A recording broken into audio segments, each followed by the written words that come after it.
Liha was an elite military sniper, but a careless teammate and an ammo box cost him the use of his legs.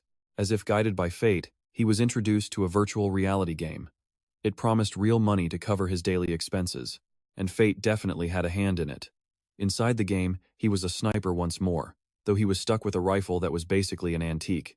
So how will Liha's journey in this game world unfold? On the training grounds, a young man lies still, his focus unshakable. Looking through the scope of a sniper rifle, becoming a marksman requires incredibly strict discipline. First, you need sharp eyes. Next, a steady trigger finger. And most importantly, patience far beyond any normal person. To describe this young man's skill, the title God of Snipers would be the only one that fits. The target he struck was as small as a sheet of paper, yet he pierced the bullseye perfectly, without the slightest deviation. This soldier is Sergeant Liha. He was supremely confident in his own accuracy, and with skill like his, that confidence was well earned. His teammate jokingly asked him just how many targets he had ever missed. But that was a difficult question. For Liha, it would feel unnatural to miss during practice. To put it simply, he had never missed a shot. This left his teammate completely speechless. Soon, Liha had a major sniping competition approaching, but Liha didn't care about the event's specifics or his opponent. He only knew he was facing a former Special Forces Marine. While moving ammo and joking around, who knows what his teammate was thinking, tossing an ammo box to him like it was a box of cookies. And then, the inevitable happened. The ammo box exploded violently. Liha was lucky to be alive, but his friend's foolish prank had sealed his fate. After that devastating injury, Liha could no longer move. And just like that, his military career was over. Liha fought desperately to regain his ability to walk, but all of his efforts were completely in vain. As he was drowning in despair, a hand suddenly reached out, pulling Liha from that hopeless abyss. But when he looked down, he saw his legs were gone. A mysterious female voice echoed, tempting him. If he made a deal with her, he'd get the chance to walk normally again. Liha hesitated, not trusting her, but still decided to reach out. Suddenly, he shot upright, as if it had all been a dream. Beside him was a young man, his younger cousin. His cousin mentioned he'd just moved Liha, who hadn't reacted at all. It was then Liha noticed he was in a sleek, high-tech pod. It was a popular virtual reality gaming rig. His cousin explained their family bought it for him, and it wasn't cheap at all. But the money wasn't the issue. This device would let Liha feel himself walking again. Plus, he could earn money in the game, so he shouldn't hesitate. Just get in and play. Before Liha could even process it all, his consciousness was pulled into the game. After a flash of system sounds and blinding graphics, Liha felt himself free-falling into some unknown region. First, Liha scanned his surroundings, wondering where on earth he'd been dropped. Then, a shock ran through him as he realized he was standing on his own 2 feet. A bright light flashed, and a girl with pinkish-red hair appeared. Liha, however, paid her almost no attention. What he cared about was the sudden cool breeze. Looking down, Liha saw he was completely naked. He quickly curled up, trying to cover himself. But the red-haired girl seemed entirely unfazed by the situation. She said she'd seen plenty of guys' equipment before. Only players from Asia tended to be so shy about it. Liha immediately guessed she was an AI, and the girl confirmed his assumption was correct. The girl reminded Liha to set his name and appearance before proceeding to the main world. Without thinking twice, Liha chose his real name. He also based his avatar's appearance on his real-world self. He wanted to be himself, to stand on his own feet again, and experience what this game world had to offer. The girl didn't object.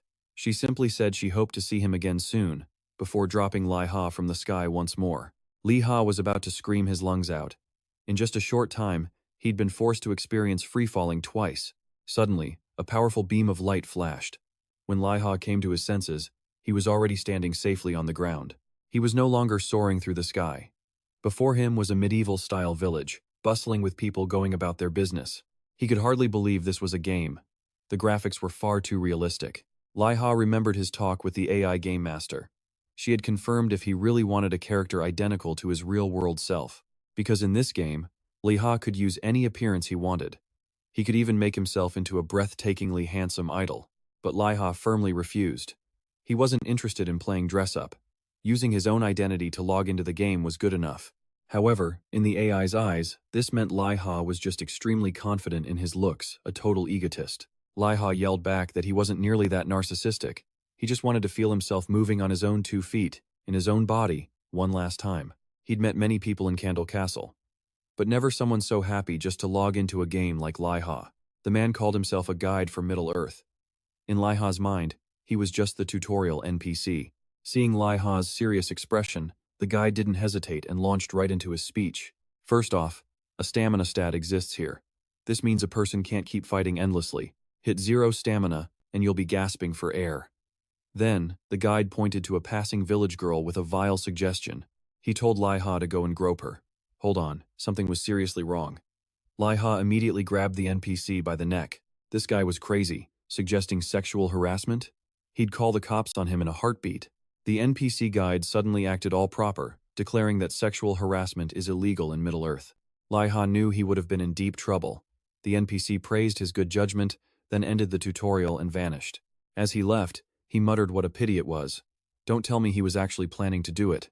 Liha ignored the shady tutorial guide and immediately headed straight north. He sprinted like a wild horse. It had been so long since he'd truly felt his own 2 legs running like this. He weaved through the crowds, running so intensely that he unlocked a skill. His first passive skill in this world. It let him run for 5 minutes with 0 stamina drain. Plus, his speed got a small boost. Liha ran all the way to the newbie training camp. The place felt oddly familiar, like returning to a military base. Countless men and women were striking dummies with wooden swords. Liha grabbed one and joined in, swinging with all his might. The wooden dummy seemed almost alive. It was silently cursing the damn human for hitting it so hard. Liha didn't really care about that. What he cared about was the combat assist system, which made his strikes feel incredibly powerful. But the strange thing was, only Liha seemed to have this buff. The other newbies were swinging their swords awkwardly. Liha pictured himself in a real-world fight, then unleashed a devastatingly powerful horizontal slash. His attack was absurdly strong. What kind of newbie shatters a training dummy with a single wooden sword strike? The other rookies crowded around, asking for his secret. But how could he even explain it? He just called it a lucky shot. With Liha's tutorial now complete, it was time to select a class. The AI seemed shocked he finished so quickly. Next, she presented an arsenal of weapons for Liha to choose from. Swords, spears, magic staves, and more. Liha's attention was drawn to a magic staff. It seemed like the best long-range weapon here. But as he reached for it, the AI told him to wait. Don't be so hasty, she said. Look around carefully. But her true intent was for Liha to see the sniper rifle floating above her head. A ghost girl was subtly pushing the rifle into view. Was a gunslinger really about to debut in this world of swords and magic? If this gun became overpowered, would this become a world where all are equal, but he is supreme? Liha wasn't overjoyed to see a gun in the game. This one was a complete antique. It was just a matchlock, nothing impressive at all. He knew this model was older than Napoleon. It belonged in a display case. Still, Liha wanted to test it out just to see. The AI agreed, providing a full kit with gunpowder, bullets, and a ramrod. Liha activated the combat assist. He started pouring powder, loading the iron ball, then used the ramrod to push it all into place. The whole process took over a minute to complete. To make it worse, the matchlock was incredibly heavy. Liha raised the gun, took aim, and fired one iron pellet toward a target 40 meters away. The gunshot released a huge puff of smoke. It nearly suffocated Liha, and he still missed a target only 40 meters out. He couldn't believe his aim was that bad. He had to try again. But that 1-minute reload time was pure agony. Liha checked the other long-range weapons. There were only bows and crossbows. Their damage wasn't high, but at least their firing rate was okay. But as for the matchlock in his hands, it was 1 shot per minute. Someone was going to fall. He just didn't know if it would be him or the enemy. It was all the fault of the combat assist balancing system. Liha asked if he could turn it off, but the AI firmly said no. If she won't, she won't. Liha decided to log out, research how to improve the gun's mobility, and then choose his class. But that wasn't allowed either. You can't log out during class selection. This game was really forcing his hand. Liha was playing this game to earn money, not to mess around. He made a difficult choice. Forget the marksman and just become a mage. Just then, his body was pulled into a vortex and ejected into the real world. His mother had come into his room to check on him. She saw her son groaning in agony and pulled the plug on his game console. Now that's what you call a forced logout. Luckily, Liha didn't die like in those other online sword stories. The problem was, the AI had insisted he couldn't log out. This made Liha anxious about what his character's class would be. He checked the forums, finding only complaints from players stuck with useless classes. Deleting his character would be a huge waste of time. Liha reassured himself, Remembering, he grabbed a magic staff before logging out. He thought it would be fine. But he couldn't have been more wrong. Whether by fate or the demoness's will, Liha now had to hunt monsters with a musket. At this point, there was no going back. Liha had no choice but to accept his fate. His beginner skills only increased his reload speed and accuracy through practice. Additionally, Liha had a support skill to summon a bayonet in a crisis for a bloody, desperate fight. Just as Liha was about to curse the entire world, someone approached him. Perhaps they wanted to volunteer as a punching bag. The person was the guide NPC, appearing to assign the beginner quest. The mission was incredibly simple. Liha just had to go outside town and catch 10 rabbits. The quest seemed easy, until Liha aimed at his first target and began to load. After a full minute of fumbling, he fired a single iron pellet at a distant rabbit, but he missed completely. The rabbit, now enraged, immediately leaped toward Liha as he struggled to reload. Before he could finish reloading, the rabbit landed a gut-wrenching kick. Using his so-called Mastery 7 skills, Liha instantly tried to create distance from the creature. But that thing proved to Liha there was no escape. In a short-distance sprint, he stood no chance. The rabbit kicked Liha with the force of a bullet. It then pinned him down and pummeled him under the stunned gazes of other newbies on the same quest. Beaten until he could barely move, Liha was forced to fight dirty. He stopped using the gun to shoot and used it to smash. Timing it perfectly, he swung the gun like a club, sending the damned rabbit flying. A gun isn't just for shooting, after all.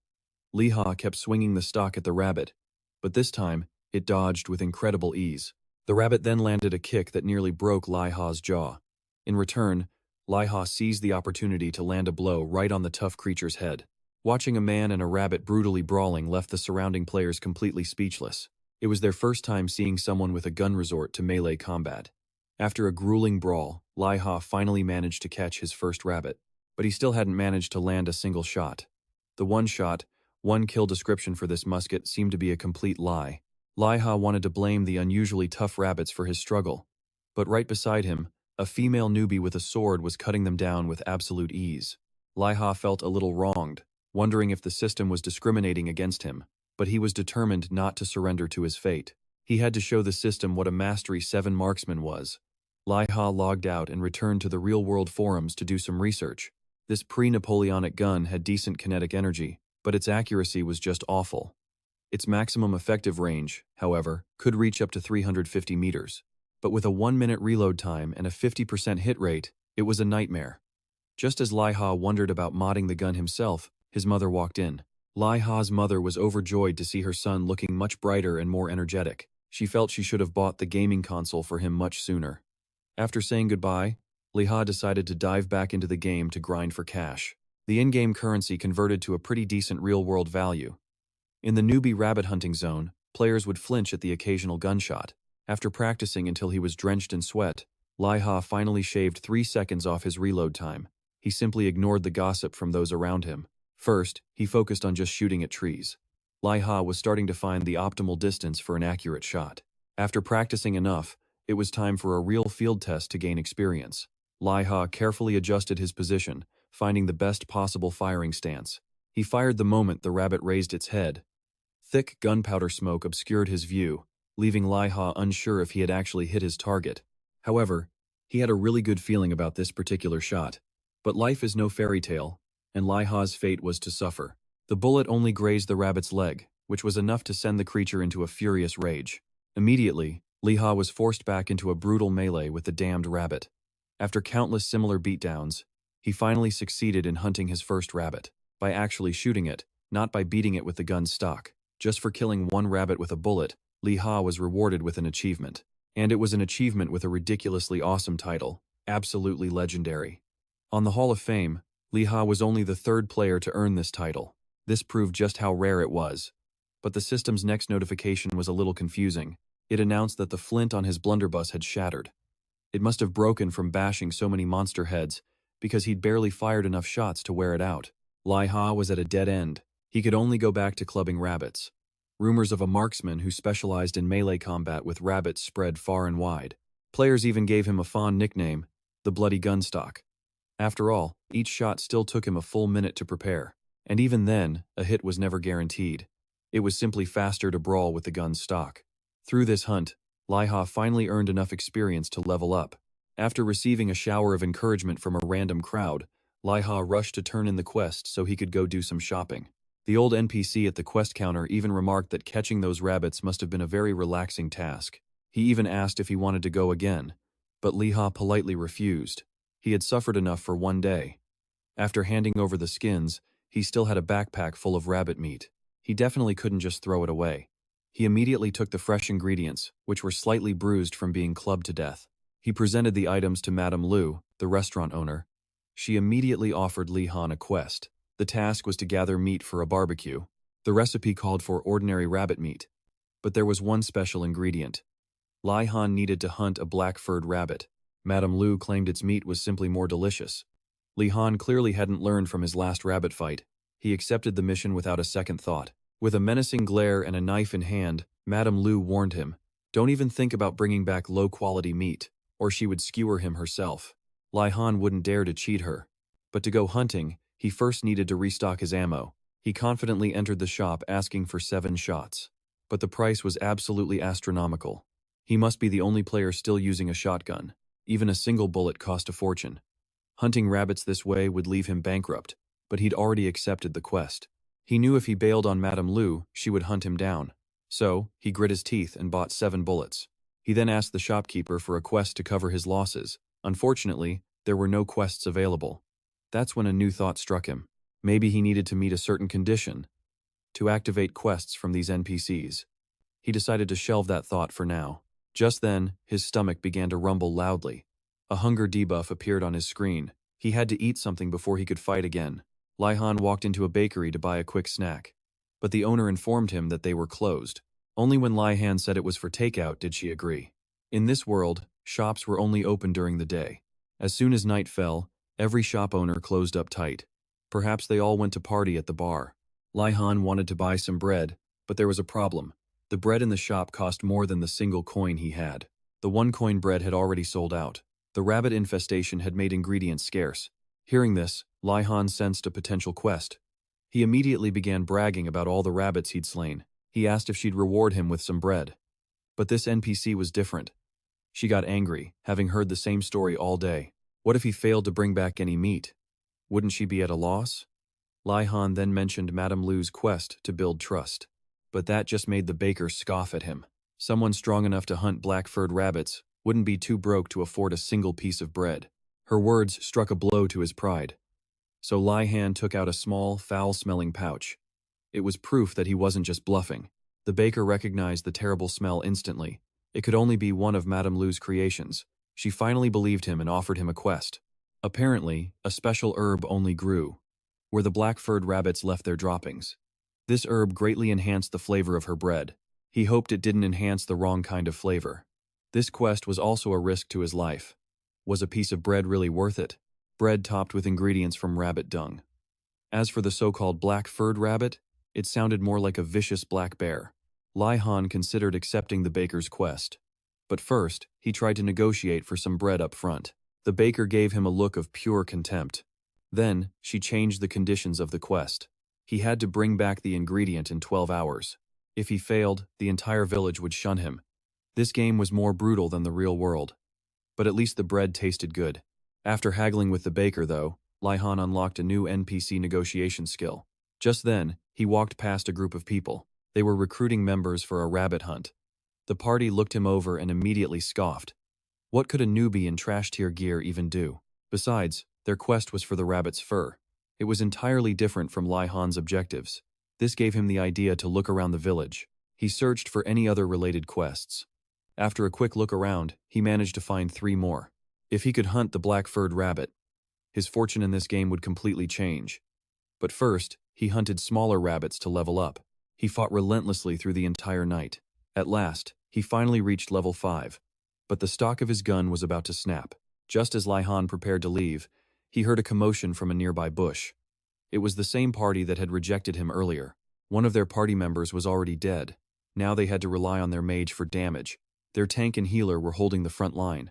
Lihan paid no mind to their desperate battle. He was calmly analyzing the mage's attack speed. Just then, the party's tank was also wiped out. The one responsible was a single, gigantic rabbit. Or perhaps it was a bear disguised as a rabbit. And there wasn't just one, but a pair of them. Liha suddenly felt a deep sense of dread. Normal rabbits had nearly broken his back. A single blow from one of these monsters would probably shatter his bones to dust. He had accepted quests from 5 different NPCs. Failing any of them meant being shunned by the village. If he failed now, he could never go back. Liha knew his real shooting skills were far better than this, so he decided to put all his points into the agility stat. He wanted to regain that realistic feel for his weapon. After allocating the points, he stood up tall. He then taunted the 2 massive rabbits to face him. Even after pouring all his points into agility, Liha still wasn't completely confident in his chances. If he missed this shot, everyone was doomed. Just as he finished reloading his gun, the giant rabbit began chasing the 2 survivors. The commotion turned towards him, a chaotic mess of screams. If they both charged him, a rescue would be impossible. One person was already down, tangled with a black-furred rabbit. The female mage was yelling insults, arguing with her priest teammate. Liha's head throbbed. He was tempted to shoot the woman instead of the rabbit, but Liha ignored her curses, focusing his mind. He waited for the rabbit to enter the kill zone before taking his shot. The distance closed between them all. One rabbit had already taken down the fleeing priest. As the other beast lunged for the mage, Liha pulled the trigger. He chose to save the girl, not the guy. His bullet grazed the mage's hair, blowing a massive hole right through the monster's head. The surprise attack was so fast, the rabbit collapsed before the mage even realized what happened. The other rabbit had the priest pinned down. He was a lost cause. Liha couldn't reload in time, so he grabbed the shocked girl's hand and ran. She was still reeling from Liha's incredible shot. He didn't have time for her shock. He needed distance, backup, and time to reload his weapon. But they hadn't gotten far before the monster abandoned the priest's body and came for them. They sprinted for their lives when a girl appeared ahead, preparing to unleash a skill. The mage with Liha sensed the danger instantly, tackling him and forcing him to the ground. They hit the dirt just in time. The ice spears would have skewered them like pincushions. The true target was the rabbit behind them. The spears impaled the beast, freezing it solid in an instant. Seeing her chance, the mage asked for Liha's name to form a party. Then she summoned a massive fireball. She slammed it into the frozen rabbit. Thanks to the party link, Liha also gained experience points. Defeating the beast was enough for him to level up. But the loot from the charred rabbit wasn't his. The 2 mages had earned that kill. But the rabbit Liha had shot earlier was all his. After gathering the quest materials he needed, Liha tried to leave. But the 2 mages stuck to him like glue. The redhead introduced herself as Lin Huoyuan, and the ice user was Lin Huoding. Apparently, she was quite famous. Famous? Liha couldn't care less who they were. Their business was finished, so they should just part ways. Just then, Lin Huoding mentioned that special herbs grew nearby. Hearing that, Liha remembered the bakery owner's quest. But he couldn't just gather the herbs openly. The baker was adamant. The source had to remain a secret. If people knew the special ingredient came from rabbit droppings, the shop would be ruined. Liha broke into a cold sweat. If they found out, he'd fail the quest. Lin Huoyuan had no clue what the herb was, but Lin Huoding recognized it as a quest item. She even knew Liha was searching for it. Lin Huoding added that telling other players about it was fine.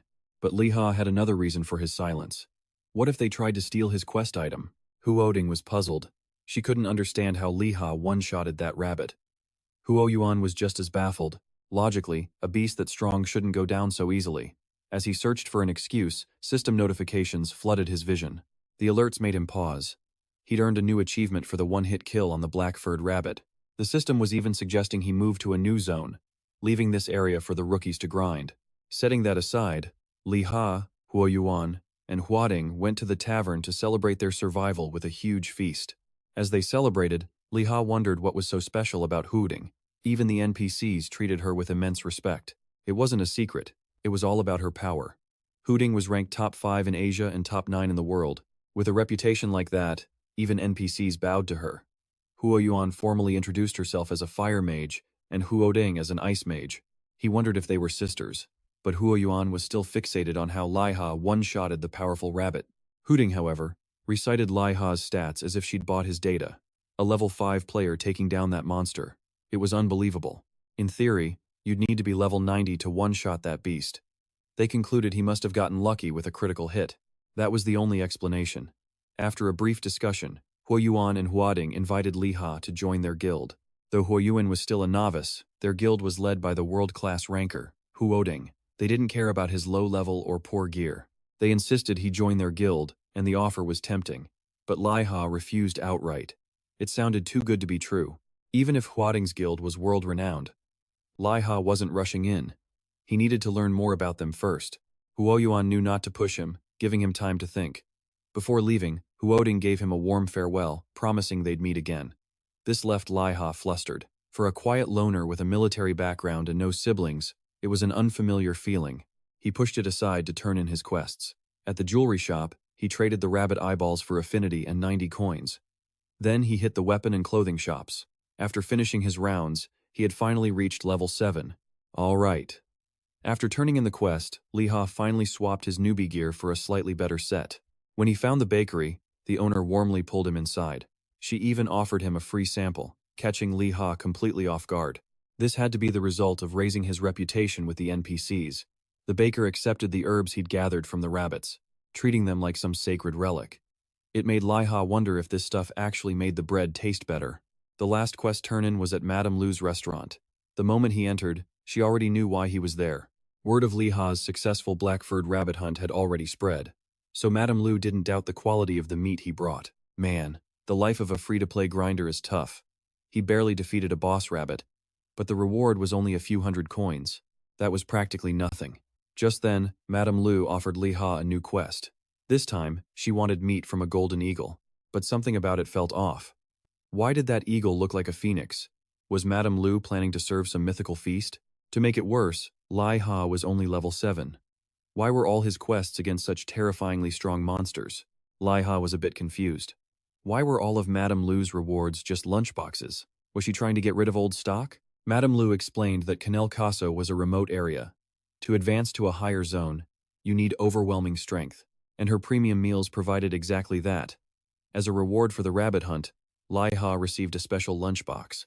It was made from the rabbit's meat, of course, but this meal was special. Eating it would permanently increase his stats. Plus, it was an elite-grade item, which meant the effect was tripled. Liha was so happy he could cry. With an item like this, he could easily sell it for 60 million. The money was rolling in. But wait, it's never that easy. This lunchbox was a special, untradeable item. It was a shame he couldn't cash it in, but eating it would give his stats a massive boost. As for the Golden Eagle quest, Liha definitely couldn't refuse. Maybe that lunchbox would actually be tradable. And if not, he could always eat it for the stats. The Eagle lunchbox was rated even higher than the rabbit meat one. It was sure to be incredibly valuable. After finishing all his quests, Liha hit level 8. He'd grind to level 10, then hunt the eagle. He tried the rabbit lunchbox, and one bite brought tears to his eyes. Liha felt like he needed to thank the game's creators. It was his first time ever tasting such a gourmet delicacy, and on top of that, it even boosted his stats.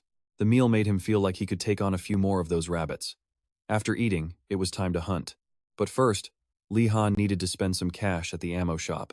He hoped his increased reputation meant the owner would be friendlier this time, but all he got was the same old scornful look, and the owner absolutely refused to give him a discount. After all, no one else in the starter village used guns like Liha. Business was slow, so a friendly owner would have been strange. If Liha spent all his money, he could only buy 37 bullets. He couldn't do that. Maybe he'd just have to pistol whip the eagle. As he dug in his backpack for money, a scent wafted out from his inventory, driving the shopkeeper wild. Ah, the old man was certain he smelled a delicious pastry. Liha knew instantly it had to be the cake with the special herbs. What in the world were those herbs? Was it laced with drugs or something to make this NPC go completely insane? Seeing the shopkeeper practically drooling, Liha offered to sell the cake for 5 silver.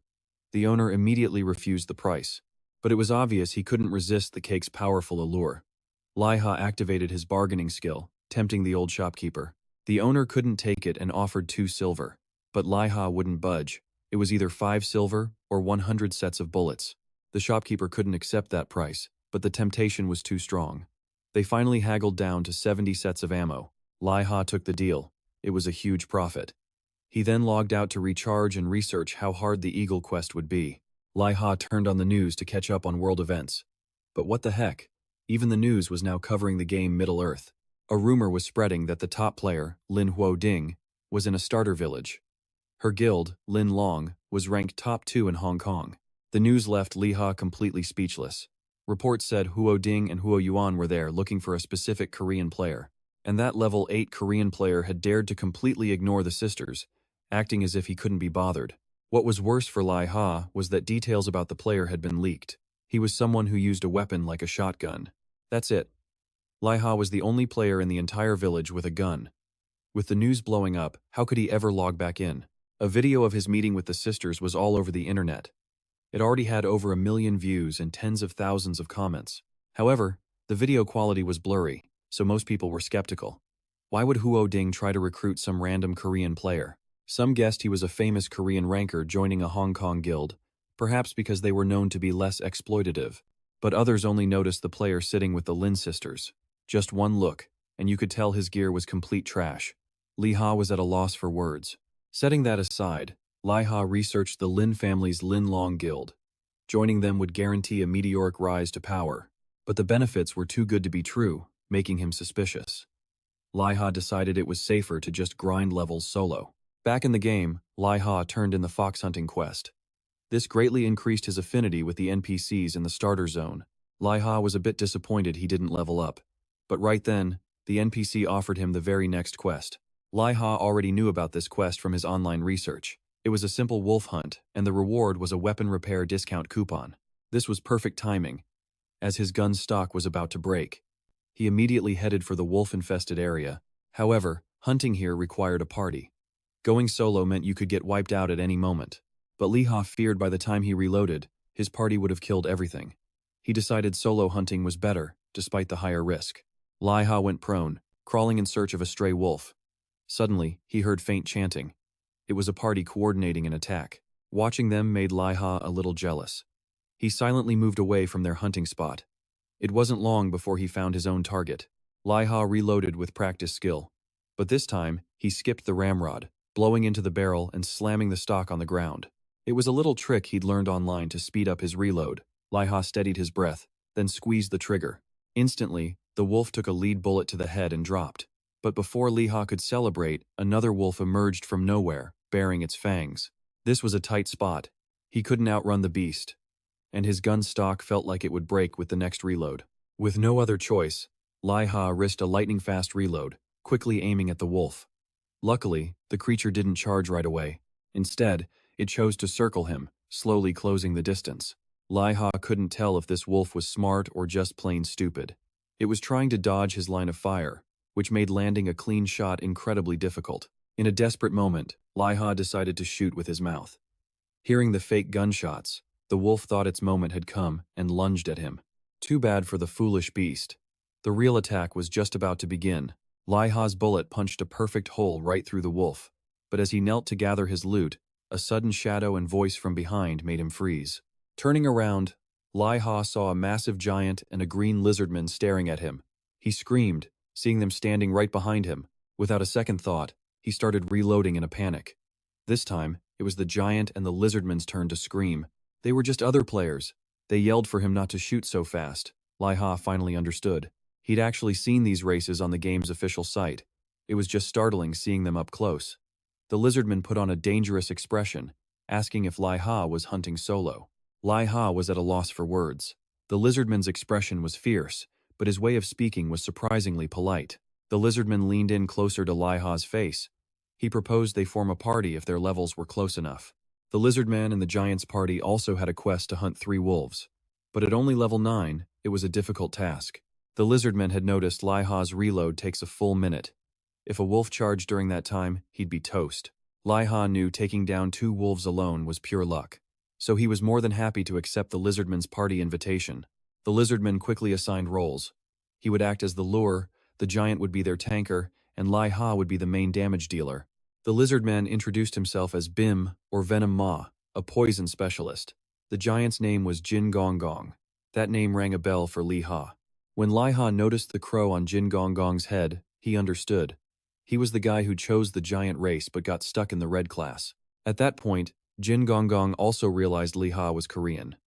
As for Venom Ma, he introduced himself as being from Vietnam. Brothers in arms. Liha thought this party was bizarre as heck. But hey, what was the harm in trying once? From their very first attempt, things already felt chaotic. Liha couldn't focus on reloading. Jin Gong Gong's crow kept chirping like a 3-year-old kid. It was absolutely hilarious. Meanwhile, Venom Ma was spitting green saliva everywhere. According to him, that was his poison attack. Liha had to suppress his laughter at his new teammates. He focused his aim on a wolf attacking Jin Gong Gong. A gunshot rang out, sending the beast flying. The other wolf tried to pounce on Jin Gong Gong, but the giant simply clasped his hands and brought them down on its head like a mace. Venom Ma was already there to deliver the finishing blow with his dagger. Another wolf approached in the distance. Liha instantly raised his rifle and sent it flying. As his firearm proficiency skill increased, Liha's accuracy had also improved significantly. This party might be a bit strange, but their hunting efficiency was top tier. Thanks to them, Liha finally reached level 9.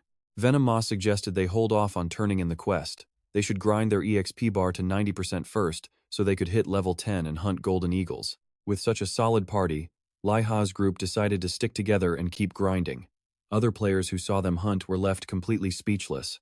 First, a giant would let wolves bite his face, then just heal himself. Then, a lizard man would spit. No, spray venom all over the pack. And finally, a musketeer with a massive rifle would send the wolves packing. This party looked incredibly bizarre, but their hunting efficiency was terrifyingly effective. In the heat of battle, Jin Gong Gong realized Venom Ma could cast poison while moving. Whoa, this wasn't normal poison. It was a magic spell. That's when Liha recalled Lin Huoding could attack on the move too. But she was ranked 9th in the world. Don't tell me this green lizard was some bored top-tier player on a Smurf account. After a long day of grinding, the team chilled and healed up. Once all three of them hit level 10, they could finally hunt the golden eagle. The party grinded until Liha ran out of ammo, then planned to head back to town to resupply. Liha turned in the spoils from the wolves to the NPC, gaining enough experience to hit level 10. At that same moment, his notification panel suddenly flashed bright red. By clearing the wolf quest, Liha's affinity with the Canal Castle NPCs had reached 100%, making him an honorary security officer. That was the reason his status screen glowed crimson. Liha's reputation on the continent rose by 30 points. His kingdom merit shot up by 100, and he even received a new weapon. Liha quickly slipped away from the gathering crowd. Venom Ma and Gong Gong hurried right after him.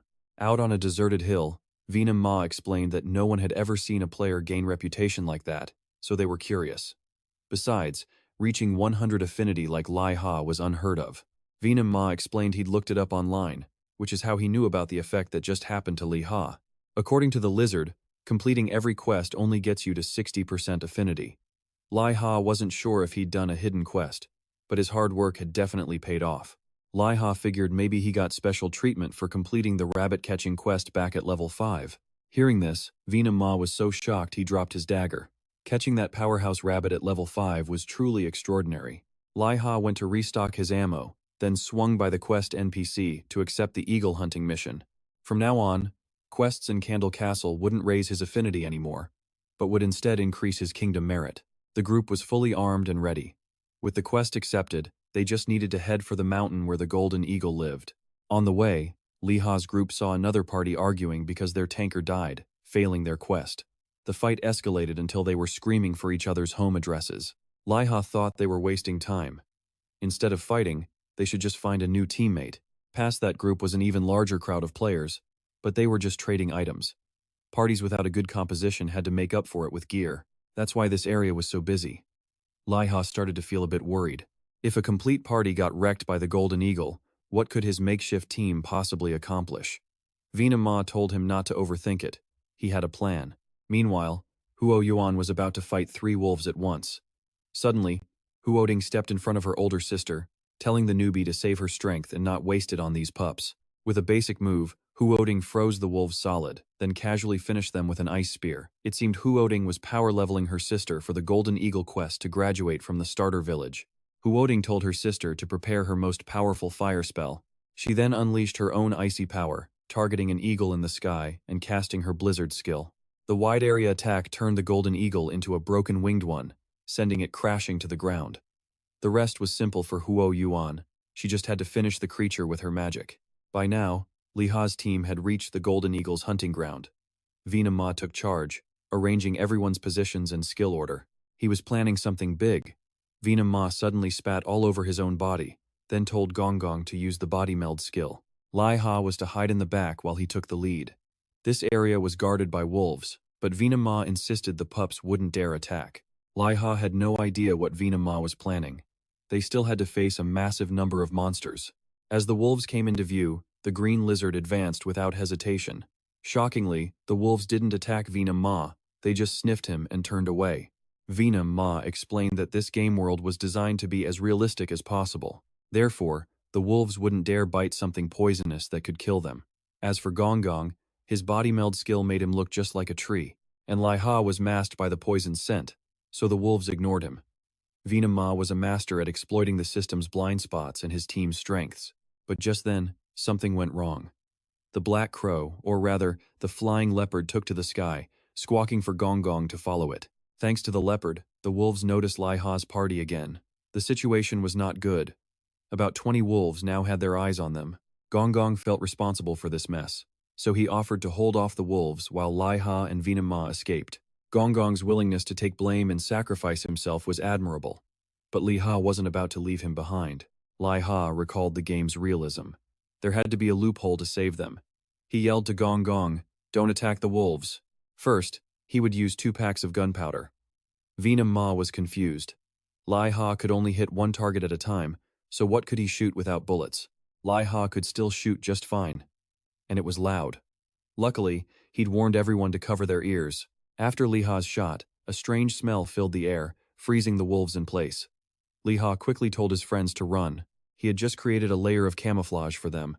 And just like that, Liha's party escaped the wolves unharmed, though they were out of breath. Venom Ma finally understood. Liha had driven the wolves away with the smell of gunpowder. With the game's realism, the gunpowder's scent would surely deafen the beasts. As Liha checked his weapon, Venom asked if he'd ever played Middle-earth. Now that was a strange question. To Liha's knowledge, they were already inside a game. Why would the lizard ask something so dense? Luckily, Gong Gong's interruption saved Venom from having to answer. He announced he was calling their scout crow back. Seeing Gong Gong's reluctance to show his summoning method, Liha and Venom became even more determined to witness it. Gong Gong knew he couldn't refuse his 2 teammates. He braced himself and began his humiliating crow summoning ritual. Gong Gong's summoning dance was utterly absurd, especially coming from a giant. But against all odds, the ridiculous display actually worked. The scout crow finally returned. Now, Liha's party just had to march toward the golden eagles. Nothing could stop them now. Liha looked to the sky and was left speechless by the creature circling above. Was that really a golden eagle? A cold sweat ran down his back. Calling that monster in the sky an eagle was a joke. It was more like a light aircraft. Would high-level monsters be the size of buildings later on? The eagle's wingspan was easily dozens of feet. He felt a wave of despair, and it wasn't even golden. Before the fight, Venom gave the team a final review of the Golden Eagle's attack patterns. The eagle would begin with a surprise dive attack from the air. If that move caught Liha, he would be torn in half instantly. So, Liha had to stay well hidden. In the next phase, the eagle would attack with sonic waves, letting out a massive screech. Being hit by the sonic wave would inflict a dizzy status. According to Venom, thinking about choking on a bone would cure it. Specifically, an eagle bone. When its health dropped below 30%, it would no longer be able to fly and would switch to ground attacks, like a giant chicken. These creatures wouldn't initiate combat, so Venom offered to lure one over. But Liha stopped his lizard companion. He would take the lead this time. Venom was baffled. They could hunt them safely one by one. Why would Liha risk firing the first shot? Liha ignored him. He was already busy calculating the distance to the nearest eagle, lining up the perfect shot. Even while acting cool, he gave them a quick warning that he might miss. He told Venom to be prepared for the worst. As for Gong Gong, Liha ordered him to get down and act as a gun rest. While on duty, he was forbidden from even breathing so it wouldn't mess up his aim. With absolute concentration, Liha aimed at the eagle in the sky. After confirming the trajectory, he fired without hesitation. The second the bullet left the barrel, Liha yelled for his team to prepare for a fight, but something felt off. An achievement notification suddenly popped up. This was bizarre. Holy smokes. Liha had taken down the golden eagle with a single bullet. Defeating the creature instantly earned him another level. At this point, his power was becoming unreal. Liha earning achievements so easily left Venom and Gong Gong speechless. But Liha didn't care about their reactions. He was focused on harvesting the eagle meat before the body vanished completely. The first achievement he unlocked was perfect aim. It praised him for felling the golden eagle with one shot. The next achievement, Sniper, also gave Liha a huge boost to his stats. When he closed that window, another appeared. It congratulated him for earning the sniper achievement twice. One more would land him in the Hall of Honor. The stat buffs were just insane. The battle against the Golden Eagle ended in a flash. Liha's party had officially cleared the beginner's zone. After returning to Canned Castle, Venom still couldn't fathom how Liha had managed to one-shot that massive eagle. It wasn't about speed. The problem was that at level 10, it should be impossible to one-shot a creature that enormous. Luckily, his party witnessed it, or Liha would have been reported for hacking. Even Liha wanted to know how he pulled off such a fatal blow. With this power, he could confidently hunt elite monsters to level up. The party brought the eagle loot back to the NPC they'd met earlier. This earned Liha another level up. His virtue points also increased to 300, and he received a recommendation to the Brown Bed Academy. That place was supposedly the best training ground for shotgun users. The old man finished by giving Liha a surprisingly warm hug. The gesture shocked Liha and everyone else around them. No one expected an NPC to show that kind of emotion. After this, Liha's party had to go their separate ways. Gong Gong was headed to the Emerald Forest, while Venom was off to the Centroid Forest. As for Liha, he was going to the city. He wondered if his new urban life would make him forget his friends from the wilderness.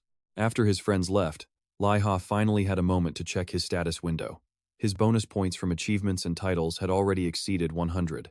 He also had 40 unspent attribute points, but he decided to save them. He'd also obtained a new skill that increased his stability before a shot.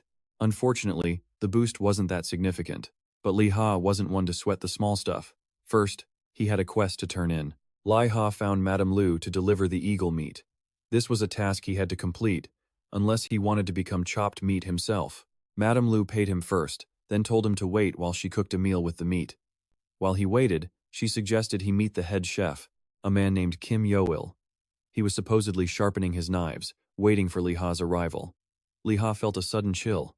Why sharpen knives just to meet him? The chef looked at Liha and muttered, "Delicious meat," while the actual meat lay on the table.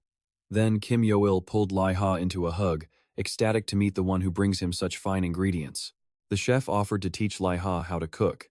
Liha knew this was his chance to unlock a new sub-skill, but from what Liha knew, a chef class shouldn't exist. All sub-professions were supposed to be combat-related. For example, warriors could become blacksmiths, crafting weapons. Mages could take up subclasses like weaving or tailoring. Since cooking was like crafting, it must fall under the production skill tree. Liha had 2 crafting skill slots. If he could sell stat-boosting items, he'd make a fortune. The decision was obvious. Liha agreed instantly. Chef Kim Yo-il was delighted, offering a 1-day intensive course. It already sounded exhausting. The chef wouldn't be cooking, only guiding from the sidelines.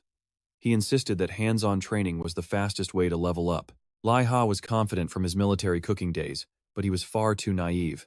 Kim Yo-il went into full Gordon Ramsay mode, brutally critiquing his prep work. He didn't hold back, calling his cooking absolute garbage. He said even a dog would refuse to eat it.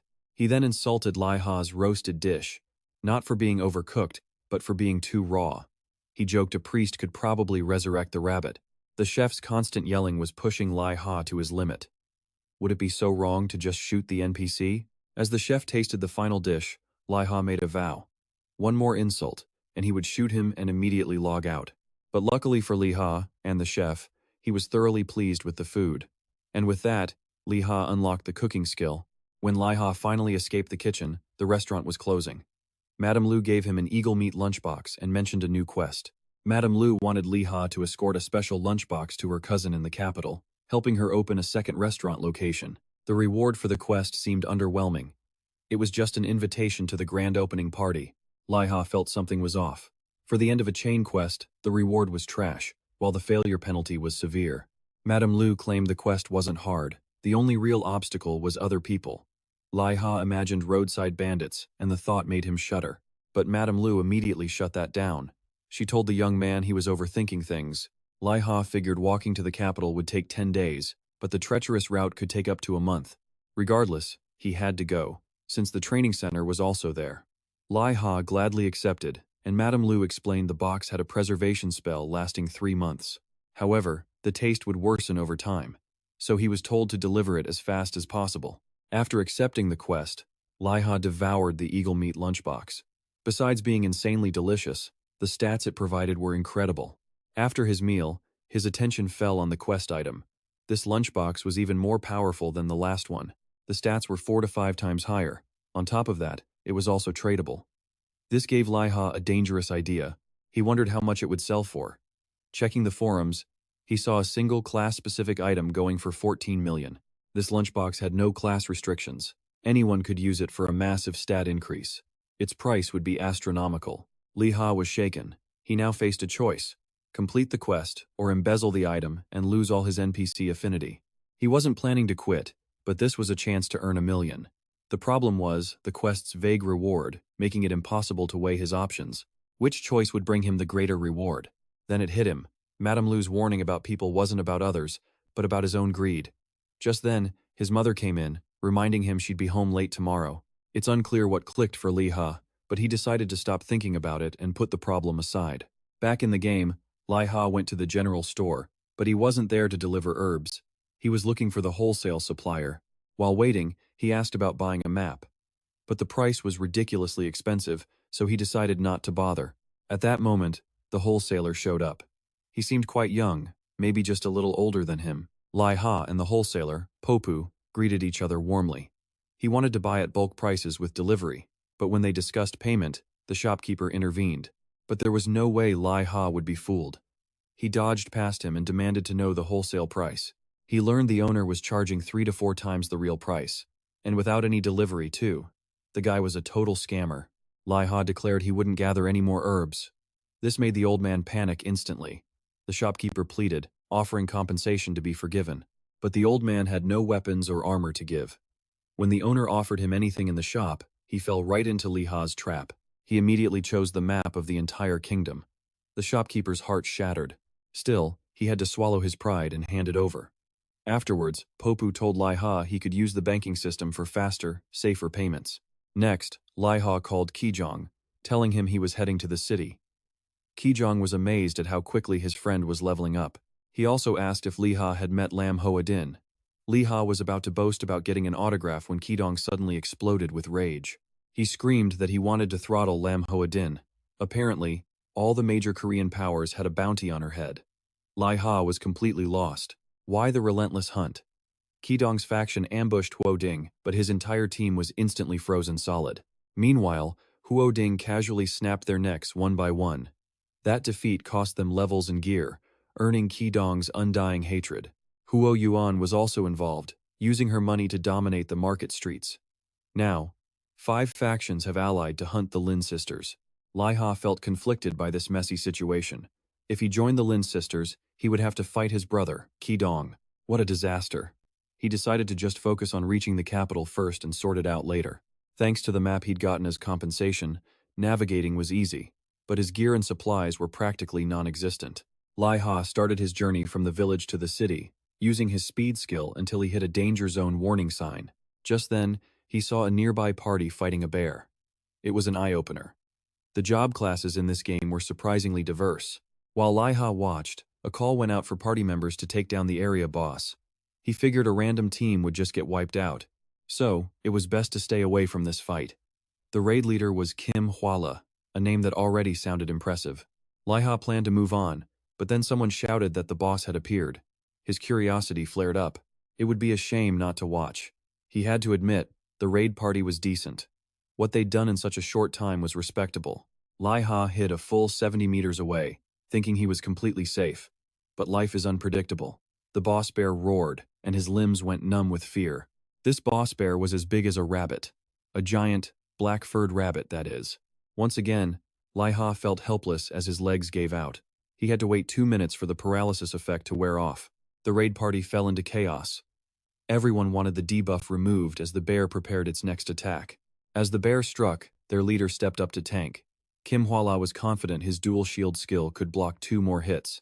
In the meantime, the others had to cleanse the debuff and prepare a counterattack. The bear swiped at Kim Hwala again.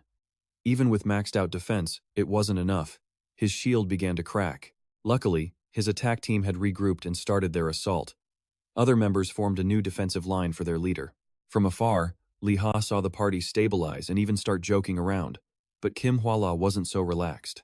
He kept warning them that once the bear's HP fell below 20%, its attack patterns would change. But the temporary party's weakness was clear.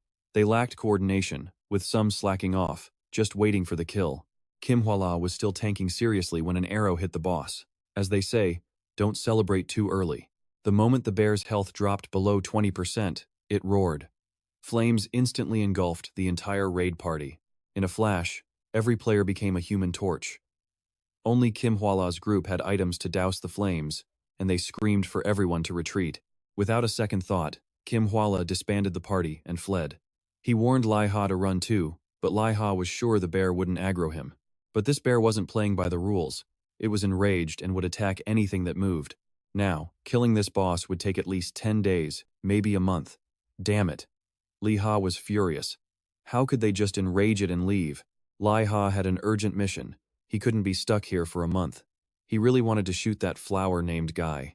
Finding a team now was impossible. Panicking, Liha decided he had to rely on himself to take down the berserk bear. The bear was busy hunting the burning players, giving Liha an opening. He took his stance and fired an iron pellet straight into its forehead. Kim Hwa-la's group, not yet far away, saw Liha's attack on the bear. He wondered if inviting Liha earlier would have changed things. Liha's power and range gave the other survivors a glimmer of hope, but Kim Hwa-la dismissed the thought. Liha's class had a 1-minute reload time. With a 1 shot per minute firing rate, Liha was doomed. The bear didn't die, it just grew more enraged and placed a terrifying debuff on him. Liha had acted too soon. Now he was trembling, trying to reload as the massive bear charged right at him. He shakily poured gunpowder into the chamber. Luckily, the bear was still finishing off the others, saving Liha for last. Liha felt a bit of relief. It wasn't charging him directly, but with his slow reload, his chances were still dangerously slim. He screamed for help, hoping Kim Hwa-la was still nearby. His cries were met only with silence. Out of options, Liha could only trust himself, praying his next shot would finally take the monster down.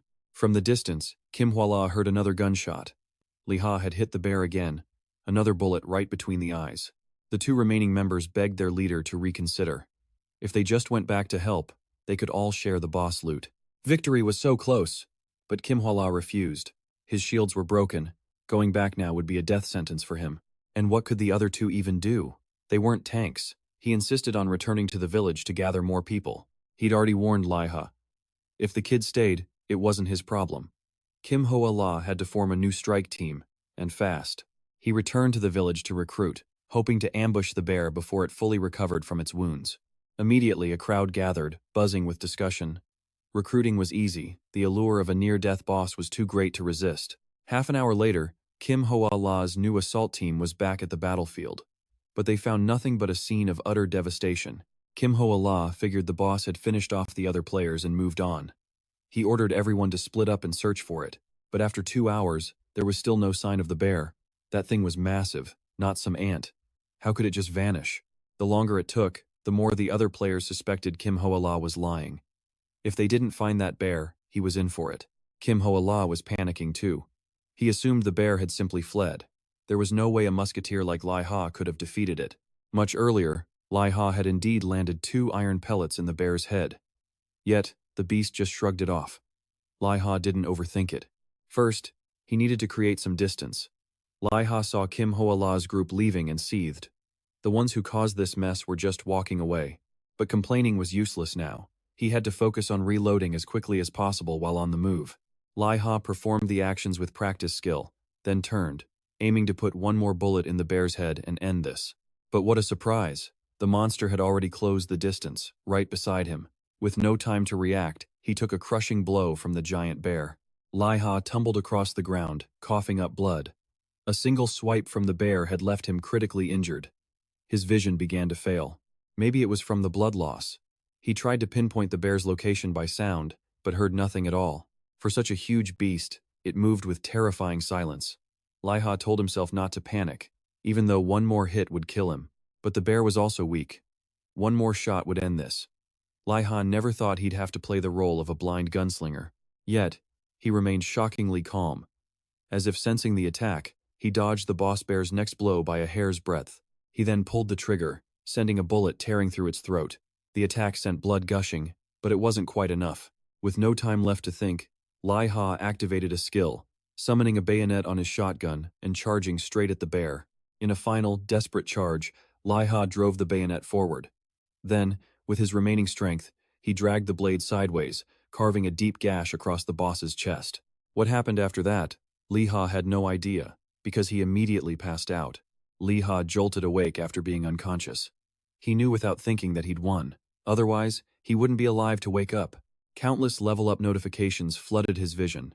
After hunting that brown bear boss, he had struck it rich again. Liha couldn't wait to loot the bear for his rewards. But first, he had to accept his new achievements. First was the achievement for his solo kill, and he was the first player to ever earn it. Next was the Fearless achievement. This granted his attacks a permanent 10% damage boost. Finally, there was the King of Bears Slayer achievement. The stat points and kingdom merit rewards were overflowing. Liha quickly opened his character sheet to check. He had 135 attribute points to spend. His level had also shot straight up to 21. With time to spare, Liha began allocating his new points to significantly boost his combat power. Once he was done, the weapons scattered on the ground caught his attention. If he left them, someone else would just take them. Liha couldn't let them go to waste. It felt a little shameless, but he decided to pick up everything. Finally, it was time for the bear. Liha began carving up the beast for the items it held. First, he collected an elite-grade cloak made from fire bear hide. This item boosted defense and had great resistance to the fear effect. Plus, if worn as a set, it granted a certain amount of fire resistance. The cloak was just the beginning. Liha also collected elite-grade leather boots and a hood, both made from fire bear hide. Though there was no weapon, he was more than satisfied. Putting on the new gear, Liha looked much cooler.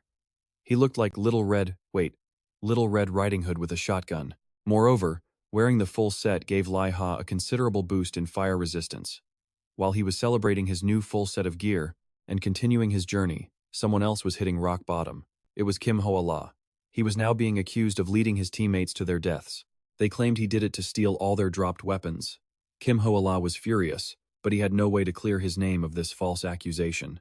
The online community relentlessly attacked him, demanding he return the equipment to the other players if he had any conscience left. Kim Ho-la swore he would find the person who stole the items and the fire bear loot. Otherwise, his name would never be cleared. He was so stressed he could barely even play the game. However, Kim Ho-la never once suspected that Liha was the one who took all the spoils. He refused to believe Liha could have possibly defeated that bear. Meanwhile, Liha was happily making his way through the forest. He really was like Little Red Riding Hood with a shotgun. Thinking of his new fire resistance, his thoughts turned to Lin Huoyuan. And thinking of her reminded him that his cousin wanted to tear the Lin sisters to pieces. Liha pulled out his map to check. The Emerald Forest and Tumba Forest, where Gong Gong and Venom were headed, were quite far from the capital city he was traveling to. As for the Lin sisters' base, Mount Jian-Ti, he had no idea where that was. This location wasn't on the map. But never mind that. Liha's stomach was growling. It was time to hunt for some food. At this point, hunting bears was just routine. Liha saw them as moving targets and a source of food, no longer a life-threatening danger. Liha scanned the area and sure enough, a bear was scratching itself against a tree. He took a moment to aim, then fired a single shot. Unfortunately, the shot missed. How frustrating. If that first bullet had been a clean kill, things would have been much simpler. Simpler for Liha, at least. He wondered why the bear didn't charge him while he was reloading his weapon. Then he realized it was the effect from his bearskin coat. It was suppressing the creature before him. This time, Liha wasn't going to miss. A single headshot took down the unlucky bear. Liha cheerfully went to harvest the meat. Just then, a small bear cub caught his eye. Damn. Liha had never seen such a cute bear. It was even acting affectionately towards him. This was a new kind of danger. A creature that could deal damage without using force. Liha just couldn't bring himself to harm this cub. He wanted to feed it something, but feeding it bear meat was out of the question. Alright, some bread would have to do for now. Liha knew he shouldn't get attached to this cub. He was afraid he'd lose his self-control. But the little bear was just too cute. Liha's mental defenses began to crumble. Liha had no idea what to do with this adorable creature. Feeling completely conflicted, he decided to contact his younger brother, Kian, for advice. Kian asked if Liha had reached the capital yet. Traveling by sea would take a while, after all. He also warned his brother to be careful of bears. But really, the bears were the ones who needed to be careful. On his journey so far, countless bears had already fallen to Liha's gun. Kian had a test tomorrow, but he was about to join a raid. You have to prioritize what's important, and for Kian, that meant gaming first. Liha decided to ignore that comment. He wanted to know if it was possible to capture and raise animals in this game. Ki-Jang figured his brother wanted to tame a monster as a battle pet. That was possible, but only if Liha had the beast tamer class. Monsters naturally see humans as enemies. Without a special method, subduing them is impossible. But this cub clinging to Liha's leg was different. Ki-Jang mentioned that finding a baby monster was actually quite a rare event. Their HP is much lower than an adult's, but they give the same amount of EXP, so most players would kill them on sight for easy experience points. In other words, the cute creature at his feet was a huge, easy-to-farm source of EXP. Liha still hadn't decided if he should keep it. For now, he'd just continue his journey to the capital. After logging off with Ki-Jang, a wave of guilt hit him. He couldn't just leave this cub alone, not after he'd wiped out its entire family. Besides, the cub was just too adorable. Liha couldn't resist any longer and decided to take it with him. The next day, after planting a bullet in another bear's forehead, Liha finally hit level 24. His rapid leveling speed was a huge advantage, but it seemed nothing compared to how fast the little bear cub was growing. While Liha was happily collecting his loot, a small snake silently struck his leg. The venom was potent, and the total blood loss from the poison nearly killed him. After landing its successful bite, the snake didn't stick around. It immediately slithered away. Just as rage filled Liha, intent on revenge against the damned snake, the little bear lunged and bit the attacker. Liha was thrilled his cub knew how to protect him. But then, the little bear, Doa, swallowed the snake whole. What truly shocked Liha was that after eating the tiny snake, Doa grew 1.5 times bigger. At this rate, Liha would be riding a bear in no time. In fact, by the very next day, he was already riding it. Doa must have been on some kind of growth hormone.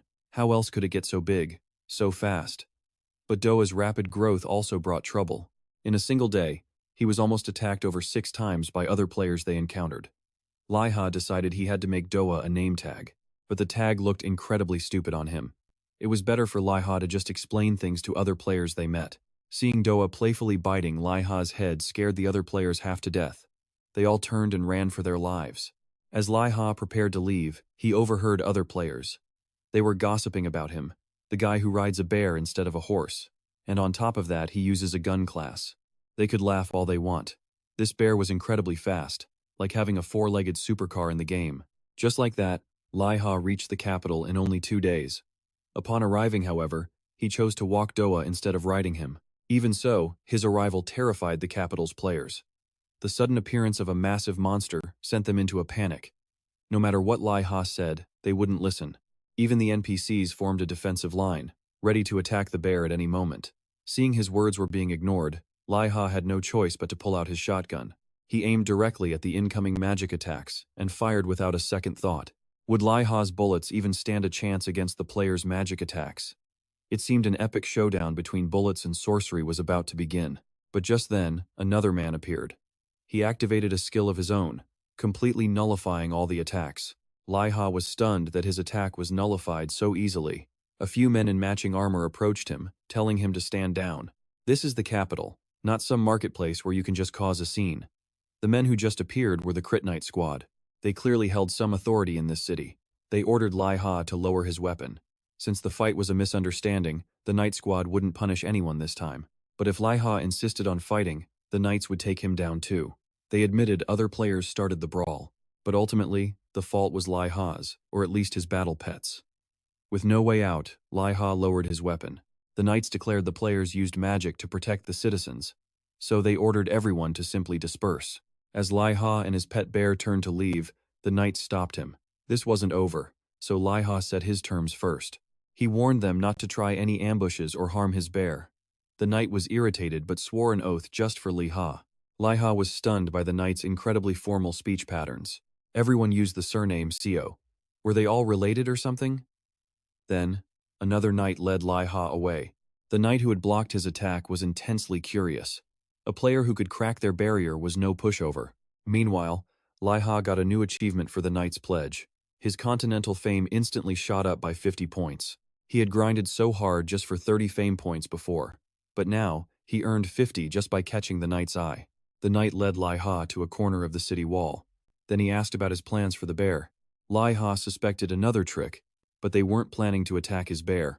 He was a member of the Candle Castle's honor guard, after all. He wouldn't cause chaos with his bear. It was the fact that a non-tamer had a battle bear pet. That's what drew all the attention. Some even bet if his bear would evolve into a fire bear boss. The knights knew Doa wouldn't harm people, but it was still forbidden inside the capital. Tamed or not, its presence alone would cause chaos. The best solution was for Liha to return Doa to the wild. That is, if he still wanted to enter the capital. Liha knew parading Doa around would cause endless trouble. He hadn't even used any skills to tame it. The bear just started following him. Ignoring the knight's advice would put his beloved pet in grave danger. Liha agreed releasing Doa was the best option. Before the knight left, he asked for Liha's name. Then, wings sprouted from his back and he flew off. Liha led Doa to the forest's edge late that night. Doa hugged Liha tightly, refusing to let go. He remembered all their fun times, and knew he couldn't get attached. He broke free from Doa's embrace and harshly shooed it away. Feeling rejected, Doa suddenly bit his hand.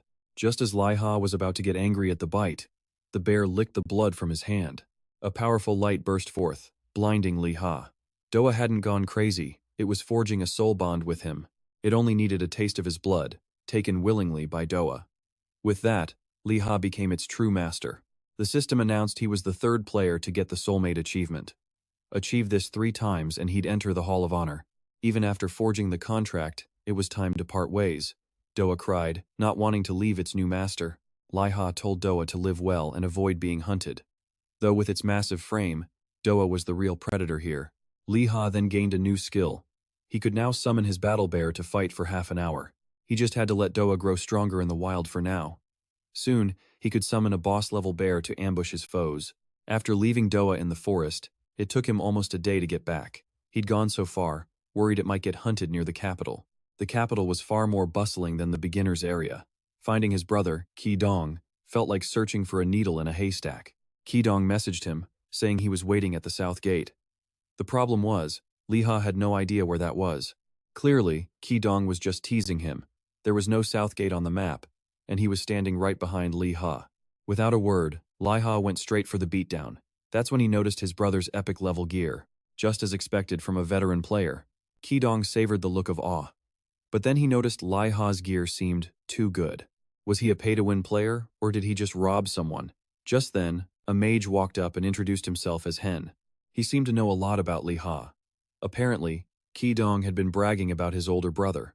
Another player approached and recognized Liha's cloak. It was a rare drop from the infamous bear boss. He introduced himself as Sasuke, with an avatar to match. Then he remembered the online buzz about a bear boss getting absolutely crushed, and the player who did it was standing right there. Ki-Jang then introduced everyone to his brother. He said just to ask if Liha needed any help. Ki-Jang offered to power level him, but Liha said he was already level 25, stunning everyone. The musketeer class was supposed to be a hard grind. Ki-Jang asked again if he was lying about his level. But why would Liha even need to lie about that? Model. Ki-Jang's guildmates realized Liha was the real deal. They immediately friended him, wanting to get closer. His crew then left so Ki-Jang and Liha could talk alone. Ki-Jang treated Liha to a meal, and was floored to hear his brother soloed the bear boss. The musketeer class does have the highest attack power. With enough time and critical hits, soloing that boss was theoretically possible, though it wasn't a true solo. Liha used the aggro from a previous party, landing a few free shots on the bear first. Still, it was an incredibly reckless move. Ki-Jang's guild has an archer whose maximum range is only 66 meters.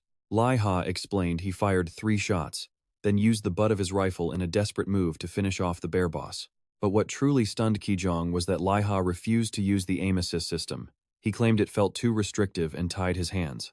With the system off, he could still land a headshot from 100 meters away. Ki-Jang couldn't hold back anymore. He desperately invited Liha to join his guild, knowing such talent would be poached by rivals. The musketeer class is already rare, but a player as overpowered as Liha? You could count them on one hand. The offer was tempting, but what did Liha say? He preferred the path of a solo player taking on the world alone. Ki-Jang couldn't accept being brushed aside. He summoned his guild cloak and cried out, asking if Liha had never heard of the Morning Star Guild. Well, Liha had to apologize, because he genuinely had no idea who they were. What could Ki-Jang expect from a total newbie? He was speechless. His guild was actually a pretty big deal. Morning Star's leader, Hen, was famous enough to be on TV. That mage ranked 8th in Korea, making Ki-Jang incredibly proud. His world rank was around 40th. Hearing that, Liha lost interest. He'd been invited by the world's 9th-ranked player and was still considering it. Liha switched the subject back to Ki-Jang, who was only in Korea's top 100. Ki-Jang was still proud of his rank. He boasted about being an invincible tank player. Seeing Ki-Jang's smug attitude, Liha wanted to put a bullet between his brother's eyes. He teased that Ki-Jang might crack the world's top 500. Still, top 500 out of a billion players was impressive. And Ki-Jang was already level 198. As the experienced younger brother, Ki-Jang decided to give Liha a tour to get him settled in before they started grinding levels. And of course, he had to give his brother some cash, since Liha was broke. Elsewhere, Hen and Sasuke were having a discussion. Before starting, Hen told Sasuke to scan the area to check for any eavesdroppers. Sasuke activated his skill and scanned the surroundings, confirming they were alone. They were discussing Liha. Even though his equipment was now a much higher grade set, they were certain Liha was the player from the newbie zone. The same musketeer the Lamb sisters tried to recruit. Sasuke wasn't so sure, since he couldn't inspect Liha's information. Hen believed the Lamb sisters had hidden his stats, planning to power level him. Since Liha is Ki-Jang's relative, Hen assumed the Lamb sisters were using him as a spy to infiltrate the Morning Star Guild. Sasuke then mentioned the title Liha was currently using. It was the Fearless title, a reward you only get by killing a monster 20 levels higher than yourself. Hen was positive. A low-level Korean musketeer approached by the Lamb sisters could only be Liha. He trusted his gut. He recalled Liha leaving the starter zone just days ago at level 12, probably unable to even afford ammo. Yet somehow, he reached the capital, hit level 25, got new gear, and killed the bear boss. Hen refused to believe Liha did it without the Lamb sisters' backing. He thinks if he can't do something, no one can. As for Sasuke being unable to view his stats, the Lamb sisters must have used a magic item to block his information. A rookie like Liha could never afford an information-blocking item himself. Furious, Hen raised the bounty on the Lamb sisters and told Sasuke to watch Liha. In fact, he had to do it personally. Once the orders were given, Hen and Sasuke used teleportation magic to leave. That Hen character even put on a friendly face, though it looked completely fake. Back with the brothers, Liha bought a map and studied it intently. This was just a habit of his. As a sharpshooter, he always memorized and marked all key positions. As Ki-Jang led him to the Musketeer class hall, Liha asked about the Sacred Roast quest. Unfortunately, Ki-Jang knew nothing about it. He guessed anyone who got the quest just ate the special lunchbox. Liha figured other players probably ignored the penalty and ate the food right away. So, what if he completed the quest? The roast shop would likely open a branch in the capital, changing the map itself. Ki-Jang doubted anyone would finish that quest. Eating the box gives free levels. And for a high-level player like him, leveling up is a ridiculous grind. Perhaps Liha should forget the quest and sell the lunchbox. It would fetch an insane price. If he sold the lunchbox, Liha could likely earn enough for his treatment and also help support his family. The deal sounded good, but Liha needed to think it over. Ki-Jang knew instantly that his brother wouldn't sell it.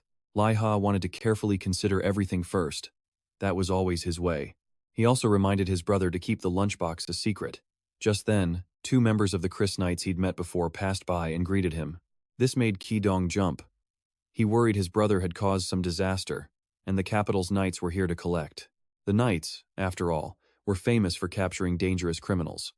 To avoid any misunderstanding, Liha introduced the 2 members.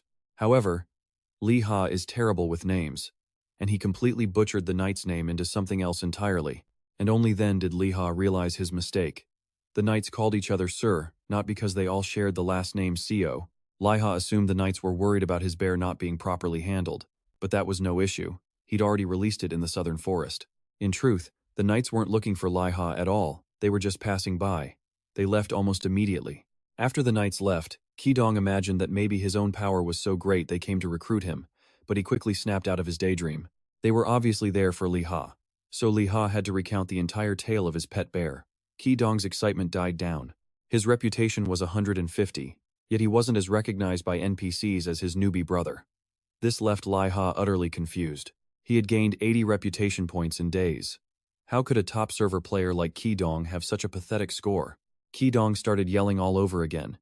He was convinced his brother was using hacks. Otherwise, how could he farm reputation so quickly? But Liha swore he did nothing special, claiming it was just a normal series of quests. Ki-Jang wondered what other incredible things Liha could achieve with his grinding speed. Finally, he led Liha to the Royal Guard Academy, which looked far worse than Liha had imagined. In comparison, Ki-Jang's own class academy looked like a magnificent palace. The Royal Guard Academy, however, looked like a stable, a clear sign of class discrimination. Ki-Jang also gave his brother essential supplies, along with 2 gold. As for equipment, Liha's current gear was decent enough. He could just upgrade later once he reached a higher level. Ki-Jang's job was done, and he had to go grind monsters, leaving Liha to explore the academy on his own. He might as well go in. Once inside, Liha felt the academy looked more like an abandoned ruin.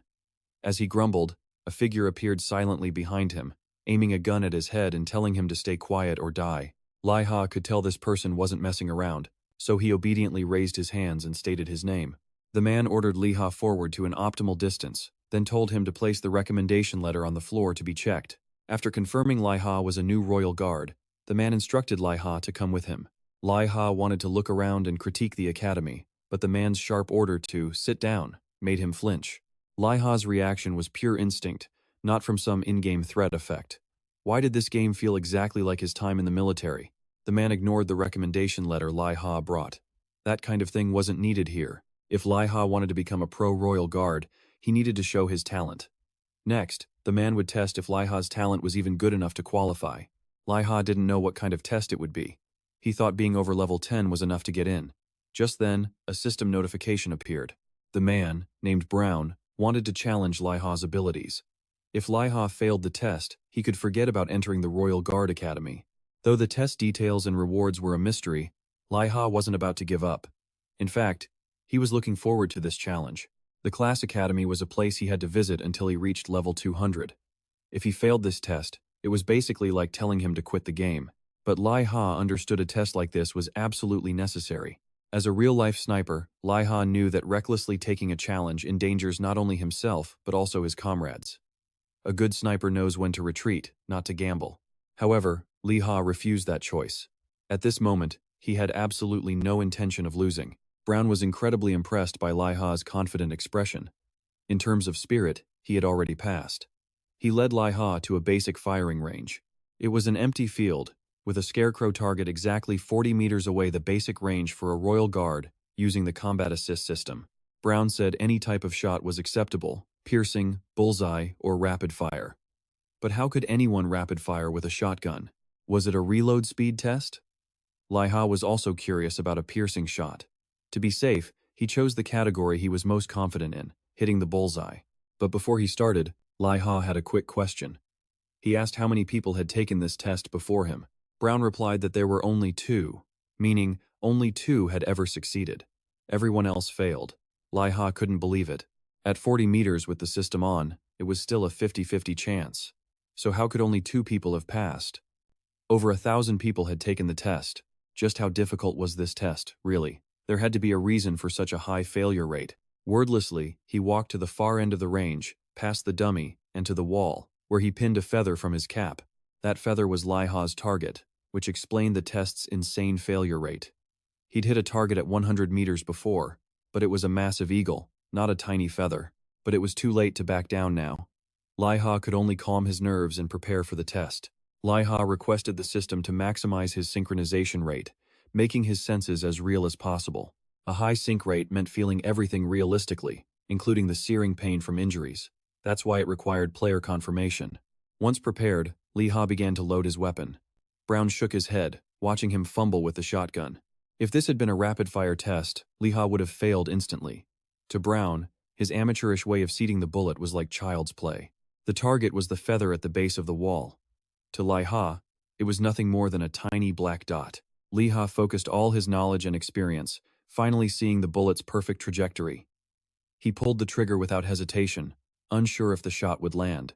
But Liha hadn't lost his touch. His years of real-world battlefield experience were now fully unleashed. The bullet he fired pierced the exact center of the feather, a perfect shot. Brown was completely stunned. He hadn't rated Liha highly, but the boy had shocked him. Liha, on the other hand, was terrified. Brown was just sitting there, without even activating a skill, and yet he could still see the feather so clearly. Brown was absolutely thrilled. It had been ages since his academy had seen someone as interesting as Liha. Liha had passed Brown's challenge. His reward was a 30% affinity boost with the master. Being recognized by one of the Empire's top 3 musketeers was no small feat, Liha also received a bonus to his perception stat and 20 continental reputation points. This, he realized, must be why the reward was hidden. If it were public, everyone would swarm here to farm points, ruining the challenge. Brown called Liha inside, poured him tea, and asked how he was feeling. Obviously, Liha was on top of the world. Liha increasingly felt that Brown was no ordinary man, especially after the system revealed he was one of the Empire's 3 legendary musketeers and the founder of the Academy.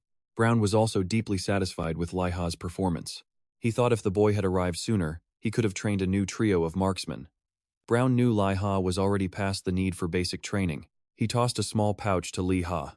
It was filled with a massive supply of ammunition. The old man was incredibly generous, to give so many rounds at once. The value of that pouch was probably worth Liha's entire current fortune. But these weren't a gift, they were for Liha's next mission. He needed to hunt 30 spiders to complete his quest. His reward would be another 10% affinity with Brown, plus other bonuses. Liha didn't mind having to grind quests right after enrolling. But those spiders were too low level. Hunting only them would be an inefficient way to make money. Liha made a proposal. Add bats to the hunting list. Thanks to his negotiation skill, he quickly got Brown's approval without causing any offense.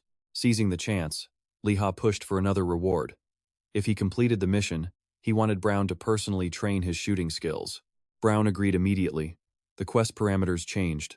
Liha had to hunt both spiders and bats, and the time limit was cut to just half a day. Liha just wanted a few extra benefits, so how did he end up with this crushing pressure? He wanted to renegotiate, but one look at Brown's stern expression made him shut his mouth. He could only tell himself one thing. The harder the mission, the greater the reward. Liha rushed to the hunting grounds immediately. The travel alone would eat up half his time, and the number of monsters he needed to kill was staggering. Not every monster would drop a quest item, which meant the total number he'd have to hunt would be astronomical. Liha was aiming to become the next successor to the 3 legendary musketeers. He had no choice but to give it his all. As Liha ran, he saw players shouting to recruit teammates for grinding mobs. Some parties were hunting bats and spiders, while another was headed to Corpse Prison Mountain. It took Liha a moment to remember that Corpse Prison Mountain was the spot where the Lin sisters were camped out. He thought for a moment but decided against it. His quest was too urgent. Liha sprinted towards the hunting grounds with the speed of a marathon runner. A journey that should have taken 2 or 3 hours was completed by Liha in a mere 45 minutes. At the edge of the hunting area, a crowd had already gathered. The other players felt the spiders and bats were far too agile at night. They couldn't handle the mobs and decided to wait for dawn. But Liha had no time to waste. He had to start now to meet the deadline. Watching Liha enter the forest without a hint of hesitation, the other players began placing bets on how long he could possibly last. Liha heard them betting on his life and seethed with anger, but he didn't have time to respond to them. Instead, he readied his gun and ammo and ventured deep into the forest alone. He tried reloading in the pitch darkness. It took over a minute. Lighting a torch would reduce that time by a quarter. The moment the flame ignited, a spider dropped down, eager to be the first to die. Without a word, he pulled the trigger, sending his opening kill straight to the grave. Another spider lay on the ground, struggling to right itself. Liha hurriedly began reloading for his next attack. The moment the spider righted itself to flee, Liha was ready, planting a lead slug right into its body. Liha could feel his senses sharpen, but the high assimilation rate also amplified the chilling dread of the hunting grounds. Unfortunately, none of the mobs he'd just killed dropped any items. He had to hunt faster to gather the quest materials. Meanwhile, at the edge of the forest, some players were fuming. It had been 2 hours and still no sign of Liha. Their bets were going up in smoke. Some even thought he was already dead. If that was true, how could he even get out? A silver-haired player suggested they head inside to confirm Liha's status and settle the bet. Of course, he wasn't brave enough to go alone. Luckily, 2 other curious players decided to join him. The silver-haired man was thinking Liha dared to enter the forest alone, so he must be a pay-to-win player. He hoped Liha was dead so he could loot his items to cover his bet. As for the other 2, they were just cannon fodder. The trio ventured deep into the forest but found no trace of Liha. It was too dark, so their only option was to light a fire to see. The silver-haired leader unleashed a fire-arrow combo, shooting them in 3 directions. But they saw nothing around them. There was no sign of Liha, and even the swarms of bats and spiders had completely vanished. The eerie silence felt unsettling, putting the group on edge. But their leader wasn't giving up. He was sure Liha was dead and was determined to find his dropped loot. That haul had to be worth at least 1 gold. As the group pushed forward, one of them spotted a huge swamp off to the side. But something was wrong with this swamp. It glowed a sickly green and emitted a strange, foul odor. This was no ordinary marsh. Looking closer, the silver-haired man realized it wasn't a swamp at all, but a massive pile of bat and spider corpses. As horror gripped him, the cries of monsters echoed from the distance. The sound terrified the group, making them want to flee immediately, but it was too late for them. The monsters had already sprung their ambush, surrounding them completely. There was no escape. A horde of spiders and bats, as numerous as an army, charged toward the three players, ready to tear them to shreds. Back at the Musketeer Academy, Brown noted that time was almost up, but Liha hadn't returned. Just then, a sound came from the door. Brown hid behind it again, waiting for Liha to enter before aiming his rifle. Liha was already used to the old man's unique style of greeting. Was he going to ask for the recommendation letter again? Before Brown could even process the situation, Liha dropped a heavy sack on the ground, filled with spider legs and vampire bat fangs. He had perfectly completed the mission Brown assigned.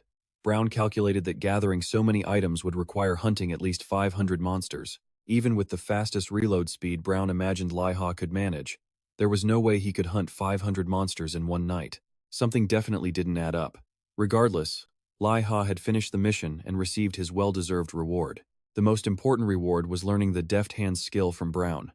This skill allowed Liha to cut his reload speed in half for 5 minutes. Liha wanted to know his next mission, but Brown stopped him. There was something the instructor couldn't understand. How on earth did Liha collect all the quest items so quickly? Brown seemed genuinely hesitant to bring it up. He suspected Liha had cheated by buying the items to meet the quota. But Liha swore he hadn't cheated. He was completely confident, having combined several techniques to maximize his hunting efficiency. At first, he was going crazy, killing monsters one by one. Liha wished he wasn't holding a shotgun, but a Gatling gun instead. Then, hunting efficiency would be no problem at all. But reality is harsh. None of his skills had any area of effect damage. At this one-shot per monster pace, he would never have made the deadline. Liha even thought about lining the monsters up for a piercing shot, but getting them to stand still and wait for a bullet was impossible, and he wasn't even sure how many creatures his musket could pierce. To make things worse, the item drop rate was infuriatingly low, only one item for every 4 monsters killed. Right now, Liha stood at a junction of several trails in the forest. If someone like Lin Huo were here, she would surely have some area of effect skills to wipe out these monsters in a flash. Thinking about it made Liha jealous of other character classes. Musketeers had no area of effect skills, at least not at his current level. But then, he remembered something. First off, the gunpowder smoke he used during the eagle hunt was not a system-recognized skill, but the truth was, it was still effective. If that was the case, Liha had a very interesting idea to try. His villainous grin suggested this plan was far from ordinary. Liha found a tree cut down to its stump and began to prepare his plan. He had already confirmed there were no other players around, so no one would be harmed. Next, Liha left that spot, preparing to find an unlucky spider. As soon as he aimed at his target, Liha charged straight toward the spider. He bent backward, perfectly dodging the spider's pounce without a single wasted motion. Then he stood up, but instead of shooting the creature, he activated his close-quarters combat skill. Liha used his musket like a spear shaft, impaling the spider and lifting it high. He didn't intend to kill it right away, only to make it scream in pain. After the surrounding monsters were drawn in by the sound, Liha finished off the unlucky spider and smeared its blood on himself to attract the others. Liha's kiting strategy worked almost too well. So well, in fact, that even he was getting nervous. If that horde caught up, he'd be torn to shreds. A spider suddenly lunged at Liha. His incredible agility saved him, but it was a clear warning. He was far too close for comfort. Liha pushed his legs to the limit, and finally, he saw the tree stump where he'd set his trap. He slid into a perfect drift behind the tree and raised his gun. His target wasn't the horde, but the piece of flint attached to the wood. Instantly, the gunpowder ignited, the flame racing towards a core packed with iron pellets. The entire trap exploded, showering the monster horde in shrapnel. Liha had just pulled off an insane gambit. He'd created a homemade Claymore mine just to hunt monsters. It was an explosive device filled with metal balls, designed to shred anything within its blast radius in a split second. Ultimately, Liha's plan was a massive success. His improvised Claymore looked crude, but its destructive power was anything but. Mr. Brown listened to Liha's story, his excitement growing with every word. To him, this Claymore was an absolutely irresistible creation. Brown found the Claymore strategy fascinating, but he had one question. Could this truly be considered a musketeer's tactic? Brown reminded him that the mission's purpose was to improve Liha's skills as a proper musketeer. This meant Liha should have been practicing his marksmanship, not his crafting skills by building such terrifyingly powerful toys. And in reality, most of the items Liha had gathered weren't from shooting down monsters one by one. Okay, his creativity was impressive. But Brown didn't want him getting arrogant. He switched topics, asking what Liha believed a musketeer's role was. The question was too vague without any context.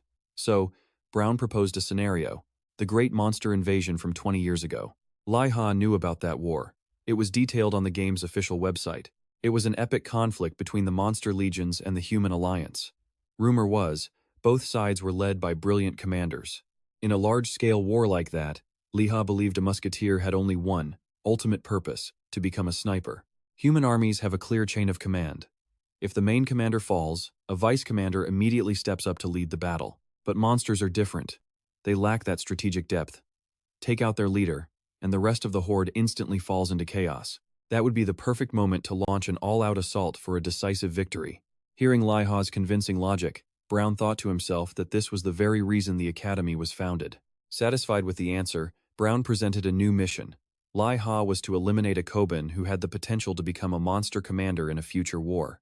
However, the Koban tribe was known for being numerous and fierce, so Liha would need to proceed with extreme caution. But before Liha could fully grasp the new mission, Brown had another idea and updated the quest. The target was still the Koban chieftain, but the rewards were far greater, and so was the penalty for failure. Liha was completely baffled. He hadn't even used a negotiation skill, yet the quest had changed on its own. The mission was brutally difficult. Not only did he have to hunt a monster way above his level, but partying with anyone over level 32 would result in immediate failure. This made the quest feel impossible to refuse for some reason. Why did Brown drop this insane mission and then just sit there blushing?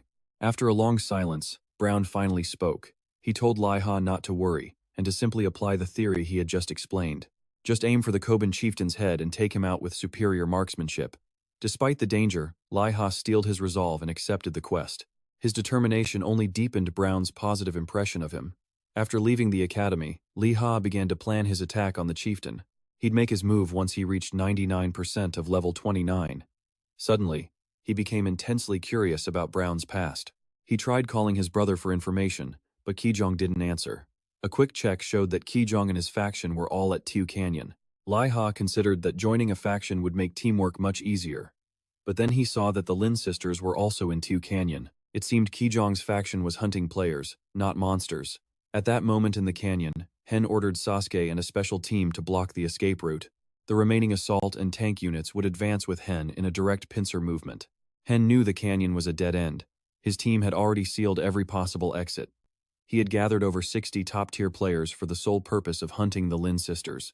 The only potential problem was their ability to teleport, but Hen had already prepared a counter for that. He cast a wide-area spell that blocked all teleportation magic. At the same time, Ki-Jang led the tank unit charging forward, directly toward Lin Huoding. She calmly chanted a spell, unleashing a rain of ice shards on the enemy formation. That single attack took out a massive number of Hen's forces. Only Ki-Jang, the server's top-ranked tanker, had the defense to withstand Lin Huoding's overwhelming assault. Showcasing his top-tier experience, Ki-Jang immediately ordered the surviving tankers to maintain their defensive formation and keep their distance. But Lin Huoding was completely unfazed by their numbers. She began another incantation, summoning countless lances of pure ice. A chill went down Ki-Jang's spine. He desperately ordered his team to strengthen their defenses. Lin Huoding alone was about to wipe out his entire defensive line. Ki-Jang was sweating profusely. He couldn't believe she could spam ice lances with no cooldown. Just then, a terrifying fire spell erupted from the side. A surprise attack blasted the tank line, shattering their formation. The ambush was so sudden, Ki-Jang couldn't even issue a command. And such powerful pyromancy could only belong to Lam Hoa Duyan. Together, the Lam sisters were truly a force to be reckoned with. Many members of Ki-Jang's force had already been wiped out and forced to log off, but he charged on, ignoring the sisters' fierce assault. He gave a risky command for all remaining members to defend while slowly closing in. To Ki-Jang, some sacrifices were a worthy price. At least they had cornered the Lam sisters, just as their leader, Hen, had planned. But Ki-Jang wouldn't let anyone get cocky just yet. After all, Their opponent may have looked young, but she held the 9th rank in the entire world. Just then, a barrier of ice erupted between Ki-Jang's group and the Lam sisters. It quickly grew into a colossal wall, blocking their advance. However, a simple wall like this was never going to be enough to stop Ki-Jang. He focused power into his shield and slammed it into the massive ice wall. The tanks behind him immediately followed his lead.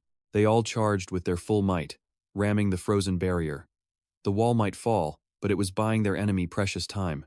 Not wanting to fall behind, Ki-Jang unleashed all his strength and finally shattered the wall. But on the other side, Lam Hoa-din was already waiting. He watched as Lam Hoa-din slowly levitated, an aura of chilling frost radiating from her body. Ki-Jang assumed she would just make another ice wall, but her plan was far more sinister. Instead, without warning, Ki-Jang and his squad were torn apart by an invisible force. Countless wounds opened up, their health bars plummeting. When Ki-Jang finally focused, he saw the truth. The air was filled with shards from the very wall he destroyed, flying at blinding speed. Ki-Jang couldn't believe Lam Hoa-din's power was so terrifying, and the stronger she was, the more his rage burned. Meanwhile, Liha tried to contact everyone, but no one answered. The map only showed they were all in Tila Quan Alley.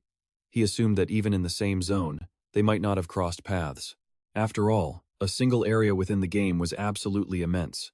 But remembering Ki-Jang's intense desire to crush the sisters, Liha felt a sense of dread. Back at the alley, Hen's forces had finally cornered them. Hen suggested they talk for a moment, but the sisters scoffed. There was nothing left to discuss. Hen claimed he'd sent countless messages asking the Lam sisters to contribute to Candle Castle. But Lam Hoa-din refused, saying she'd donate herself, not through him. Lam Hoa-din's uncooperative attitude infuriated Hen. He threatened that many on his side were just waiting for the order to take them down. Hen's goal was to force the Lam sisters out of the Candle Castle map. With them competing, his Starlight Force could never monopolize the territory. The sisters didn't get it. The Starlight Force just had to spend more money than them. But the issue was, not everyone could burn cash on a game like they could. Hen taunted them, claiming they only acted so arrogantly because they were real-life heirs to a major corporation.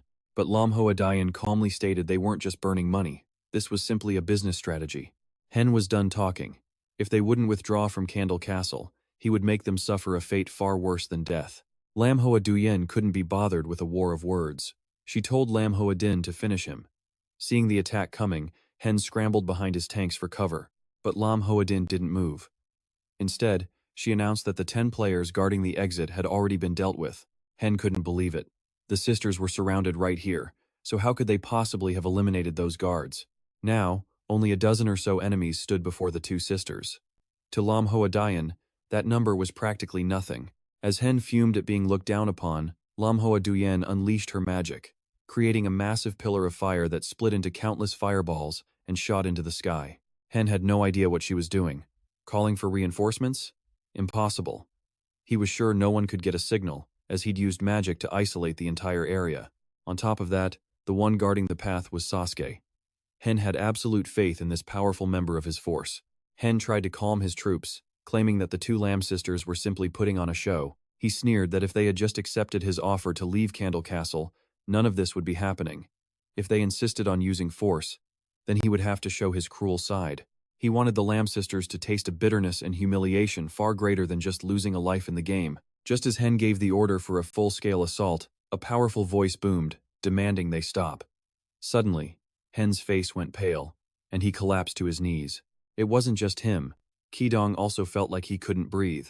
All the other members had already fallen.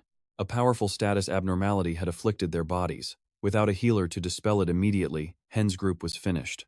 Hen couldn't understand how Lam Hoa-din could cast such a powerful debuff. But the attack hadn't come from the sisters. High on the canyon ridge, countless players had suddenly appeared. At the center of the group, a golden dragon flag fluttered in the wind. It was the banner of the Yellow Dragon Force. Hen was completely stunned. Just recently, the Yellow Dragon Force and the Lam sisters were fighting like cats and dogs. So why was this force here now? The only possible explanation was that these two rival powers had joined forces. Fai-Vu, leader of the Yellow Dragon Force, leaped down gracefully and gave Hen a martial artist's greeting. This was bad. Fai-Vu was the top 4 player in the world. Hen knew he couldn't defeat the Lin sisters. He switched tactics from capture to sabotage, masking it with a saintly smile. He asked why Fei-Yu's group had appeared. Fei-Yu had no issue with Hen, just Starlight's dirty ambush on the Lin sisters. Lin Huoyuan cut him short, demanding they leave and drop any claim to the castle foundation. Declare war openly next time. Another ambush, she warned, and there would be no mercy. Fei Yu added a veiled threat. Hesitate, and the Golden Dragon Guild would gladly clash with Starlight. Seeing his own forces waver, Hen knew the fight was lost. He had no choice but to retreat. Just then, a Golden Dragon player was ambushed, dying in an instant. Even Lin Huoyuan was caught completely off guard. Hen saw their confusion as a chance to strike, but just as he moved to give the order, everything changed. Where the player vanished, a new figure materialized from thin air. A hulking, silver-haired warrior appeared, wielding a massive serrated blade. He was the berserker, Igor, the world's third-ranked player. As his body twisted into a monstrous form, Igor raged at the guilds below for disrupting his hunt. And now, they gathered here for a party? Fine. He would make this place his personal slaughterhouse. Perched on the cliff, he channeled immense power into his blade, preparing a devastating opening strike. Hen saw his golden opportunity. He ordered the 3 Korean guilds, Starlight, Dragon Knights, and Lightning Flash, to attack the Lin sisters. His one goal was simple: ensure Lin Huoyuan and Lin Huoding were eliminated here and now. Meanwhile, Liha roamed the capital, constantly checking his map for Ki-Jang's position. Ki-Jang wasn't responding and still hadn't left Tu Canyon. He was clearly caught up in something big. Liha just needed info on Brown, but this was getting difficult. He should have just logged off to check the forums. Then, a new idea sparked. He decided to ask an NPC, heading straight for a tavern to question the bartender. But before he could ask about Brown, he overheard something far more explosive. Players were buzzing about a massive conflict erupting in Tu Canyon. The server's top rankers, Lin Huoding, Fei Yu, and even Igor, were in an all-out war. Rumor was the Golden Dragon Guild had been interfering with Igor's grind. That's why he finally snapped. A Korean guild was caught in the crossfire, too. Liha knew it had to be the Starlight Guild. Ki-Jang's account was still active, so at least he wasn't dead yet. But Sasuke had just logged out, though he'd been online moments before. Then, Ki-Jang, Tain, and Lin Huoyuan's icons went dark. Liha couldn't grasp what happened in Tu Canyon. He logged out, deciding to just call Kong directly. He called his brother, who answered with a groggy, barely conscious mumble. Liha checked the forums, which were in chaos over Tu Canyon. Ki-Jang's only comment: their opponent was monstrously strong. Ki-Jang declared he was done with drama. He'd just focus on ranking up. Being a top player's punching bag was soul-crushing. After the call, Liha dug through the forums and found a full video of the Tu Canyon battle. The video showed Igor's beast form. He charged into the surrounding guilds, his serrated blade a whirlwind of destruction. Igor carved through players effortlessly. With each kill, a red light flowed back into his body, fueling him. Some foolish players just stood there commenting instead of fleeing. They panicked when Igor's gaze fell upon them. Luckily, Fei Yu dove in, saving them from being split in two. Now, the fight seemed balanced. The world's number 3 versus number 4. Meanwhile, the Lin sisters, one of fire, one of ice, annihilated any approaching foe. But Fei Yu's concern for them created an opening. He realized the two sisters were Fei Yu's weakness. So Igor charged directly toward them with his blade. Facing the charging number 3 ranker, Lin Huoding pushed her sister back, unleashing a massive ice spell to block Igor. The Starlight Guild, poised to attack the sisters, was stunned by the sudden appearance of an ice willow. While Hen hesitated, Igor ignored the sisters entirely, leaping in to massacre the Starlight Guild instead. He was clearly just rampaging to vent his rage, unable to tell any of the Eastern players apart. Igor was furious. It seemed his rage was blinding him, not just malice. He ignored the Korean players for now. Igor refocused on the Lin sisters. He swung his massive, serrated blade, smashing it into Lin Huoding's ice willow. The blow was unbelievably powerful, yet it couldn't shatter the willow in one strike, only leaving a deep gash. Unable to break through to the sisters, Igor turned his attention to Ki-Jang's group. Ki-Jang tensed as the monster slowly approached. He desperately ordered the tankers to form a shield wall. But before he could finish, Igor swung his blade casually, cleaving a nearby tanker in two. Ki-Jang broke into a cold sweat. Igor wasn't even trying, yet he'd already claimed one of them. He's reaping them like wheat. Is this the terrifying gap between a top ranker and ordinary players? But Igor didn't stop. He relentlessly swung his blade, scoring mega kills, then absorbed the blood of the fallen. The more blood he absorbed, the more frenzied he became. Fivu could watch no longer, leaping from the cliff and kicking Igor into the wall. Fivu couldn't hold back any longer. He took his stance, ready for a life-or-death battle with Igor. Igor was known for his insanity and feared no one. He instantly answered Faivu's challenge with action. One wielded a jagged greatsword, the other met it with bare fists and feet. Their chaotic clash shook the battlefield. The world's third and fourth rankers fought on another level. Other players couldn't even track their movements, but Hen still refused to give up, ordering his remaining forces to charge. Their target, the Lamb Sisters, hidden inside the massive ice willow. Taking down the Lamb Sisters was worth any number of sacrifices. However, simply approaching the willow was nearly impossible. Countless ice spears shot down from its canopy, piercing anyone who dared to get close. Only Tane of the Allied forces was skilled enough, blocking the ice spears while slowly advancing forward. With the Lamb Sisters finally in sight, Tane roared, preparing to finish them off once and for all. In theory, it was a good plan. Tane's attack even made Faivu pale, but his sword never found its target. Because his blade was ensnared by the drooping branches of the ice willow, Tane was completely immobilized, his body bound by ice. Just then, Faivu roared at him, calling him a traitor. Faivu had fought Igor to save Tane's group. To be repaid with such betrayal was unforgivable. Tane froze, targeted by one of the server's top players. It was too late to retreat. He had to go all in. A valiant effort, born from pure desperation. But let's be honest. He was completely out of his league. Faivu dashed forward, landing a single kick to the ribs that left Tane foaming at the mouth. Powerless, Tane collapsed, but Faivu wasn't finished, and raised his foot for a final blow. But in that critical moment, Ki flashed in to intervene. His shield blocked Faivu's finishing blow.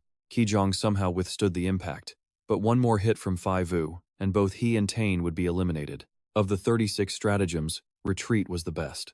Ki grabbed Tane without hesitation and made a run for it. Furious, Faivu moved to finish them both. But just then, Igor returned to the fight. Ki-Jang carried Tane away from the battlefield's center. He had to find a healer for him, and fast. Suddenly, something shot past Ki like a cannonball, slamming into the cliff behind him. It was Faivu, pinned helplessly against the rock, and the one who could overpower a world ranker? It could only be Igor. He was furious the chaos stopped him from gathering blood. Perhaps that was how Igor leveled up. As the berserker approached, Ki raised his shield, ready to fight. But Igor didn't even need his weapon. A single swipe sent Ki-Jang's shield flying into the air. Igor grabbed Ki-Jang by the throat and lifted him effortlessly, choking the very life out of him. As his vision faded, Ki-Jang felt true despair. The power gap between them was absolute. Next, Igor showed no mercy. He raised his greatsword and struck Ki down. Igor, the world's third-ranked player, at level 260. His werewolf skill boosted his power immensely, but in exchange, his stamina drained at an alarming rate. To maintain his form, he had to constantly absorb blood. But Liha was only level 26, a tenth of Igor's power. He couldn't even dream of scratching him. Liha recalled his own despair, the accident that had left him unable to walk. It was Ki-Jang who brought him to this game world, the only place Liha could feel his own 2 feet again. Seeing Ki-Jang so utterly destroyed by Igor was something Liha couldn't accept. He swore he would hunt Igor down, but to do that, he first needed to level up. Liha returned to his gaming pod, ready to grind until he was strong enough to crush Igor. Meanwhile, back at the battle in Pai Canyon, inside the ice willow, Lam Hoa Din and Lam Hoa Duyan heard screams as Igor hunted the others. Lam Hoa Duyan broke out in a cold sweat. The sisters were trapped with no way to escape, and their protector, Faivu, was nowhere to be found. In a one-on-one duel, Faivu might have stood a chance, but a fair fight was no longer an option. The only question was how the Lamb sisters could escape. Lam Hoa Din began chanting a powerful spell, then asked her lower-leveled sister to act as a sacrifice. Left with no other choice, Lam Hoa Duyan agreed. The ice willow vanished, revealing Lam Hoa Din channeling an immense spell. Hen's blood ran cold. If he couldn't stop her, they would all be wiped out, but it was already too late to stop her. Her ice magic freezes any foe it touches. Meanwhile, Liha just sold his unneeded items for 4 gold. He then spent 3 gold on gear from the Royal Guard. Now, Liha's top priority is a weapon upgrade. Just then, a guy suddenly called out to Liha. It was the dual shield player from the bear hunting grounds.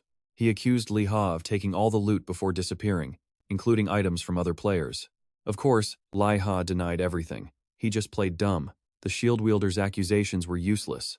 Liha had offered to team up before, but nobody listened. If that guy doubts him, it's his own problem. He'd need proof to make a claim. The shield user was speechless, then demanded half the loot from Liha. Liha shut that down too. The items were ownerless, so why share? He isn't someone who can be easily bullied. The dual shield user should just get lost. He was left completely speechless, unable to intimidate Liha at all. So, the guy played his last card, flashing his faction's cloak, hoping to finally scare Liha. But even that didn't faze Liha. As if being in some guild would ever worry him. He's faced down major faction leaders without batting an eye. If the guy persists, he'll call the Sriss Knights for harassment. The dual shield user was now fuming. Did Liha think the Knights were his personal friends? Well, not exactly friends. Colleagues would be more accurate. But Liha didn't need to call anyone. He could just outrun this pest. The shield user tried to give chase as Liha ran, but in a flash, Liha was already at the city gates. As for the dual shield user, he was out of breath after a few steps. He couldn't understand how Liha left him in the dust. Of course, the guy could never understand. While Liha was only level 26, his speed matched a level 47 player. But even with his superior stats, Liha's target is level 260. He has to grind even harder. Liha's first goal is reaching Mount Zemu to farm monsters there. He still has no clues about the lunchbox quest, but that quest has a 1-month time limit, so he should be fine. At the foot of Mount Zemu, countless players were gathered. They were all recruiting members for their hunting parties. This place was actually quite bustling. It was only then Liha remembered. He hadn't researched who Chief Kobold was or where he lived. He'd completely forgotten to gather intel before rushing here. He could only picture the boss in his head. Probably some fat, lazy kobold lounging on a golden throne. The more he thought about it, the less he understood Brown's logic, asking him to solo Chief Kobold before level 30. Just then, Liha overheard a party recruiter mention that they had a beautiful healer with them. The recruiter then pointed to a cloaked man with a strange staff, clearly referring to Liha. The one who approached was a burly man in full medieval armor. He wanted to know Liha's current level. If his level was high enough, their 3-person party could depart. Liha thought for a moment and decided to lie, claiming level 41. That was the perfect level for farming this area. Liha asked to be sure of their roles. He was the damage dealer, so this guy was the tank. So who was the last member? Obviously, Liha was curious about the beautiful healer he'd heard about, and the healer, named Hannah, was so cute Liha couldn't look away. For someone who'd been in military training like Liha, his interactions with girls could be counted on one hand. The Lin sisters were either too strong or too cold, so Hannah's cheerful personality was a breath of fresh air. The tanker introduced himself as Matsushige. He and Hannah were both over level 40. Adding Liha's fake level gave them a perfect party for farming. Forming a party in this game doesn't reveal levels, so no one suspected Liha was lying about his. The group headed deep into the monster territory and soon spotted 2 kobolds. Matsushige wanted to take a detour. Fighting 2 kobolds at once would be draining. But Liha needed to level up fast, so he couldn't skip them. He told the party to wait while he prepared to attack. The only issue was his painfully slow reload speed. This made Hannah and Matsushige very nervous. Liha also hid his 100-meter range, claiming only half of it. That made Matsushige even more hesitant. But what happened next left his new teammates absolutely stunned. He thought the loud gunshot had simply startled them. But who could possibly care about the noise? The important part was that he'd killed a kobold in a single shot. At this, Matsushige asked if Liha was really level 41. Liha was startled, thinking his lie was exposed. But Matsushige actually thought his level was much higher. It meant he and Hannah were getting power leveled by a bored expert. The group continued deeper into the mountains. Suddenly, Matsushige shouted a warning. They were being ambushed by a mountain worm. This thing was a gigantic earthworm. As its jaws opened, Liha squeezed the trigger, giving it a new hole clean through its head. 1 shot, 1 kill. Liha's peak performance remained unshaken, but he couldn't help but wonder, how did Matsushige know which monster would appear, even warning them before it broke through the ground? Only then did their tank, Matsushige, finally apologize to Liha. But any remorse at this point was useless. Liha needed a serious talk, right here and now. He wanted to know why a tank like Matsushige always avoided direct combat with the monsters. Avoiding fights was one thing, but he hadn't even used a single one of his skills. Something about this was seriously wrong. A suspicion grew in Liha's mind. Was his new teammate planning to get him killed? Matsushige heard Liha's accusation. He immediately denied it, insisting he had no such sinister plot, even while admitting he just stood by without using any skills. But hearing him admit that made Liha want to plant a bullet right between his eyes. Matsushige had to confess the truth. Although he was a tank, he didn't actually have many defensive skills. That's because Matsushige's true class was a knight, not a pure tank. He had absolutely no taunting skills whatsoever. Liha's hopes were shattered. He just assumed any player with a shield was a tank. Matsushige only possessed a single tank skill, and even that required preparation. By the time he finished casting, the whole party would be monster food. Matsushige did have a defensive skill for allies, letting Liha relax. But that hope was shattered in an instant, because that skill could only be used on female targets. It was all due to his knight class, which demanded he protect the ladies. Liha gave up on this team. Clearly, he'd have to carry them, but he had his own calculations. If this was the case, he no longer needed to rely on his teammates. He could now fully control the pace of the hunt and choose his targets. Soon after, Liha's group found Hut Village deep in the mountains. The place looked quite large. The kobold concentration must be high. This place was definitely the kobold's main nest. But if Liha took out the boss, he'd be swarmed by all its underlings. Liha noticed a cave inside the village that resembled a mine. Matsushige explained it was the kobold's storeroom. Normally, reaching that place required a full party's effort. Liha felt his current spot wasn't good for sniping, so they moved to find a better hunting ground. In a certain open area, Liha's group clashed with 3 kobolds at once. After Matsushige cleaved through the first kobold, the other 2 leaped into the air, aiming their wooden clubs right at his head. Matsushige raised his shield to block, receiving a buff from Hana to push the 2 kobolds back. He then screamed for Liha to open fire and take one out to lighten the load. But Liha refused. One by one was too slow. He'd get them both at once. With a single shot, Liha sent both kobolds to their graves. Luckily, they were close enough for the bullet's piercing power to finish them simultaneously. Only the one Matsushige wounded was left, barely breathing. Liha decided to tie it up for information instead of killing it. Of course, before interrogation comes torture. But was Liha's chosen method of torture really tickling? That kobold just kept repeating the same useless line. So Liha, done talking, pressed the muzzle of his gun to its head. It wouldn't cooperate with the fun torture. It had to taste some lead candy to know fear. Only then did the kobold offer a hint. Its chieftain only appears for special business. But God only knows what that special business could possibly be. The kobold said it concerned the tribe's survival. Figuring that was all he'd get, Liha gave it one last bullet, sending it on its way. Matsushige didn't get why Liha cared about the chieftain, when other players were only interested in the large mineral mine in the kobold village. Liha didn't answer, simply thinking the chieftain must be holed up in there. But the fact that no one had caught it yet was an important clue. This could only mean the kobold chieftain would appear when players fulfilled certain conditions. Liha now had a few keywords that could be used to lure the chieftain out. This was the main quest Brow had given him. Liha then asked his teammates if either had delved deep inside the kobold village. It turned out Hana had been there once, so Liha said he wanted to check it out too. Hana hesitated to decide herself. She glanced at Matsushige, asking his opinion. After some thought, Matsushige felt that despite the numerous, aggressive kobolds, if the 3 of them stuck together, it wouldn't be a problem. But to be safe, they should probably recruit a few more players. Liha didn't mind this approach. He could hunt and gain more experience. After picking off strays, he soon hit level 27. Matsushige and Hana, unaware Liha was faking his level, just thought he was an incredibly fast grinder. Seeing Liha's strength, Hana grew hopeful. When they finally faced the chieftain, they might actually be able to take the boss down. Just then, a group of players appeared. From the matching symbols on their cloaks, they were likely a guild on a hunt. Liha looked closely at the cloak and realized they were indeed hunting. But he wasn't sure if they were hunting monsters or hunting him. Then, the dual shield user spotted Liha and yelled for his team. He told his leader that Liha had snatched all the bear boss's drops, and also looted a ton of gear from other players. Liha was stunned. The guy was just making up lies to justify hunting him. The dual shield user and his entire crew appeared. He roared for Matsushige and Hana to disband their party and hand over Liha. He accused Liha of being a hit-and-run thief, but Matsushige and Hana didn't believe it. After farming with Liha, they knew he was a good guy. However, Liha didn't want to involve them, so he left the party himself.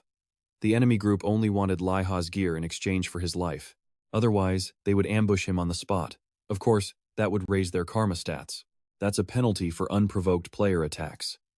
If karma gets too high, a player's reputation on the continent is ruined. Liha wanted to avoid that completely.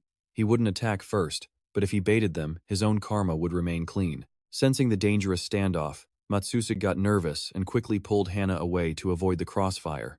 At that moment, a mage from the enemy party began his attack on Liha. Now, the hunt could officially begin. The enemy mage cast his spell, summoning a skeletal horse. The sight of it instantly stunned Liha, freezing him in place. And as the spectral steed reared up, Liha felt something was terribly wrong with his body. He recognized this feeling. It was the fear debuff from the bear boss. The enemy grunts saw Liha frozen and assumed it was an easy win. The mage was confident. A low-level player like Liha stood no chance against the debuff he had created. The group's leader could already taste victory. If they could just kill Liha and loot all of his equipment, he could cash it in and power level himself. Then, he'd command more players and find even better targets to extort. Farming monsters and looting players would become a breeze. This guy truly reveled in his life of Peking. High on his power trip, he ordered the mage not to finish Liha. Instead, every member would get a hit-in for sport. It was a cruel and arrogant plan. But reality had a surprise in store for them. Something flew out at light speed, whizzing past the leader's ear. It slammed into the mage's head, dropping him instantly as his allies stared in shock. They had gravely underestimated the gear set Liha looted from the bear boss. It cut the duration of all negative effects in half. The firebear's spirit appeared behind Liha like a guardian, boosting his fear resistance and his cool factor by 200%. With his fear gone, landing a lead bullet between the mage's eyes was simple. Liha then expertly twirled the shotgun in his hand. He activated his rapid reload skill before turning to escape. The enemy leader screamed for his archer to take Liha down. The archer quickly drew his bow, ready to obey. But before he could fire, another bullet smashed right into his face. The leader panicked, desperately ordering his tanks to form a wall in front of him to block any stray shots. He was completely baffled. Liha was low level, yet he dropped 2 level 50 players with just 2 shots. Even the leader himself couldn't pull that off. To Liha, these guys were idiots. A static defense line could never catch him. The leader finally realized his mistake and ordered his other damage dealers to surround Liha immediately. The dual shield user was cocky, claiming he'd seen Liha fight before. He said Liha's reload time was terrible, making him no threat. The words had barely left his mouth when Liha proved him wrong with a bullet to another enemy's head. The leader furiously grabbed the dual shield user. Thanks to this guy's bad info, 3 men were already dead. If this mission failed, the dual shield user would pay the price. Liha headed for the center of Kobao village, but his pursuers relentlessly followed, refusing to give up. On a nearby cliff, Matsusik and Hana watched everything. They had planned to help, but Liha was dominating the fight all on his own. The two had clearly been pretending all along. They knew Liha's level was a front for his incredible power. They also recognized the pursuers as the Gui Ring Sun Guild. Matsusik guessed Liha was now the most dangerous person in Kobao village. By sunset, the group still hadn't caught Liha. Instead, they kept aggroing monsters along the path. The attackers felt that chasing Liha was exhausting. Following their captain, Ki-Jang, was proving to be a terrible decision. Just then, Ki-Jang himself arrived and began screaming at his subordinates. Hiding in a tree, Liha couldn't stand his lecturing. He raised his gun, aiming right at Ki-Jang's head. It was time to silence this loudmouth for good. Suddenly, Ki-Jang screamed like a pig, grabbing his leg as he collapsed. His men rushed over to find a new, bloody hole in his thigh. Ki-Jang fought through the pain, ordering his men to search the trees ahead. He knew he'd been ambushed from that direction. In that moment, he also learned Liha's player name. Reloading, Liha cursed his own mistake. He should have gone for the headshot. Now his position was exposed, and the enemy knew his name. But Ki-Jang wasn't done. He planned to post Liha's info on the Gui Ring Sun bounty board. Liha couldn't care less. He had a job to do. First, he needed to finish off everyone below. A terrified Ki-Jang ordered his tanks to surround him immediately. He wasn't about to get hit by another one of Liha's bullets. Ki-Jang then pushed his 3 remaining attackers forward to hunt Liha down. Despite Liha being able to kill them at any moment, the 3 main attackers were furious. They were thrust into danger, while that coward Ki-Jang just hid and barked orders. Liha immediately seized the moment with a threat. Any of you move, and you'll eat lead. But now, the situation was turning against Liha. He could hold Jia Sinsun's group back for now, but he had no strategy for escaping this place. Liha's quick reload skill was on cooldown. It would be a while before he could go all out again. Just then, a series of chimes echoed, startling both Liha and Jia Sinsun's group. A monster with skin as red as forged iron appeared behind them. It was Huka, the chieftain of the Gobu tribe. Liha stared at the new arrival, completely speechless. This thing looked more like a demon than any Gobu he'd ever seen. Hookah let out a roar, paralyzing all players in a state of fear. At the same time, it cast a series of debuffs on their personal stats. Liha couldn't fathom it. If a deputy commander of the monster army was this strong, how terrifying must the actual commander be? Tegan was scared witless. He had never faced this boss before. Hookah rested a massive blade on its shoulder, demanding to know if the humans were there to destroy its village. Seeing this, Tegan scrambled to clear up the misunderstanding. He had no intention of clashing with such a powerful enemy. Tegan explained they weren't there to hunt Gobu. They had simply gotten lost while chasing another player. He promised they'd leave at once. Did Hookah believe him? Not a chance. Not while the bodies of slaughtered Gobu were piled high right beside them. Cornered, Tegan blamed Liha, claiming he shot the Gobu. But none of the creatures had bullet wounds. They were all killed by blades. Chieftain Hookah was tired of talking. It tightened its grip on the massive blade and unleashed a basic horizontal swing. That single swing was enough to slice one of Jai Sin Sun's men in half, killing him instantly. Just then, the paralysis effect finally wore off. Jai Sin Sun's group raised their weapons in defiance, preparing to face the swarming horde of Gobu that was ganging up on them. They could still handle the weaker Gobu. The only true threat to them was Chieftain Hookah itself. But even ganging up on Hookah was completely useless.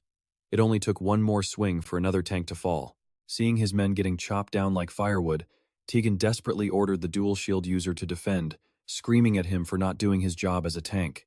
That was the theory, but reality was much crueler. Hookah needed only a single slash to completely sever the shield bearer's arms. To stop the man's screams from polluting the air, Hookah swung its blade once more, sending him to his grave. Now, not only was Tegan panicking, but even Liha, hiding in the tree, realized this boss was on a whole other level. Boss Hookah was an entity created to punish humans for their relentless attacks on the Gobu village. A quick assessment told Liha that Hookah was far beyond his capabilities. Jai Sin Sun's well-equipped group was getting killed in a single strike. If Liha fought this thing one-on-one, he would be annihilated. At this moment, Hookah's eyes locked onto Tegan, the last human it needed to eliminate. But Tegan refused to die alone. He had to drag Liha down with him. He yelled for Liha, promising all would be forgiven if he helped out. Liha felt no gratitude for the offer. He just thought, I am so screwed. He'd been perfectly safe, and now this boss had him in its sights. Liha ignored Tegan's pathetic shouting. He figured as long as he stayed hidden, he'd be fine. The boss hadn't actually spotted him yet, after all. His gun was loaded, and his distance from the boss was perfect. But if his one shot couldn't finish it, Liha knew he would be the one to die. And even if he did kill the boss, the remaining monsters would swarm him, leaving no path for survival. He was truly stuck in a no-win situation. Liha decided to crawl through the trees to find a better position.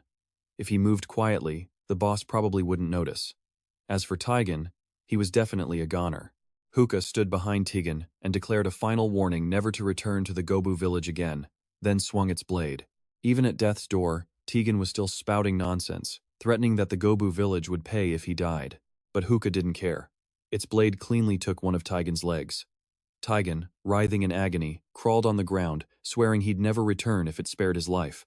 But Hookah's impression of humanity was already sealed. It refused to listen, bringing its blade down and splitting Tegan clean in two. From the trees, Liha felt a bit of relief seeing Jai Sin Sun's entire group wiped out. At least those annoying pests were finally gone. The only issue now was that the Gobu were extremely agitated.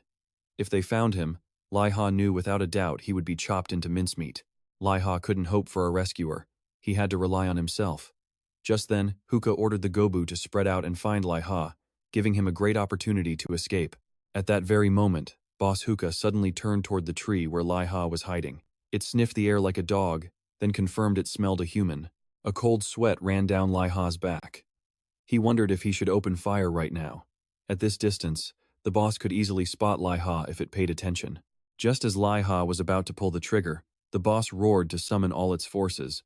But it didn't attack Liha, instead leading its troops to the village gate for a fight. Though Liha didn't understand what was happening, this was a once-in-a-lifetime opportunity. He couldn't stay in ambush any longer. He had to move to a better position. He quickly wrapped himself in leaves as camouflage and then gave chase. He couldn't let prey that was already within his grasp get stolen. The ones who had drawn Chieftain Hookah's attention were none other than the duo, Music and Hannah. They were in a dead sprint, not daring to fight the boss. Even Music was stunned. Liha had somehow aggroed the boss with just a few clues. But there was no time to think. Hannah was already gasping for air beside him.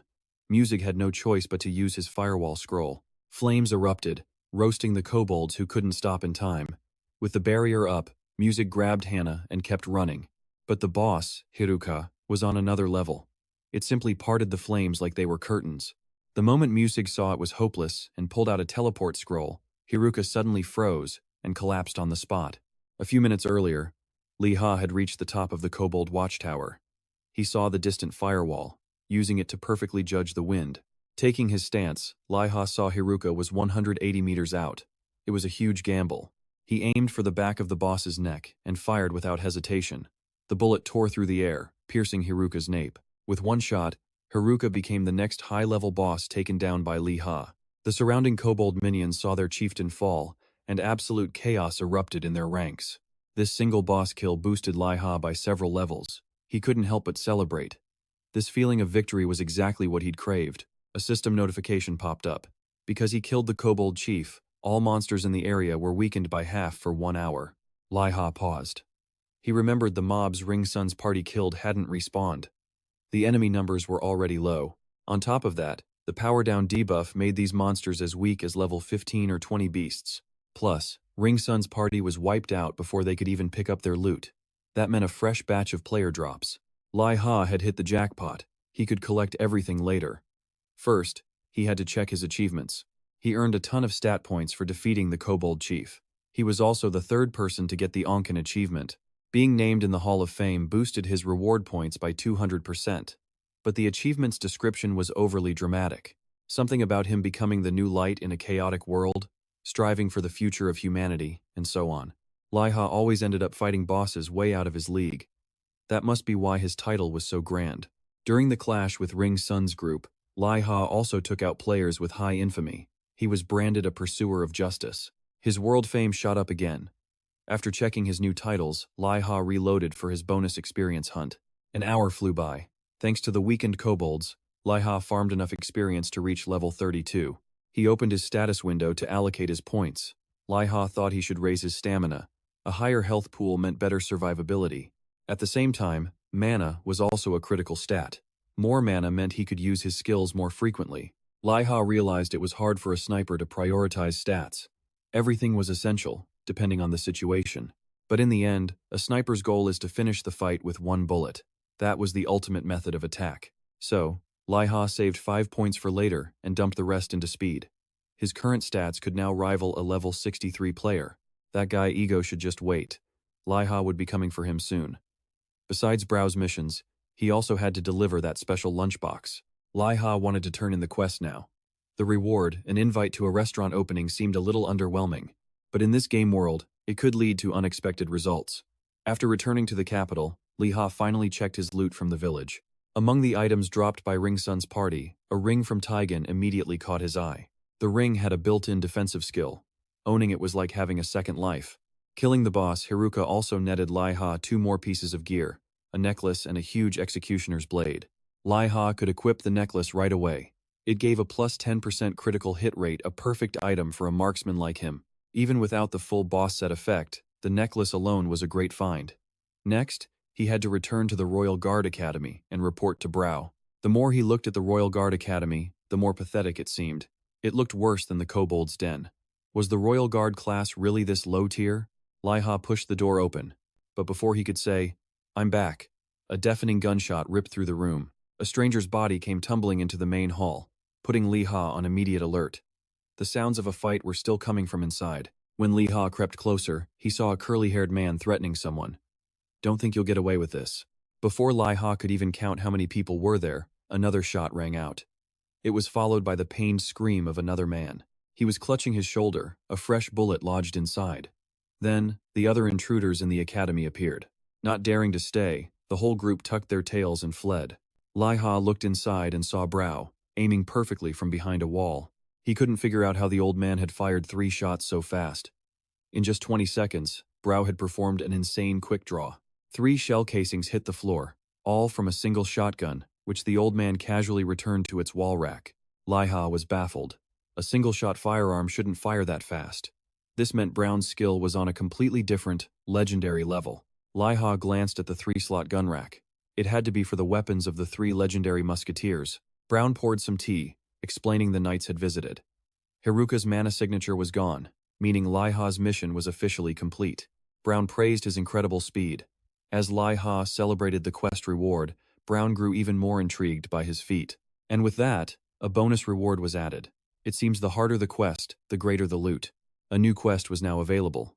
But before accepting, Liha had to ask about Brown's incredible firing speed. Brown chuckled, slightly disappointed in the question. That wasn't even close to his top speed. And that speed wasn't from a special skill or magic, Brown swore it. So Liha could only guess the gun itself was unique. But Brown's reaction said it all. Liha knew he was onto something. Connecting the dots, Liha asked a bold question. Did that shotgun belong to a founder of the Musketeer Academy? Liha hit the keyword. Brown slammed his cup down. Do you know of the 3 legendary musketeers? Of course, Liha knew. They were the Academy's founders. The 3 were Speed Brown, Piercing Brown, and Bullseye Elizabeth. Brown and Elizabeth were also husband and wife. In its golden age, the Musketeer Academy was bustling with students. Tales of the 3 legendary musketeers were on everyone's lips. The Academy's halls were never quiet. It was a glorious era for the institution. But then, Brown and Elizabeth vanished from the battlefield. With their disappearance, the golden age of the 3 legendary musketeers slowly came to an end. With this story came a new quest. Brown needed Liha to find his missing comrades to confirm if they were alive or dead. He made it clear, rumors would not be accepted. Failure meant all affinity points with Brown would be completely wiped out. Liha never expected a quest like this. He was a marksman, not some kind of private investigator. According to the quest clue, the pair vanished during the Second Great Human-Demon War. He just had to confirm if they were dead or not. But Liha knew this game was never that straightforward. In Liha's experience, soldiers with such records who went missing in action were simply declared legends, and that was that. But the existence of this quest meant one thing. Their disappearance was more than just a simple missing in action case. This game was known for its mind-bending quests, so Liha was sure there was a hidden catch. Refusing the quest meant an automatic failure, and his affinity with Brown would plummet to 0. Accepting and failing later would have a penalty, but that was a better option. There was no reason not to take the risk. Liha confidently accepted the mission. But Brown's expression was filled with doubt, wondering if Liha could actually handle it. Seeing Liha's determination, Brown suddenly commented, "If Elizabeth saw this attitude, she'd probably have an aneurysm." Liha was confused. What did Elizabeth have to do with this? He knew the quest was tough, but he was determined to see it through. Brown offered a bit more info on that war. He said the 3 legendary musketeers were too busy to watch each other's backs. Everyone was stretched thin. Piercing Brown and Elizabeth were on a sniping mission, while Speed Brown moved with the commandos. From that short tale, Liha only managed to extract 2 small clues. He'd have to start with just these fragments. Liha only had 20 days for the quest, and 4 were already gone with no new leads. One screw-up could send him back to hunting bats for scraps. More importantly, 2 other players had already cleared this quest. Liha refused to fall behind. His first objective, gather intel from the local shops. At the armor shop, he only sold some junk items and leveled his haggle skill to level 5. The owner's face was a dead end for information. Next up, Liha decided to try his luck at the weapon shop. The weapon shop owner knew Liha well, probably from all the business he regularly brought to the store. When Liha mentioned Brown and Elizabeth, the owner's face lit up, praising them as a famous wartime power couple. He said most rumors claimed the duo was dead. But the first rumor was different, he added. Liha sensed a breakthrough. This was the clue he needed. The shopkeeper motioned for Liha to lean closer, then whispered something that made Liha's eyes widen in absolute shock. Whatever he heard, this was the most concrete lead Liha had found so far. Liha feigned skepticism, hoping the shopkeeper would reveal even more details. But the owner's dead serious expression suggested it was true. Liha had to know. From whom did you hear this rumor? The source was as reliable as it gets. It came from the last person to ever see the Browns alive. Want information? Fine. But you'll have to buy something from the shop first. The owner quickly pitched Liha his newest item. A bargain at only 18 gold. Liha did need a new weapon, that was true. But a price of 18 gold was just too steep. It wasn't that Liha was broke, but even with money, he hated seeing so much gold just disappear. He decided to look over the other guns. In the end, he settled on the needle gun with the lowest price. But a price tag is just a number. Liha had a haggling skill he was ready to use. It was time to unleash his demon mode. The shopkeeper felt like he was being robbed in broad daylight, but he sold the gun to Liha anyway. Liha scored the gun, and, more importantly, the location of the last person to see the Browns. To get there quickly, he had to grit his teeth and pay for a teleportation gate. For Liha, spending his own money on a quest felt like carving off a piece of his own flesh. Liha teleported in just in time to see some NPC kids bullying a crazed old man. This looked like a quest trigger, but Liha already had a full log. He decided he would have to save that quest for later. The first stop Liha chose was the tavern in this village. The moment he pushed the door open, he was greeted by a sea of murderous faces. A chill immediately ran down his spine. Damn, just gathering information was going to get him killed here. The pressure from these hostile NPCs was truly intense. Liha continued on, asking other NPCs about Lepanto, a swordsman who once fought on the front lines. But all he got were praises for the man's talent, not his location. If this kept up, Liha would hit another dead end. One rumor Liha heard was that Lepanto was a willow sword user from the Second Human-Demon War. Another rumor claimed Lepanto had betrayed Brown and Elizabeth. According to the rumor from the weapon shop owner, Lepanto said he personally saw the Brown side with the Demon King. Liha thought to himself, if that rumor is true, then hasn't the quest from Major General Brown already been completed? But he had no real proof. If he went back now, Major General Brown would surely put a hole in his forehead. On top of that, Liha now had two deadlines looming over him. He had the lunchbox delivery quest and the mission to find clues for Major General Brown. To meet his deadlines, Liha would have to check every shop in the area. After all that, Liha still couldn't find any solid information, and he was about to lose his mind. Lepanto was supposed to be some kind of legend, incredibly famous. And there weren't many willow sword users. So why was information on him so scarce? Was it possible that no one even knew what Lepanto's face looked like? Just as Liha was about to ask a few more NPCs, a scruffy old man ambushed him from behind, scaring him half to death. Liha quickly broke free from the old man's grasp, warily asking who he was. It was none other than the madman Liha saw when he first arrived. This old man kept trying to get Liha to go into battle with him. Even though it was late at night, Liha felt something was off here. This NPC didn't look like a beggar. Liha politely asked about the arm hidden under his cloak, only to discover the man was an amputee. After searching everywhere, Lepanto had found Liha himself. The old man was yelling, demanding someone bring him the rapier. Liha ignored Lepanto's crazed act. He just needed to confirm the rumor, and his quest would be done. But before Liha could even finish his question, Lepanto shot off like the wind, leaving Liha to chase after him until he was about to collapse. But he had a lead now, so Liha couldn't let Lepanto out of his sight. On a whim, he yelled out, calling Lepanto Mr. Brown, and asking about Elizabeth. That one sentence made Lepanto freeze for a moment. He told Liha to run, or Brown would fill him with lead. Before Liha could even process that statement, Lepanto went mad again, and continued to flee. Liha hadn't chased Lepanto for long when he found the old man ahead, sobbing uncontrollably. Lepanto collapsed, begging Mr. Brown not to abandon his comrades. Liha could see that Lepanto had post-traumatic stress disorder, and a severe case at that.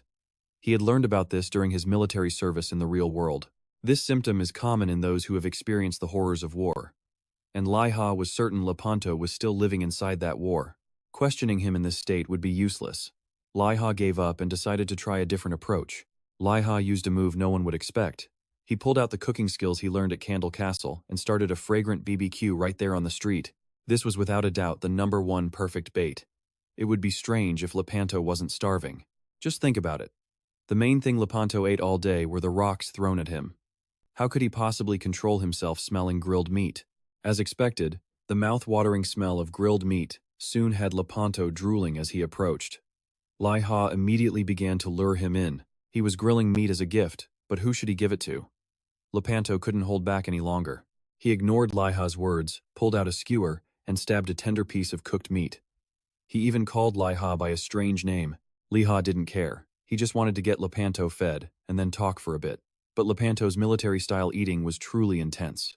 Before Liha could even start the conversation, the old man had cleaned out all the food he had just cooked. The moment he was full, Lepanto tried to run again. He wanted to go to the battlefield to smash some darn Demon King fragment. Hey, that's not how it works, old man. You ate, now you have to pay. How about sitting down and providing some info?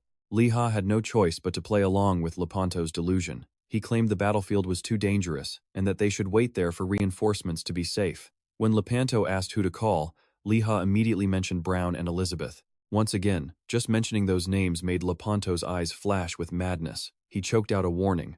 Brown and Elizabeth were not coming to save them. He declared that by their next encounter, the Browns would be standing against all of humanity. Lepanto had reported this, but his superiors refused to listen. Instead, he was the one who faced punishment. The Browns were the kingdom's greatest heroes. This accusation was an insult to the entire nation. But Liha knew this wasn't just some baseless rumor. If he could just get this old man to talk, the quest would be over in a flash. But Liha celebrated too soon. Lepanto's madness returned, and he bolted away once more. Their conversation was full of unanswered questions. At this rate, he could never complete the mission. Just as things got critical, a new quest suddenly appeared. He had to find Lepanto's rapier to restore the man's sanity. But if Lepanto died in the process, the quest would fail instantly. Refusing it wasn't really an option. So now he was stuck on a short-term babysitting mission. And their destination? The heart of the main battlefield. Lepanto and Liha finally reached the marching plains, the very place Brown and Elizabeth were last seen before defecting to the Demon King. This area hadn't been cleared of monsters yet. Quite a few rogue dark elves still roamed the area. A group of massive treants stood guard, with imps buzzing around them like flies. Liha wasn't sure of their strength, and his ammunition was dangerously low. Liha planned to sneak past them, but Lepanto, ever the liability, suddenly let out a massive yell. Lepanto demanded his rapier to skewer the beasts. Liha trailed close behind, terrified the old man would die and ruin the mission. Liha charged forward, drawing the monster's aggro. Without hesitation, he activated his quick reload skill. His main target was the massive treant, but his first shot barely even scratched its wooden hide. Meanwhile, the imp swarm was already upon him. With no choice left, Liha grabbed Lepanto and fled. The old man screamed that one Florgentolo would finish them all. But how could he fight without his weapon? As they ran, Liha managed to reload his shotgun. He spun around, blasting the buzzing imps into nothing. With no time to reload, he switched to melee, skewering another with his bayonet. With the faster threats down, he could finally focus on the slow-moving treants. From the sidelines, Lepanto cheered wildly. He claimed Liha's skill was worthy of a Royal Guard captain, but he had no idea Liha had to use his ultimate skill just to pierce the treant's tough bark. Hearing Lepanto's endless rambling, Liha finally snapped, telling him to be quiet. He then explained they had to be smart, not reckless, to destroy their real target, a fragment of the Demon King. Thankfully, Lepanto agreed. That would make Liha's life a lot easier. Just then, a lizardman appeared behind them, and to Liha's surprise, the man recognized him. Liha recognized him too. It was VIP, his old teammate from the Candle Castle. VIP claimed he was just passing through while hunting, which stunned Liha. For VIP can't to be hunting in a high-level zone like this. He was no ordinary player. His academy was miles away, yet here he was, hunting completely solo. Meeting his old friend again, Liha was certain VIP's level was incredibly high. VIP, in turn, inspected Liha's new gear, instantly recognizing it as a boss set. That single comment sent a chill down Liha's spine. Even Ki-Jang, a veteran nearing level 200, couldn't identify his gear at first glance, yet VIP had pinpointed its origin instantly. Liha invited VIP to party up, since he had a quest in this area. VIP agreed, but admitted he was currently in some trouble himself. Liha thought to himself, I knew it. That explained why VIP was wandering here alone. Curious about Liha's quest, VIP decided to join him. Meanwhile, Lepanto was completely lost in his own battlefield delusions. He cheered about getting help from the Lazadia. Seeing VIP's utter confusion, Liha explained that the NPC wasn't all there, and to just ignore him. But they had to put that aside. A new swarm of monsters was closing in on them. VIP told Liha to get ready, then charged in first. Liha was stunned. VIP wasn't even a tanker class. VIP didn't answer, simply telling Liha to handle the tough treants. As for the imps, VIP inhaled deeply, then unleashed a cloud of poison, engulfing the entire swarm. Liha was frozen, stunned by VIP's incredible area of effect attack. VIP's prompt snapped him out of it, and he fired a shot at a distant treant. VIP then shot 2 streams of concentrated poison, finishing the treant instantly. It had taken Liha 6 shots to kill just 1, yet VIP only needed 2 hits. His poison was on another level. After clearing the mobs, VIP suggested they rest and wait for their skills to cool down. But VIP didn't seem to be resting at all. constantly scanning the surroundings. At level 33, Liha could barely damage these monsters. This zone was clearly not meant for anyone under level 40. When Liha asked, VIP revealed he was already level 51. Liha thought his own leveling speed was fast, but he was still almost 20 levels behind. VIP didn't elaborate, instead urging him to focus on the quest. Just then, Lepanto's expression grew incredibly tense. A memory from his past seemed to strike him. He suddenly shot up, sprinting toward the spot where he believed his sword had been lost. Rapier was there. Liha and VIP quickly gave chase, but the area Lepanto ran to was no safe haven. According to VIP, it was zombie territory, and these undead were immune to VIP's poison. Despite the danger ahead, Liha had to take the risk. Lepanto was regaining his memories, meaning the quest was almost complete. Lepanto ran for a short distance before collapsing to his knees. He remembered the day Mr. and Mrs. Brown turned their backs and walked away. Lepanto recalled trying to stop the Browns, but failing. He had reported the situation to his superiors, but couldn't remember to whom. He also claimed he was under a spell. VIP, seeing Lepanto's rambling, warned Liha to silence him. His screams would only attract monsters. Before VIP could even finish his sentence, purple beams of light shot up from the ground, and from them, zombies began to crawl out. Without a moment's hesitation, Liha shot the nearest zombie through the head. He asked VIP to handle their legs to slow them down. Liha would take care of the rest. VIP immediately got to work. He drew a short blade, then weaved through the horde of zombies, severing the legs of each one. As for the zombies that got through, Liha had no time to reload, so he drew his bayonet for a quick kill. Just as Liha and VIP thought they had cleared the area, a voice echoed out, declaring they couldn't escape.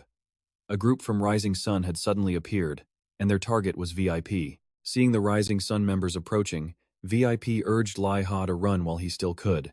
Meanwhile, he drew his dagger, ready to face the group. It was hard to tell if VIP was a trouble magnet, or if the Rising Sun Guild simply looked for a fight with everyone they met. Liha glanced at Lepanto, who was dazed and picking at the dirt, and knew running was impossible. If Lepanto died, the quest would fail. Besides, Liha had his own personal grudge against Rising Sunday, so, in the end, Liha decided he wasn't going anywhere. Teaming up with VIP to take down the Rising Sun members was the fastest solution. This wasn't something VIP had expected, but this was no time for questions. VIP just wanted to crush the group heading their way. The Rising Sun Guild was not a kind bunch. They wouldn't spare their target, even after getting what they wanted. VIP asked Liha to provide covering fire while he initiated the fight. Liha agreed, as long as VIP promised to return the favor later. On the other side, the Rising Sun members had no idea that VIP and Liha were planning to attack them. One of the members kept shouting, demanding VIP hand over the item. If not, he would be sent to the graveyard. In a border region like this, killing other players didn't increase one's crime score. This worked out perfectly. Liha could initiate an attack on this unpleasant group without worrying about his reputation score taking a hit. Just as the man was threatening to camp their respawn point, a single bullet flew through the air and embedded itself in the loudmouth's forehead. By the time the Rising Sun members realized their opponent had a gunslinger, the unfortunate player had already vanished into particles of light. VIP didn't hold back either, repeatedly spitting his toxic fluid at the enemy. A few of Rising Sun's vanguard were hit and screamed for an antidote before the poison dissolved their limbs. VIP dodged an incoming sword slash, realizing Rising Sun had come well prepared this time. These players were all over level 60. Liha was also out of breath, frantically trying to reload. This hit-and-run tactic was exhausting. At the same time, he had to ensure Lepanto's safety. If the man died, the quest would fail instantly. Seeing an enemy approach their position, Liha immediately activated his bayonet to fight back. But the pressure from one enemy wasn't all. At that moment, another one was ambushing Liha from behind. The swordsman struck downwards, aiming for Lepanto first. Seeing the cloud of dust behind him, Liha felt this was it. The quest was a failure. However, from within the thick dust, Lepanto emerged completely unharmed. With a serious face, he asked, "Who are these people?" It seemed Lepanto had regained some of his sanity. He could recognize Liha and confirm whether the troublemakers were enemies. A member of Rising Sun saw that Lepanto was unarmed and moved to kill him to get him out of the way. But this was Lepanto, the master Florentino. He didn't need a sword to pummel his opponent into submission. Seeing other Rising Sun members charge at him, Lepanto scoffed. Mere ants daring to challenge a swordmaster like him. Lepanto executed a few basic sweeps, and one by one, the enemies were sent to their graves. Watching Lepanto take on everyone by himself, VIP's eyes nearly popped out, wishing he had such a powerful NPC ally. Lepanto sincerely thanked Liha. He said it was thanks to him that he could regain his memories. At the same time, Lepanto reached out his hand, and a glowing rapier materialized in his grasp. And just like that, the escort quest for Lepanto was complete. At this point, Lepanto finally spoke about what Liha wanted to know most: the story of the Browns. He said that his memory had been erased by the mage, Lord Jack. However, the royal records would contain accurate information about the past battle. This included Lepanto's report on the Browns' rebellion. This presented another difficult problem. With his current reputation score, Liha was not qualified to enter the royal palace. Lepanto couldn't return to the capital with Liha, but he gave Liha a coin and told him that Brown would surely know how to use it. Now, Liha had something to return and complete the quest. Liha finally had a moment to ask why VIP had been so eager to help him. The most important thing in this game is information. Information on the fastest ways to level up. And VIP hadn't hesitated to give that information to Liha for free. VIP simply explained that he saw great potential in Liha. Giving a lot now might mean receiving a greater return in the future. For now, that would have to be enough. Liha bid farewell to VIP to return to the capital, cheekily reminding him not to hide good weapons next time. Liha returned to the academy to complete his quest, but he knew convincing Brown would be a challenge. A true challenge. Hearing Liha's report that the Browns were traitors, he roared in denial, claiming it was impossible. He fired a warning shot, the bullet whizzing past Liha's head to silence him. But Liha had concrete proof. Brown reloaded in 3 seconds, aiming straight at Liha's face. If he couldn't explain, he was a dead man. Liha presented the coin Lepanto had given him, and just as expected, Brown recognized it. From his reaction, Liha knew he was hiding something. That was a tracking coin. It acted as a homing beacon, leading right back to its original owner. In battle, it could be used to monitor the entire situation to ensure everything went as planned, or to see if allies needed immediate aid and react in time. The mana signature inside the coin definitely belonged to Lepanto. Brown then reconfirmed Liha's intel that he and Elizabeth had defected to the Demon King's side, and witnesses like Lepanto had their memories magically controlled. Brown muttered to himself, then asked if Liha was free that night for an urgent matter. Liha's mission was changed. He now had to infiltrate the royal palace and steal the National Archives, searching for the file on the Browns' case. This sudden spy assignment gave him a splitting headache. If this mission failed, he'd have to flee this place for good. Liha tried to renegotiate the terms. Couldn't Brown just go verify this himself? No, Liha had to go because someone was deliberately burying this story, and no one would dare speak to Brown. Brown said that Liha was the only person he could trust to retrieve the documents. Seeing Major General Brown place such high hopes in him, Liha felt he couldn't possibly refuse. Later, Brown took him to the palace, requesting entry to meet with the Magic Corps. Brown simply claimed Liha was his attendant, and just like that, the guards let them pass without a single doubt. Once inside, Brown reviewed the plan one last time.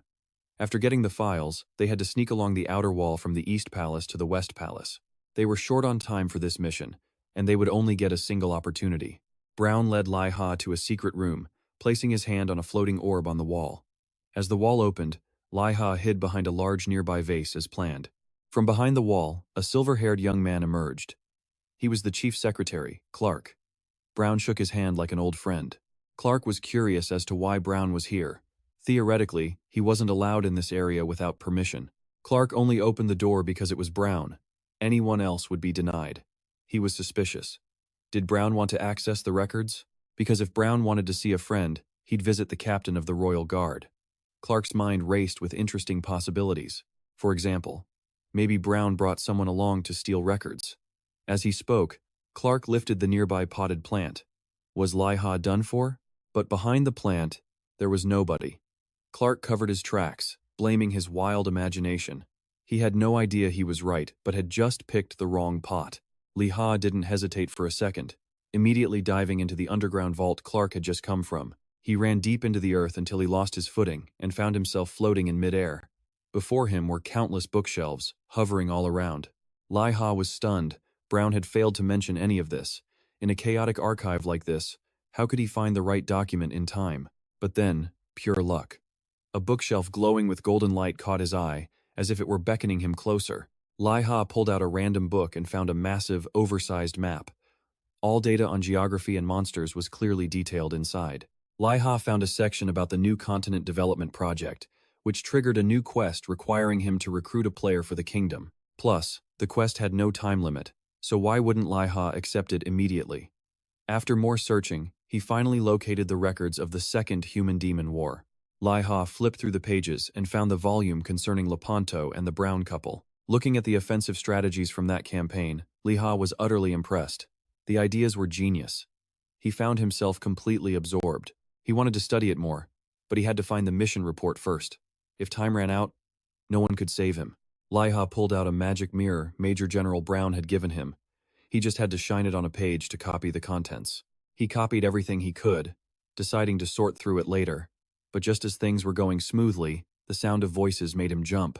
Someone was entering the library, and they were also heading for the Human-Demon War records. Clark entered with another man, stating he had orders from Lot Jack to check for anything unusual. Brown's sudden appearance, especially at the library, had made Lot Jack deeply suspicious. The man with Clark thought he was being paranoid. The library was so secure, who could possibly steal anything? But it was better to be cautious. They had to perform a full sweep. And just as they suspected, the check immediately turned up a problem. No documents were stolen, but the librarian noticed that the order of the books had been disturbed. This guy had to have OCD, able to spot a misplaced book with a single glance. At that moment, Clark heard a door opening outside. This was real trouble. He moved to issue an emergency order. Alert the guards and find the intruder, immediately. Right then, Liha was running for his life, terrified he was about to be captured. If he got caught, the mission was over, and that meant Liha would lose everything. He sprinted toward the fountain he had passed earlier with Major General Brown. He felt a sliver of hope, having at least escaped the library area. But before Liha could catch his breath, loud shouts erupted behind him, mobilizing soldiers to hunt the intruder. Inside the palace, besides the guards, Liha was completely alone. If he was spotted, he'd be caught instantly. There was no safe place to hide. Liha had to find the shortest escape route out of this treacherous place. He bolted straight for the East Palace, praying he wouldn't get caught. But at a corner, he slammed into someone and tumbled to the ground. Luckily for Liha, it was a familiar face, Cinder Guard of the Night Order. Just then, the pursuit team arrived. Without a word, the pursuers declared Liha the intruder. He couldn't confess, so he had to play dumb.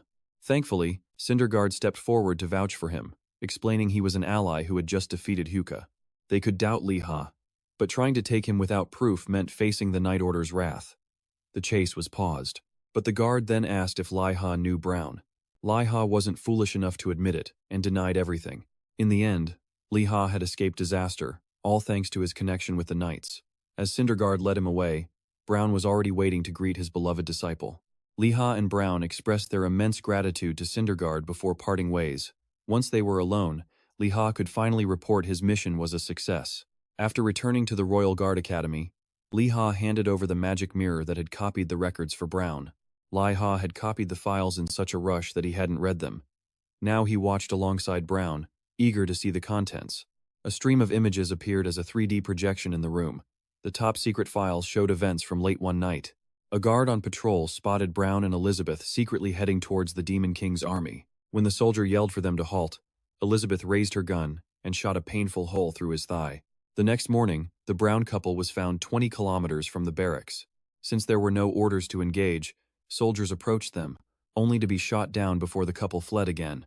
That same evening, it was reported the Browns shot a squad fighting the Demon King's forces. Despite their pleas for mercy, every last one was shot. The entire squad was completely neutralized. Next, a report showed Elizabeth clutching her stomach and collapsing to the ground. A guard who saw this tried to report back, but before he could do anything, Brown shot him in the knee. Liha trembled as he read. No one in these reports made it back unharmed. According to these documents, the Browns' defection to the Demon King was real. Then came the most important and detailed report of all, the report from Lepanto. The night after receiving supplies, Lepanto was ordered to capture the Browns alive. He tried to pursue them but couldn't catch the couple. He saw them escaping under the guidance of a dark elf. Lepanto only heard them issue a warning to the old man. As Brown pondered this, he was suddenly stunned to find another report. It said Elizabeth was pregnant when she fled. Brown ground his teeth until they bled. After fighting alongside her for so long, he never even knew. But at the very least, Brown felt a sliver of relief. According to the report, the couple was likely still alive. Even though it was a report about a rebellion, Liha advised Brown not to overthink it, suggesting they had their reasons. Brown then confirmed Liha's mission was complete, stating that Liha was now the only person he could truly trust. Liha's new mission was to wait a few days for Brown to calm down, then seek him out again. After leaving the academy, Liha finally lamented his own struggles. The quest cost him a fortune, and the reward was pathetic. As Liha considered selling his horse-slaying saber for some cash, he passed by a bustling crowd. They were discussing an auction, a perfect way for Liha to sell his unused equipment. Liha checked the price of a horse-slaying saber and was shocked. A superior grade 1 was worth 60 gold, and the saber in his hand was a special grade item. Liha was about to strike it rich. In the real world, his mother was working herself to exhaustion. Just then, her phone rang. Liha texted her, asking for her bank account number. He wanted to send her some money he'd just earned. At first, Liha's mother thought her son had won a small prize, but then, he transferred 10 million won all at once. Liha earned over 11 million from selling the saber. He only kept over 1 million to convert into in-game gold, giving the rest to his mother. It was all thanks to this game, and to Ki for introducing him, that Liha could finally help ease his family's burdens. There was still some time before he had to report back to Brown. So, he decided to handle the lunchbox delivery quest. Meanwhile, Ki-Jang was still haunted by Igor. He couldn't stop replaying the vision of Igor shattering his defense, then taking him out with a single slash. Ki-Jang had always been proud of his near-perfect defense. To see it sliced like tofu was a crushing blow to his spirit. The trauma was so intense that just looking at the game login pod made Ki break out in a cold sweat. Just as he was getting angry at his own fear, his phone rang. It was a call from Liha. Liha worried his brother was busy, but Ki lied, saying he wasn't busy at all. Since he was suspended from the game, he had nothing but free time. Liha was calling to invite him over for dinner. A free meal? How could he possibly refuse? Ki-Jang agreed instantly, promising to be on time. After hanging up, Ki-Jang figured Liha must have earned some money in the game. Otherwise, why would he want to throw a celebratory party? Ki-Jang's faith in Liha was absolute. In his eyes, his older brother was incredibly talented. Of course, making rapid progress in the game was to be expected. Seeing his brother's swift progress lit a fire under Ki-Jang. He refused to fall behind because of a single loss. Meanwhile, Liha logged back into the game. With time to spare before dinner, he decided to clear a few more quests. But one thing still weighed on Liha's mind. That special lunchbox, supposedly worth a fortune, he had to confirm if this item was truly that valuable. And the person with the answers was an NPC named Mada Mew, Mew's sister. Late that night, Liha arrived at a house and knocked. A tall, beautiful, red-haired woman answered the door. Liha wondered if both sisters were unusually tall, but Mada Mew didn't seem to care what he was thinking. She just found it strange to have a visitor so late at night. Liha suddenly froze, at a complete loss for words. He silently cursed himself for not preparing a script. Then, an idea struck. He offered Mada Mo a roasted rabbit leg and asked a question. Liha claimed that Mew had sent him with a question. Mada Mew seemed surprised, but she invited him inside. Seated at the table with a drink, Liha still felt awkward. He quickly gathered his thoughts. To get info from an NPC, you needed the right keyword. Unsure what to use, Liha decided to start with the lunchbox. Mada Mew's interest was immediately piqued, asking about its progress. She'd gotten a letter from her sister, but heard nothing since. Liha wasn't surprised by this. Others must have taken the quest but failed to deliver the lunchbox. Liha changed the subject, asking about opening a shop in the capital. From her keen reaction, he knew he was onto something. Mada Mew confirmed the lunchbox was more precious than he imagined. The golden eagle from Candle Castle was famed for its unique flavor. Plus, it was personally prepared by the legendary chef, Mew. The rich and powerful would surely kill for a taste of such a delicacy. This was a major hint. A flavor sought by countless people, yet only a single lunchbox was being sent to the capital. In that case, the only one with the privilege to eat it would be the king. But Mada Mew stopped him before he could voice his thoughts. Then she dropped another hint. What if a famous restaurant opened in the capital, attracting influential people? The first benefit would be immense profit. But Liha thought of something else, and promptly chugged his drink and fled. After Liha left, Mada Mo's expression changed. She knew he was the deliverer and found him quite an interesting person. After leaving Mada Mew's shop, Liha immediately logged out. Just then, his and Ki-Jang's mother arrived home. His mother rushed over, hugging him tightly. She was worried the huge sum of money he'd sent came from something illegal, But that wasn't the case at all. Liha and Ki-Jang promised to explain everything over dinner. After their meal, Liha brought up the lunchbox again. He no longer planned to sell it, but to complete the quest instead. Ki-Jang nearly lost his mind. He had already told his brother its immense value, yet Liha still refused to sell it. Selling it on the Starlight Guild's page meant instant cash. But Liha insisted there was a good reason. "Just calm down and listen," Liha said, beginning his analysis. He concluded Mu's real goal was an information guild disguised as a restaurant. After the initial shock, Ki-Jang considered his brother's theory. And he had to admit, it made perfect sense. Ki-Jang had used an information guild once before, but their prices were absolutely insane, higher than a secret service would charge. Still, information guilds were an essential part of the world. From thieves to mercenaries, everyone needed intel at some point. Plus, these guilds were all run by NPCs. They were a system-provided feature for paid strategic information. The capital city was managed directly by the in-game government. If dangerous players could buy assassination info, it would be chaos. Returning to the quest, Ki-Jang wondered about the reward. Liha revealed it was just an invitation to the restaurant's grand opening. Ki-Jang scoffed. No one would do the quest for that alone. "This is our chance to leverage the capital's information guild," Liha explained. There was definitely more to this quest than met the eye. Liha suspected his final choice would have a massive impact on the game world, and he had to turn this situation to his advantage. He returned to Madameo's shop. The moment he knocked, she was already waiting. Still, she feigned surprise, calling him the errand boy from before. Liha presented the lunchbox, admitting he was the quest's deliverer. Of course, Madame already knew that perfectly well, but her flawless acting still made Liha freeze up. She asked what he'd like to drink, but he wasn't interested in pleasantries. "Is there something more enticing?" Madame asked bluntly. "You want information, don't you? It's why you finally brought the lunchbox." Although that was his true goal, being called out so directly was embarrassing. But to Madame, this was perfectly normal. Only those who understood the ultimate goal would ever deliver the item. She'd calculated that only two types of people would complete this quest. Either a complete fool with no greed, or someone who uncovered the plan and wants to use it. As for the rest, they probably just ate the lunchbox. Liha saw through the sisters' plan. But a strange tension still filled the air. Just then, Mu showed her true colors. She declared everyone must be eliminated to keep the plan secret. From the shadows, a spear flew, but Liha dodged, barely saving his head. But it wasn't over yet. 3 more assassins immediately swarmed in to ambush Liha. Luckily, Liha had already reloaded. He quickly took down one assassin, then blocked another's attack with his gun before kicking him away. With no escape, Liha aimed his gun at Meizu's head, ordering everyone to freeze. Liha warned Mu to cooperate, or the night order would ruin everything. But surely Mu had already considered that. What if she'd already bribed the knights? Still, Liha's reaction satisfied Mu. With a wave of her hand, the assassins vanished. It seemed they were created by her skill. The whole thing had been nothing but a test. Liha lowered his gun to shake hands, but kept a tight grip on it. Now it was his turn to pressure Meizu for some compensation.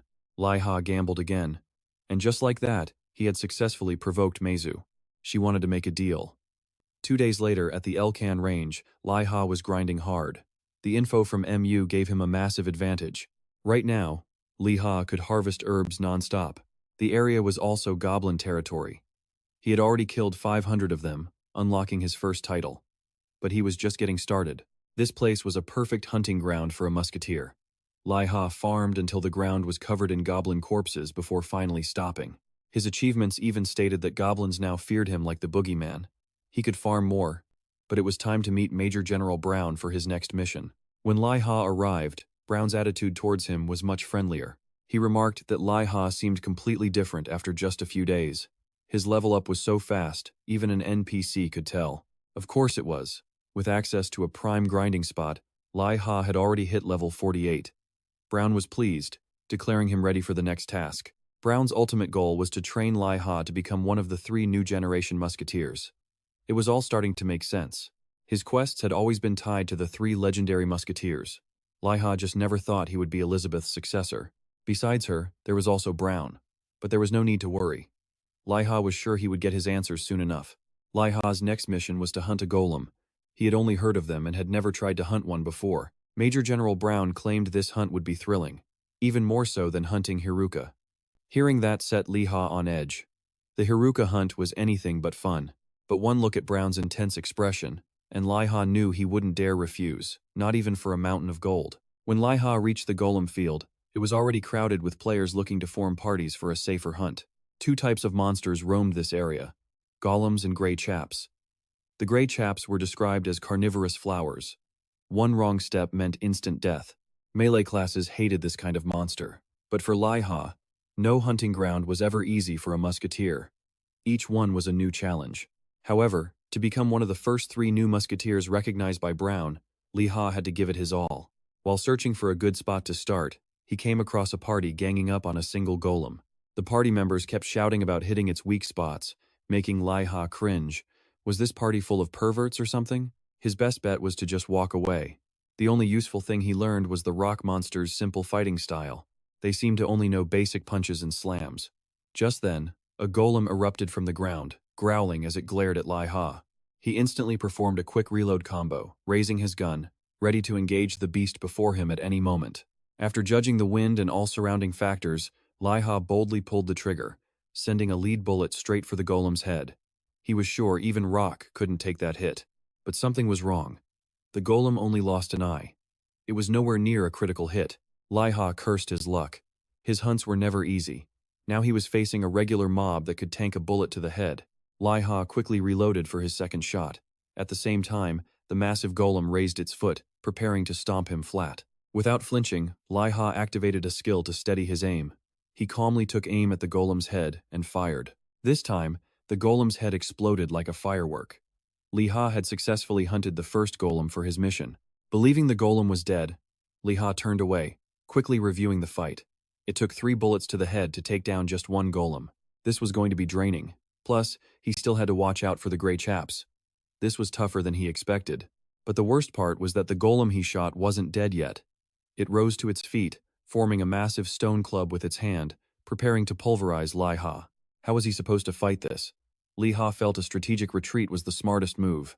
The stone club slammed down hard. It missed Liha, but the shockwave sent him flying several meters. In times like these, all you need is a confident smile. Liha regained his footing, then fired a bullet into the golem's chest, revealing a glowing spherical core inside. He was certain that was the golem's heart. With its core exposed, the golem was finished.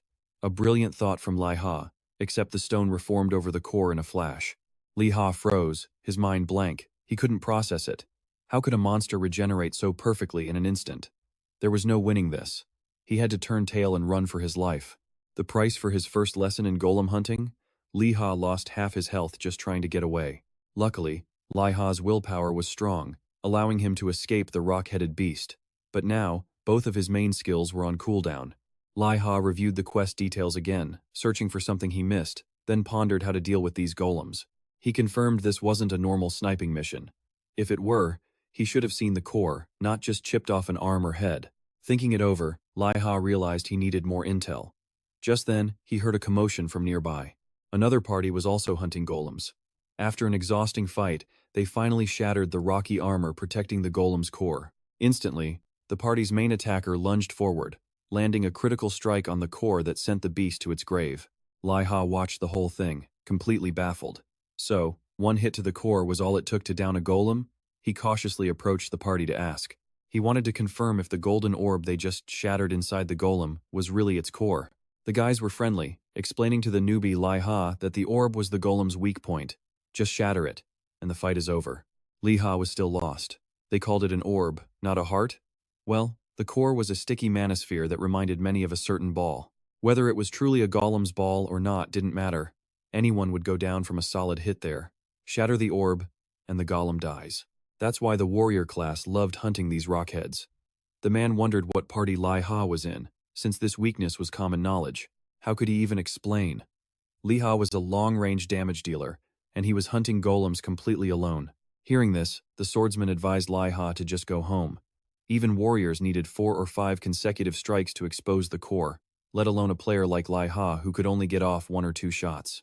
Liha just smiled wryly, ignoring the advice. He changed the subject, asking about a creature known as the brass golem. That thing was absolutely infamous in this area. Whenever that beast appeared, every player in the vicinity scattered and fled. Afterwards, all the players would either rally together to hunt it down, or they would all end up dead. As for when it appears, you just had to wait. Its arrival was guaranteed to cause mass chaos. After Liha left, the swordsman figured he was just marching to his own death. A marksman trying to solo a golem was just unthinkable. Later, Liha racked his brain on how to expose the golem's orb. After that, he would just need one more shot to finish it. Lost in thought, he nearly slipped and fell from a cliff. This area's terrain was treacherous, which is why there were so few players. High-damage attackers usually couldn't land consecutive hits here, and without continuous attacks, killing a golem was impossible, as the stone would quickly reform over the core again. Just as he was out of ideas, a powerful tremor shook the ground. Then, a player was sent flying, landing headfirst right in front of Liha. At the same time, a shout came from the cliff above. The brass golem has appeared. The brass creature was a colossal metal golem, an absolute beast to behold. Even though he was still a good distance from the boss golem, its debuff effect was already affecting Liha. A signal flare was quickly fired into the sky, as countless players began gathering to ambush the boss. A sea of magical attacks from every element rained down on the brass golem, but it seemed to have no effect. Liha watched the battle from a high vantage point. He silently calculated how long it took for the players to assemble. He deduced that to solo this boss, he had to end the fight within 5 minutes. If he didn't, other players would arrive and his quest would fail. Liha still had much to learn about this creature, such as its respawn time and whether it appeared in a fixed location. Just then, the situation on the battlefield suddenly changed. A marksman was about to use a lightning skill, but his teammate frantically tried to stop him, warning him not to be so reckless. The guy didn't understand the problem. Using lightning to stun the monster seemed like a sound strategy. It would give the party time to break the boss golem's energy core. And so, the clueless archer simply let his arrow fly straight toward the brass golem. His teammates wanted to smack the guy who just used a lightning skill. The brass golem was made of, well, brass. Lightning wouldn't stun it. It would only buff it into a rage. The beast raised its fist, spinning it like a drill before smashing it into the ground. Watching from the sidelines, Liha broke into a cold sweat. What? He had to solo the monster that just wiped out an entire attack force in a single blow. A few days later, at the Party Finder hub, a blonde-haired guy was moping, unable to find a single teammate to cooperate with him. Just then, he saw Liha walk past, looking like he intended to hunt alone. An idea sparked. Sooner or later, Liha would definitely step on a gray trap. All he had to do was follow him and snatch his gear. But he never imagined that tailing Liha would lead him to an area swarming with golems. It seemed Liha was here to test something. A few days later, Liha returned to the golem hunting ground. He casually munched on bread while effortlessly weaving past the gray traps. This was all thanks to Liha's vision buff. It made spotting those traps incredibly easy, giving him a huge advantage over all the other players. And just then, the brass golem appeared right before Liha. It instantly cast its signature boss debuff on every player in the area. The other players immediately scattered. Just days earlier, this boss had wiped out a party of 50 people. But for Liha, this was a golden opportunity. He used a handful of items to cleanse the debuff, then raised his gun to face the boss. Liha opened fire with a shot that grazed Brass's head. His attack couldn't even put a scratch on the creature. Seeing the stone golems charging him, Liha was already prepared, tossing out a paper packet with a fuse. The packet suddenly detonated, exposing the energy cores of all the stone golems in the blast. Liha had done his research over the past few days. An explosive packet could deal just enough damage to shatter the golem's protective shells. The next step should have been easy. Liha just needed to shoot each core. But his homemade bomb hadn't done any damage to Brass. The boss charged forward to punch Liha anyway. As he dodged the blow, he was suddenly ambushed by the surviving stone golems. At this point, it was all or nothing. Liha threw himself into the desperate battle. He fought until his hands were shaking, but he refused to give up. He didn't have time to wait for Brass to respawn. Liha was sure the massive creature was wounded. He just needed to land one good shot. That was the plan, but the golem wasn't cooperating. It raised an arm, winding it up for a drilling attack aimed right at Liha's head. Liha knew he had to be bold, but not reckless. With a critical skill incoming, his only choice was to dodge. Creating some distance to find a chance to counterattack was better. Though Liha tried to run, he just wasn't fast enough. The brass golem clasped its massive hands together, then slammed them into the ground, sending out a powerful shockwave. The shockwave sent Liha flying like an autumn leaf. He crashed hard into a large boulder, the impact rattling his brain. His vision blurred, unable to focus.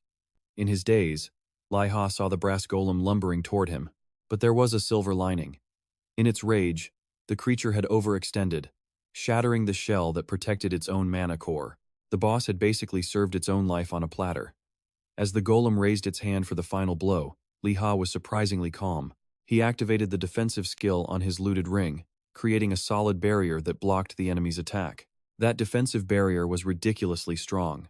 As long as it wasn't hit by a single, overwhelming attack, it wouldn't break. It was practically indestructible.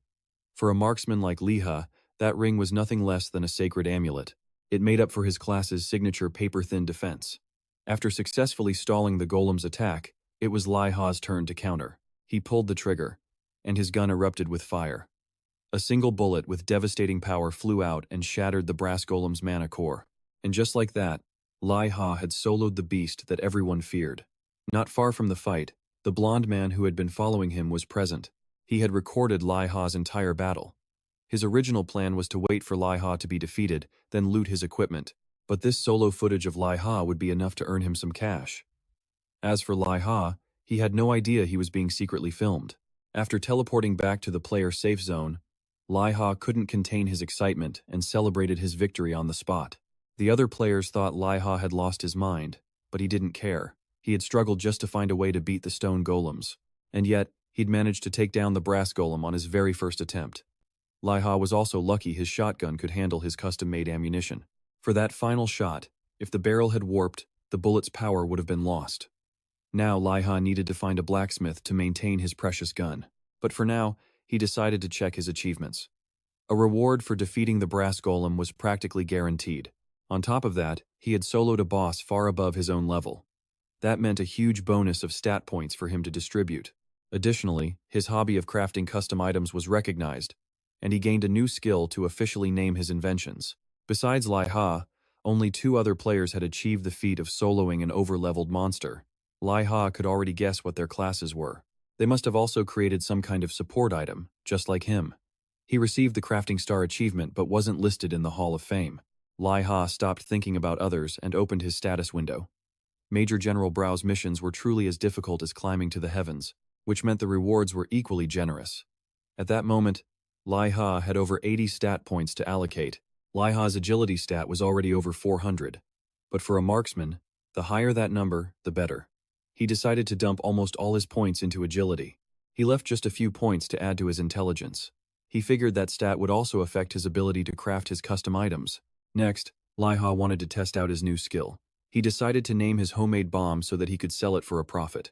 Liha planned to give it an awesome-sounding name to attract attention, but the system suddenly auto-generated the incredibly lame name Low-Grade Detonator. As expected, this game world was full of frustrations. Nothing ever went his way. Liha resigned himself to his fate and logged off to get some sleep. Meanwhile, Liha had no idea that his solo battle was starting to go viral online. It seemed that soloing a high-level boss had completely exhausted him. He slept for half a day before finally dragging himself out of bed. When he woke, his eyes were sunken with dark circles. You'd think he was some kind of weakling. Liha habitually got some food and took the supplements his mother bought. His mom always took such great care of him. He thought he should buy his mom something she liked to repay her affection. Liha wanted to earn as much money as possible, as fast as he could. If he could keep monopolizing boss drops like the shield from the brass golem, his goal of 20,000 gold would be reached in no time. While his food settled, Liha checked the forums for any breaking news. Just then, a shocking video title caught his eye. A video of a player who single-handedly defeated the brass golem boss was trending on the forum's main page. Holy crap! Liha looked closer and realized that figure was undoubtedly him. He'd only been asleep one night and had somehow become famous. But that wasn't important. Liha desperately wanted to find who posted his footage without permission, so he could get it taken down. Now, tons of people were obsessed with the video, wanting to know the identity of the pro who soloed the brass golem. Liha wanted to request the uploader remove the post, but that would reveal his identity. He had too many things to do in secret. Using his face for fame wasn't his style. Liha worried that the person who filmed him might already know who he was. After a while, Ki-Jang contacted Liha. He only needed a quick glance at the video to recognize the pro player was his older brother. Liha realized anyone close to him would know it was him instantly. Setting that aside, Liha switched into merchant mode, offering Ki-Jang the new shield he'd just acquired. It was a shield crafted from the brass golem's body, with truly outstanding stats. Liha was confident that Ki-Jang wouldn't find a shield of this quality anywhere else. However, Ki-Jang refused. He said he still preferred the shield he was currently using. Liha's mind went blank. He never imagined Ki-Jang had a shield better than his drop. He was completely stunned. Ki-Jang thanked Liha for offering it to him first. But right now, he was in the mood to hunt, so he was heading out. Ki-Jang's drive also motivated Liha. He had to level up quickly too. Liha decided to auction the shield, earning nearly 200 gold. But the money was gone before his hands could even get warm. He had to pay for all sorts of expenses like ammunition and weapon repairs. Talk about bad luck. Liha passed a sharp branch, and it even tore his cloak. Liha jumped back, then calmed himself down. During the brass golem fight, he had to roll and crawl all over the place, after all. No matter how epic his gear was, it was bound to get damaged. In the end, paying to repair all his equipment was simply unavoidable. And to get the cash up front, Liha could only call his diamond sponsor, Ki-Jang. Liha felt like dying, but everything was settled now. Liha had now fully re-equipped his gear, looking sharp again with everything repaired. It was time for him to meet Major General Brown. Brown noticed Liha's new look and gave him a few compliments, but nothing more. He shook Liha's hand, congratulating him and rewarding him with the eagle eye skin. This eagle eye skin would prove essential for Liha's journey ahead. This could only mean he was about to get his next mission. Liha's next quest was to hunt long-tailed pheasants and collect their marking skins. For some reason, the monster's name reminded him of that giant eagle from his novice days. Liha asked Brown what kind of creature a long-tailed pheasant was. What else could it be? It was a bird, obviously. Liha knew that much. But how did it compare to the golden eagle? Brown admitted they were similar, but the golden eagle would cry in terror if it had to face one of them. That description only made Liha more terrified. Was this going to be okay? Regardless, Liha had to accept the mission. The penalty for refusal was just too severe. Just then, another quest line appeared before him. The quest was for Liha to inherit the will of Elizabeth, but the condition was brutal. Liha had to hit a target from over 400 meters away. If he succeeded, Liha would instantly be registered as a new generation musketeer. Although Elizabeth was still alive, she had set up this quest for her successor. Anyone who could hit a target from 400 meters would be recognized as her heir. Liha was dumbfounded. That was like asking him to match a modern sniper's range with a musket. Luckily for Liha, he didn't have to complete this quest right now. Brown also added that if Liha became Elizabeth's successor, the gun on the wall would be his. Liha was startled. It turned out the remaining rifle on the wall was the weapon Elizabeth herself once used. The other two guns must have belonged to Brown, but they already had new owners. Liha understood now. He wouldn't just get the title, but a legendary weapon as well. So this was the real reason for his marksmanship quests. It was all for him to become the heir of the gunslinger Elizabeth. Brown taunted Liha, asking if he could make the 400-meter shot right now. Liha was reckless, but he wasn't that foolish. He couldn't make a shot from that distance yet, so he would obediently go hunt pheasants first. Brown told Liha to return soon. He had great expectations for the young man. Liha traveled to the desert where the long-tailed pheasants lived to begin his hunt. The creature was actually quite small, and what's more, it looked completely harmless. Liha observed his target from a distance, thinking this quest wouldn't be too hard. He then activated his eagle eye skill. A lens immediately appeared before him, zooming in on the pheasant until it was massive. Wasn't this just like getting a free sniper scope? Liha perfectly adjusted the lens, preparing to blow the pheasant's head clean off. At that moment, the pheasant's eyes flicked toward Liha. The next thing he knew, it coiled up and launched itself like a blur, zipping past Liha as if to mock him. Liha was floored. In the blink of an eye, the bird left him in the dust. Other players saw the tracks left by the pheasant and were terrified. Once this thing started running wild, hunting in this zone was impossible. For 3 days. Meanwhile, Liha was on the verge of collapse. He still hadn't collected a single feather. He eyed a pheasant not too far away, but the bird refused to cooperate and bolted. Liha was furious. If he caught that thing, he'd turn it into a 7-course meal. Then, something clicked for Liha. He'd reached the forest's edge, and the pheasant was following a predictable path. Liha calmed his breathing, then squeezed the trigger. At that moment, not far off, a knight in full armor heard the shot and suspected a royal guard was near. Back with Liha. He had successfully hunted his first pheasant, earning the title for a kill beyond 200 meters. Liha gave a look like he knew it all along. 2 others had already achieved this title. The next stage would be much easier. Liha had figured out the perfect hunting strategy. He quickly completed his quest. The pheasants always ran toward the forest's edge. He just had to lie in ambush. It was an easy game, but Liha remembered he was a marksman, not a hunter. He needed the patience to ambush his prey until the end. Liha felt lucky he found the best method so fast, avoiding a painful chase. That would have been exhausting. Just then, a voice from behind declared, "Found you." And who was it but that buzz-cut jerk, Ki-Jang? He demanded Liha return his ring. Liha scoffed. So it was the persistent ghosts from Ring Sunday. He watched the group suddenly appear. He hadn't expected to see Ring Sun again. He thought after the boss Hookah wrecked them, they wouldn't dare show their faces. About a dozen of them had come looking for him. Luckily, they had no idea how much stronger he'd become. If these guys were on par with the group Lee Panto carried him through before, they stood no chance against his current power.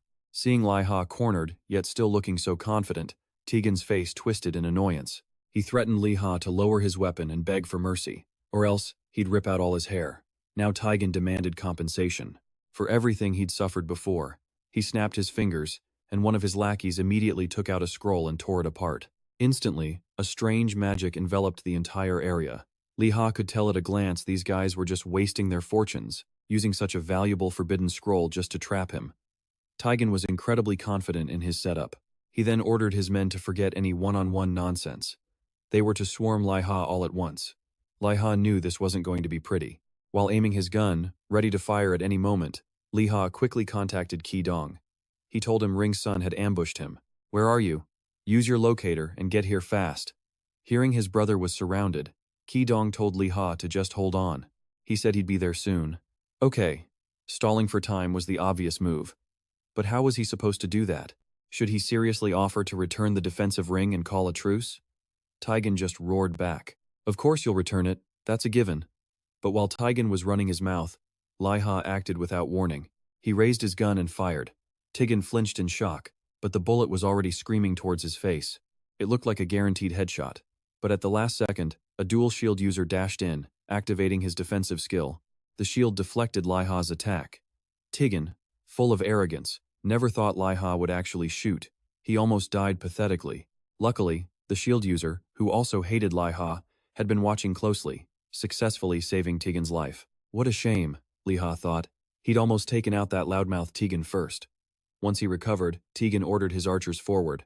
One by one, they drew their bows, ready to rain arrows on him. As Liha tore open a gunpowder pouch, he felt a headache coming on. They weren't even giving him time to reload. Fine, time to use a forbidden trick. He tossed a familiar paper packet at the Ring Sun group. The next moment, the packet violently exploded. Those lucky enough to evade the blast radius of his homemade bomb just froze in shock. There was clearly no mage supporting Liha. Yet he had created a massive explosion all on his own. Seizing the opportunity, Liha finished reloading his gun. He had to survive at all costs. Dying to the likes of Ring Sun was just too humiliating. Just then, a guy dressed like Yasuo unleashed a sword strike, sending a blade of wind flying at Liha. Luckily, his ring was a high-quality item. He managed to raise his defense just in time, blocking the wind blade. But the attack was a real eye-opener for Liha. It was completely unexpected.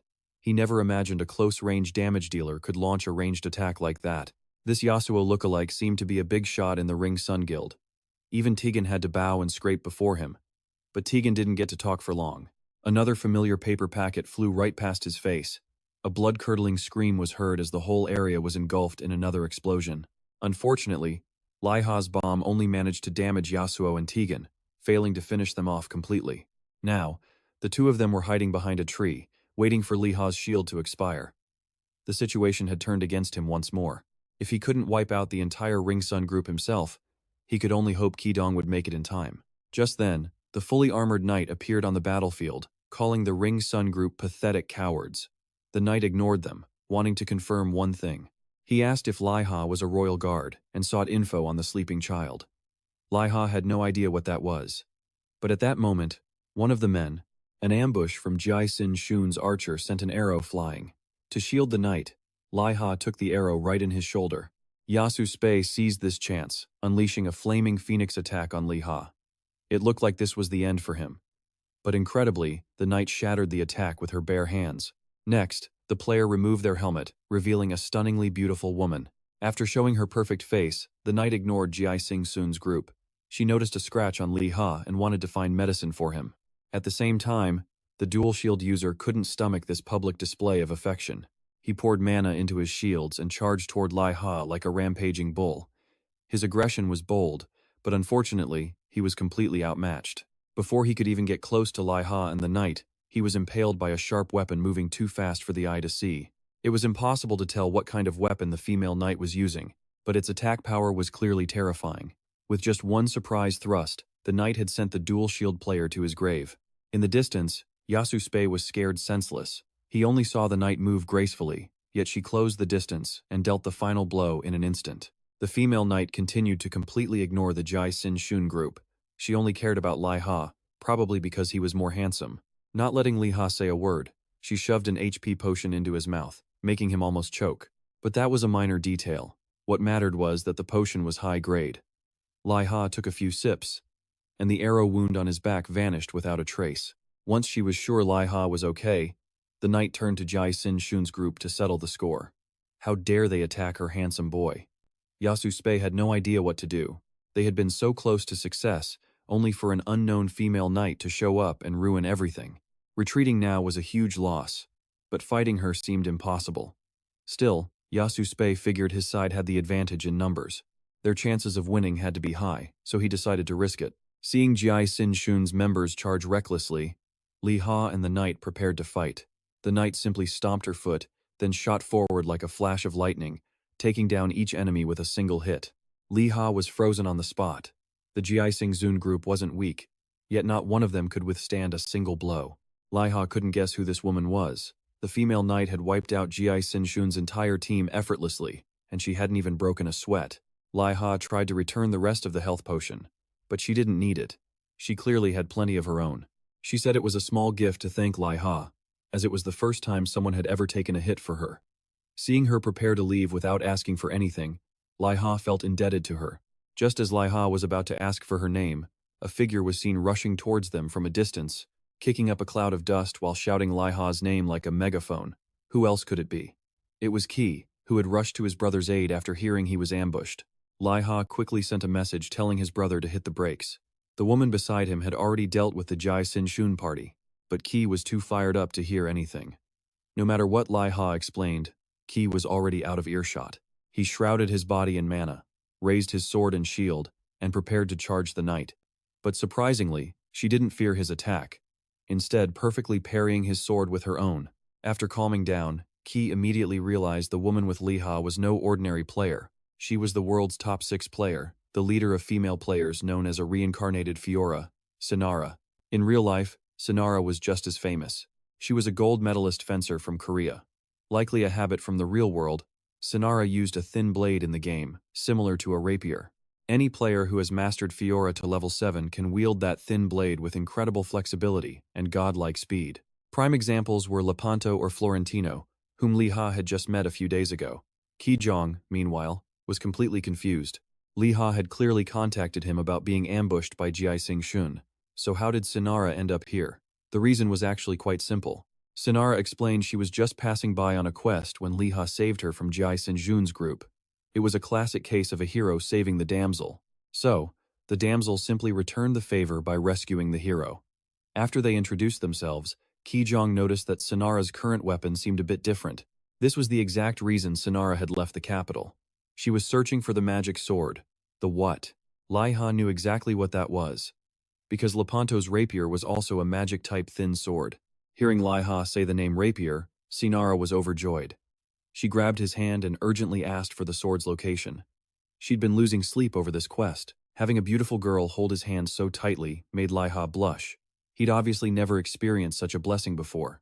Liha didn't hesitate to explain in detail to Sinara how he knew about the rapier. But currently, Liha had no idea where the sword was. He felt a bit sorry he couldn't help more. However, the information was more than enough for Sinara. She could now track down information for her quest. Before leaving, Sinara secretly sent Liha a friend request, hiding it from Ki-Jang. Just as Liha's spirit was floating on Cloud 9, Ki's voice brought him crashing back down, to Earth. Ki-Jang had no problem teasing Liha for being a novice with girls. Liha wanted to change the subject, as he was quite curious. Sinara had told him to contact her if he ever went to the capital, as if the capital was her home. As it turned out, that was pretty accurate, according to Ki-Jang. Jiang revealed that Sinara is a holy knight. She's the first and perhaps only player granted the title Immortal Knight. The scene shifts to Ring Sun checking on Liha. He's fine, but figures they only came after seeing him solo the golem boss. Jiang worried Liha would be ambushed again, urging him to hide until level 100. But Liha was tired of Ring Sun's crew. He had no intention of hiding. If they wanted a fight, he'd welcome it. Liha knew Ring Sun's gang were like cockroaches. Besides, they had bothered many people, and their group was surprisingly large. Crushing them would be difficult. Liha pushed the problem aside, deciding to report to Major General Brown first. As a reward, Brown granted him a new skill. With no time to rest, the Major General immediately gave him another quest. This time, it wasn't monster hunting. Liha's mission was to assassinate a bandit leader, sending a cold shiver down his spine. This was his third timed quest in a row. The grind was becoming unbearable. Brown ignored him and handed him a wanted poster.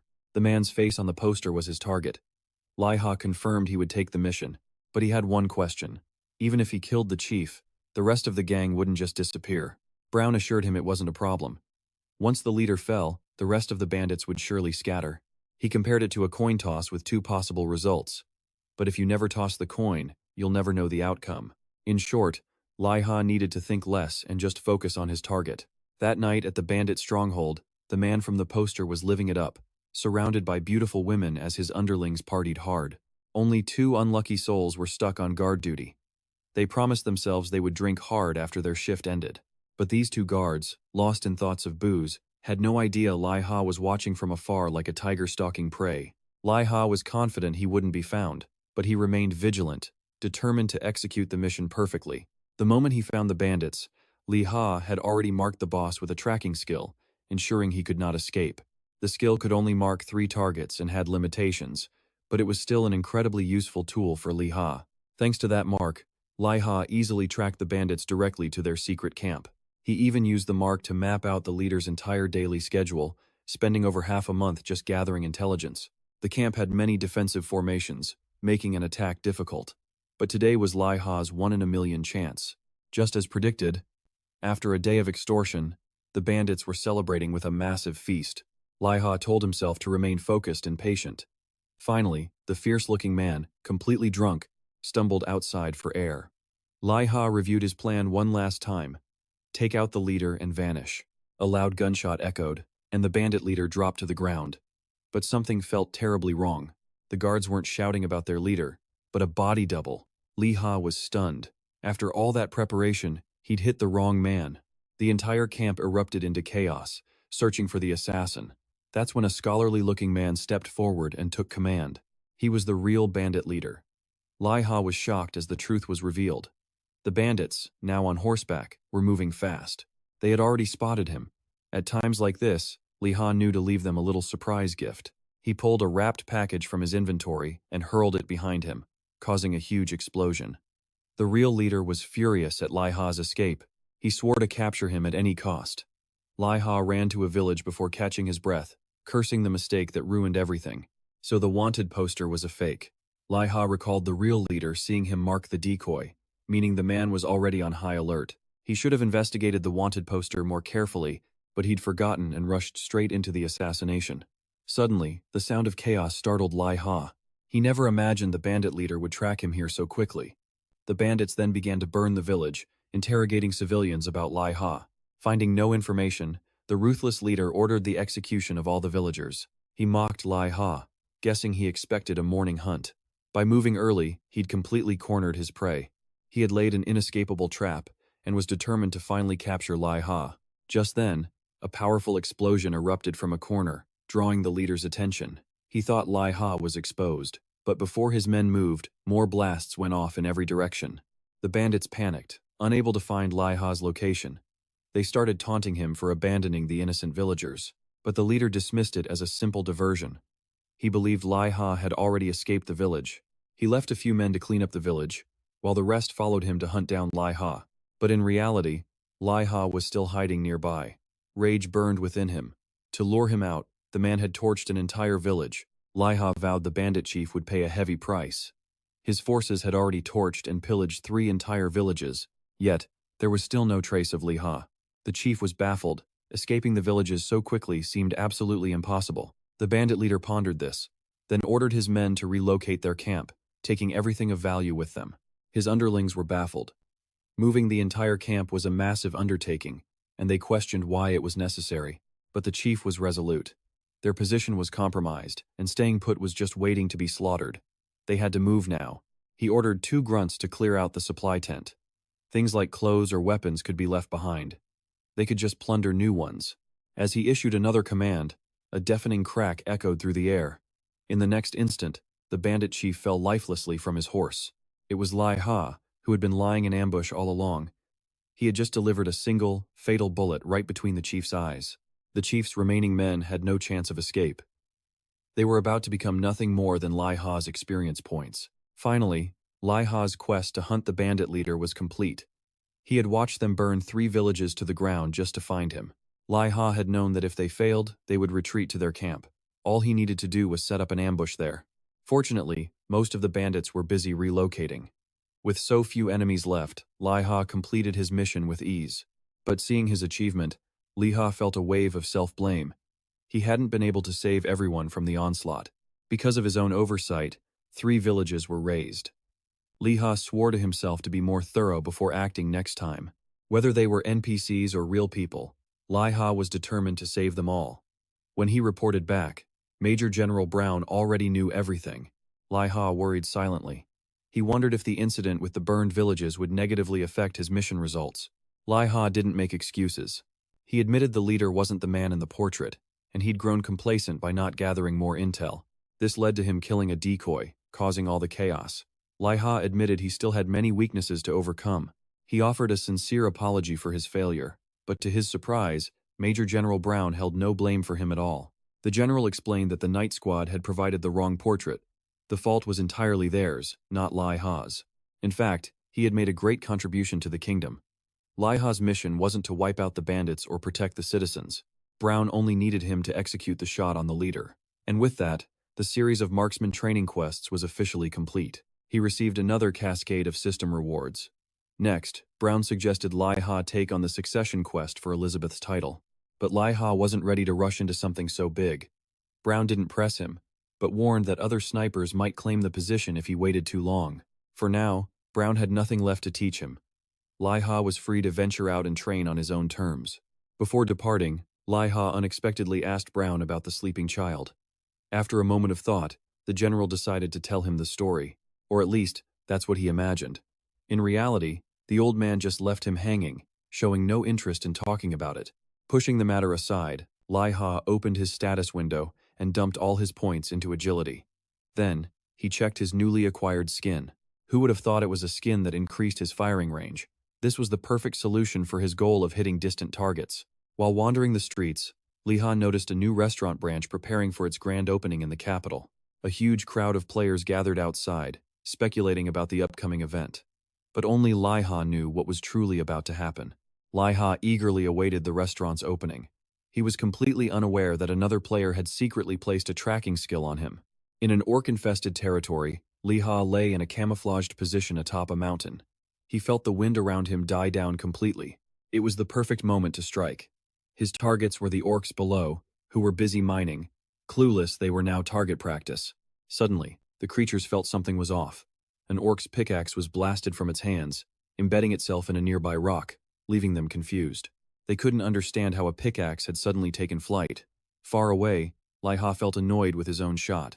The range-boosting skin certainly worked as advertised, but the bullet's velocity was now far too slow. Beyond 400 meters, a target could even see the projectile coming. He thought about Elizabeth's succession quest. It couldn't be as simple as just hitting a target 44 meters away. There had to be a hidden challenge involved. Liha knew he needed to prepare for every possible scenario. Just then, the piercing screams of other players reached his ears. He looked back, startled to run into his sworn enemy in a place like this. It was Ki-Jang and his annoying lackeys again. Not wanting to deal with them, Liha immediately pulled out a magic scroll and tore it. In a flash of light, Liha vanished, infuriating Ki-Jang. He spun around, demanding his subordinate with the tracking skill to report Liha's new location. It turned out Liha had teleported straight back to the ancient stone platform. Or rather, back to the city. He was back in the safe zone. After catching his breath, the truth hit him. There was no doubt he had been marked. He had no clue who marked him. Worse, he had no information on the skill's duration or any of its other properties. The Rising Sun Guild was relentlessly on his heels. Liha didn't hesitate, burning gold to teleport directly to the capital for safety. Luckily, Liha warped just before his enemy could cast a binding spell. But constantly running wasn't a real solution. He'd go completely bankrupt at this rate. Elsewhere, Ki-Jang messaged his brother, Gi, noticing he hadn't leveled up, only to learn he was being hunted. But the enemy group was huge and aggressive, with over 20 members of unknown levels. Ki-Jang urged Liha to stay inside the capital and not go anywhere else. The Royal Knights maintained order there, so the Rising Sun Guild wouldn't dare act rashly. There was a way to remove the tracking skill, but the NPC who could do it was ridiculously hard to find. Liha didn't want to call Ki-Jang for backup, it would slow down his brother's leveling progress. After much thought, Liha made a decision. It was just a little bit insane. He resolved to wipe out every last member of the Rising Sun Guild. A truly crazy plan. Ki-Jang was so shocked he wanted to jump through the chat window and yell at his brother. But Luha's mind was made up. The task might be impossible, but Liha had to try to see what would happen. Ki-Jang knew how stubborn his brother was, so arguing was pointless. Instead, he suggested Liha create his own guild. If Liha attacked Rising Sun alone, no matter his reasons, he'd be flagged as a criminal for initiating combat. However, a guild war declaration was a different story. Then, only the capital would be a safe zone. Battles could erupt in any other area. The security forces there couldn't stop it. Ki-Jang warned him this would be an incredibly tough fight. It was Liha against an entire guild, but what was that to him? Liha had forged an iron will as a soldier. He promised to show Ki-Jang the best possible outcome. At a branch of the Rising Sun Guild, members were celebrating their top performers of the week. The event's host was a rather handsome master of ceremonies. He called out a leader with an outstanding record, presenting him with a special level 95 sword. The portly branch manager personally came forward to congratulate him. Just then, a notification popped up for the branch manager. A Rising Sun member urgently reported that a guild had declared war on them. But the information on this new guild was completely empty. It was the first time its name had ever been seen. The guild's name was Sunset AO. The branch manager snorted with laughter. Wasn't this name a deliberate jab at the Rising Sun Guild? The only info was that the guild had one player, a sniper class, and nothing else. The branch manager heard sniper and felt a sense of familiarity. If he wasn't mistaken, Tegan's team was also hunting a sniper class player. At that moment, the leader of Sunset AO, Liha, was wearing a mask and heading to a restaurant's grand opening. A large crowd of players was already gathered outside the restaurant. They had no idea what this new building was all about. A waitress stood guard at the entrance. She announced that today was the grand opening, so regular players were not allowed inside. Anyone interested could come back tomorrow. The other players weren't too excited about this new restaurant anyway. Some even figured the place was ridiculously expensive and not worth checking out. When Liha approached the entrance, the waitress mechanically repeated that they weren't accepting guests. But the moment Liha spoke a single word, her attitude completely changed. She immediately opened the door and welcomed him inside. The surrounding players were stunned to see someone granted access, but they just assumed he must be an NPC. Little did they know, the person who just entered had only been playing this game for a short time. Right now, Liha was curious. Would he receive another reward for helping the Holy Grill restaurant open its new branch? Midu personally came to greet Liha, thanking him for his help. Liha immediately requested to launch the restaurant's information brokerage service. When Liha was led to the exchange hall, he was truly shocked. He had imagined a dark, secretive place for trading information, but this organization had a whole room as grand as a mansion. And why not? Midu had official permission, so there was no need for a shabby-looking space. Liha guessed that he was the only one brought to this special room. Moreover, he could sense numerous hidden figures standing guard nearby. Midu got straight to the point. She wanted to know what information Liha needed, specifying it couldn't be too abstract. This was tricky. If Liha asked how to defeat the Rising Sun Guild, would that be too abstract? After careful consideration, Liha asked his question. But what he asked was a mystery, as the text was completely blurred. When Midu replied, her words were blurred too. Where was the uncensored version? After getting the information he needed, Midu invited Liha to stay and meet the VIPs attending the grand opening. This was a golden opportunity to build connections. Liha quickly agreed. Meanwhile, over at the Rising Sun Guild, the branch manager had some info on Liha. He believed that for a trash class like Musketeer, sending a few mages and archers would be more than enough to crush him. However, the fact that Yasuspei from headquarters was also defeated by him made the branch manager, Donoku, a bit uneasy. But Taigen, standing opposite him, quickly made an excuse. He mentioned Yasuspei was distracted by the Sonara situation and wasn't focused. Hearing this, Donoku made a decision. His branch would handle this guild war against Liha themselves. Taigen was given full authority over the battle. This sounded like a sweet deal. If Taigen handled it well, he would be handsomely rewarded. Just as Donoku was about to summon his forces, a subordinate rushed in. A scout burst in with terrible news. All of the branch's squad leaders had been ambushed. The attack didn't happen far away. It was right outside their branch headquarters. They had no idea who the attacker was, only that chaos reigned just beyond their walls. Branch manager Donoku couldn't believe it. His squad leaders were high-level players. They shouldn't fall so easily. Could it be Liha here already? A thought struck him. If it was Liha, this was a golden opportunity. Everyone, prepare to move out and capture him. Taigen was given direct command of the operation. But for all the bold talk, stepping outside the headquarters revealed pure pandemonium. Every player out there was desperately scrambling for any cover they could find. The slightest movement, a single peek, was met with a bullet to the head. Taigen was among those hiding. He couldn't pinpoint the enemy's location at all. In this wide-open area, Taigen saw no good hiding spots. But that meant Liha shouldn't have any either. Someone had an idea. If they could just get back inside, the enemy wouldn't be able to touch them. But they knew nothing, not how many enemies there were, nor how they were attacking. One man couldn't take the suspense. He decided to risk it and make a run for the building. He didn't get far before a bullet to the neck sent him to the respawn screen. It was over. The remaining men grew even more terrified. All they heard was a popping sound, but they couldn't identify the skill. Taigen was certain it wasn't a magic attack. Magic wouldn't have this kind of range. If it were magic, they should have heard the caster's incantation. The more Taigen thought, the more confused he became. He couldn't explain the attack. Taigen was terrified. Was Liha even a player anymore, or something else entirely? Just then, the headquarters' main door was kicked open. Branch manager Donoku strode out, holding a massive shield. He successfully blocked a bullet. Seeing the mark on the shield, Taigen knew for sure. The enemy was Liha. "Raise your shields and retreat into the building," he ordered. "Take cover while Liha reloads." Once safely inside, Taigen cautiously peeked out a window. His blood ran cold. From a distant forest, Taigen saw a small puff of smoke rising. Liha was sniping them from that incredible distance. How was he doing that with just a shotgun? Just then, Liha paused his devastating opening act. He wasn't sure of the exact count, but he'd already taken out at least a dozen of them. Liha's flawless ambush was possible thanks to the intel he'd gotten from MEU. He'd acquired a map of all Ringsun branches, complete with ideal sniping positions. Liha had his mission clear. Any player belonging to Ringsun would be eliminated. Inside the branch, Donoku was sweating bullets. It was confirmed their opponent was likely Liha. Many believed he was a ranker and that they needed backup from HQ. But Donoku was against it. First, he wasn't sure Liha was a ranker. Second, he was greedy for Liha's loot. If his branch could handle Liha alone, the rewards would be immense. Taigen tried to speak privately with Donoku, but the fat man cut him off. Taigen instantly realized Donoku's goal was the same as his own. Use the others as bait to capture Liha.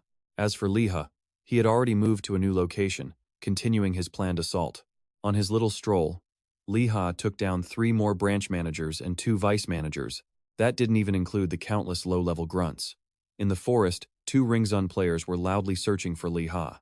As they were cursing loudly, one of them suddenly took a bullet to the forehead, silencing him instantly. The other man followed the bullet's trajectory and quickly spotted Liha, standing brazenly under the moonlight. Liha didn't keep him waiting. Another shot rang out, sending the man to join his partner in death. That was the last recorded image of the Ringsun search parties. The guildmaster slammed his fist on the table, shattering it. He recalled the conflict between Liha and Ringsun started at Donoku's branch. Just because they were targeted by Liha, Ringsun's monthly income had dropped by over 40%. Yet, only Donoku's branch remained unscathed. Donoku was silent. After the first attack, Liha never returned, hitting other branches instead. The Ringsun master gave Donoku one last chance. Within a week, he wanted a screenshot of Liha's character being eliminated. Otherwise, the fat man was finished. the master would also start his own investigation. Meanwhile, Liha sat in a grassy field, checking his map. He wondered where the Ringsun cowards had run off to. He couldn't find any of them. He had expected them to hunt him down in a rage, but there was no pursuit. He had lost count of how many he'd killed and how many branches he'd destroyed. Just then, another player entered Liha's line of sight. The symbol on his cloak confirmed it. A member of Ringsun. Once a feud starts, you see it to the end. Any Ringsun member who showed his face would be dealt with. A harsh gunshot cracked the air, taking out another player with a fatal headshot. Just as Liha prepared his next move, a flare shot up from nearby. It was the rest of Ringsun. They'd used their own man as bait to expose his position. His position was exposed. Now, it was time for their ambush. Liha was a bit startled, so the cowards were finally making their move. The dual shield wielder ordered an archer to attack Liha, but an amateur like him never stood a chance. Liha dodged the arrow with ease. Despite having the upper hand, Liha was genuinely surprised. The Ringsun clan wasn't as weak as he first thought, and so the chase began, one man against a mob, drawing the attention of other players. They noticed the pursuit was heading straight for a forest. The place Liha led them was the Forest of No Light, the same area where he had grinded for experience before. Yasu didn't seem to care. He only asked if Tigan had full command of this operation. After confirming Tigan had total authority, Yasu eagerly agreed to follow his orders. Tigan immediately messaged Donioku, ordering all units to the forest. Instantly, the waiting Ringsun forces used teleportation, arriving at the location in a flash. Their numbers were impressive, to say the least. Over 500 members of Ringsun were summoned. Tigan then announced his plan to capture Liha. They would split into teams, surround the forest, and slowly close the net. Tigan was absolutely confident in his strategy. He would make Liha pay for everything, with interest. But little did Tigan know, Liha was eagerly awaiting this final showdown. This would be a massive challenge for Liha, but he couldn't wait to start playing with this crowd. Inside the pitch-black forest, the Ringsun group had no choice but to use fire magic to illuminate their path. The forest was vast, and it was easy to get lost. Yasu led his group, ordering everyone to stay on high alert, warning them not to underestimate Liha. To hunt Liha down faster, the Ringsun members decided it was best to spread out. But even so, finding Liha in this terrain was like searching for a needle in a haystack. As Yasu silently vowed to tear Liha apart, the man right beside him suddenly dropped dead from another perfect headshot. The single shot terrified them. Yasu and his men immediately hit the dirt, desperate to escape the sniper's line of sight. They scanned for Liha's position, but found no trace of him. Not a muzzle flash, not even a puff of smoke. All the while, unlucky Ringsun members were being picked off one by one. Yasu concluded Liha must possess some advanced stealth skill. It was the only way he could remain so perfectly hidden. The pressure finally broke Yasu, who recklessly screamed for Liha to show himself for a duel. One of his men tried to stop his foolish outburst, but Yasu was so enraged, he would have cut down anyone in his way. Just then, a small package landed right at Yasu's feet. In that moment, he knew they were completely screwed. Even a top-ranked player like Yasu couldn't survive that blast. Meanwhile, Liha sat calmly in a treetop with a perfect view, preparing more homemade bombs. At this rate, the Ringsun members had walked into a death trap with no exit. Liha unleashed a barrage of bombs, rocking the forest with a chain of explosions. Countless enemies were vaporized by the devastating blasts. Liha had carefully chosen this forest as the battlefield.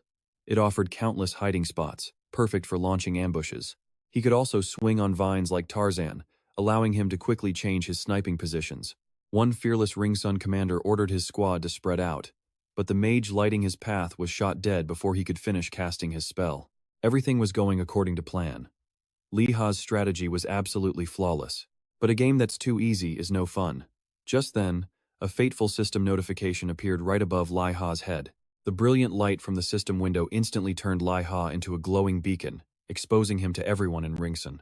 The Ringsun members roared, rushing to climb the tree. One player even found a rope, giving them 10 points for convenience. But as he started to climb, the rope suddenly fell, dragging a massive homemade bomb down with it, wiping out the entire group below. Did they really think it would be that easy? Liha had planned it all. The rope was a trap, intentionally left to lure them in. The battle raged until sunset. Tigan remained at the forest's edge, not daring to step inside. A growing sense of dread washed over him. He couldn't even contact Yasu anymore. Something terrible must have happened in there. Just then, a sound came from the trees. Tigan waited, sweating nervously, but it wasn't his men who emerged. It was Liha. Seeing Tegan, Liha was almost speechless. This was the guy who vowed to destroy him. Yet he didn't even have the guts to enter the forest. His underlings taunted him, yelling for him to attack. In response, Liha simply raised his gun, ready for a fight. He didn't mind adding one more name to his kill list. As a trembling Tegan was about to order the attack, a sudden voice stopped him cold. Surprisingly, it was Hana and Matsusig. Matsusig suggested they save the chit-chat for later. First, they needed to focus on crushing the Ring-Sun forces. The nearby onlookers were hesitant, unsure of what to do. Should they join the mob against Jae-sin's son? But an opportunity this perfect was too good to pass up. Instantly, the crowd drew their weapons, aiming everything at Gu Ring Sunday. Liha issued a final ultimatum: surrender or fight. In a hidden room, the Gu Ring Sun Guildmaster sat before a woman concealed by a screen. He needed to confirm if she truly possessed all the intel on Liha. The woman behind the curtain assured him it was flawless. Her work was always reliable. The Guildmaster's secretary warned his boss with a glance, telling him to be careful. Even though she was the game's top info broker, getting such deep intel on Liha so quickly felt off. If this was real, the price for such information would be truly immeasurable. Just then, a scroll was unrolled before the Guildmaster. His secretary glanced at it and froze in shock. The map projected from the scroll revealed the headquarters of every single Jae-sin's son branch. The woman spoke first, clearing her name. She insisted they weren't the ones who leaked Gu Ring Sun's info to the Cloud Magician.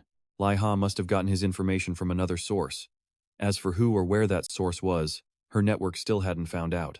However, the woman suspected his intel came from an organization created by NPCs, not by actual players. For now, their meeting was over, and if Gu Ring Sun wanted Liha eliminated, they would gladly take the job. For just 1,000 gold, the problem would be solved. Meanwhile, at the forest's edge, Liha had just finished slaughtering the Jae-sin's son members who dared to pursue him. Their leader, Tegan, was left speechless.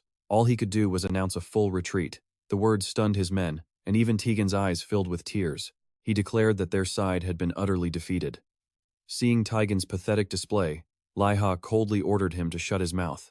He had no mercy left for the ones who had hunted him down so relentlessly. They could retreat, but there would be no begging.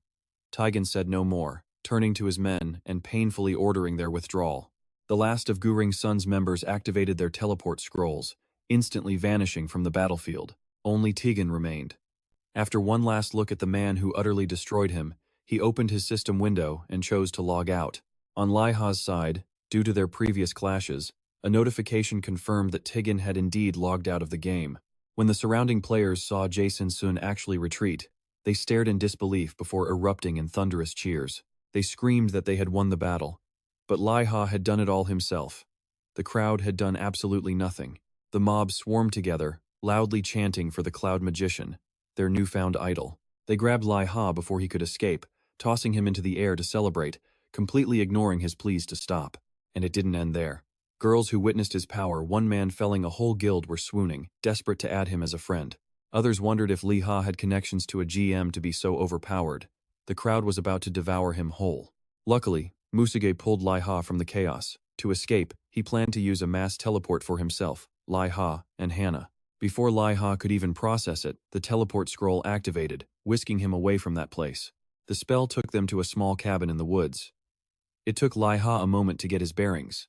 Musuge used this chance to explain his nickname, the Cloud Magician. During his attacks on Gu Ring Sun, all anyone ever saw was smoke. That's how he earned the awesome title. Liha changed the subject, asking about Musuge and Hana's close relationship, but the two of them instantly denied it. Instead, Hana asked if she could take a look at Liha's gun. Liha figured he was safe now. If an ally wanted to see his weapon, that was fine. He was busy planning his next move, feeling awkward about his new fame. But no one expected what came next. Musuge swung his greatsword, shattering Liha's gun in a single blow. Hana swiftly snatched the handle. Then, she tossed it to Musuge. Liha was completely stunned. They were his allies. Why would they destroy his weapon? And what was with that murderous aura in their eyes? Liha's face hardened. If this was some kind of joke, it wasn't funny at all. Musuge didn't care how Liha felt. He believed that without his gun, Liha was no longer a threat. Liha knew something was terribly wrong. Were they secretly working for Gu Ring Sun? But Hana refused to answer. After all, he was about to die anyway. She suddenly asked Musuge what their mama had instructed them to do before this mission. Musuge replied that he had already informed Mama of Liha's capture. Their orders were to wait. Their partner was arriving soon. Musuge mentioned a partner that Liha had just crushed. That could only mean Jae-Sin Sunday. The two of them were thrilled by this. This meant their commission for hunting Liha would increase. Musuge pressed his blade to Liha's neck, warning him not to do anything foolish. He should just accept his fate and wait. But Liha was surprisingly calm, not panicking at his ally's sudden betrayal. Instead, he wondered who this Mama was and when he had become a target. He recalled his first chance meeting with Musuge's group. What looked like a coincidence was anything but. The pair had been tasked with capturing him from the very beginning. Liha realized that teaming up with the Masig duo was a setup, orchestrated by someone called Mama from the start. Liha pushed the thought aside, reaching for an escape item. But Masig watched him closely. One wrong move, and he'd slit Liha's throat. This situation was bad for Liha. The enemy could kill him now and still get paid. Just then, the door opened and someone stepped inside. It was the master of the Ringsun Guild. Liha saw him greet Masig and guessed this must be Kyokuju. The guildmaster had hired them to do his dirty work. Liha thought about blowing the whole place up. His own defensive barrier would keep him safe. But Kyokuju made an unbelievable move. He invited Liha to join his guild. The offer stunned not just Liha, but also the Masig duo and their secretary. Kyokuju was extremely satisfied with the room's shocked reaction. His chin held high. He declared he wanted Liha as Ringsun's attack dog. Liha's insults didn't even faze him. The offer was tempting. If Liha joined Ringsun, making 10,000 gold a year would be easy. It sounded like a great deal. He could pay for his leg surgery in just 2 years. But accepting would betray his morals. He had to refuse. He was now a big enough threat to be recruited. In that same moment, Liha had already pulled out a bundle of explosives. Then, shocking everyone, he blew the tiny room apart. The blast launched Liha outside. He used the force to grab his sawed-off shotgun, then ran as fast as he could, cursing Masuge's entire family. It was Masuge's fault. His beloved gun was ruined. Just then, the assassins recovered and immediately gave chase. The Ringsun manager cast a spell, binding Liha's feet and stopping his movement. At the same time, Masig lunged forward, ready to punch Liha out of frustration. But no one knew Liha still had a trump card. A sudden red light flared between them. Then, a massive bear appeared out of nowhere, sending Kyokuju flying backward. Liha had successfully used his summon pet skill, calling his battle bear in a moment of crisis. Masuge's group was stunned. Where did this giant fire bear come from? Masig broke out in a cold sweat. This bear was clearly on another level, but this terrifying creature looked toward Liha with tears in its eyes. It then rushed forward to affectionately lick its master's face, ignoring everyone else. Liha was thrilled to see his precious bear again. Liha was sure Doa would become a powerful monster, but he never expected it to evolve into a fire bear so quickly. But their reunion could wait. First, there were a few obstacles that needed to be dealt with. Hearing this, Doa entered battle mode, baring its fangs at its master's enemies. On Liha's command, it unleashed a deafening roar and a wave of intense fire. Doa's roar spread out, affecting the Masig duo, Hana, and the Ringsun members. With that single roar, all of Liha's enemies were inflicted with fear, freezing them in place for 3 minutes. On top of that, their stamina and HP took a devastating hit. Kyokuju collapsed, trembling, unable to accept reality. Liha could summon a monster, even though his class wasn't a tamer. How was this possible? Everyone knew Liha's class was musketeer. He was just glad they didn't hear him shout the skill's name. Doa could fight with him for half an hour, and the skill's bonus had boosted its level to 112. Masig was about to pee his pants in fear. Fighting a level 100+ fire bear was basically suicide. He desperately told Hana to cleanse the debuff, but she was suffering from the same effect. What could they possibly do now? Hana was completely terrified. She began begging Liha to spare them just this once, but Liha's answer was no. The Masig duo was more dangerous than Ringsun. He gave Doa the order. First, eliminate Masig and Hana. They made a huge mistake betraying Liha, and now his pet would make them pay. Watching his 2 allies get destroyed, Kyokuju was frozen with terror. He knew he was next. Liha began his interrogation. Talking back would only earn him a broken jaw. Kyokuju didn't dare disobey. He confessed Masuge's group was an intelligence guild, and Liha was one of their targets. That was all the info he could get. Next, Liha demanded to know Kyokuju's plans. Of course, Liha wanted Ringsun to disband. Even without his pressure, Ring Sun was doomed. Liha alone had already wiped out 500 of their members. Next on the list was his gun. Kyokuju would pay for it, no matter what. But first, he deserved a beating from Liha. The memory of his broken gun made his blood boil. Kyokuju couldn't stand the torture and agreed to disband his guild. But it wasn't over yet. He still had to pay damages. Liha was prepared for this. He already had a war compensation contract ready for Ring Sun. The assistant wanted to object, but knew one wrong word meant a beating. Ultimately, Kyokujitsu had no choice but to sign Liha's contract. Ring Sun was now nothing but a memory. Just then, fireworks lit up the sky, announcing the end of the guild war. An alert notified all players of Sunset Out's absolute victory. Veins bulged on Kyokujitsu's forehead. Through gritted teeth, he vowed Liha would pay for this. But Liha made an unpredictable move, poaching the secretary. Ring Sun might rebuild, but why should he keep serving Kyokujitsu? After all, Kyokujitsu was now deep in debt. Liha's logic was flawless, and the assistant agreed. He pulled out a teleport scroll, flipped Kyokujitsu off, and vanished. After teleporting away, Liha hugged Doa, now a tiny, adorable bear. He roared, celebrating his victory with his pet. Meanwhile, in a Texas gun shop, the owner wondered what his employee was watching so intently. The young man was simply watching a gameplay clip from a video game. Specifically, it was the clip of Liha battling Ring Sun. Seeing Liha handle that shotgun, the shop owner was quite impressed. Liha was a skilled shooter, no doubt. But to the young man, his accuracy was just standard, and his firing speed was too slow. At that moment, the clock struck 9:30 p.m. The young man stood up. His shift was officially over. The owner offered him overtime. The kid agreed, but only for time and a half pay. But the owner knew better. No matter the pay, the kid would just doze off and not get any real work done. So, he let him go home to sleep. The owner called the young cowboy by his name, Kid. Elsewhere, sisters Lin Huoyuan and Lin Huading were browsing the web. Suddenly, Lin Huading saw something and urged her sister to look. Lin Huoyuan was completely uninterested at first. But the moment Lin Huading mentioned Liha's name, she shot up like a spring. They found Liha's 1 vs 500 video, which was #1 on the trending charts.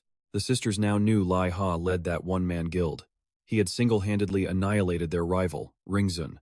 The more Lin Huoyuan watched, the more she realized how little she knew about Liha.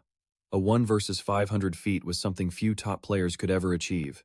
Lin Huoyuan had never given up on recruiting Liha, especially since their guild was being crushed by the Starlight Guild. Before, Liha wasn't strong enough to help, but now, things were different. Lin Huading read her sister's mind perfectly. She shyly encouraged her sister to recruit Liha if she wanted. Judging by Lin Huading's expression, Liha had gained another secret admirer. Lin Huoyuan brushed off her sister's crush, but confirmed Liha was skilled enough to catch her eye. This strengthened Lin Huoyuan's resolve to recruit him. Meanwhile, Liha, the star of the show, was drowning in messages, from love confessions to tactical questions. This sudden fame was giving Liha a headache. It was never part of his plan, so he blocked every single message. His only goal now was to get Elizabeth's gun. Besides, after the battle with Ring Sun, Liha felt he'd lost more than he'd gained. The fight left him nearly bankrupt. A small comfort was that he'd earned a ton of stat points from completing Punish Evil achievements. In this game, money wasn't everything. Personal strength was what truly mattered. The best achievement was 1 vs 500. Liha guessed the only other person with it was Igor, from the massacre at Titch Alley. Liha put some points into intelligence, then dumped the rest into agility. Looking at his overpowered stats, Liha felt like a gaming genius, just like Lin Huading. With his new level, he decided to visit Major General Brown. He hoped to get a new quest line. Arriving at the Imperial Guard Academy, he sensed someone else was with the Major General. Tense voices came from the room. Liha knew it wasn't an NPC, but another player who knew Brown. The conversation then shifted to Liha, the very person eavesdropping outside the door. The person inside spoke of becoming Liha's rival one day. This made him even more curious. Brown sounded helpless, not knowing what to say.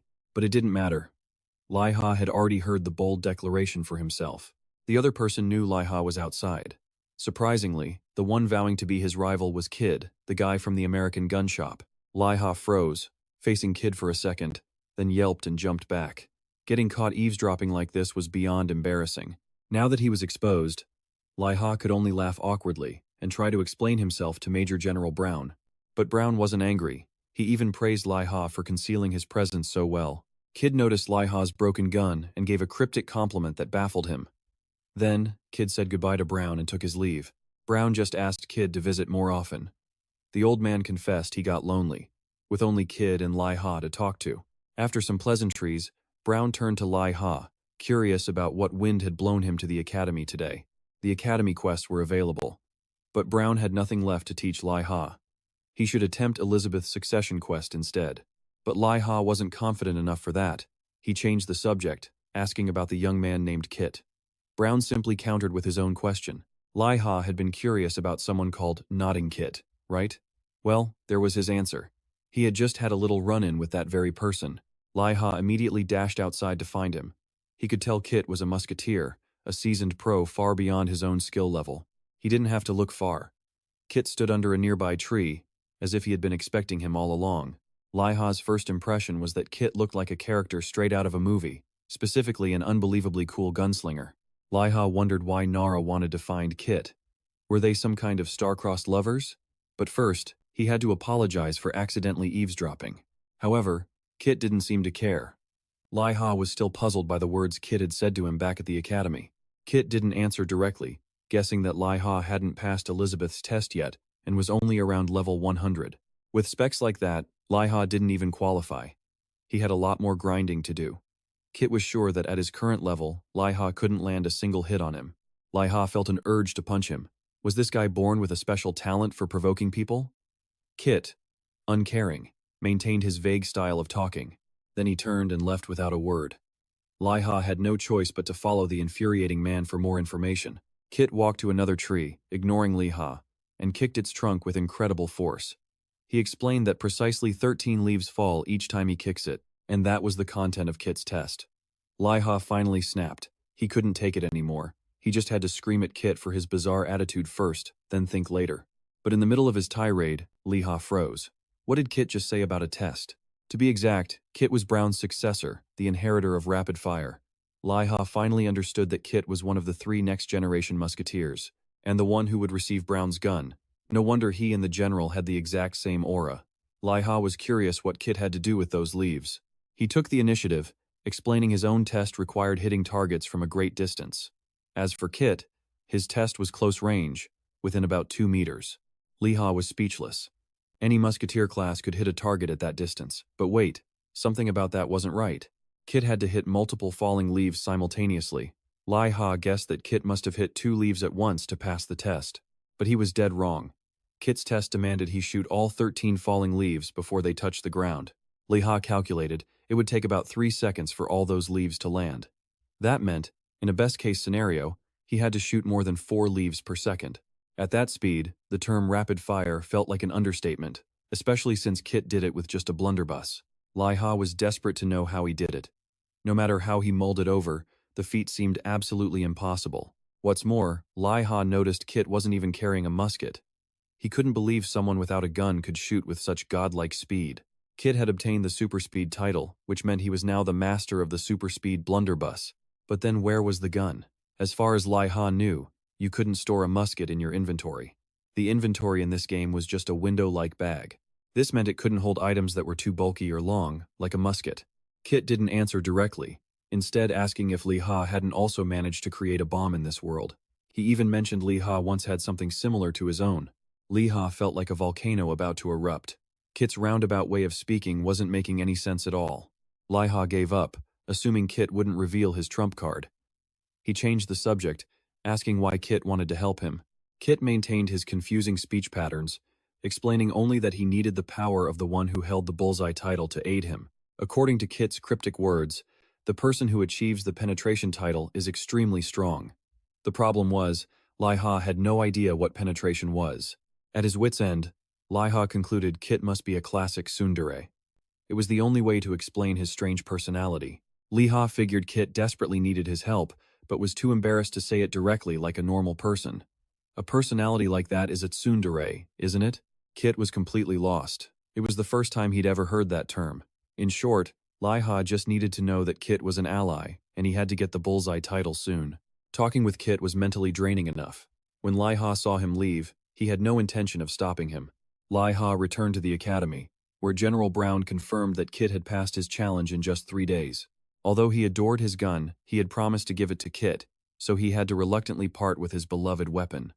Liha still couldn't explain it. Even at his absolute fastest, a single reload took him 25 seconds. By then, the leaves would have been resting on the ground for ages. Unable to find a logical answer at the academy, Liha decided to go experience things for himself. Talking to Brown and Kit felt exactly the same.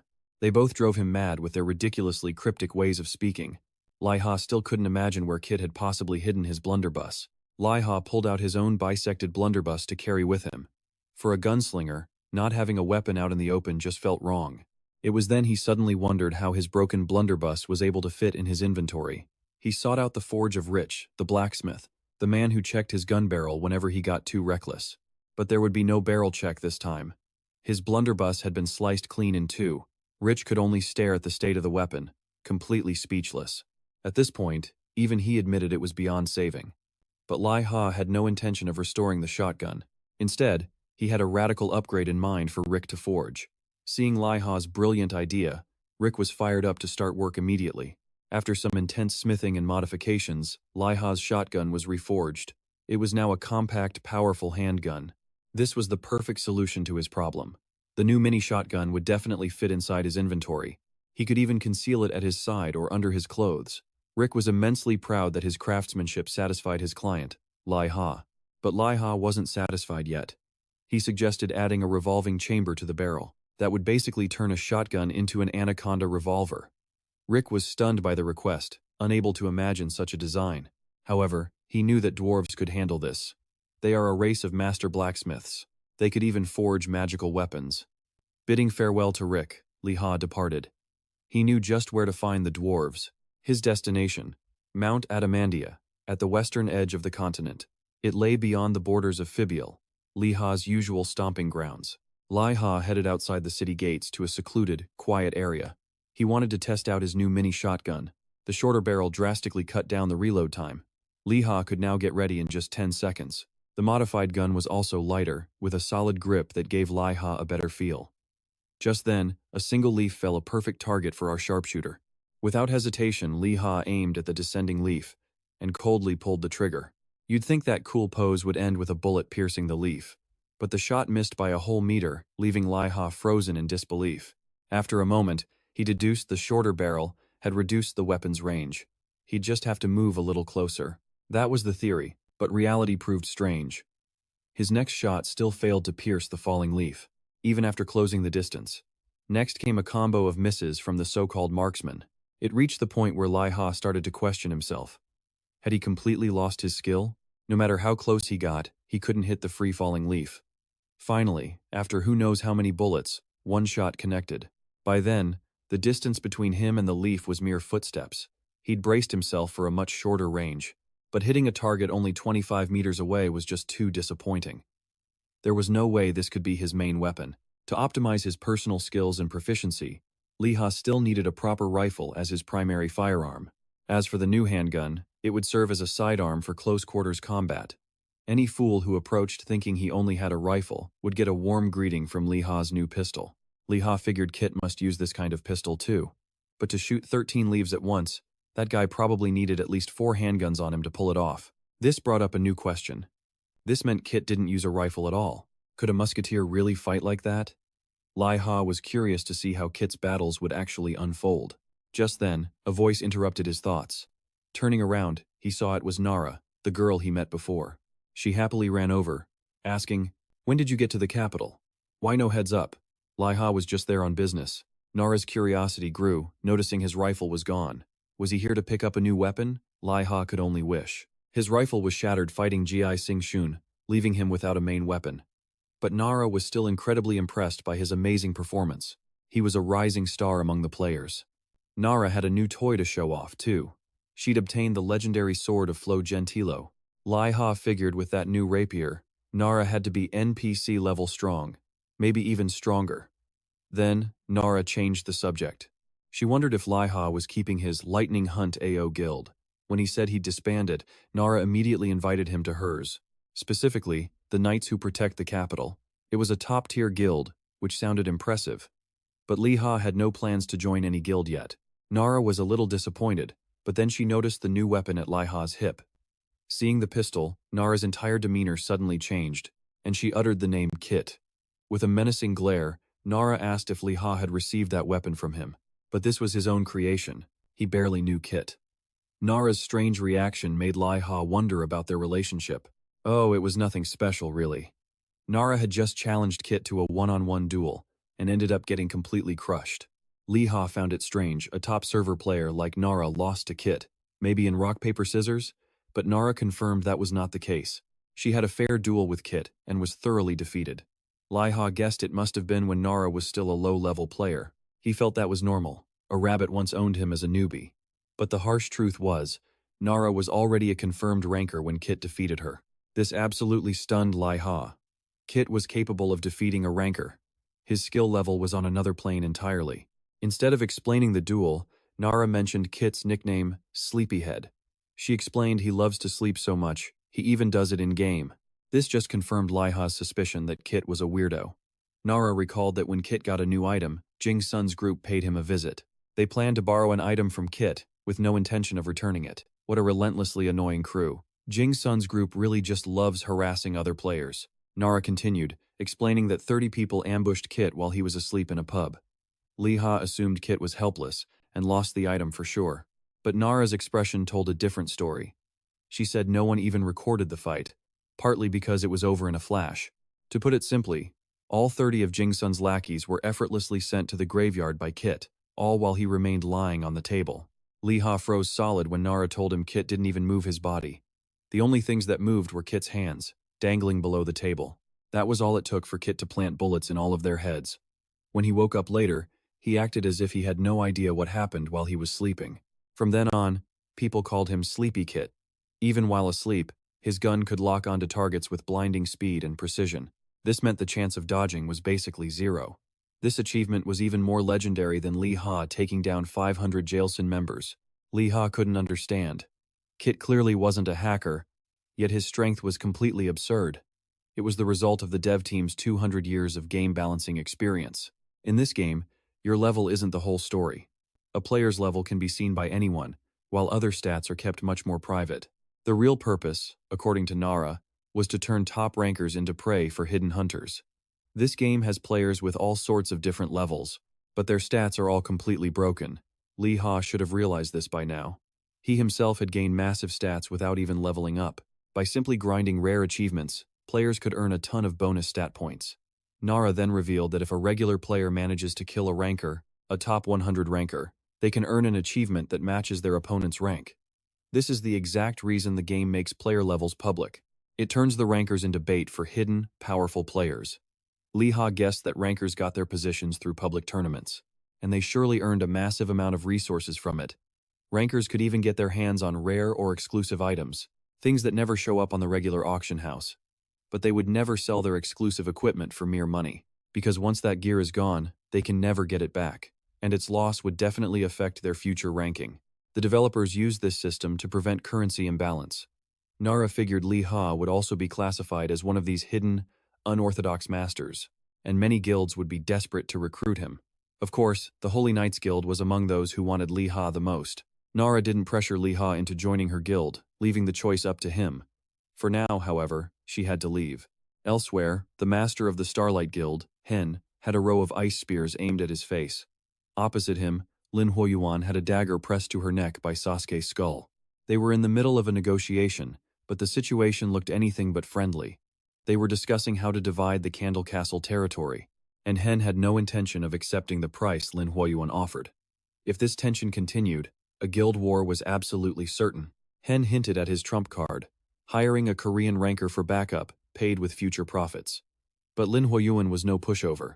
She wasn't lacking in numbers, so she would take on however many people Hen wanted to drag into this war. After the negotiation ended in a stalemate, Lin Huoyuan revealed her plan to Lin Huading, a plan to recruit unorthodox players, with Liha as the top target. Meanwhile, Liha was having a pleasant conversation with a man dressed like a cowboy. It seemed their exchange was going very smoothly. The man then handed a heavy pouch of money to Liha. After they parted ways, Liha was ecstatic, feeling the weight of the gold in his hand. This must be what it feels like to strike it rich. After the guild battle, Liha had earned a compensation of 88 gold coins. He never imagined the compensation would be that high. On top of that, Liha had just sold the Lightning Hunt Outlaws guild name to that same man. He earned another 100 shining gold coins. The man had approached Liha after seeing his gameplay video, wanting to become a movie star or something. Liha didn't really care about all that. He just knew the guy wanted to buy his exclusive guild name, and for the right price, he'd sell it immediately. For the near future, Liha wouldn't have to worry about making ends meet. For now, he would find a common shotgun to serve as his main weapon. At least, until he could get Elizabeth's gun as a quest reward. Elsewhere, a group of people had gathered to hear a report on a land dispute, the dispute between the Starlight and Rose Guilds. Hen stood on a stage, indignantly declaring that the Rose Guild had rejected every offer Starlight had made, offers made to gain control of the Candle Castle territory. This announcement immediately sent the Starlight Guild members into a furious uproar. They couldn't believe the Rose Guild could be so unreasonable. To reject such beneficial offers and stubbornly refuse to cooperate, it was insane. You just can't reason with those greedy players. But only Sasuke Skull knew the truth. Hen had never made any offers in the first place, not during their previous negotiation. Other members started asking questions, wanting to know what would happen to the money their guild invested in Candle Castle, and just how much had they donated. Hen immediately dropped a bombshell, not even counting the 3 guild alliances' contributions. The Starlight Guild alone had burned through nearly 22,000 gold. One player, sensing a total loss, suggested Hen pull their investment back, but there was no chance of that. Hen explained that the money invested in Candle Castle was listed as a donation, so it couldn't be refunded. Quite a few members started to panic, as they had poured their entire life savings into that investment. Ki-Jang and Tu stood on the sidelines, shaking their heads in dismay. They had no idea how to calm the escalating chaos. On the high dais, Hen slammed his staff. He announced everyone must prepare for guild war. Their allies, the Dragon Knights and Fireflame, were also joining in. They weren't about to let their investment go to waste. But this news made the Starlight Guild members nervous. Sure, the Rose Guild was small in number, but they were backed by Lin Huading and Fei Yu. Hen announced that anyone could skip the war. However, they wouldn't get their investment back. He promised that the Starlight Guild was guaranteed to win. They'd profit from the game's top territory, and he already had a plan to rally his forces. He had a counter for Lin Huading and Fei Yu. For instance, he could borrow Nara's power. A top player like her could easily carry the team. Furthermore, Hen revealed his plan to recruit the server's number 2 player. The Korean gamer known as Easy would be providing support. The title of number 2 server-wide commanded respect. If they managed to hire Easy, this guild war would literally be an easy game. Listening from a distance, Ki-Jang felt deeply uncomfortable. The ideas Hen was planting in everyone's heads were never discussed with the guild's core members. From the stage, Hen saw the members' excited faces, but he felt no comfort at all. He had Sasuke Spei go and get Ki-Jang for a talk. And what could the topic be? It was obviously about getting Ki-Jang to recruit Liha for the Starlight Guild. Hen expressed his immense faith in Liha. He said the player would be warmly welcomed into the Starlight Guild, yet Ki-Jang knew this was almost impossible.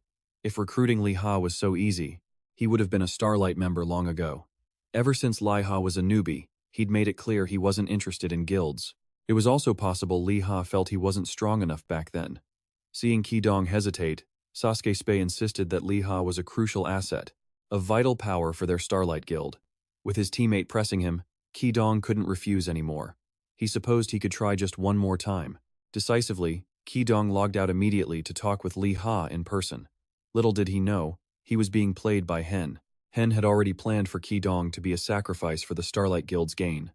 Over at Liha's house, his mom lovingly warned him not to game too much. She worried it would affect his health. After he was finally alone, a look of relief washed over Liha's face, the burden slightly lifted. Thanks to the money earned from the game, Liha was able to treat his mom to a feast of delicious food. It had been a long time since he could do this for her. Liha was glad his mother seemed much happier than before. With some free time before logging in, Liha decided to browse for some info. He was planning to go hunting, but he wasn't sure if his current level was high enough. Liha needed to focus on hunting grounds for level 11 players. Just then, sensational news about a massive drama caught Liha's eye. In just half a day, the Starlight and Rose Guilds would engage in an all-out battle to claim exclusive rights to the Candle Fortress territory. Liha was stunned they had declared war so quickly. It was all for control over the Candle Fortress. While not absolute ownership, the guild that captured it would wield immense power. For instance, they could raise item prices there by 10 times, and nobody could complain. There were also 3 dungeons near the fortress. The guild occupying the territory could tax other players' dungeon entries, which was an incredibly effective way to make money. Liha could only imagine how massive the profits would be. Its allure was too strong for the Starlight and Rose guilds to possibly resist. While Liha's war with Jing Sun was for personal revenge and some profit, these 2 guilds were about to fight to the death over a castle. At that moment, Ki-Jang called him. Liha cut to the chase, telling his friend he'd already seen the guild war news on the forums. Ki-Jang said he needed to talk about the war. He asked Liha to log into the game for a bit. How could Liha say no to his friend? He might as well log in and see what he wanted. Upon entering the game, Ki-Jang's character appeared, and Liha saw it right away. It looked like Ki-Jang must have spent a fortune on his equipment. It was obvious, but he likely didn't have enough money to change his weapon, so he could only replace his armor first and figure out the rest later. At this, Ki-Jang noticed Liha was holding a new gun. Of course, Liha had to get a new shotgun to replace the one that was cut in half and turned into a mini version of itself. However, Liha explained that this new gun was pretty hard to use. The upside was that every shot hit like a truck. Ki-Jang got to the main point. He tried to persuade Liha to reconsider joining the Starlight Guild one more time. Ki-Jang honestly shared that he hated asking him at such a critical time, but it was an order from Hen, so Ki-Jang had to at least try. To Liha, joining Starlight now was the same as declaring Lin Huoyuan his enemy. Liha had spent time with the Lin sisters in the beginner village, and they were on good terms. He didn't want to become their foe. Ki-Jang was unaware of his friend's dilemma. He just knew this was a rare opportunity, an invitation from the guildmaster himself. While Liha was struggling for an explanation, a nearby eavesdropper was suddenly exposed. The person quickly turned and fled right before their eyes. As they gave chase, Ki-Jang saw the emblem on the enemy's cloak. It was from the Rose Guild. The guild war hadn't even started, but Lin Huoyuan was already scouting her opponent.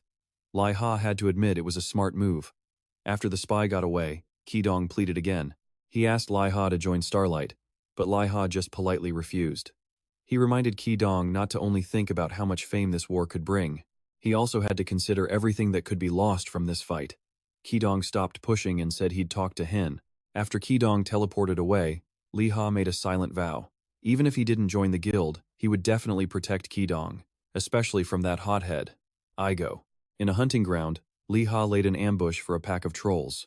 Each one went down with just 2 shots to any part of the body. The problem was, this new gun made it difficult to land a critical hit. He felt the bullet's path. At that moment, Liha sensed a presence behind him. He instantly drew his pistol, prepared for an ambush. It was only the Lin sisters, and Liha knew they would eventually find him. Lin Huoyuan got straight to the point, inviting him to join the Rose Guild. Lin Huoyuan claimed their victory was 100% certain, a bold statement that immediately raised Liha's suspicions.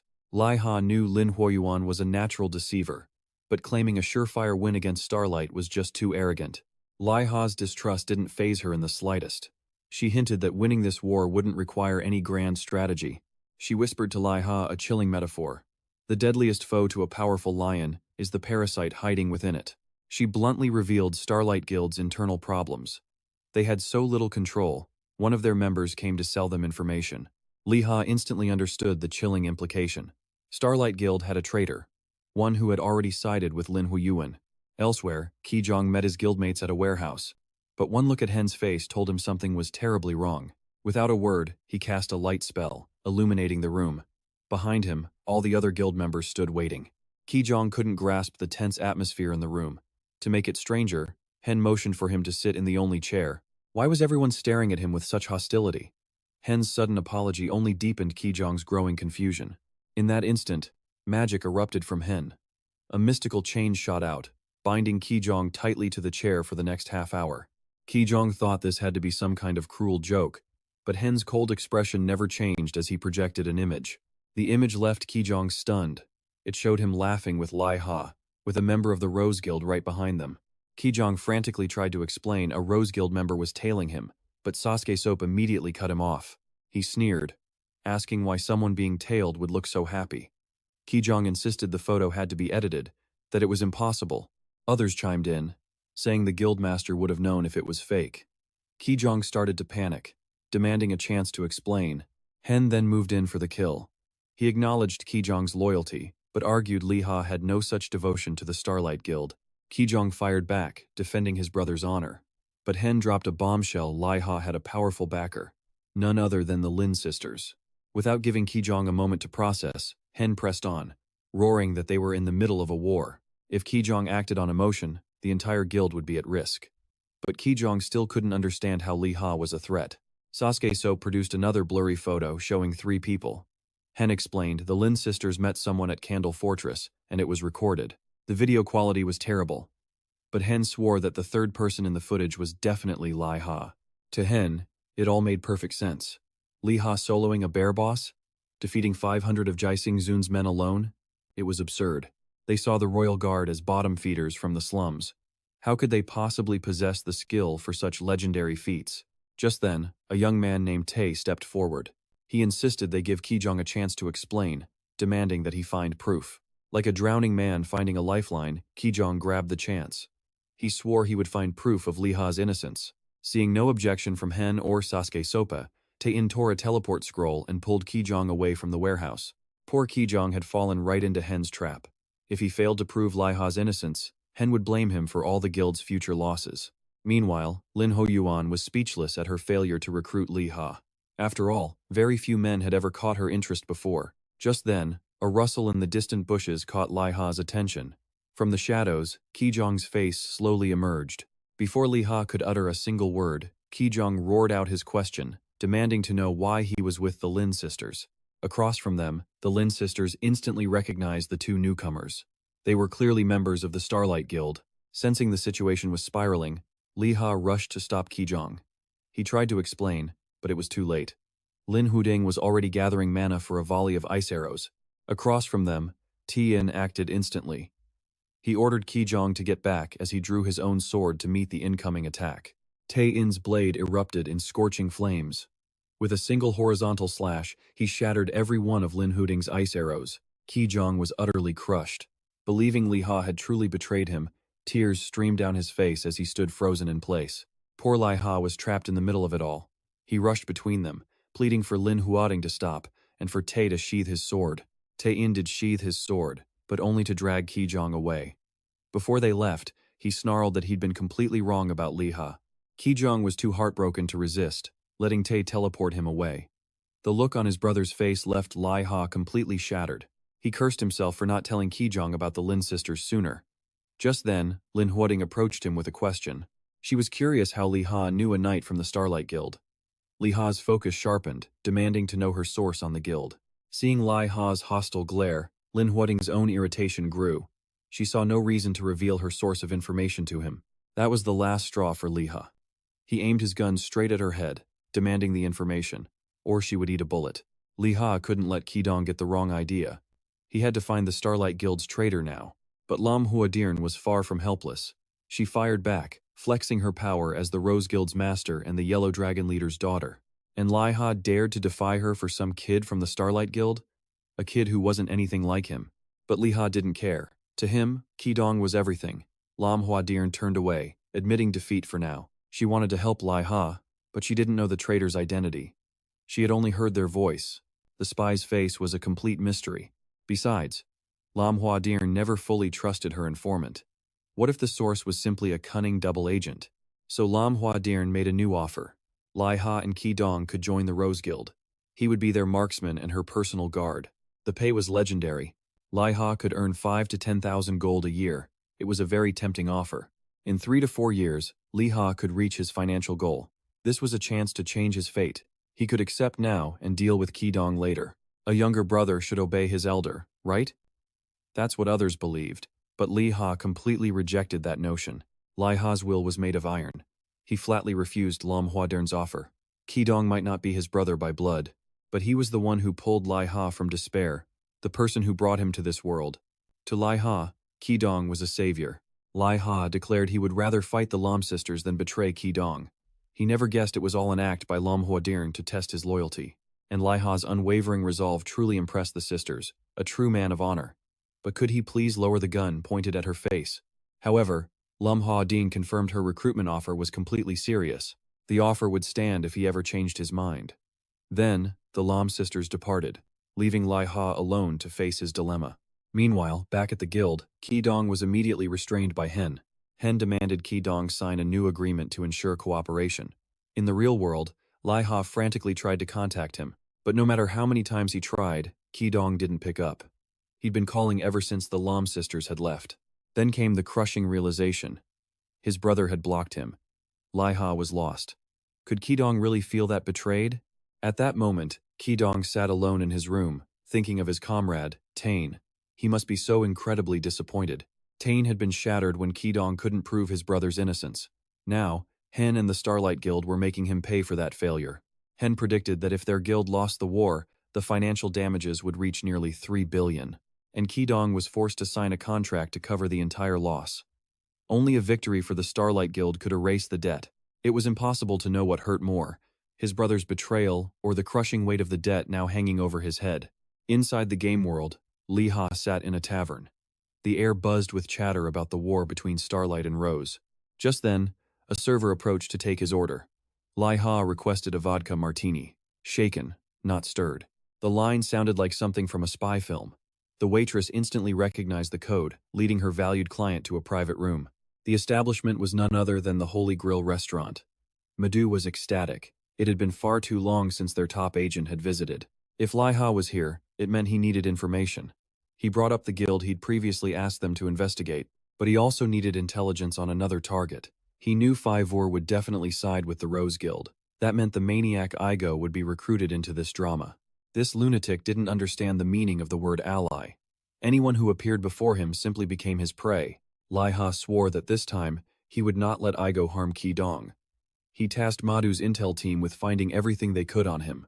A few days later, at Rose Guild headquarters, the Lam sisters rushed toward the meeting room. Behind them, Jia-chung was shouting for the manager. But Lam Hua Duen hated that title here. In the game, you call her guild master. Someone with Jia-chung was confused. Wasn't Lam Hua Din the theoretical guild master? That was only on paper. The true power here belonged to Lam Hua Duen. Lam Hua Duen strode into the meeting room. Key members were already gathered around a large table, ready for the meeting to begin. Lam Hua Duen projected a replay of the war's first battle.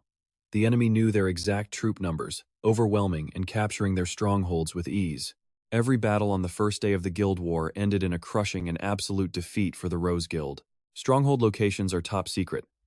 Yet the Starlight Guild knew exactly where and how to strike every single one of their bases. To counter these staggering losses, Lam Hua Dirn unleashed her trump card. Her key fighter entered the field. An outsider, the alchemist Crow. On the battlefield, his very presence terrified the Starlight Guild. The man's reputation was no joke. The Rose Guild celebrated his power, all except Lam Hua Dirn, who hated his childish attempts to flirt with her. Crow paid her no mind, pulling out several vials of blood and pouring them on the ground. Instantly, an army of combat-ready blood golems appeared.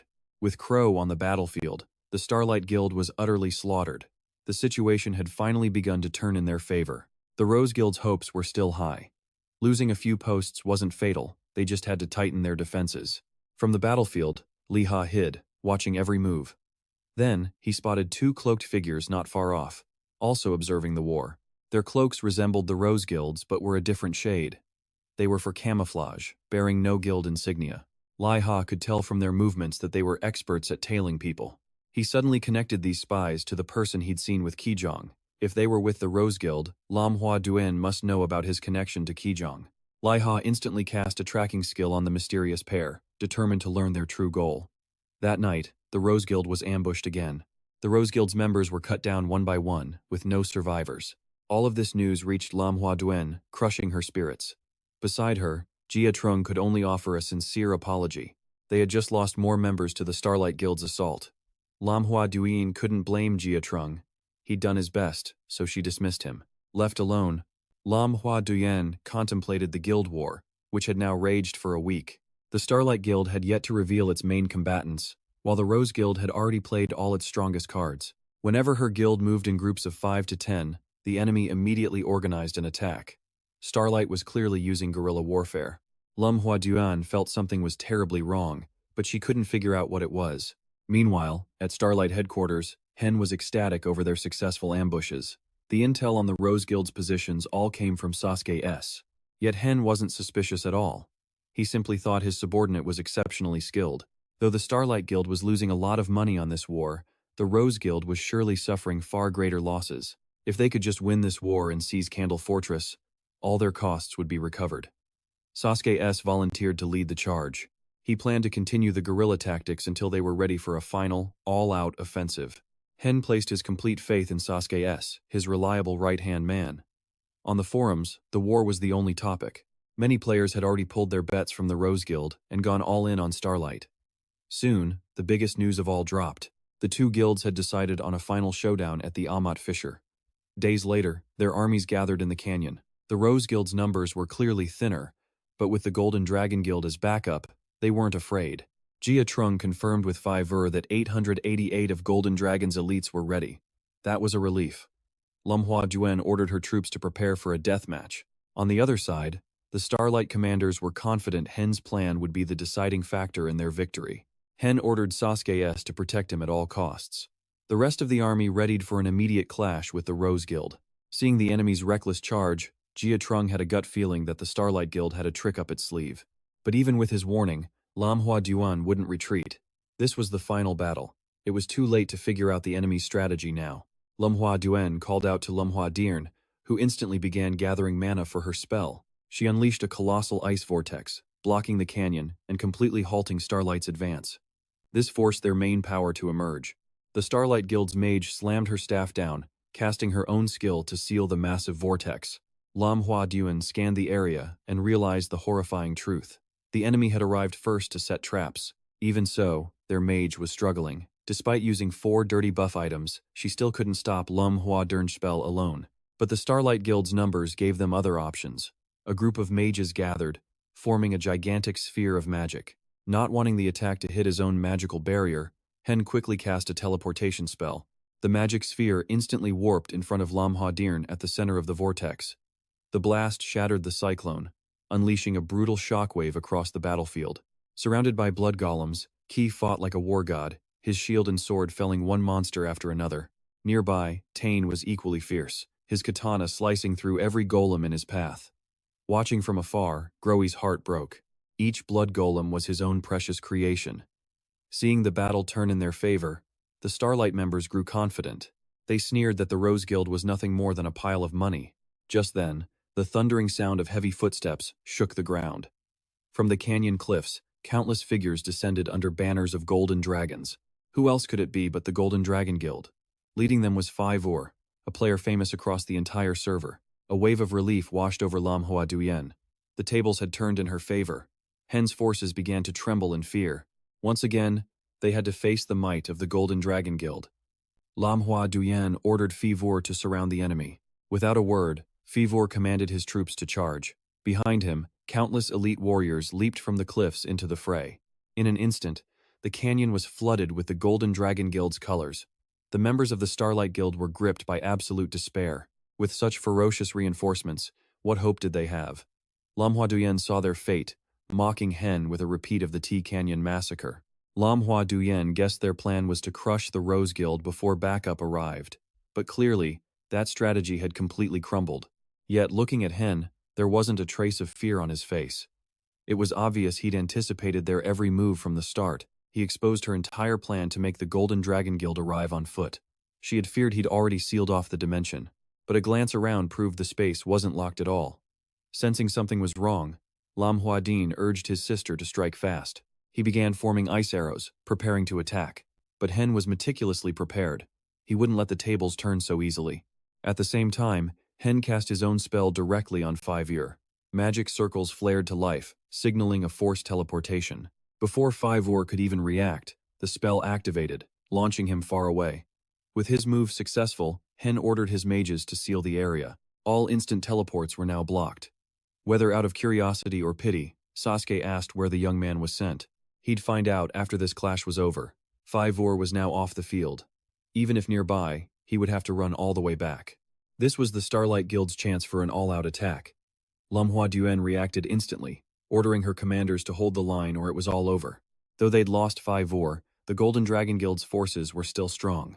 With superior numbers, Lumhua Duan's coalition could still win, but her thoughts were exactly what Hen had predicted. By his calculations, Fiverr wouldn't be back for at least an hour. It was time for Hen to play his trump card. The Lam siblings felt a dark presence behind them and turned to see a true demon had appeared. That demon was none other than Y himself. And behind him, an army swarmed like ants. That madman Igor raised his jagged, serrated sword. Then he charged into Lam Hua Duyan's forces, unleashing a vicious rampage. Just like that, history was repeating itself. Grohe was eliminated from the field. Lam Hua Duyan was knocked unconscious on the spot. And Lam Hua Duyan herself was captured, slung over a shoulder, her status unknown. The members of the Starlight Guild couldn't believe their eyes. Had they really just won this entire war? As Lam Hua Duyan was thrown at Hen's feet, the other leaders erupted with joy. The guild's mage had been worried if the plan would actually succeed, but Hen was certain the outcome was already written in stone. All they needed was to get Favor off the battlefield. From the moment Hen contacted Igor, he knew victory was already in his grasp. Hen turned to his army, proudly declaring the MVP of this battle was none other than Sasuke. He was the one who led the guerrilla attacks on the enemy, and the one who contacted Igor. Hen then addressed Igor as the madman's commander. He ordered him to finish Lam Hua Duyan, right here and now. But at that exact moment, Sasuke told Igor to handle the rest of them. Suddenly, the unthinkable happened. Igor obeyed Sasuke's command, and plunged his sword straight into Hen. Hen froze, unable to process what was happening. As the blade struck true and he collapsed, the other commanders descended into chaos. They demanded to know what was going on. But they were immediately blocked by the men who had arrived with Igor. Hen still couldn't comprehend why Sasuke would suddenly betray him. But Sasuke had no time for pointless conversation. With a snap of his fingers, he produced a contract. It demanded Hen transfer ownership of the Candle Fortress to them. If Hen would just obediently sign, everything would be over. Sasuke revealed he'd endured every humiliation. Because Hen never suspected a betrayal, this was the price he now had to pay. Sasuke warned Hen not to do anything rash, unless he wanted to be eliminated. Then, he whispered that he'd also embezzled from the guild's funds. If Hen refused to cooperate, he would frame him for the entire crime. Should that happen, Hen would never be able to return to this game again. So, he should just sign the contract. Nearby, Lam Hua Duyan regained consciousness. She couldn't believe the traitor was the Starlight Guild's own vice leader. Hen saw the guild name on the transfer contract, Dawana. He instantly realized Sasuke was actually Japanese. He'd been plotting against the Starlight Guild from the very beginning. Tired of the rambling, Sasuke used a skill to silence Hen completely. Ki-Jang watched from the sidelines, unable to believe what was unfolding before his eyes. Sasuke shooed him away, telling the kid to let the adults handle business. At that, Lam Hua Duyan struggled up, shouting that Ki-Jang had been framed. But before she could finish, Sasuke hit her with the same silencing spell. Fortunately, Ki-Jang was quick to put the pieces together. He realized the cloaked figure he met with Liha must have been Sasuke, and he'd been set up for contacting the Rose Guild. Sasuke didn't even deny it. He was getting rid of Hen anyway. After all, Hen had planned to blame Ki-Jang for all the guild's losses. Somehow, Hen managed to speak again. He apologized to Ki-Jang, admitting that the plan to frame him was Sasuke's idea. Hen confessed his own guilt in agreeing to it. He had been terrified by the huge sum of money staked on the battle. Ki-Jang was completely shattered. Was their brotherhood truly just about money and fame? He only ever cared about protecting the Starlight Guild. Realizing he couldn't reason with Ki-Jang, Sasuke lost his patience. He ordered Igor to go and take care of the boy at once. He faced the one who'd split him in half before. Ki-Jang trembled, but he told himself not to fear. He was much stronger now. Ki-Jang swore he'd shatter Igo's face this time, but Igo didn't care what he thought. He slowly approached, preparing to cleave him in two again. Just then, something shot forward at light speed, kissing Igo's forehead. Luckily, his helmet blocked the shot. Otherwise, a bullet would have decorated his forehead. Ki-Jang saw the deflected bullet and knew his brother, Liha, had saved him. After that bullet's fiery kiss, Igo was stunned. His health bar dropped by nearly a quarter. The madman roared, unable to find his attacker. He assumed it was the Lin sisters, but seeing one unconscious and the other gasping for air, could they really land such a powerful blow? Furious, Igor grabbed his greatsword to hunt them down, but then, another bullet flew in, piercing his leg and making him roar in pain. Igor turned on Sasuke. He never mentioned another power was involved in this fight, just 2 bullets, and Igor had already lost half his health. This situation was not good. Suddenly, the madman Igor stared their way, his eyes burning. A chill ran down everyone's spine. It was happening. Igor activated his slaughter mode, killing everyone indiscriminately, friend or foe. Sasuke rushed to stop him. No one would work with him after this. But Sasuke couldn't deal with Igo.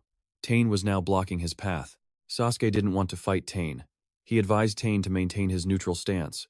But that was exactly why Tane intervened. He was neutral to protect the Starlight Guild, something Sasuke was trying to destroy. And so, a fierce clash between shinobi and samurai erupted. The other alliance leaders were completely confused. Why were Starlight Guild's pillars fighting now? Meanwhile, Igo had regenerated a good amount of health. He immediately turned his attention to Hen. According to Igo's mercenary contract, he just had to neutralize Hen to get paid.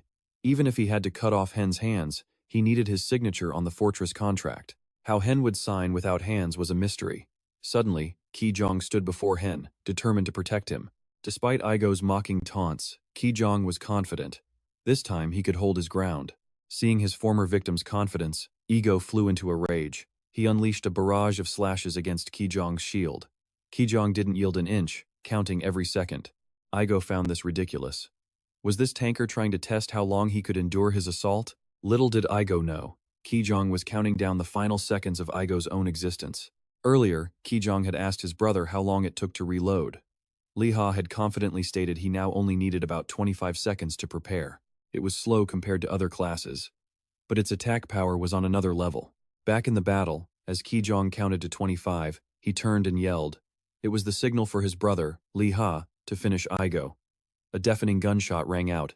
A bullet tore through the air, embedding in Igo's shoulder. This was his chance for revenge.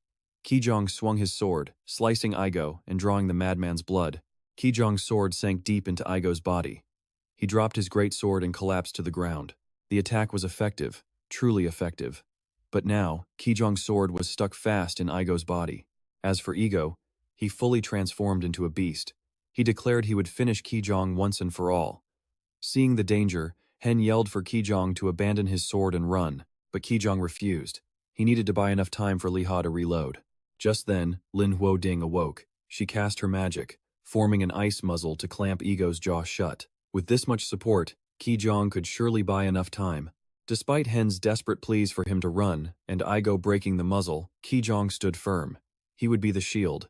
Just as Igo opened his massive jaws to bite Ki-Jang's head off, the final bullet arrived. It delivered a fiery kiss right to Igo's head. The moment the bullet struck, Liha received a flood of system notifications. He had leveled up multiple times in an instant. Leveling up after killing another player was possible, but only during a guild war. For Liha to gain so much experience without belonging to a guild in this battle was highly unusual. But right now, Liha was processing the swift battle that had just unfolded. He had no time to ponder this anomaly. The good news was Liha survived interfering in this massive guild war. And after all that grinding, he had finally taken down his target. But this was no time to celebrate. Liha needed to escape the Russian guild members Igo had brought with him.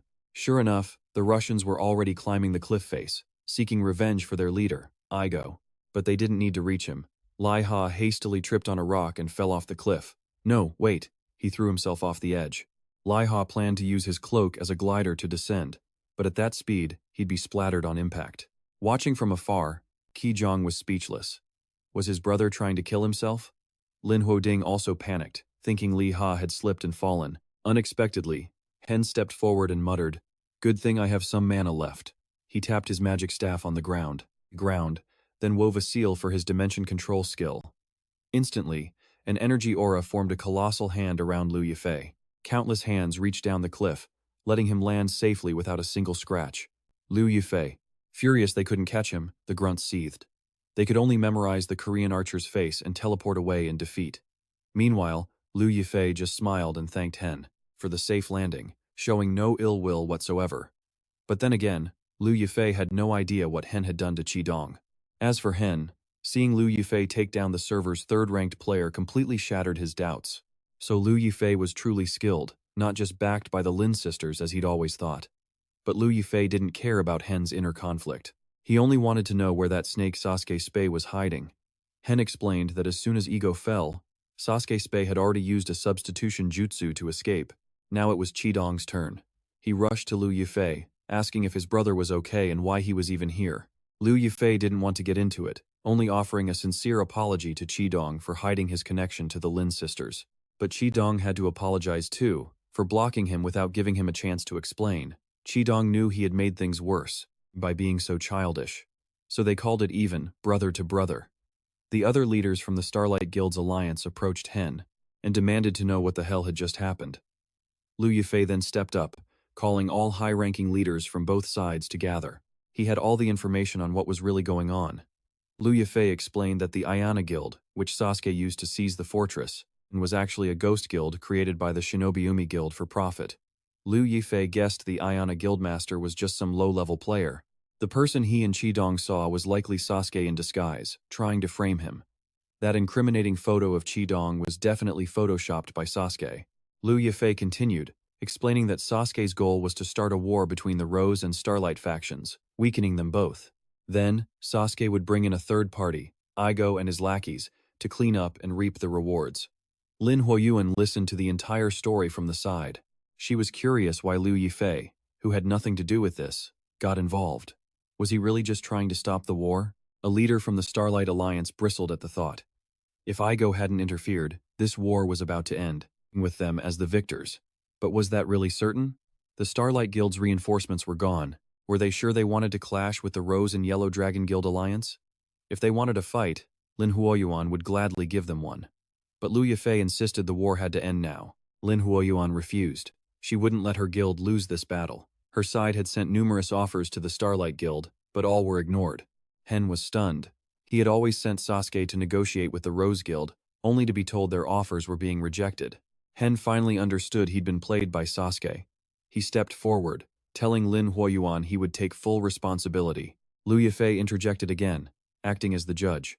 He proposed the Rose Guild occupy the Candle Fortress and hire the allied guilds as assistants.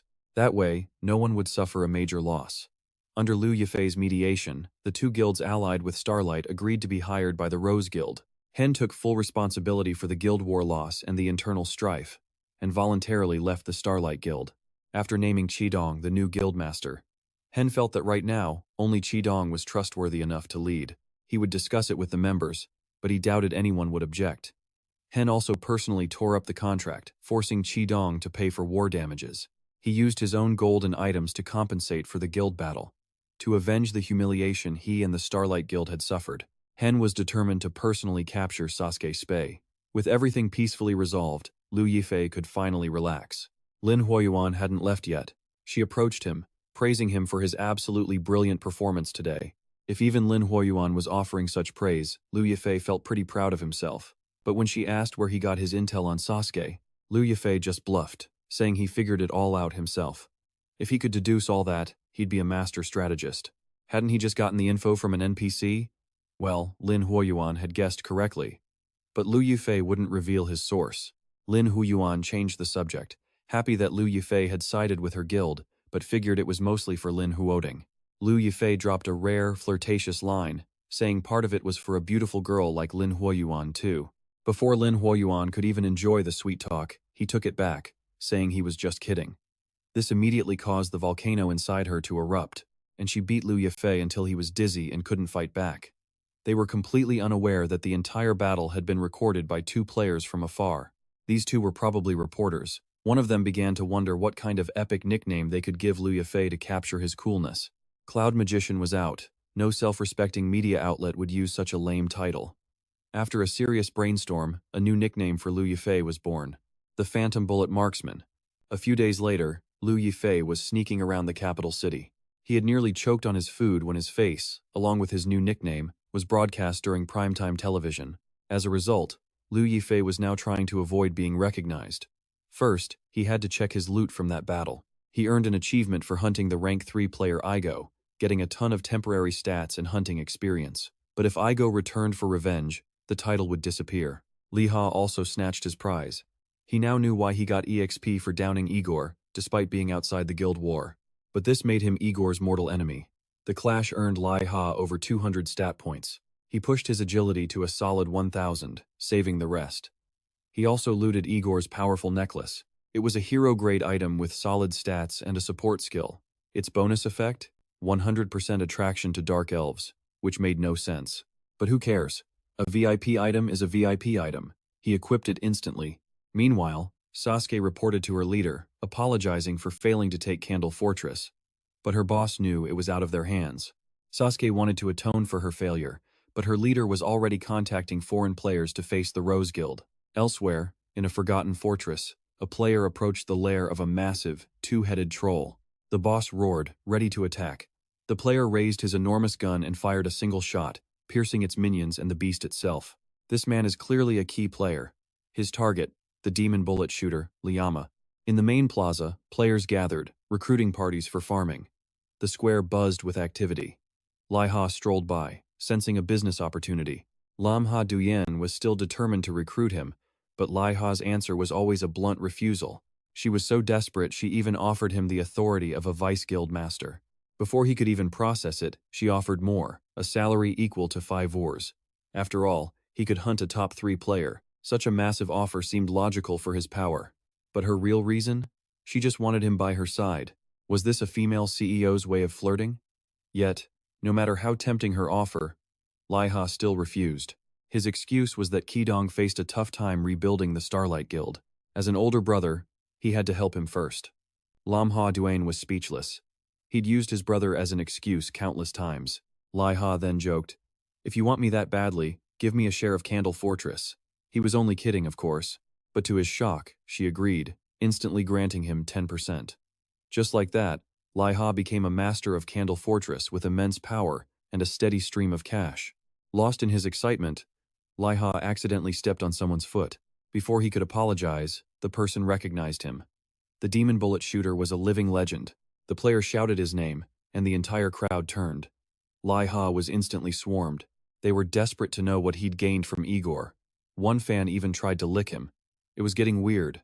Just then, a flash of light cut through the sky, grabbing everyone's attention.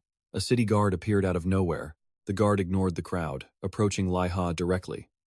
After confirming his identity, he grabbed him and flew off before Liha could react. Liha was brought before a man named Jia Trung, who began firing off questions about his background like a formal interrogation. When Liha learned this was for some investigation, he grew furious. Why should he have to answer any of this? And why investigate his background? To Jia Trung, it was obvious. Liha would soon be part of the Honglong conglomerate. Wait, what? Liha thought he was only dealing with the Rose Guild. Just as Jia Trung mentioned the Lam sisters, they kicked the door down. And from the looks on their faces, Jia Trung was in deep trouble. A deadly combo of fire and ice erupted, instantly wrecking the room. Luckily, Liha managed to dive to safety just in time. Otherwise, the Lam sisters would have torn him to shreds. Later, Lemhua Zuin apologized for Jia Trung acting on his own. Liha's goal was the Baihamdong secret dungeon, and he was already fully prepared. He didn't need her to fuss over him like a worried mother. Lamhua Dirn didn't ask. She just handed him a stack of expensive magic scrolls. He admitted he did need them, but forcing him to take them was a bit awkward.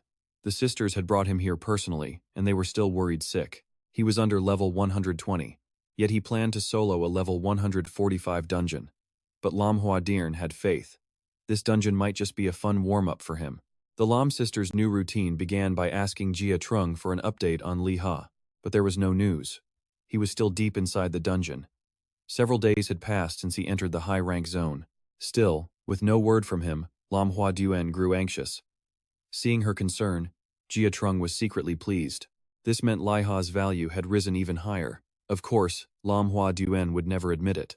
She quickly changed the subject with some nonsense. Still, she knew Liha would be fine in there. His stats were on a whole different level.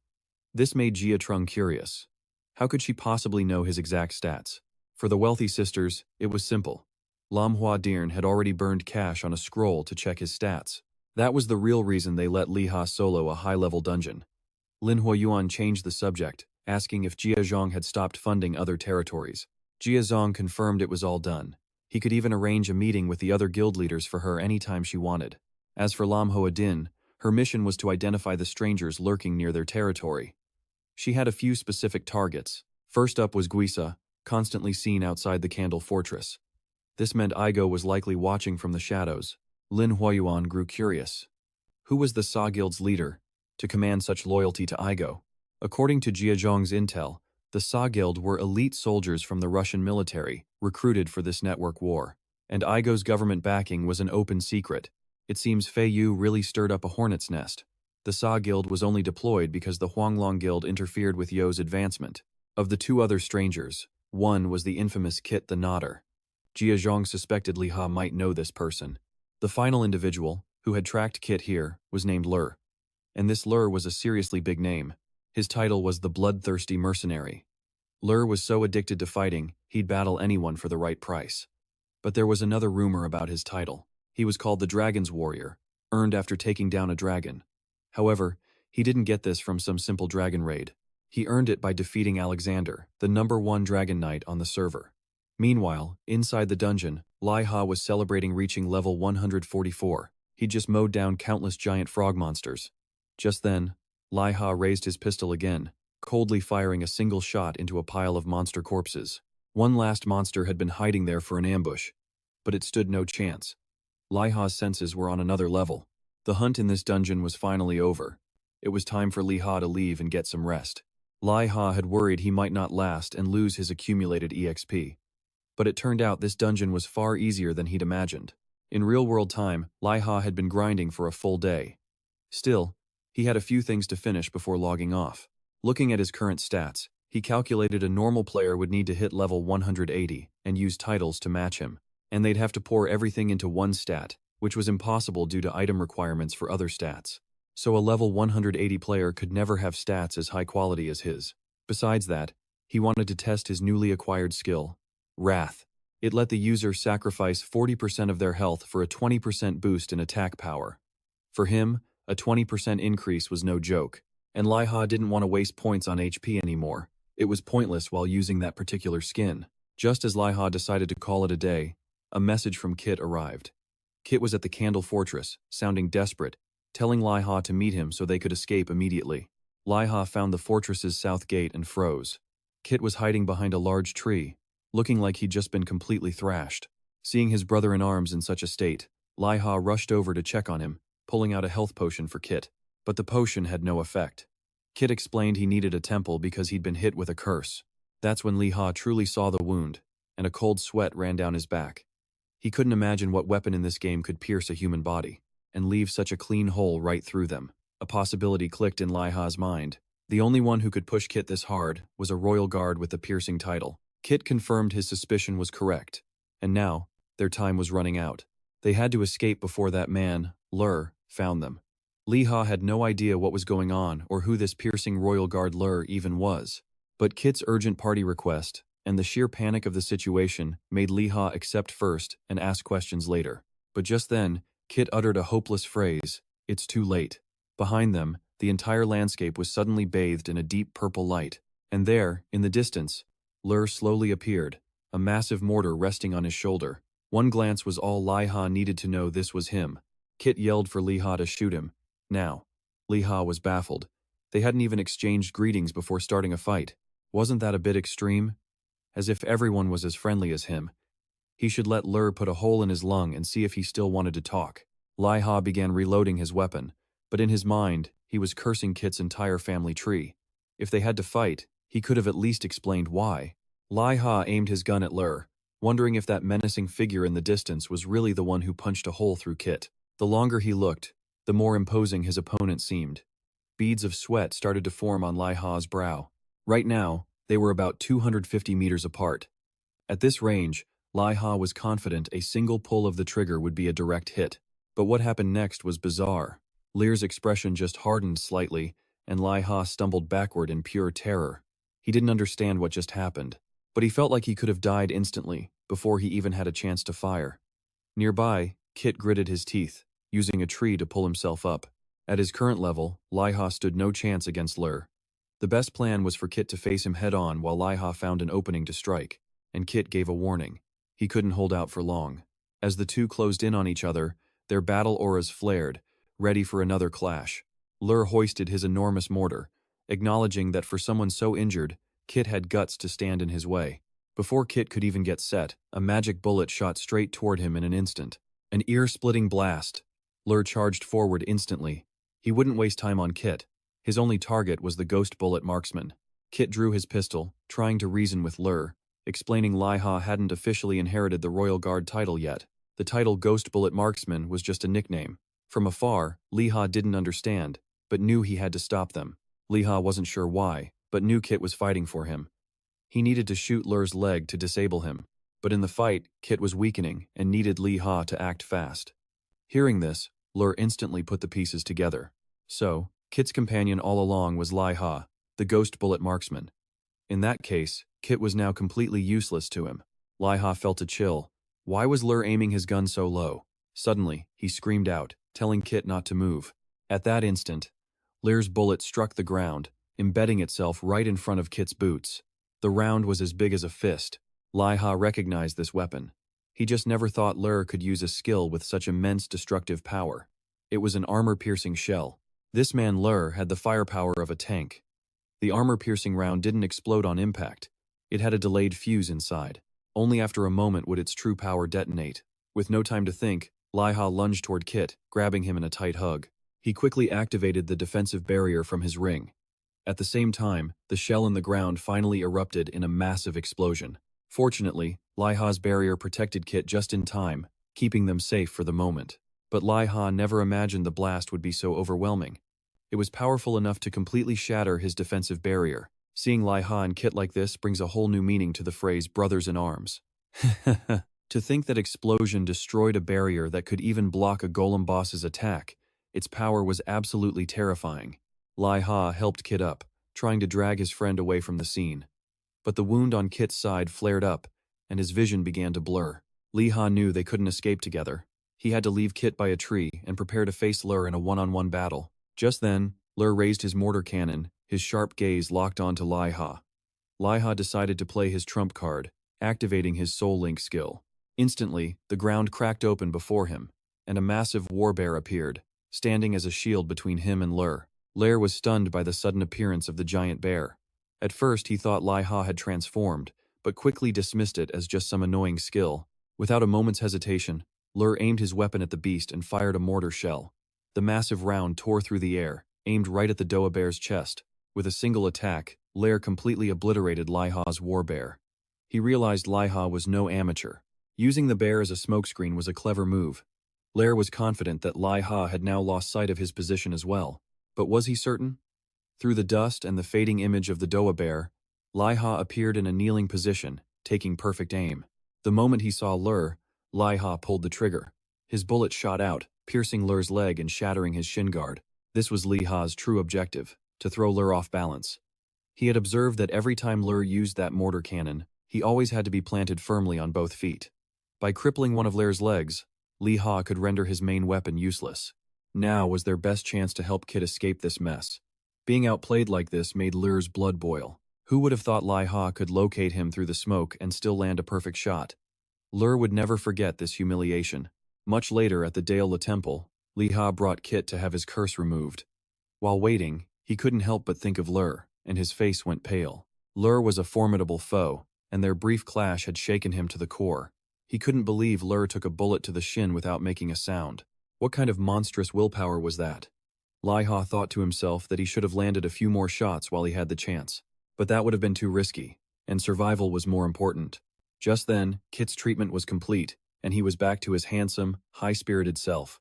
After fighting side by side, their bond as brothers had grown much stronger. Then, Liha started teasing Kit, convinced that he had led the uninvited guest Lur right to them. But Kit denied it. Lur wasn't looking for him. He was hunting for clues about the Ghost Bullet Marksman, and that nickname, Ghost Bullet Marksman, was the one Liha had just received. But Kit explained Lur was looking for more than just a title. He was searching for something more tangible. According to his information, only someone who can fire actual ghost bullets earns that title. Liha grew uneasy. Did that mean the Ghost Bullet Marksman achievement was earned by defeating other Royal Guard successors? Kit confirmed his fears. He assumed Lur was hunting Liha for that achievement, which is why he intervened and started the fight. Kit urged Liha to quickly inherit Elizabeth's legacy. But once he did, his position would be marked on the map, alongside 2 other royal guards. Putting that aside for now, Liha had something else to ask Kit.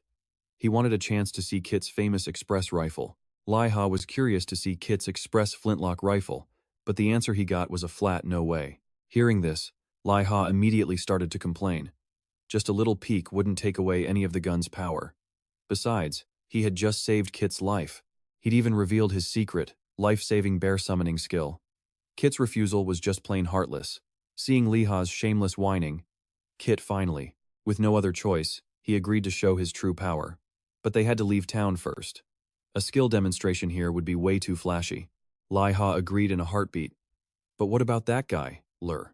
Kit assured him Lur had already left, sensing what was about to happen. Once recovered, Kit was no pushover to be bullied.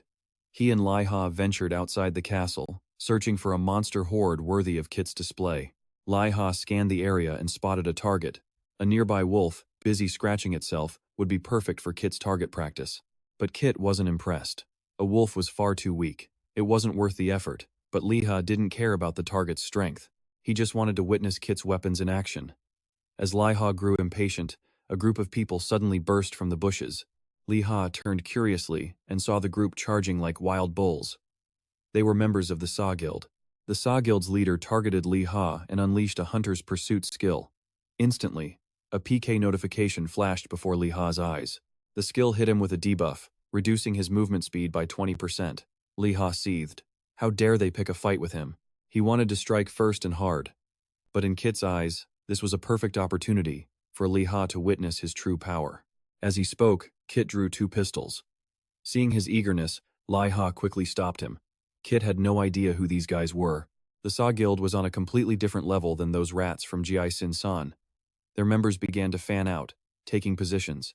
Their goal was to block all of Liha's escape routes.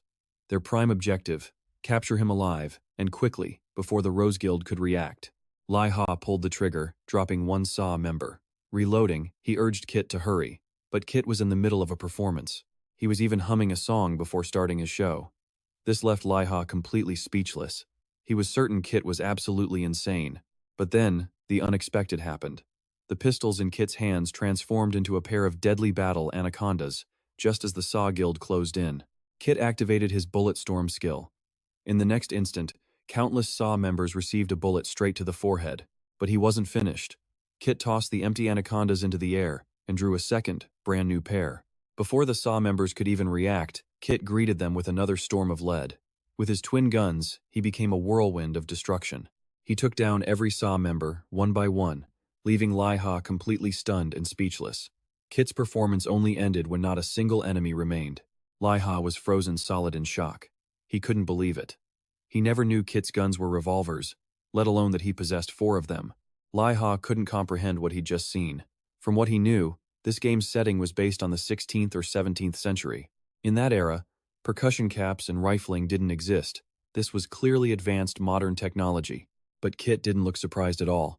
He claimed Lur's weapon was the truly advanced one. High-tech was a more fitting term for Lur's gear than his own anacondas. Kit muttered that compared to the Azure Serpent, the criminal gecko was nothing. Liha was completely lost. Why were they suddenly talking about reptiles?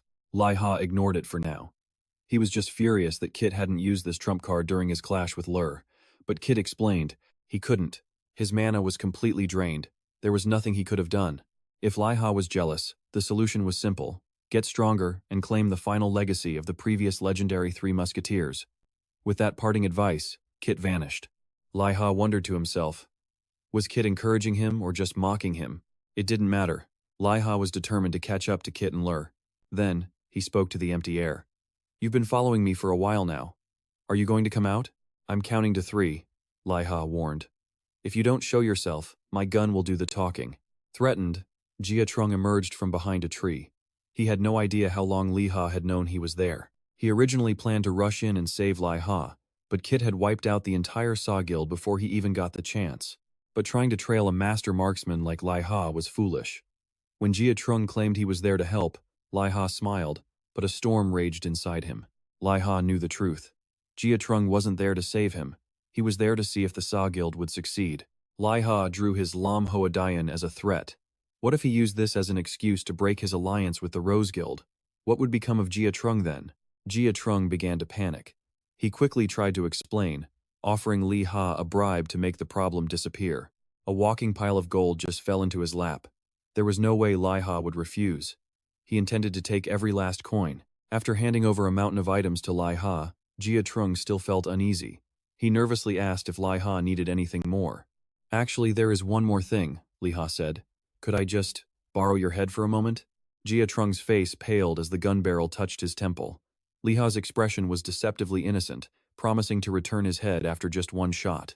Sometime later, on a vast plain, Liha ordered Jia Trung to back away, further and further, until he finally stopped. He wanted to measure the exact distance between them. Jia Trung didn't need to worry about that. All he had to do was stand still and tremble. Another Rose Guild member was on it. The young man took out a measuring tape. He had Jia Trung hold one end and quickly ran all the way back to Liha. The result: Jia Trung was now standing just over 444 meters away. The young guild member smiled, but inside, he was screaming with terror.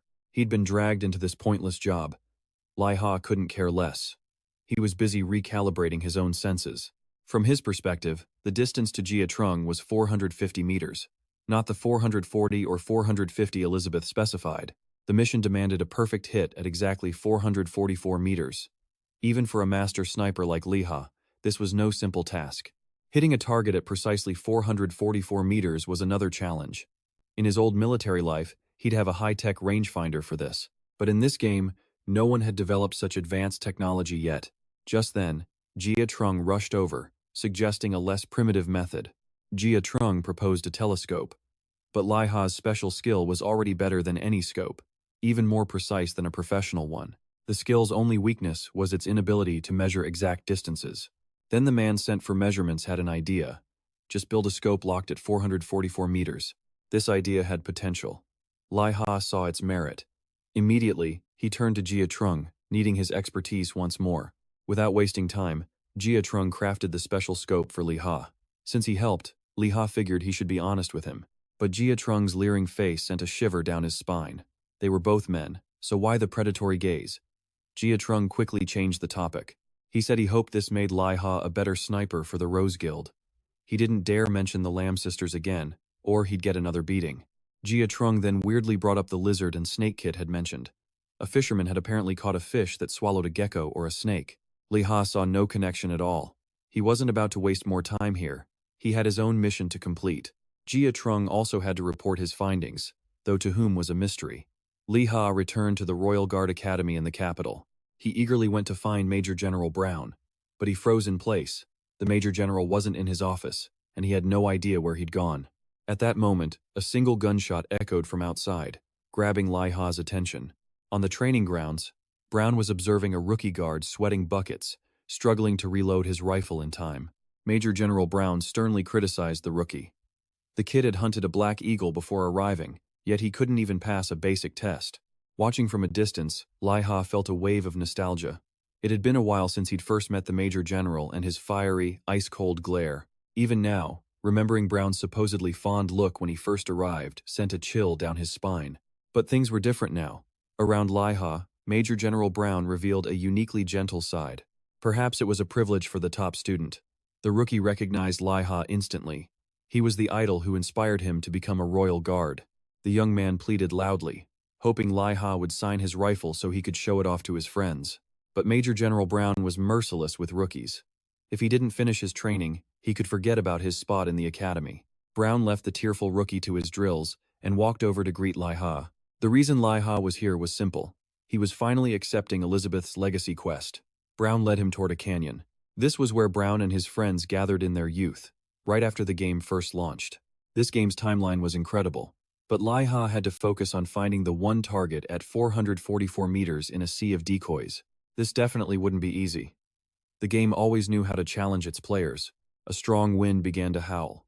For Brown, these targets were nothing.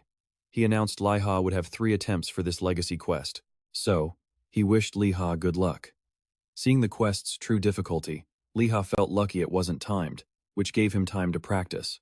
Brown wondered what he practiced. Well, for a long-range sniper, mastering wind direction and speed is a basic requirement. When he used Jia Trung for practice, Liha had his support create powerful winds to simulate this. It was just a precaution, but now, it looked like the right decision.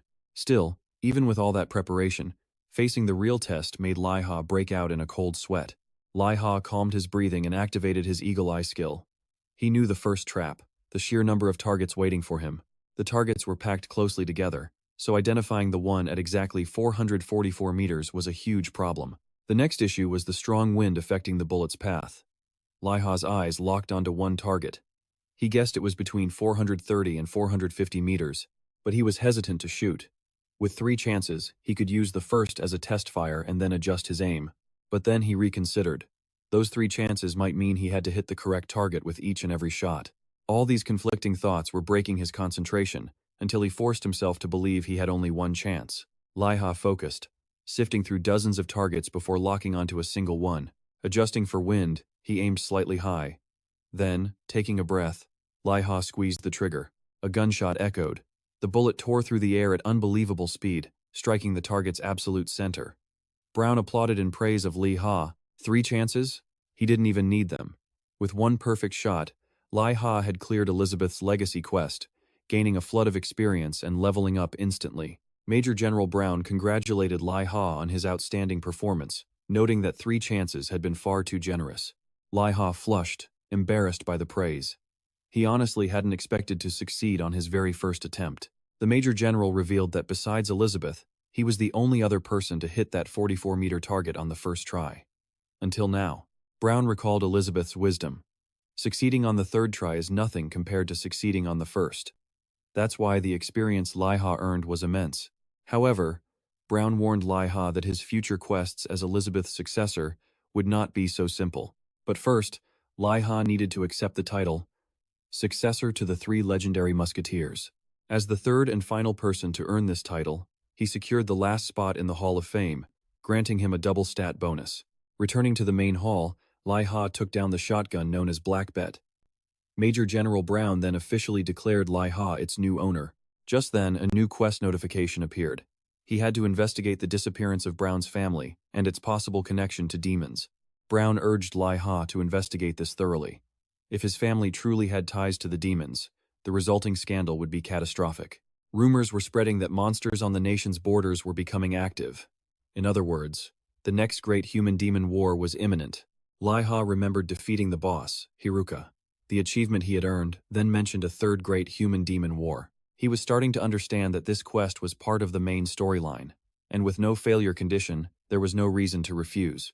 There was something Liha had wanted to ask Brown for ages. He was dying to know what incredible form his new shotgun could transform into. After all, the weapons wielded by Kit and Loser were both incredible, top-tier firearms. Major General Brown saw the anticipation in his eyes. But reality was cruel. The Major General had absolutely no idea. Brown explained that he had once tried using Elizabeth's gun himself, but he couldn't trigger its transformation ability at all. Brown suggested Liha should discover it for himself, saying it would be more exciting that way. With that, Liha prepared to depart. Brown then offered a single hint: go to the Adamantia Mountains for the answer. Liha understood immediately. He had to find the dwarves. Finally getting a moment, Liha inspected the stats of his new shotgun. He was stunned. It was a hero-grade item. Better yet, its special effect calculated its damage by multiplying his agility stat by 7 times. It all clicked.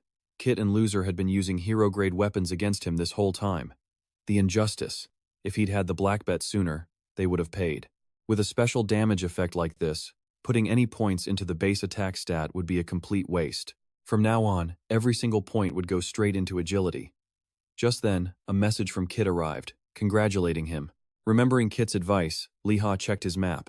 He could now see the other musketeers' locations. Kit was holed up in an inn somewhere. Not because he was injured or anything. Kit just really wanted to take a long nap. Kit warned him to keep a close eye on Lur's location.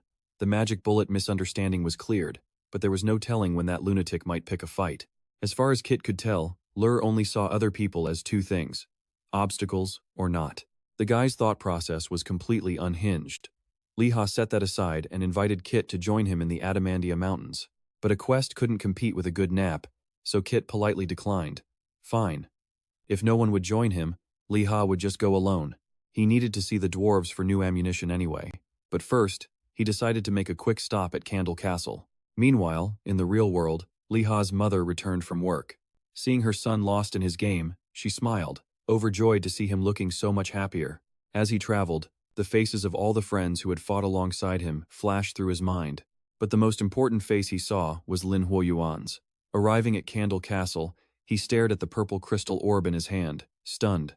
He'd accidentally activated the crystal orb, and saw countless personal notes about Lin Huding's favorite spots. It seemed Lin Huading had accidentally given him her personal diary orb instead of the one she intended. At that moment, Lin Huoding was frantically tearing her room apart. Lin Huoyuan watched, baffled by her sister's panicked search for a missing item. Lin Huoding had ransacked their shared room in Candle Fortress, but her precious crystal orb was nowhere to be found. Lin Huoyuan was surprised her sister could be so careless. It was just a crystal orb, so she offered to simply buy Lin Huoding a new one. But it wasn't about replacing it. Lin Huoding feared she'd given it to Liha, meaning all her deepest secrets were now in his hands. At the mere thought of this, Lin Huoding wailed as if her entire world was collapsing around her. Back with Liha, he simply figured Lin Huoding had accidentally mixed up the crystal orbs when they last met. Still, reading her secret diary was fascinating. He never knew Lin Huoding had such an adorable side. With that thought, Liha headed toward the Saitian Federation. The shortest path to the Adamantia Mountains ran directly through Minute, but Liha had no desire to clash with that madman Lur. He had made Minute his turf. Liha knew that the moment his position appeared on the map, Lur would charge over for a fight. They were, after all, successors to the three legendary musketeers. In the previous generation, the three musketeers lived together in peace. But for some reason, this new generation just couldn't get along. Liha checked his shotgun one last time. No matter how he looked at it, it was just an ordinary shotgun. Then, an idea sparked. Maybe a unique skill was needed to transform it. And just as he thought, owning the Black Bet shotgun had unlocked a new skill that could turn it into an SASR. And an SASR was just the latest model of high-tech sniper rifle. It was the kind of gear only special forces had access to. But Liha knew it ran on an electrical system, which shouldn't work in this game world. Setting his doubts aside, Liha decided to test the weapon transformation skill. Instantly, the Black Bet shotgun in his hands began to glow, then erupted in a brilliant flash of light. A state-of-the-art SASR had appeared in his hands. He wished Kit and Lur were here now, so he could teach them a lesson for abusing their hero-class gear. Liha crept toward the border of the Ratfolk territory. They were the perfect targets to test out his new sniper rifle. But when Liha aimed and pulled the trigger, nothing happened. Only the empty clicks of the firing pin. Turns out, the gun was completely out of ammo. Liha had foolishly assumed the gun would magically create its own bullets. He'd clearly hoped for too much. And now it was too late. Before he could even load another gun, the Ratfolk had already made him their primary target. Liha had to resort to primitive combat. The art of the bayonet and the rifle butt. Much later, a battered Liha dragged his exhausted body into the city. He couldn't believe he was back to fighting mobs like a complete newbie. While wandering, he heard someone recruiting a party to the Adamantia Mountains, his exact destination. And in an even bigger twist of fate, the person recruiting was none other than Jing Gong. Meanwhile, a cloaked figure on a distant roof positively identified Liha. It had been a long time since Liha and Jing Gong had partied up. Jing Gong mentioned the videos of Liha's exploits, the famous battle where Liha took on the Gu Guild by himself. 1 versus 500, a fight that shook the entire southern continent, not to mention the video where he stopped the guild war between Star and Rose. Liha felt a blush creep up his neck as his friend brought up the videos. He never meant to get that famous. He quickly changed the subject, asking how the crow that followed Jing Gong was doing. Jing Gong got a little shy, but if Liha really wanted to see his little bird, he would summon it. Liha was secretly excited to see Jing Gong's one-of-a-kind summoning dance. Jing Gong began to dance.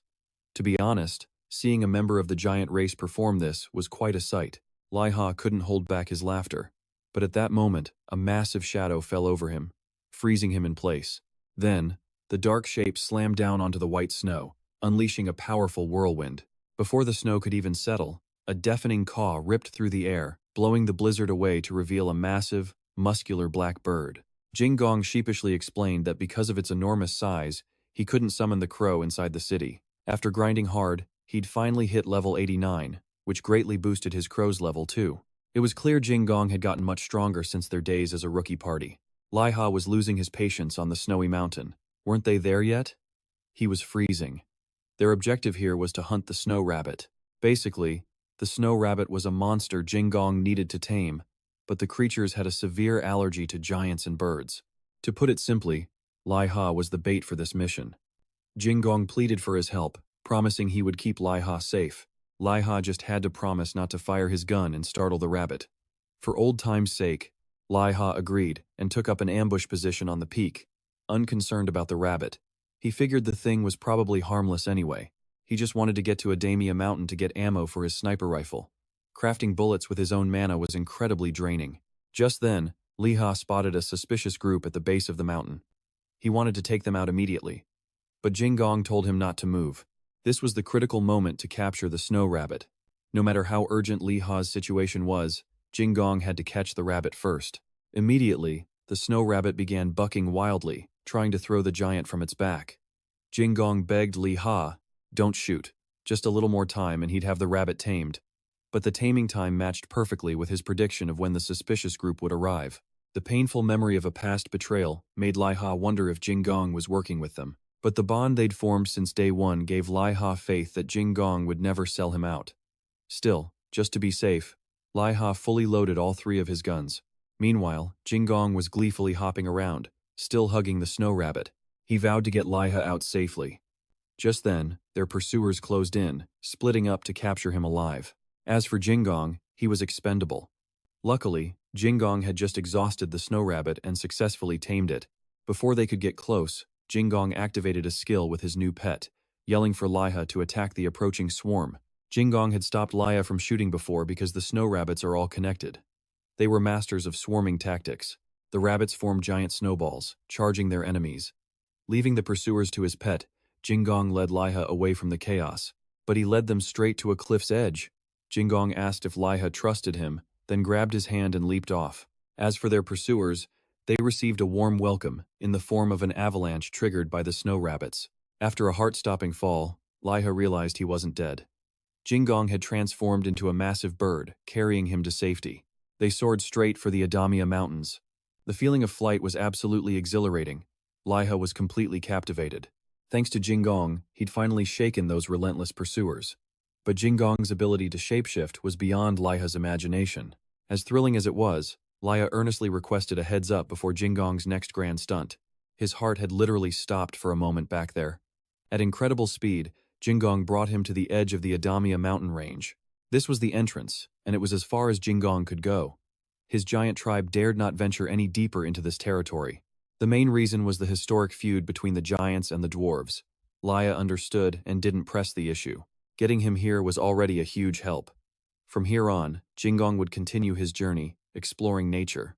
Though Jing-Gong's level was far below Liha's, his knowledge of the world was something Liha could never match. He had an incredible passion for exploring the game world. Liha found it fascinating and asked to join him on a future adventure. After a quick farewell, Jing-Gong transformed and soared into the sky. Liha then turned towards the city of the dwarves. This city was known as the most advanced place in the entire game, a marvel of complex machinery and engineering. Liha had to admit, dwarven craftsmanship was on another level. His destination, the legendary Bottle Cap Forge. It was the most exclusive forge in the city, and, according to his intel, the only place that could craft the custom ammo he designed. He casually pushed the door open without knocking, infuriating the hard-at-work dwarf inside who sported a crested hairdo. Feeling awkward, Liha explained he was there to place an order. Immediately, another dwarf recognized his uniform. A musketeer. The dwarf wondered if he needed premium gunpowder or iron slugs. Instead of answering, Liha drew his weapon, the breakbeat. He then activated its transformation skill, shifting it into an SASR rifle.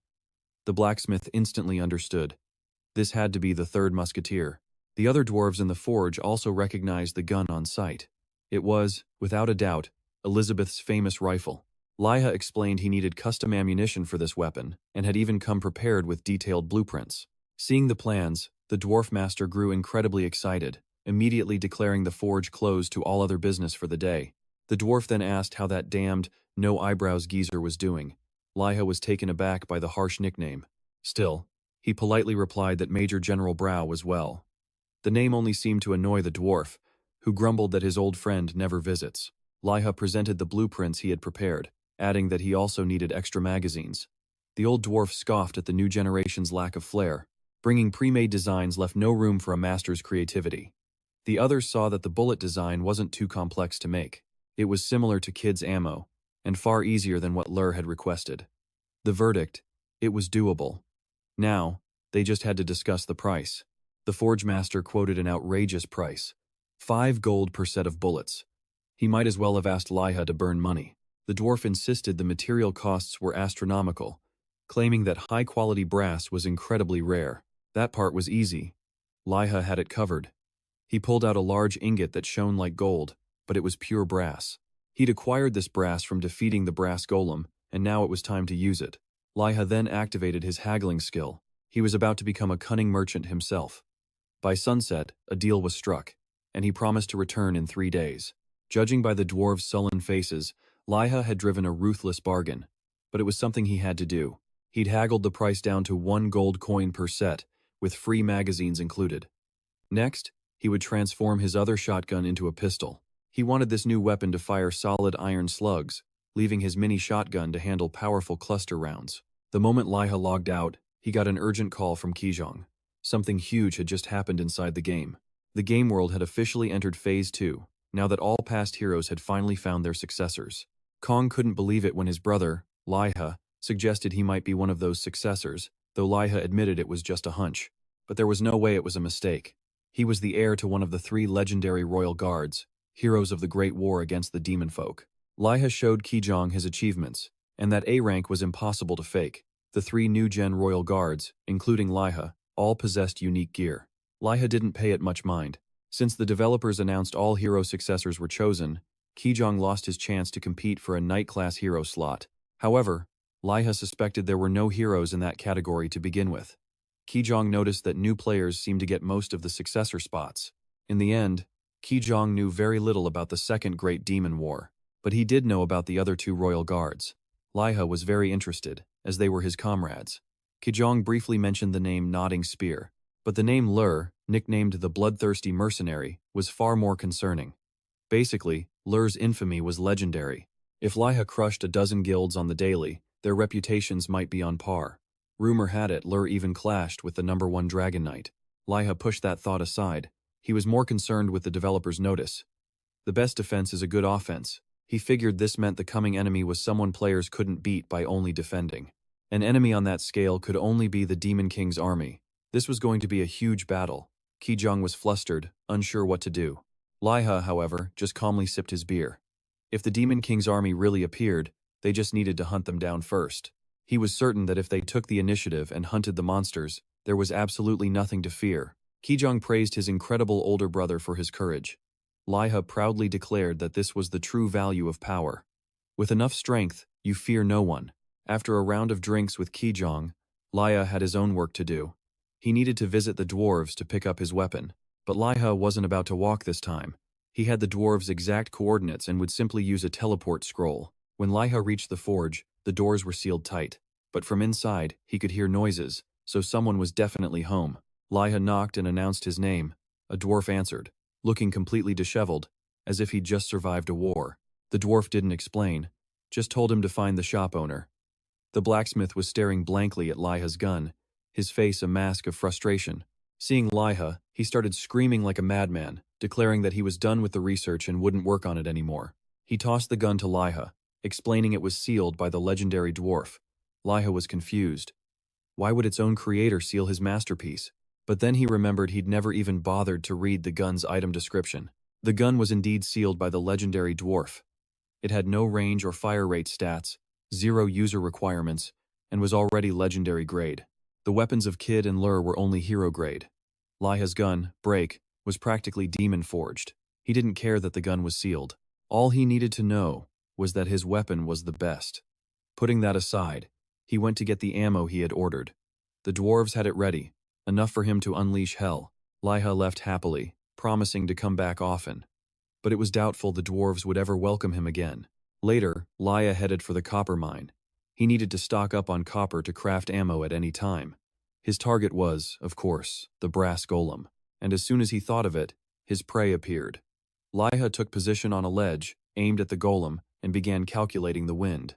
Before, he would have needed a better position, but now, he could fire with absolute confidence. He pulled the trigger, and the recoil slammed him backward, even from a prone position. As for the golem, its entire body was gone. It had been shattered into countless fragments. It was as if Liha was using a cheat code. A single shot was all it took to instantly obliterate the brass golem.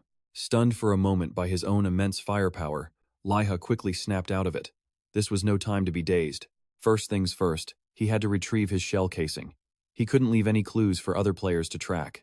Next came the fun part, collecting the loot from the boss. Liha happily skipped toward the wreckage. He wondered what he would get this time. Just as he hoped, the boss dropped a pair of boots and a gleaming brass ingot. With this, Liha could secure a steady supply of brass to craft his own bullets. A single ingot could be converted into about 100 new rounds.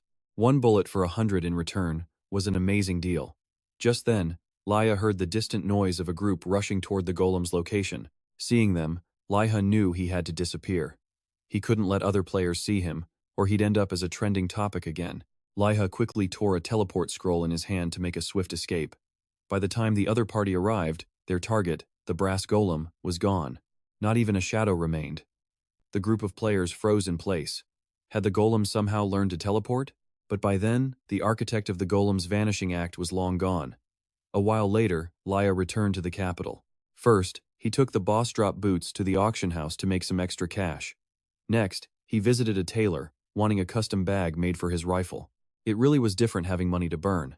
After finishing his shopping spree, Liha decided to check if he'd earned any new achievements. And indeed, he had. An achievement for defeating the brass golem in a single blow. But this didn't land him in the Hall of Fame. This meant that there were many other players capable of taking down the brass golem with a single attack. Top rankers like Fi, Vu, Nara, or that monster Lur were in a class of their own. But Liha could proudly say he was closing in on their level. Liha's next goal was to solo every regional boss to prove his strength. Just then, a system notification appeared before him. Blackbet's first seal was broken. He immediately received a quest to break the next one.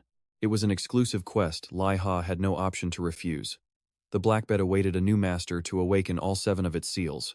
To open the second seal, Liha had to eliminate a level 150 monster from over 1,000 meters away. He was only level 146. This was a monumental challenge for him. But if he could fully unseal Blackbet, its power would be absolutely overwhelming. His quest had no failure condition, so Liha just needed to complete every single hunt. Liha needed a one-shot, one-kill hunt to earn points and simultaneously unseal the Blackbet. For this kind of information, the Holy Grill restaurant was the perfect place. But Liha didn't expect Madhu to be in a meeting, so he waited in the main hall. Liha observed his surroundings, noticing other players were also gathering intel from this location. Mid-level players traded information on hunting grounds, and their stories became the restaurant's supply. Just then, a waitress said Liha could go up to meet Madhu. When he arrived, he was surprised to see Nara there as well. It had been a while since they met, and he never expected she had an appointment with Madhu. But since Nara was with the Holy Crusade Knights, it made sense she knew Madhu sold information. Seeing Liha, Madhu immediately began to tease him. She called him quite the player. Seeing Liha get flustered was her goal. She just wanted him to relax and take a seat. Information exchanges were usually one-on-one, but Nara allowed Liha to listen in. Nara then revealed a letter threatening to assassinate the king. Liha looked at the letter and found it absurd. Madhu understood his skepticism, but the letter had been placed right at the king's door, while he was sleeping, completely undetected. Liha was shocked that the note was left in the king's bedroom doorway, but something felt wrong. If the intruder intended to assassinate the king, they could have done so right then. Why bother leaving a threatening letter? Was this person imitating a phantom thief? Nara had the same thought. That's why she came here, to identify who could have left the note, and to discover their motive. Madhu knew of a group that could move unseen, like shadows. They were assassins from the Midnight Circus troupe. Specifically, the one responsible was likely Dancer. Nara had heard of the Midnight Circus Troupe Guild. The guildmaster is an NPC, but the rest are all players. Assuming the culprit was a player, Nara already had a suitable suspect in mind. Liha read Nara's thoughts and felt Dancer couldn't be the one. He knew that Nara herself was an incredibly skilled player. If an enemy could infiltrate the castle without being caught, their skill level had to be on par with the knights, or their level would have to surpass Nara's. However, according to Liha's intel, the player Dancer was ranked lower than Nara, so there was no way Dancer could slip into the castle without Nara noticing. Liha guessed the assassin had to be a top 5 player. Coincidentally, the 5th-ranked player, Petra, had an unknown class, making him the prime suspect. Madhu confirmed this line of thinking. She said if Dancer was the assassin, she might fool a few knights from the Holy Crusade Guild. But to be able to slip past Nara herself? The chances were almost zero. Liha then reminded Nara that the killer might just be trying to complete a quest. Yes, that made perfect sense. Nara immediately agreed with Liha's theory. However, Liha himself wasn't entirely certain. A quest requiring a player to assassinate the king seemed a bit extreme, but Nara argued it was entirely possible. In this game, Quests for power often came with shocking requirements. Madhu, feeling left out of the conversation, was not pleased. She slyly asked if he and Nara were on a date. Nara didn't even have time to react to Madhu's playful jab.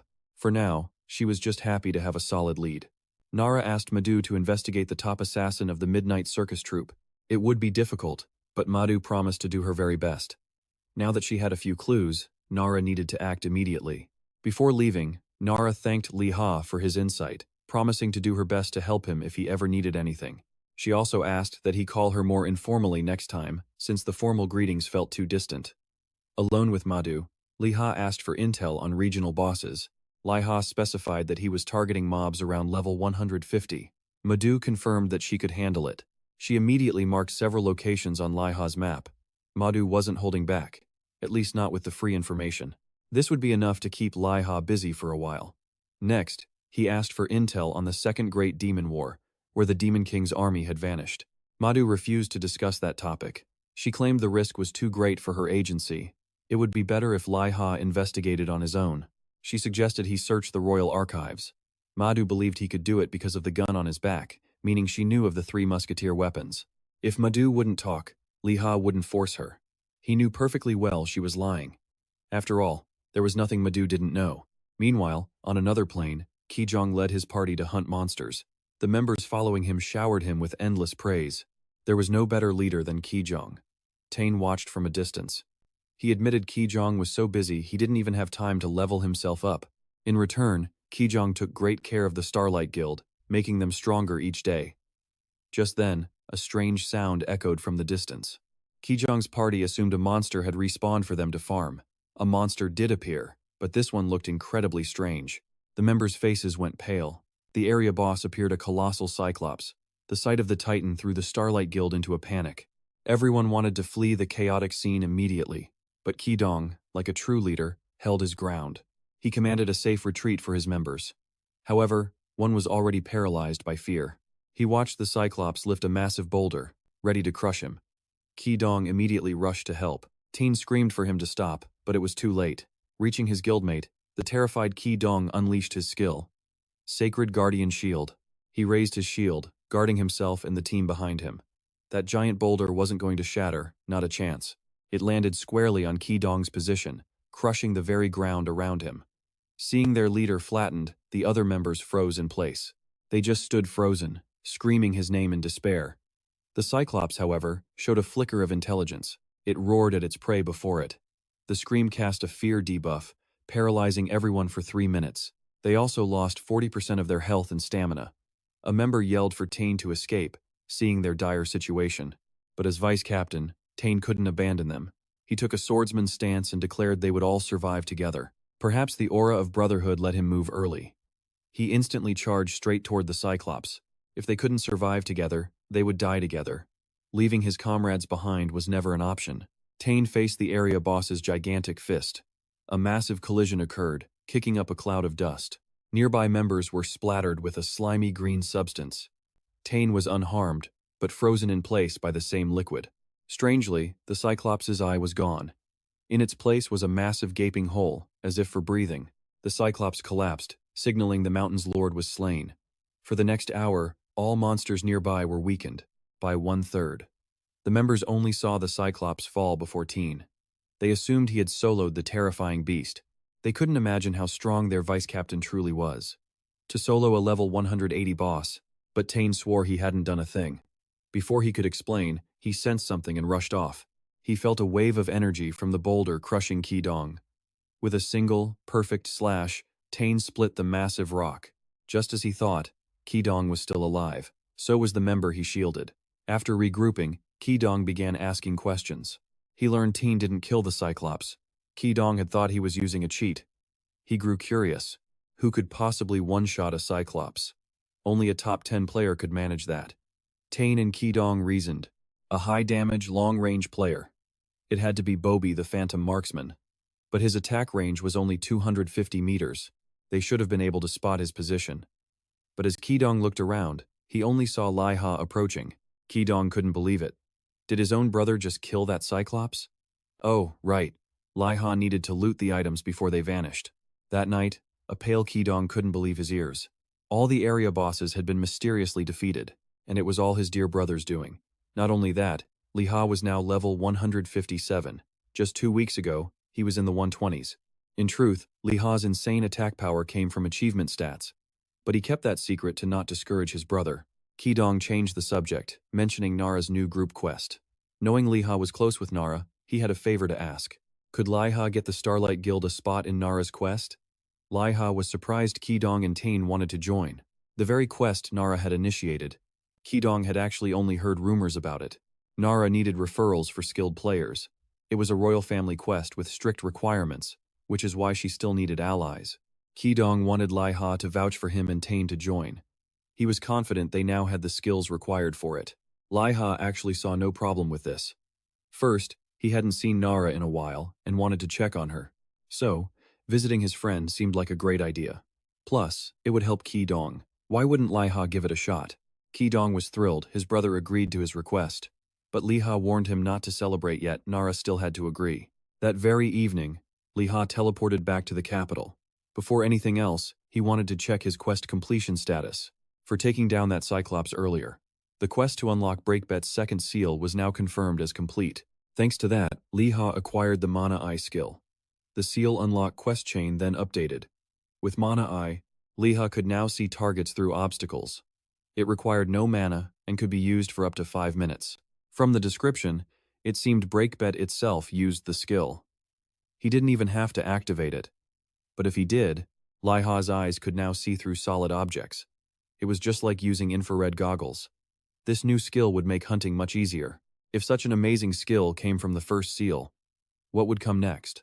What other rewards was Liha expecting? But the next quest's requirements were just insane.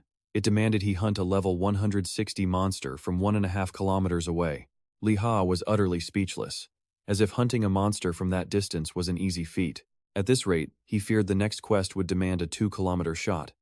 Shaking his head, Liha entered the palace. With his contribution points and reputation, he no longer had to worry about trouble. But thanks to the assassination plot, the atmosphere inside was incredibly tense. A soldier led Liha to a waiting room while he went to notify Nara. Liha couldn't help but wonder what would happen if the assassination attempt succeeded. Could it trigger the Great Demon-Human War? Just then, Nara sent a voice chat.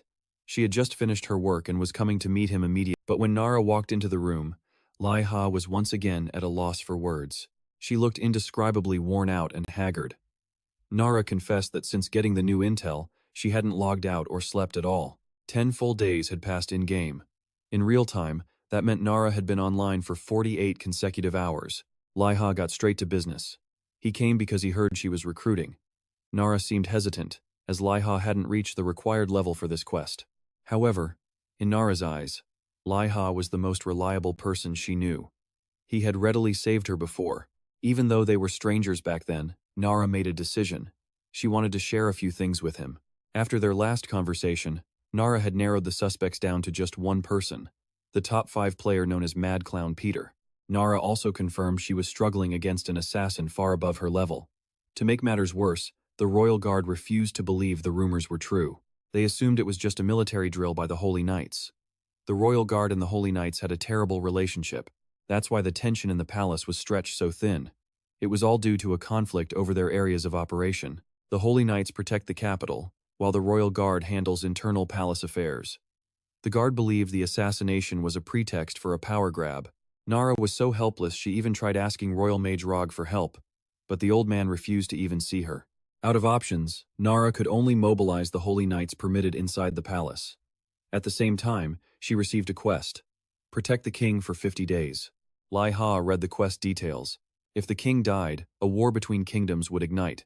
Because the stakes were so massive, everyone had ignored Nara's plea for help.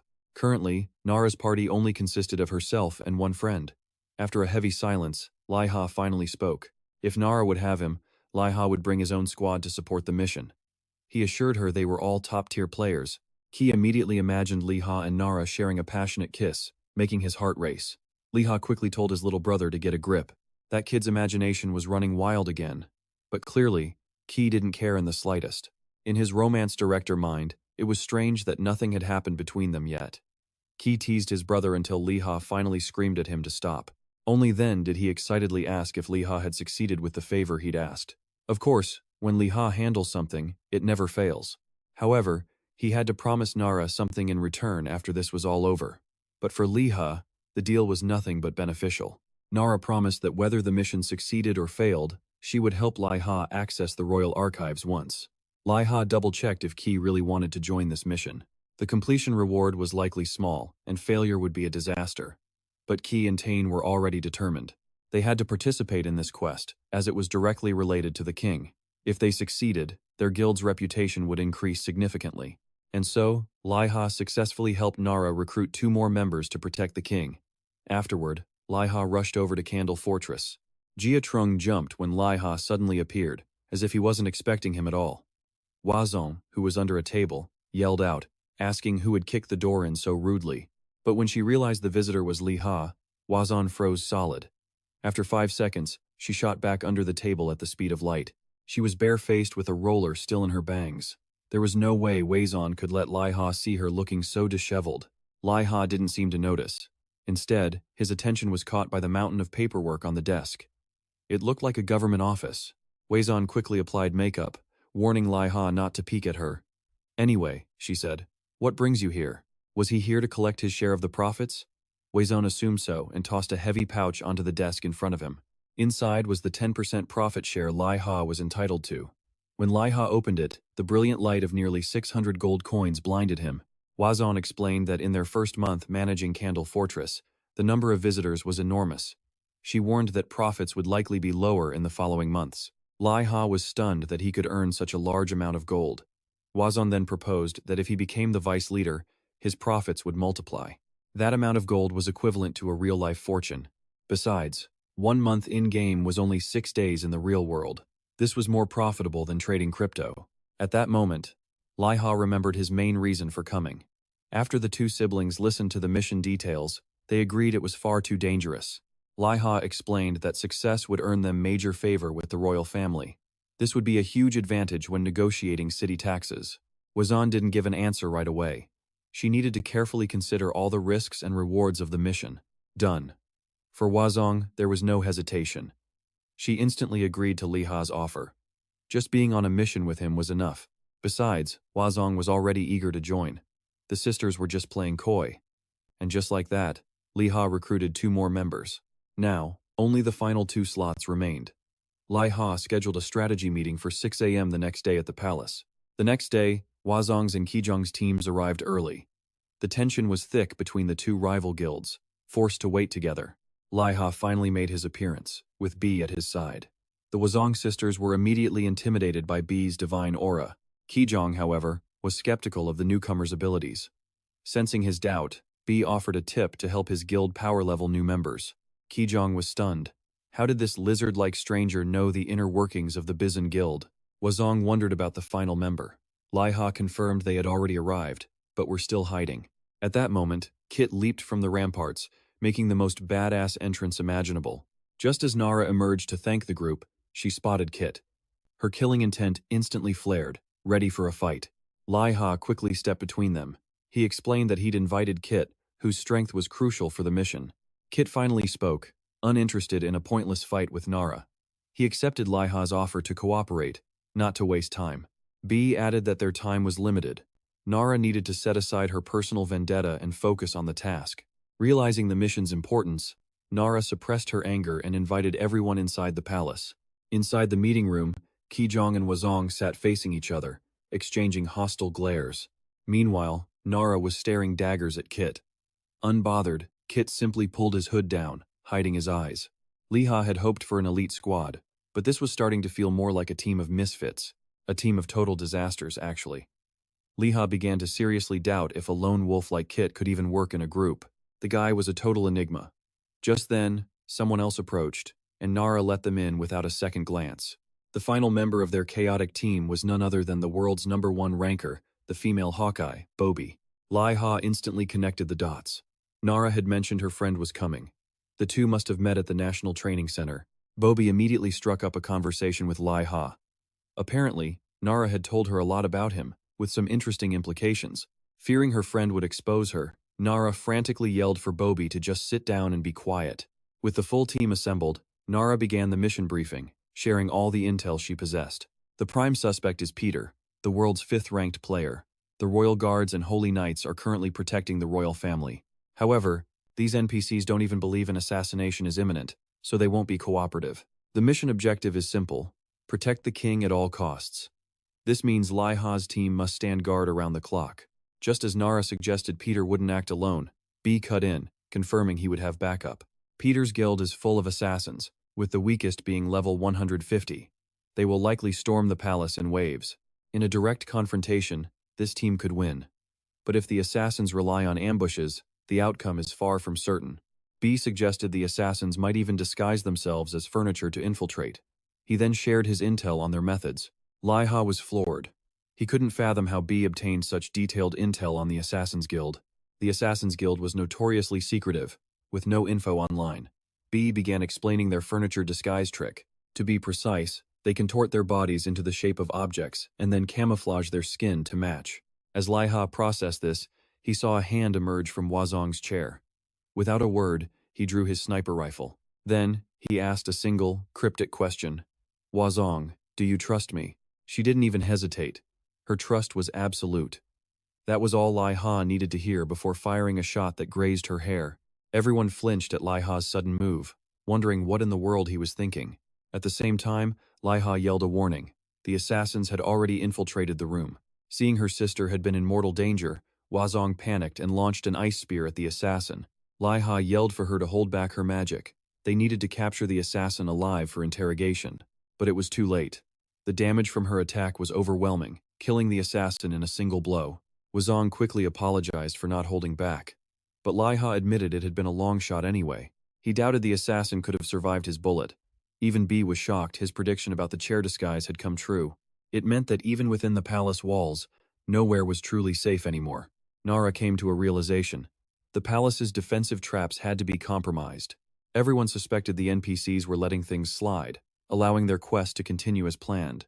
Liha then stepped forward, rallying everyone. If they couldn't count on the NPCs, they would have to rely on themselves. And just like that, Liha had a plan. First, he sent Jia Trung back to the Rose Guild for supplies. He also needed BMI to brief them on the Assassin Guild. They would split into pairs for patrol and guard duty. Jia Trung and Tain took patrol duty. Meanwhile, Liha and Bobby kept a watchful eye from above. Liha contacted Wazon for an update, but she was annoyed, assuming he was enjoying his time with Bobby. Liha had no idea what she meant. He and Bobby were too busy on watch to even talk. He warned Wazon and Wazhong to be careful, as their area had the fewest traps. But she disconnected before he could finish. Hearing Liha's concern made her heart flutter. Next, Liha checked in on Ki-Jang's team. Everything was clear on their end, and Ki-Jang quickly signed off. Liha had paired Ki-Jang and Bobby to act together. He just hoped the two of them could get along. With their skills, failure was unlikely. Just then, Ki-Jang called in, completely stressed out. Liha understood. Ki-Jang and Nara were guarding the king himself. Suddenly, Ki-Jang spotted someone approaching the palace. It was Ross Ratch, the head of the wizards. He approached and bowed before the king, having been summoned. The king cut to the chase. Nara suggested reinforcing the palace's magical traps, but Ross Ratch refused to comply. He claimed the current traps were more than sufficient. Nara immediately shot that down. Her team had just handled an intruder. That proved the defenses weren't working properly. Ross Ratch fired back, demanding Nara present evidence for her claim. He accused her of trying to cause a scene. Provoked, Nara challenged him to prove his magical traps were still active. Just then, the captain of the royal guard intervened. He reprimanded Nara for her disrespectful tone towards the wizard captain. With no other choice, Nara had to apologize. The king couldn't force the issue, so he dismissed Ross Ratch. As he was leaving, Ross Ratch turned back. He taunted Nara, telling her to test the traps herself if she had doubts. Nara was fuming, but not foolish enough to fall for his bait. Beside her, Ki-Jang was sweating bullets. These NPCs played better mind games than actual players. Afterward, Ki-Jang reported the entire incident to Liha. He was certain Ross Ratch couldn't be trusted. The old wizard could likely turn the defensive traps on and off at will. He was the one who hid the fact that knights had defected to the Demon King. He was definitely plotting something. If Ross Ratch was behind everything, he had to be the mastermind of the assassination plot. After some time on guard duty, nothing has happened. Yet, It seemed Liha's team was doing their job perfectly. 5 days had passed in-game, meaning 1 day in the real world. BM analyzed that after Liha caught the first assassin, the others escaped by logging out of the game, but they still had a mission to complete. They would definitely log back in, likely taking turns. In the end, it was a battle of attrition. A test to see which side, Liha's or the assassins, would break first. Liha contacted everyone, calling them to the conference room. He had an important announcement to make. In the conference room, Liha pointed out the assassins had gone quiet since they caught the first one. His team needed to set up shifts to keep the mission going. He proposed 10-hour guard shifts based on real-world time. Kit immediately pictured it. Wake up, grab some bread, and go right back to guarding the king. No rest. Liha knew it would be mentally draining, but they only had to hold out for 9 more days to finish the quest. He put himself, Nara, Wazong, Tain, and BM on the first team. The other group could go and rest first. But just then, Wazong objected. She claimed her sister was tired and that she should take her place instead. It was really just the sisters fighting over who got to be with Liha. He, of course, remained completely oblivious. He thought the swap would balance the team's power, so he agreed. Unable to win, Wazong just had to pout. The second team immediately logged out, except for Kit. He didn't want to sleep in the real world. He could sleep just fine inside the game. In fact, he could even sleep longer. Why would he ever log out? Kit then sent a private message to Liha. He told him that Ross Ratch was extremely suspicious. Kit had been watching the wizard captain closely. He noticed the old man patrolled the garden every single morning. BM concluded this could be Ross Ratch's way of secretly activating or disabling some of the protective traps. But today, Ross Ratch skipped his usual walk. It was highly likely that the traps had finally been deactivated. If it had been any other NPC, Liha might have let it go. But with Tattered Ross involved, things were completely different. He wasn't sure if Tattered Ross was scheming in the shadows. Mobilizing everyone on a false lead would be a disaster. In any case, Liha thanked Kit for the information. He politely told Kit that he could go and rest now. But what was the point of formalities? Kit wasn't planning on working overtime. Later that night, Nara approached the king's bedchambers. 2 royal guards were standing watch. Nara sighed to herself. Joining the Holy Crusade Corps was such a hassle. If she had the choice, she would never get involved in this mess again. Just then, she noticed a figure appear at the end of the hall. Then, a small sphere slowly rolled to one of the royal guard's feet. The curious NPC picked it up, revealing the emblem of a jester. Nara immediately sensed danger, yelling for everyone to be careful. But it was too late. The sphere was already glowing intensely, and then it exploded. It was clearly a decorated grenade. Nara saw a figure slowly walking toward her, but her eyelids felt heavy, and she collapsed without any resistance. The newcomer saw her fall and let out a delighted laugh. His avatar was a cat in a jester's outfit. The infamous assassin, Peter. He casually opened the door to the king's chambers, confident that victory was in his grasp. This would be the start of an event that would shake the entire continent. At that moment, a command to attack came from the darkness. An attack shot straight for Peter's head. Luckily, the assassin managed to dodge just in time, but it was followed by a relentless barrage of attacks, forcing the cunning feline to focus entirely on evasion. The source of these attacks was none other than Nara. She hadn't been knocked out by Peter's sleeping agent. Instead of attacking Peter, she shouted to wake the king, to show him that an assassin was truly in his room. Nara was confident she now held the upper hand. Thankfully, she always carried a scroll that cured abnormal statuses, foiling Peter's trap. With this, Nara could finally report Tattered Ross for failing to fulfill his duties. But strangely, some time had passed, yet the king showed no reaction. Seeing this, Peter let out a maniacal grin. He taunted Nara, asking if she hadn't noticed the king's silence. This was bad. Although Peter hadn't attacked him directly, the king had inhaled the sleeping gas and was now completely unconscious. Peter suddenly launched an attack on Nara. At the same time, a glob of slime shot from another direction, covering the assassin. Tain and BM arrived just in time, teaming up with Nara to push Peter back. Tain channeled fire into his blade, unleashing a flame slash at Peter. But Peter was the world's 5th-ranked player, after all. Getting hit that easily would be a disgrace. Meanwhile, BM seemed to predict Peter's next move, spitting a glob of poison. It narrowly missed, startling Peter. He was about to mock BM's aim when BM rushed in for melee. Sensing the dangerous attack, Peter immediately leaped back like a rabbit. But he landed right in the puddle of poison BM had just created. BM knew his poison would seal Peter's evasion skills. Peter now realized how formidable BM was. able to read his every move. He guessed BM had intel on him, but was still confident in a secret skill BM couldn't know. Activating it, his body became a black whirlwind, easily dodging Tane's attack. However, the sleeping gas was wearing off, and his assassination attempt had failed. But he vowed to return for the friends who interfered. After taunting Nara's group, Peter vanished without a trace. But his ordeal was far from over. Liha was already in ambush on the palace roof, ready to greet Peter with a bullet. He contacted Wazon, asking her for firepower. The flames Wazon summoned lit up the palace like a searchlight. Just like that, Peter's location was exposed. While Peter was still disoriented, Liha sent a bullet straight into his chest. After the shot, Liha immediately got a notification. His affinity with the Fiber royal family had slightly increased. Sprawled on the ground, Peter knew exactly who had ambushed him. Liha. He swore he would never forget that name. But Liha wasn't afraid of anyone. He could hold a grudge all he wanted. If Peter dared to return, Liha had plenty more bullets for him. He then announced to everyone that Peter had been taken down.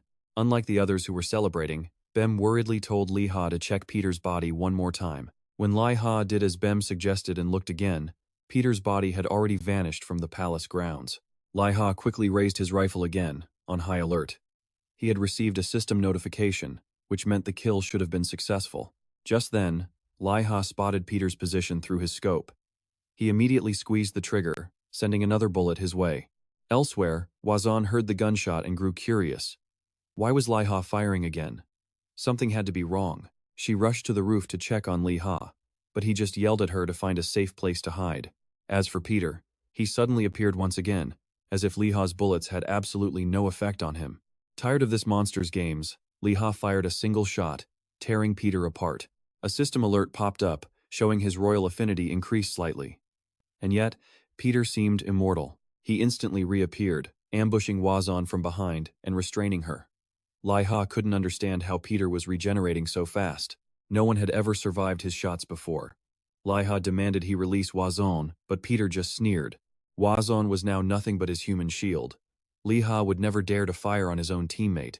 Wazon yelled for Liha to shoot them both, willing to sacrifice her life. Capturing Peter was worth that price. But Liha couldn't do it. Peter would just use his other teammates as shields again and again. He would force Liha to eliminate his own team. Just then, Bem's group finally arrived. Bem declared that Peter was getting overconfident. His special skill was now completely useless. Hearing Bem's words, Liha didn't hesitate. He raised his gun and put a bullet right between Peter's eyes. For taking down Peter, Liha gained enough experience to level up twice and also unlocked a new achievement. The achievement was for defeating a top-ranked global player. But now, he was on Peter's Assassin Guild's hit list. They would relentlessly hunt Liha from now on. Wazon, meanwhile, was still reeling from the shock. She was just putting on a brave face, never expecting Liha to actually shoot. She was lucky he hadn't hit her. Wazon took this chance to dive into Liha's arms, immediately making Nara burn with jealousy. Seeing Peter's body fading, Bem urged Liha to grab the loot before it completely despawned. Later, Liha's team returned to the meeting room. Nara confirmed the royal guard captain verified Peter's attempt. This meant Rotzak couldn't escape blame for the failed defenses. Bem was certain their mission was a success. Peter wouldn't be coming back for a long time. The rest of the Assassin's Guild wasn't on their level. Liha finally had a chance to question Bem. He seemed to know Peter far too well, as if they had a past. Bem sweated nervously, claiming it was all a bluff to distract Peter, insisting he knew nothing. But Bem was a terrible liar, and no one believed his excuse. Nara, however, already had a theory. Bem had to be an incredibly high-ranked player. This lizardman character was surely just an alternate account. Nara recalled Peter mentioning the name Gun, a legendary partner of his known as the Poison Expert Assassin. Teen added that Gun was even ranked on the same level as Igor. However, that player had vanished long ago. With Bem's intimate knowledge of the guild, everyone realized the truth. He was the legendary player, Gun. In fact, Gun had even ambushed Wazon once before, all to climb the game's high-ranking hunter leaderboards. Bem knew he could no longer hide the truth. He admitted Wazon was an exceptionally skilled player. That fight had been the first assassination he and Peter had ever failed. Nara wondered why he'd abandoned his powerful gun account. He and Peter had been legendary figures in the game. Seeing Bem's silence, Liha guessed the truth. Peter must have betrayed him. They had dominated other players since the game's early days. Eventually, they activated the racial quest of the catfolk. According to legend, cats have 9 lives. This was the quest's ultimate reward, and Bem confirmed it was all true. Each time a quest stage was completed, they gained another life. This meant Peter could revive more than any other player. Liha grew worried. There had to be a way to counter such a unique and powerful skill, right? Maybe by dismembering him so he couldn't properly die? Bem didn't answer, instead praising Liha's incredible attack power. But he only beat Peter because his special skill was sealed. During his own fight, Bem had locked away Peter's ultimate ability. That's why Peter couldn't use it against Liha. Bem then continued his explanation of the racial quest. The only way to complete the quest was through betrayal. The quest description stated, "An assassin needs no allies. By sacrificing the life of your closest companion, the quest would be complete," and the one Peter chose to betray was Bem. More accurately, his gun account was sacrificed. That account was permanently deleted. The developers had given a clear warning beforehand, so the account deletion wasn't a surprise. But Bem couldn't accept the betrayal, so he created a new account to come back. Bem swore he would personally handle Peter and everyone else involved in that treacherous racial quest. Bem then mentioned their achievement for defeating Peter. That was precisely why he had decided to join their mission. Bem couldn't afford to be targeted by the Assassin's Guild alone. Having the whole team on their hit list actually took pressure off him. Afterwards, the group resumed their guard posts. Liha thought about Bem's story, stunned by a poison that could seal skills. Even Liha would be completely immobilized if he were struck by that poison from BM. Liha needed to craft high-level, real-world items inside the game, just in case his observation skill was ever disabled. Suddenly, Liha remembered something. After taking down Peter, he had obtained a unique item. The item was a bracelet that could nullify marking skills, significantly boosting his combat and stealth abilities. By now, all of Liha's gear was top tier, except for his old, low-quality cloak. He still hadn't found a fitting set of armor for himself. Surely, the author would grant him a legendary set soon. The next day, the king summoned Roth Sach to his court. Nara was certain that this time, Roth Sach would face an undeniable reprimand. The royal guard captain had identified Peter's body just before it vanished. As Roth Sach entered the hall, he immediately knelt, sweating bullets, claiming he was late from an all-night interrogation. The commander roared at Roth Sach to stop dodging his duty, as the king was nearly assassinated because of his failure. Roth Sach claimed his interrogation was directly linked to the assassination. He blamed the failed defense traps on several mage vice-captains. He kept insisting he would take full responsibility, but pleaded for the king to hear his explanation first. Roth Sach announced he'd captured a suspect who, after hours of brutal torture, confessed he was sent from the rival nation of Minis. The entire palace erupted into chaos at this revelation. The king urgently demanded Roth Sach repeat what he had just claimed. A cruel smirk spread across Roth Sach's face. His scheme was working. He confirmed again. The captive was a spy from the Minis nation, and they had been secretly plotting this for 7 years. Nara knew of Minis, a powerful nation rivaling Fiber for continental dominion. If the blame for the assassination fell on Minis, things would get ugly. Just as she feared, the king ordered all military commanders to the capital. They were to prepare for a national war. Nara realized that whether she had saved the king or not, this outcome was always inevitable. War was now on the horizon. Later, in the meeting room, Liha's party received a notification. The King Protection quest was officially complete. Along with the notification came their quest rewards. Liha was completely baffled and immediately asked Nara if she knew what was going on. Nara confirmed for everyone that the quest was truly over. She explained the mission's real purpose was never about protecting the king's life. It was merely a pretext for Roth Sach to ignite a war. He had declared that the nation of Minis was behind the assassination plot, and the king, without a second thought, immediately declared war. Wasan couldn't understand why an NPC king would be so easily fooled. Was he really just letting Roth Sach lead him by the nose? Bai explained that Protect the King quests were actually quite common in this world. No matter how the quest unfolded, the story was always railroaded toward a single, predetermined conclusion. The world of Middle-earth provides the story fragments. It's up to the players to complete their own narratives and piece the grand picture together. Nara slammed her fists on the table, wanting to scream. Had she truly sacrificed so much, only for it to be a fixed outcome from the start? With eyes blazing in fury, Nara drew her sword. She declared they had to win this national war and end it as quickly as possible. But she suddenly remembered she wasn't alone. She quickly composed herself, refusing to ruin her dignified image in front of everyone. Nara felt a bit awkward. Everyone had tried so hard on the quest, only for it to end in such an anticlimactic, scripted way. Still, Everyone had gained something valuable from the mission, so it wasn't a total loss. Then, Nara remembered her promise to take Liha to the royal archives. She announced they could head out right now, and of course, it would be just the two of them. Wazan could only fume as he saw Liha's eager expression. On their way to the archives, Nara shared her theory with Liha. Perhaps the king had no other choice but to declare war. Rothsax's power and influence in the kingdom were simply too immense. Even the king could not easily defy his counsel. Besides, the king might be using this chance to fulfill his own hidden ambition of uniting the entire continent under his rule. Regardless, war was approaching fast. Everyone needed to focus and prepare themselves for the massive event to come. In truth, Nara had a secret question she couldn't bring herself to ask. She was dying to know what the real relationship was between Liha and Wazon. When they reached the royal archives, Nara was about to request entry when the massive doors swung open on their own. The head librarian stepped out and, upon seeing Liha, greeted him by his old title, the suspected illegal trespasser, and right behind the librarian was Rothsach. He feigned curiosity about why Nara would bring someone to a place like this. The very sight of Rothsach made Nara's blood boil.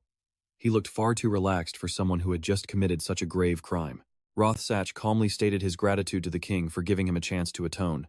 But he warned Nara that he wouldn't tolerate her sarcasm. Rothsach then took a jab at Nara, mocking her for being too weak to protect the king alone, needing help from a nobody like Liha. Hearing Rothsach's insolence, Liha stepped forward, ready for a confrontation. Nara couldn't help but love this moment, watching Liha stand up for her. Nara held up the royal pass granted by the king himself. Then, she demanded immediate entry into the royal data archives. As Liha walked past Rothsach, the old man sensed a familiar aura radiating from him, the distinct aura of the Imperial Guard. Nara handed Liha back, teasingly telling them to take good care of her man. Stating she had business, she then took her leave. Liha tried to thank Nara, but she felt she owed him gratitude, since the mission was impossible without him. Suddenly, Nara brought something up. She casually suggested the two of them should get dinner together sometime. It was the first time a girl had asked him out. His mind reeled, unsure how to reply. Then he remembered his paralyzed legs. He politely declined, saying he couldn't dine with her for a while. Nara simply thought Liha was too shy to accept a date, so she didn't press the issue and left immediately. Liha felt tormented. His confidence had vanished along with the use of his legs. Liha couldn't wait any longer. He had to earn money fast and heal his body. Regaining his resolve, Liha asked Ka to guide him to the bookshelf containing info on the Second Human-Demon War. Liha had already obtained the beginning of this history. What he needed now was to see how the rest of it unfolded. According to the text, the demon army retreated to the strait, breaking through the Koraven kingdom's naval fleet. They succeeded thanks to the intervention of two giant sea monsters, Quiza and Kojia Ken. The army then headed for the Sea of Dawn. The human forces pursued them relentlessly, but failed in their chase. Liha pondered the sea the demon army was heading toward. Just then, he received another side quest related to exploring a new continent with a man named Fan Nan. In fact, this quest had never been completed, meaning no player had ever met Fan Nan. The demon army's route seemed to match Fan Nan's quest path. The historical text continued. When the human army was 5 nautical miles from the demons, a strange sound suddenly echoed. Moments later, the ship captain's head exploded like a firework. No one could detect any nearby magical energy waves. Another person took the helm. But at a distance of 6 nautical miles from the demons, their head exploded too. At the time, the elves suspected the magic bullet marksman was responsible for the explosions. Liha was stunned to see that name mentioned here. 6 nautical miles is equivalent to nearly 10 kilometers. No sniper in the real world could make that shot. But this was a game world. A sniper with such an impossible range couldn't be ruled out entirely. Liha believed if the magic bullet marksman could do it, then so could he. He then returned to the Royal Guard training grounds to report everything to Nobo. Beyond the massive war, Nobo was intensely focused on the matter of the magic bullet marksman. Legend says the magic bullet marksman never once missed their prey, no matter how great the distance. But Nobo found it suspicious that the marksman appeared only during the demon army's retreat. He wanted Liha to investigate that angle, suspecting the shooter wasn't human. Nobo theorized the magic bullet marksman might be a dark elf. He tasked Liha with finding a hidden dark elf on the continent to get information. It was certain that dark elves weren't friendly toward humans, and their location was a complete mystery. Liha knew this was an incredibly difficult quest, but he had to find out if the marksman was connected to the war. He also wondered how much progress Kid and Luger had made on this quest. though even if he asked, he doubted they would ever tell him. Liha had been grinding way too much. He needed a break, so he decided to quickly check the auction house. The items he put up for auction earlier must have been sold by now. Liha wondered what his mom's reaction would be to the money transfer. As if on cue, the moment Liha logged out, his mother's voice echoed through the house. Her face was pale as she asked what was going on. How on earth did he deposit hundreds of millions into her account? Liha rushed to calm his mother down. He swore he didn't get a loan from a shark or steal it. He earned every penny from a video game. Liha said it was simply her Christmas present. He promised he could earn even more soon. Then, Liha wanted to take her on a trip to Germany, where advanced medicine could heal his legs. An unshakable belief surged within Liha. His future was finally starting to look so much brighter. Following that, Liha logged back into the game world, seeking out his sister Du to gather more intel. Du had no leads on the war itself, but she had a few suggestions about the Dark Elves. The place Liha had to go was the Zan Wasteland. It was once just barren land, but now many NPCs had settled there and built a community. The land wasn't part of any kingdom, which meant no laws and no security system to rely on. Liha had an even bigger worry. How would he enter the Dark Elf village even if he found it? But there was no use in worrying. Liha knew he just had to bravely charge forward. Previously, Liha had commissioned 100 special bullets from the dwarven blacksmiths, but he had already used nearly half of them in a short time. Liha didn't feel secure with his remaining ammunition. He had to pay a visit to some old friends before starting the new quest. Liha arrived at the dwarven forge, pushing the door wide open with the most cheerful smile he could muster. In stark contrast, the moment the dwarves heard his voice, they dropped their hammers and anvils and fled like they had just seen a demon. The forge master screamed upon seeing Liha's face, but the boy acted completely unfazed. He was just there to order a few more bullets. Liha also had another request for the blacksmiths. He needed binoculars and night vision goggles, hoping the dwarves wouldn't disappoint him. Seeing the dwarves' utter confusion, Liha took out a pen and paper to sketch out the designs. After a long observation, the forge master announced that they couldn't possibly craft the items Liha requested. The binoculars needed to measure targets from 1,500 meters for sniping. Standard lenses were completely useless for such a task. Liha saw it coming. The guy surely wanted a rare material, like the eye of a giant eagle or something similar. But even then, the blacksmith refused. He was clearly enjoying the miserable look on Liha's face.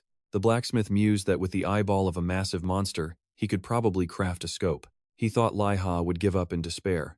Instead, Liha mentioned the exact monster he was thinking of, a cyclops. The blacksmith burst into laughter. Even with Liha's insane attack power, hunting a cyclops seemed impossible. Before he could finish, Liha pulled out a massive lens. More accurately, it was the eyeball of a cyclops. By sheer coincidence, Liha had just hunted one. The blacksmith had totally jinxed himself this time. He'd just mocked Liha, only to bring this task upon himself. But it wasn't over yet. Now it was time for Liha's demonic side to appear. It was time to negotiate the production cost. Afterwards, Liha went monster hunting. He shot a hole through a wild boar's head, but felt the result was lacking. His goal was to pierce 2 monsters with one shot, but their stone-like bodies stopped the bullet after the first kill. The bullet got lodged in the second creature's head. If it were Luger with his cannon, one shot would have torn right through, but Liha and Luger had different builds, so it couldn't be helped. As he activated his X-ray vision, he spotted a few odd trees. They were radiating mana from a distance. Believing it was better to be safe, Liha fired at one of the strange trees. Instantly, the hidden assassin inside took a bullet to the chest and died. Liha immediately understood. It was definitely those clowns from the Assassin's Guild, here to cause trouble. The remaining assassins dropped their cover. They rushed out from the other trees, all charging towards Liha. He fired his rifle again. Instantly, the most reckless assassin approaching was gifted a lead bullet right between the eyes.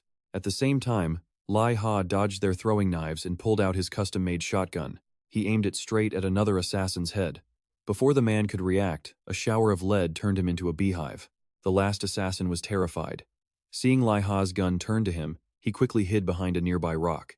But a second later, he used a skill to flash behind Liha, aiming for a critical surprise attack. However, Liha had already predicted his move. His shotgun was already pointed straight at the assassin's face. Then, another thunderous shot rang out. It turned out Liha didn't have one shotgun, but 2. Clearly, the assassins had no idea about his arsenal when they planned their ambush. Liha raised his gun, blowing away the smoke. He taunted them to give him a warning next time they interrupted his hunt, so he could prepare a proper welcome. Still, Liha was glad for his habit of preloading his weapons. At least he wouldn't panic during a surprise attack. He also had BY to thank for the crash course on assassins. After he sent Peter to his grave during the palace mission, Liha surely made the guild's blacklist. This was truly becoming a hassle. Liha continued his journey, heading towards the Zan region. As he approached the area, Liha took cover and activated his infrared vision skill. A quick scan showed nothing unusual, but then he spotted a hidden figure in an unremarkable treetop. Liha wasn't sure if it was another clown from the Assassin Guild or just a regular monster. Just then, the figure vanished instantly. Liha didn't even get to greet it with his gun. Liha knew this area wasn't safe. It was best to be on high alert for anyone who appeared. Upon entering the Zan region, he heard the familiar sound of players urgently looking for dungeon parties. Now wasn't the time for grinding experience. Liha's main goal was to gather information at the tavern, but as he pushed the door open, he saw a group of clowns had been waiting for him inside. Liha quickly drew his rifle, cursing the useless rules of this supposed safe zone. Weren't there any NPCs to stop these clowns from causing a public disturbance? The tavern immediately erupted into chaos. The surrounding players grew even more excited. They were more than happy to watch other players fight. Distracted for a moment, Liha silently cursed the crowd of onlookers, letting an assassin's blade graze him. It applied a debuff, slowing his movement speed. These assassins were becoming a real nuisance.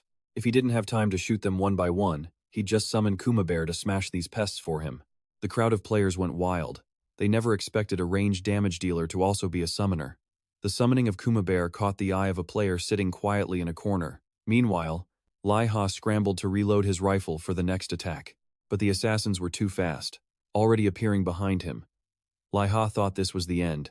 They were too close for him to get a shot off. Just then, a flash of sword light cut through the air, followed by a lazy voice complaining that the clowns were ruining the quiet mood. In an instant, every assassin was sliced to pieces. Not a single one escaped. The gawking players got a good look at the newcomer, and the entire crowd fell deathly silent. They never expected to see a top-ranked player take action right here. The newcomer was none other than Juan. His design looked strangely familiar. Was that Sadara's dad, ditching the ninja life to grind games?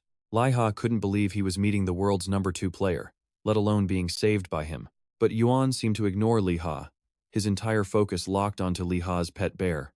Yuan then slowly approached, offering a hand to help Liha up. Not that Liha really needed the help. Still, he thanked Yuan for the assist. Yuan then casually tossed him a high-grade health potion. At last, Yuan revealed his true motive. He needed to ask Liha something and wanted to party up to talk privately. A crowd was gathering around them, treating Juan like a superstar, which he found incredibly annoying. The moment Liha agreed to the party, Juan snapped his fingers, casting a mass teleport and whisking them both away. The players were bummed that Yuan left without a word, but then it hit them. The guy with him was the famous magic bullet shooter. They teleported to a secret cave. The air grew awkward as Yuan stayed quiet, and Liha didn't know what to say. Liha wondered what Yuan's angle was for saving him. Not long ago, he'd seen Yuan in an interview. The interviewer asked if he could beat the current #1 player. Yuan's response was brimming with confidence. Along with his flashy interface, he claimed nothing could stop him. At the time, Liha thought Yuan was a bit nuts, or just extremely self-assured. Juan finally spoke, asking for Liha's name. When introducing himself, Liha added that he was also Korean. This seemed to put Yuan at ease. He hesitated, then asked about the skill Liha had just used in battle. Specifically, the one that summoned his pet bear. Blushing, Yuan asked if Liha could teach him how to summon a battle pet. This guy was definitely weird. Yuan explained his desire to learn the battle pet summoning skill. Liha couldn't believe he was making such a request. In theory, every player in this game hides their skills at all costs. That's what gives them an edge. Juan's face fell. He just saved Liha. Didn't that make him an exception? Liha admitted he was grateful, of course, but he could have handled it. He had a teleport scroll ready, but Yuan just had to make a big scene. Liha was starting to think all top rankers seriously lacked social skills, always acting so clueless. Still, they were fellow countrymen. Liha offered to reveal a little about the skill, but in return, Yuan had to provide some intel. First, Liha wanted Fawn's location. Coincidentally, Yuan had just seen him a few days ago, not far from their current spot. Liha pushed his luck, asking for the Dark Elves' hideout. Yuan could only guess their base was somewhere nearby. He had just casually wiped out a few of them today. Yuan figured Liha had squeezed out enough information. Now it was time to cough up the summoning method. But Liha refused, arguing that Yuan had just made the Dark Elves hate humans even more. This indirectly made Liha's quest significantly harder. Yuan was annoyed. Liha was just like Luger. All the royal guards were the same. Liha was surprised Yuan knew Luger. Then again, it made sense, since Luger frequently picked fights with him. That aside, Liha was curious why Yuan wanted the skill. After all, his rank was already among the world's elite. John stammered for a moment, then confessed. He wanted to learn summoning to beat Alex. As things stood, Yuan knew he couldn't defeat Alex just by closing the level gap. Yuan must have a serious vendetta. He planned to defeat Alex once, then hunt him relentlessly until his rank plummeted. Seeing Yuan's twisted expression gave Liha chills. Had he gotten involved with the wrong kind of person? The biggest problem when fighting Alex was his pet dragon, and beast that was incredibly tough to deal with. Yuan figured that if he could summon his own battle pet, even just to stall the dragon for a few minutes, his victory was guaranteed. And Yuan had deduced that Liha's summoning skill wasn't restricted to a single type of pet. Liha thought to himself that it was true. Teddy Bear just happened to become his soulmate, which is why he could summon him. If the beast he befriended had been something else, the outcome would be different. Yuan continued to plead, begging Liha to share the skill. He promised to help Liha once in the future, even swearing to delete his character if he broke that promise. The offer seemed legit, so Liha agreed to reveal his secret. Yuan told him to just add him as a friend. When he needed help, a single message would bring Yuan running. But one favor just wasn't enough. Liha also demanded info on how to get 2 more achievements. That would seal the deal. Now it was Yuan's turn to get spooked by Liha's devilish look. Afterwards, Liha headed alone to the forest near Zan Base. He had to continue his search for the Dark Elf. Wandering this dark forest alone was a major pain. He wished he had a pair of infrared goggles. Just then, he heard a strange noise. Someone was definitely close. Activating a skill, he instantly spotted 5 figures hiding in the surrounding trees. If Liha struck now, he could instantly eliminate one of the hidden figures. But he hesitated, fearing they might be Dark Elves. Attacking recklessly could jeopardize the entire mission. In that moment of doubt, a silent poison dart from a killer clown found its mark. Instantly, a paralysis status afflicted Liha. He was completely immobilized for the next few minutes. The assassin's attack was surgically precise. They targeted his arm, rendering him utterly defenseless. The assassins danced around Liha, mocking him. With a paralyzed arm, his gun was useless. He couldn't fight these freaks. Running was his only option. Seeing Liha retreat, the assassins immediately gave chase. Liha hesitated. Should he use a teleport scroll?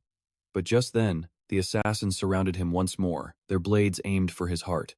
But in the next instant, a volley of mysterious arrows rained down, striking each assassin perfectly in the head. Liha was stunned. In the blink of an eye, every single assassin had been completely wiped out. From the nearby bushes, a group of Dark Elves emerged. He never expected to meet them in such a vulnerable state. Mentally unprepared, he tried a friendly approach. Liha pulled a fragrant lunchbox from his inventory, a hopeful peace offering, and it seemed this appeal to their stomachs actually worked. The moment the Dark Elves saw the food, their eyes lit up with desire. Just then, a female Dark Elf snapped at the others, scolding them for frightening their honored guest. She was clearly their leader. At her command, the other Dark Elves instantly reined in their gluttonous instincts. The Dark Elf leader welcomed Liha warmly, even calling him the hero's successor. Liha had no idea what hero's successor meant. That they weren't hostile was strange enough.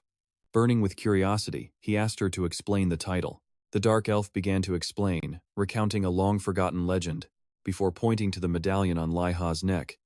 It all came down to this item. Liha recalled it was a drop from when he defeated Igor. One of the medallion's effects, a 100% affinity boost with Dark Elves, a crucial detail Liha had completely forgotten. The leader explained they had spotted Liha earlier. They wanted to approach him then but hesitated out of shyness. Liha then recalled it. Upon arriving in Zan, he had indeed spotted a hidden figure watching him from a tree. The Dark Elf leader invited Liha to their village and offered too good to refuse. He followed them to the Dark Elf village, where she led him to meet the chief. Parting a curtain, Liha entered a dwelling within the cliff. An elderly Dark Elf sat waiting, greeting him with a gentle smile. The chief invited Liha to sit, treating him as a truly honored guest. Liha got straight to the point. He was seeking information on the magic bullet marksman. The chief sighed heavily. That was their legendary hero, the power that helped them fight the hated wood elves. But the chief warned Liha that they knew little about the marksman now. In the past, their tribe held much knowledge of him. All of it was carefully chronicled, but their historical records were stolen. The marksman's legend, he said, was a tale from 100 years ago.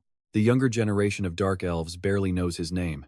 Only elders like himself might recall a few tales. As long as the chief remembered anything, that was enough. Liha was eager to hear these forgotten stories. The tale the chief was about to share was a deep secret, one Liha would never find on any game forum. The chief began. When God and the devil created the world's races, they proudly watched them grow. But these races belonged to two different masters. Naturally, disagreements soon led to all-out war. To prevent extinction, God and the devil hid their presence. But the devil found this boring. He still craved the worship of his creations. So, the devil proposed a bet to God.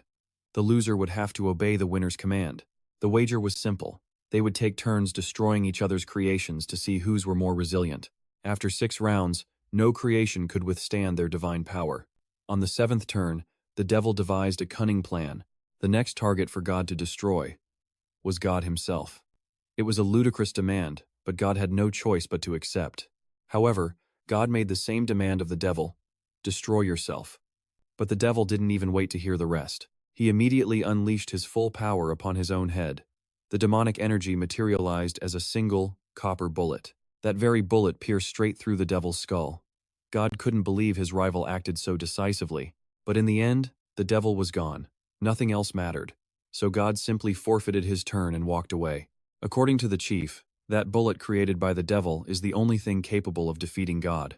And the one who possesses that bullet is the magic bullet marksman. But the devil didn't truly perish. It was all part of his plan. The devil had sealed away a fragment of his own being, waiting for the day of his inevitable return. The Demon King from the last Great War was said to be the Demon Lord's son, or maybe a version 2.0. Just hearing that legend was thrilling. But that wasn't Liha's main objective. He needed to find the connection between the magic bullet marksman and the Dark Elves. According to the village chief, the magic bullet marksman was their race's savior and the protector of the Dark Elves. The Dark Elf race had been tormented by the Wood Elves for ages, all because of their prejudice and racism. Though the Dark Elves had great physical strength, they couldn't defeat the Wood Elves' natural talent for magic. The Wood Elves also had superior numbers. Plus, they charmed humans, turning them against the Dark Elves. For this reason, the Dark Elf race was pushed to the verge of extinction. But then, a figure appeared and defeated the Wood Elves, the magic bullet marksman. Liha assumed he must have been a powerful Dark Elf. But the village chief denied this theory. He claimed the magic bullet marksman was human. A surprised Liha asked when he had saved the Dark Elf tribe. The answer was that it happened a very, very long time ago. Liha couldn't understand. If the marksman was human, how could he have lived so long? The chief explained that the Dark Elves kept many records on the marksman, even including direct interviews with him. However, those books had been stolen, which was a crushing blow to Liha. Just then, a system notification appeared. The quest was to retrieve the stolen books on behalf of the Dark Elves. Liha knew this mission would be anything but easy. It was clear he had to find the information himself, not just get it easily from some NPC. Accepting his grueling fate, Liha asked the chief where he should begin searching for the lost chronicles. The chief mentioned the name Kato, the one who stole the books. He was a dark elf with strange curiosities and twisted desires. The chief said Kato had likely built his hideout in a place that couldn't be seen by the naked eye. The chief handed Liha a black crystal, explaining it could be used to find Kato. The crystal was made by Kato himself when he was still in the village. Unlike other dark elves, this man was exceptionally skilled in magic. The chief placed his full trust in Liha, hoping he would bring the chronicles home. On his way, Liha thought his quest for the marksman was almost finished, but his other missions were still a major headache. For now, Liha decided to focus on what he could accomplish first. His initial stop was the dwarven blacksmith to visit his old acquaintances. This time, the dwarves recognized his voice from outside and wanted to keep the door bolted shut. Liha guessed the blacksmith had successfully crafted the scope. He was here to collect the item and provide a worthy payment. The blacksmith couldn't refuse and reluctantly opened the door. Inside, Liha's eyes immediately locked onto the brand new scope on the table. This was exactly what Liha had been longing for. The blacksmith, however, was still seething over the trouble it took to make. He'd had to swallow his pride to ask for advice from consultants younger than him. The blacksmith warned Liha to use it with care. Liha was incredibly grateful. While he was there, He also wanted to craft infrared goggles for night observation. But the blacksmith truly couldn't stand Liha any longer, swearing he would never accept another request from him. Immediately after, Liha mounted the scope on his rifle to test it out. He aimed at a stone over 600 meters away, using the 30 times magnification mode. It was so powerful he could even read the writing on a tiny sign placed in front of the stone. Liha felt that at maximum magnification, he could probably see the surface of the moon. Just then, Jing Gong Gong suddenly contacted him. Jing Gong Gong said he was at the Zan base. When he arrived, he overheard players talking about someone who fought the Assassin's Guild and then disappeared with Ju. Rumor had it that person used a rifle, so after thinking it over, Jing Gong Gong was certain Liha had been there. Jing Gong Gong praised Liha, impressed that he clashed with the Assassin's Guild and also knew the world's second-ranked player. Jing Gong Gong asked if Liha was returning to Zan. If so, he said he would wait. The main reason was that Jing Gong Gong needed to tame a monster and required Liha's help again. Liha found this perfect, as he also needed Jing Gong Gong's assistance. Soon after, he teleported to the Zan base, conveniently materializing right next to Jing Gong Gong. Liha noticed Jing Gong Gong had significantly upgraded his equipment, and Jing Gong Gong also saw that Liha's rifle was much bigger than before. Liha laughed it off, explaining it was just a minor upgrade. He was surprised Jing Gong Gong noticed, even though he'd wrapped it carefully. Jing Gong Gong explained that this time, he needed to approach a type of plant, specifically a man-eating tree. Jing Gong Gong then transformed into a giant eagle, carrying Liha on his back as they set off to find the carnivorous tree. During the flight, Liha took the chance to check for Kato's whereabouts, but the black orb showed no signal at all. Jing Gong Gong flew them directly to a vast jungle with a river flowing through it, like the Amazon. He then pointed Liha's attention to a colossal tree with a bright red bud at its top. Looking closer, that was no flower bud. In reality, it was the mouth of the man-eating flower. It parted to reveal jagged, sharp teeth inside, a truly chilling sight. Legend said this man-eating tree was one of the seeds scattered by the world tree. This carnivorous plant was immobile, but the real challenge was the swarm of monsters that surrounded it. The giant flower emitted a substance similar to a hypnotic drug, controlling all the monsters nearby. The drugged monsters were then responsible for capturing living creatures and offering them to the man-eating flower. Jing Gong Gong began describing the plant's digestive fluids, but the details were so grim Liha quickly cut him off. He asked Liha to handle the monsters while he approached the plant. To break the hypnosis, Jing Gong Gong explained there was only one way: destroy the organ that dispersed the hypnotic substance. Inside the carnivorous flower's mouth was a large pistol, the very source of the mind-controlling powder. Liha suddenly devised an impossible plan. He would snipe the pistol while riding on Jing Gong Gong's back. Liha warned Jing Gong Gong to keep his body stable and not to let him fall, or he would hold a grudge for the rest of his life. Jing Gong Gong was stunned that Liha planned to snipe from midair.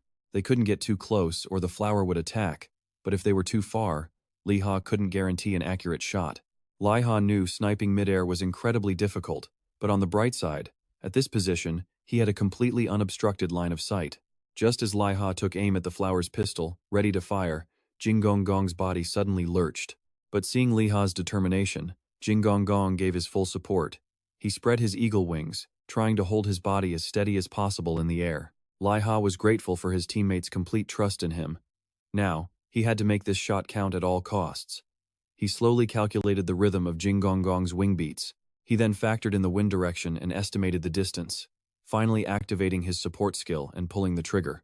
The moment the bullet was fired, Liha received a system notification. He had earned the achievement for sniping from mid-air. Moreover, Liha was the first person to ever unlock it. He was overjoyed seeing the notification, as it meant he had hit his target. Liha humbly explained to Jing Gong Gong that he was just lucky, but admitted the feeling was absolutely incredible. Liha felt he might be the only person who could earn such an achievement. After all, not everyone gets to snipe while riding an eagle. Now the carnivorous flower could no longer hypnotize the monsters protecting it. Taming the beast would be much easier for Jing Gong Gong. In no time, the flower was as tame as a puppy. As thanks, Jing Gong Gong took out a dark green fruit and gave it to Liha. It wasn't actually a fruit, but a seed from the world tree. Feeding it to a monster would grant control over it for 6 hours. Liha's heart skipped a beat.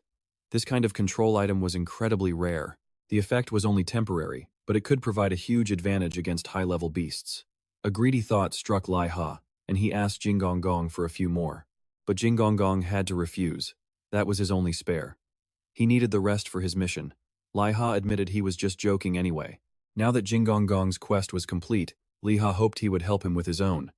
All this time, Liha had been holding a black orb, but it gave no reaction. Kato wasn't anywhere nearby. Liha figured he would have to complete a different objective first. Find Fen-an. Next, Jinggong flew Liha to a desert scattered with countless bones. According to Liha's information, Fen-an had to be somewhere in this area. He was probably searching for some ancient ruins again. With no other leads, Liha chose to begin searching for Fen-an, but at that exact moment, the dark orb in his hand began to glow with a strange intensity. Liha explained to Jinggong that he now had information on Kato's whereabouts, so they would hunt him down first.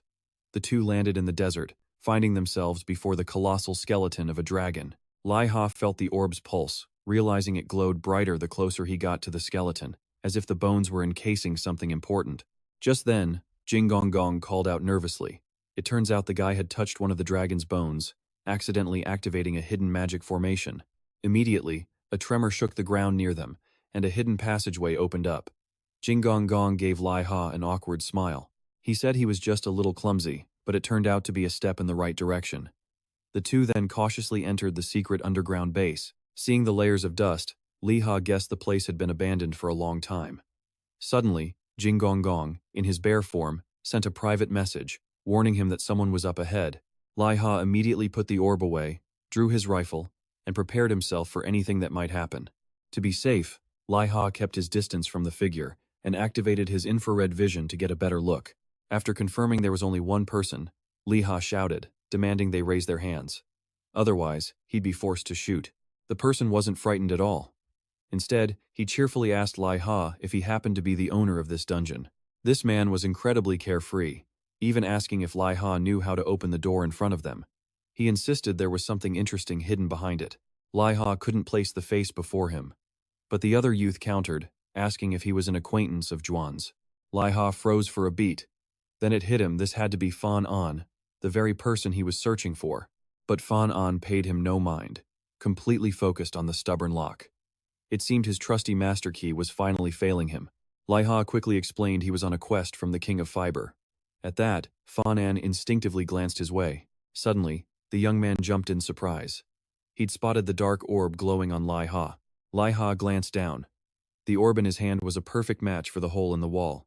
Liha tried using his orb. The wall slid open, revealing a massive research lab inside. He then got a notification, the first to discover Kato's lab number 6. So that's why the orb glowed brighter as they approached this place. That explained the orb's intense glow. Plus, the discovery earned Liha a significant stat boost. Come to think of it, he was with Fan-an, a specialist in finding undiscovered locations. Just how many achievements did he have? The forum said he'd found 50% of all undiscovered areas. Fan-an finally asked for Liha's identity. Holding the key to this place meant Liha played a crucial role in the main quest. Liha introduced himself as a musketeer. This immediately made Fan-an think of the other two. He recalled finding a letter in lab number 2. But another musketeer had forced him to give it up. Someone that aggressive could only be Luger. Just then, Jinggong found the very note Fan-an mentioned. The note contained only broken phrases, its meaning unclear. But it mentioned one thing: the Sword of God. Liha speculated. The demon lord created a bullet, while God forged a moon sword. Fan-an knew the note wouldn't offer real clues. He had found similar cryptic pages before. Perhaps they would find more answers in lab number 7. Fan-an was excited, even mentioning the Eastern continent. Fan-an explained it was just his personal name for the regions. The current player continent is the Western continent. Liha understood Fan-an's meaning. To reach the Eastern continent, they just needed to cross the Great Sea. Liha then revealed his true purpose. The King of Fear wanted Fan-an to help lead an expedition to find new continents. Fan-an wanted to explore, but the timing wasn't right. He had joined an NPC-led expedition before. However, it ended in disaster. The sea they must cross to reach the new land is called the Sea of Monsters.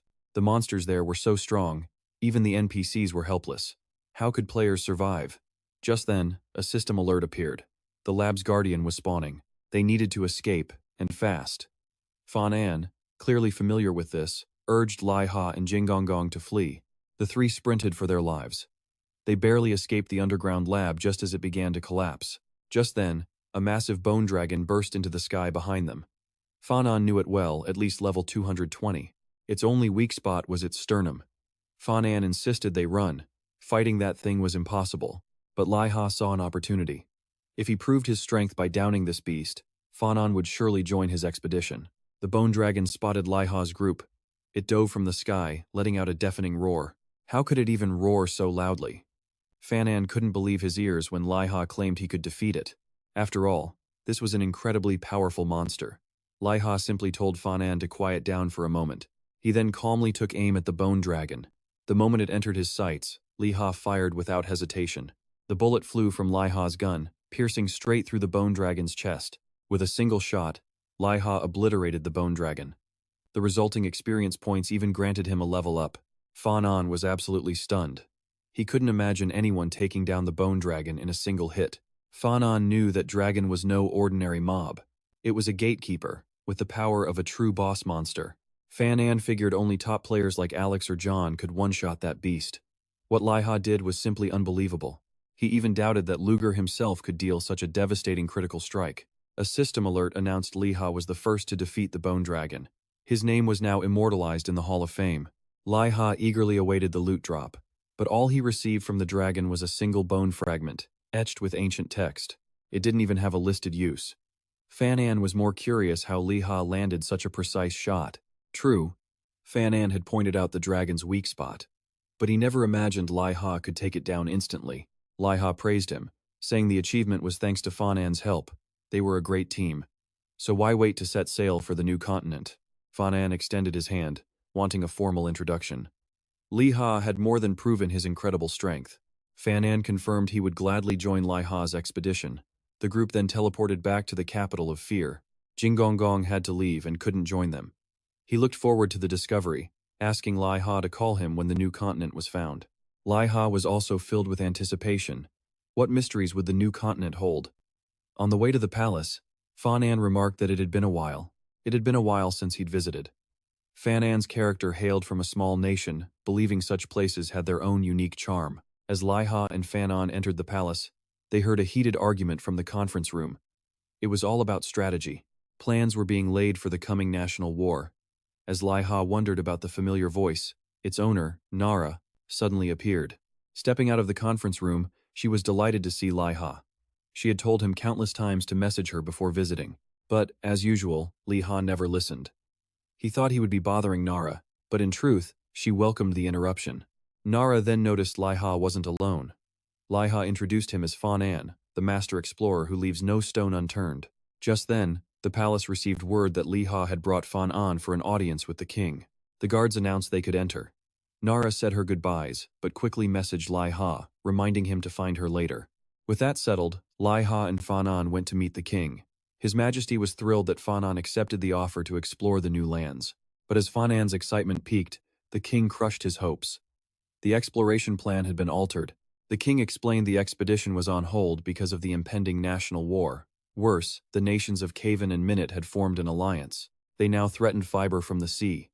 During this tense time, Fiber's king had to carefully manage every single resource. The king's speech was rather long. Liha summed it up. The new continent exploration quest was basically cancelled. The king promised that once the war ended, he would provide Fanon with the best, most elite fleet imaginable. Fanon didn't reveal his true feelings. He simply thanked the king, trusting His Majesty would keep his word. The king then consoled Liha, promising him a guaranteed spot on the future expedition. What else could Liha say to that? He could only agree. Leaving the palace, Liha assumed Fanon must be devastated. But the reality was quite the opposite. Fanon's spirits recovered instantly, and he immediately set off on a new journey. Liha then remembered Nara's message to find her. He figured he should go see what she wanted. When he arrived, Nara was already waiting and asked how his gold-making was going. But Liha had put that on hold. With war looming, even the royal family was in chaos, let alone the rest of the kingdom. They predicted the war would erupt in about a month's time, which was roughly 1 week in the real world. Liha wondered if other players would dive into this massive war. But every player was tied to their chosen nation. This meant participation was essentially mandatory. Even Liha couldn't escape it. Specific quests would only be revealed once the war began. This war would be the first time players crossed swords on such a massive scale. The system had given Liha a hint. The best defense is a good offense. What did it want from him now? Liha thanked Nara for the information. Yet, he sensed there was something else she wanted to discuss. Not just this. Nara blushed deeply, then brought up the meal she had suggested last time. She guessed Liha was hesitant to meet her alone, so she was willing to bring along another pair as chaperones. She meant inviting Kit and Bobby, another potential couple. It was to make things less awkward. But no matter how he spun it, this was a double date. Liha, however, was still bothered by his lack of freedom. Nara had already invited him twice now. Constantly refusing wouldn't look good. So Liha decided to use his friend as an excuse. He told her he would ask Kit about it. For Nara, that promise was enough. She figured they could all go out right after the Great War. After leaving, Liha pushed the whole date thing aside. This wasn't the time for that. He needed to forge a battle plan for himself. To survive this war, Liha opened his status window to check his progress. He had now reached level 160. His leveling speed was slowing down considerably. He had to reallocate his stats, putting a few points into strength, but pouring the rest into his dexterity stat. After sorting his stats, he checked his quest log. The Magic Bullet Marksman questline required him to find a wood wisp to get more information. Nobo suspected the marksman was from the generation before the legendary Three Musketeers, and he needed Liha to confirm it. The Woodwisp village was located inside Fiber's territory, making travel there quite simple. Liha wondered how far Kit and Luger had progressed on this quest. He figured he might as well ask them, then searched for Kit's location. Was this guy trying to visit every inn in the game world? Every time Liha checked, he was somewhere new. He decided to contact him. He got straight to the point. Had Kit finished the quest to confirm the marksman's identity? Kit seemed surprised when Liha mentioned Kato's lab. He was slightly taken aback. So Liha had reached this stage too. Liha claimed he found no useful info inside the laboratory. That's why he was asking Kit for help. This time, Kit was genuinely shocked. He never thought Liha would find laboratory number 6 so quickly. Kit warned Liha that Luger was obsessed with finding those labs. He advised him not to reveal that he had already discovered one. It seemed Kit hadn't obtained any notes from Kato's labs yet. He was now determined to claim laboratory number 7 for himself. Kit made it clear he was also aiming for the Magic Bullet Marksman title. Liha had all the confirmation he needed. The title of Magic Bullet Marksman could only belong to one of them, and it could be taken by force. Though Liha started last, his relentless grinding paid off. He'd even surpassed the other 2 Royal Musketeers. In a dense forest filled with unique treetop structures, players gathered. They were forming parties to raid the local dungeons. Arriving there, Liha's first act was to remove his medallion. It raised affinity with dark elves but lowered it with wood elves. Wearing that into wood elf territory would be a fatal mistake. As Liha headed to a tavern for intel, 2 wood elf guards stopped him. They sensed a dark elf aura and wanted to have a little chat. Liha was baffled. He definitely removed the medallion. So why was he still being targeted? Then it dawned on him.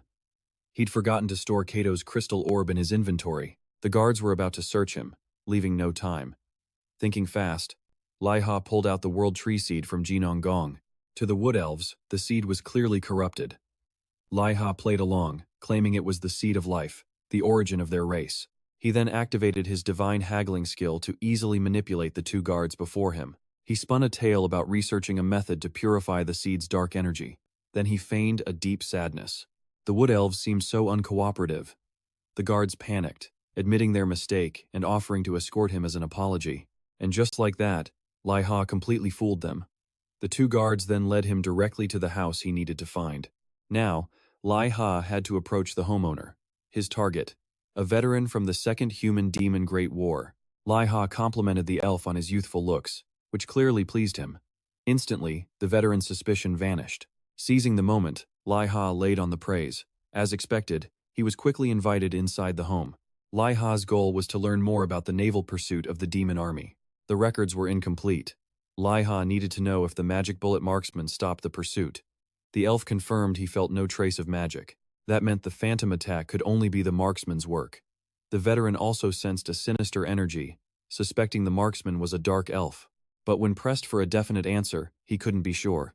After their talk, Liha completed another phase of his quest. His reward, the musketeer's exclusive teleport skill.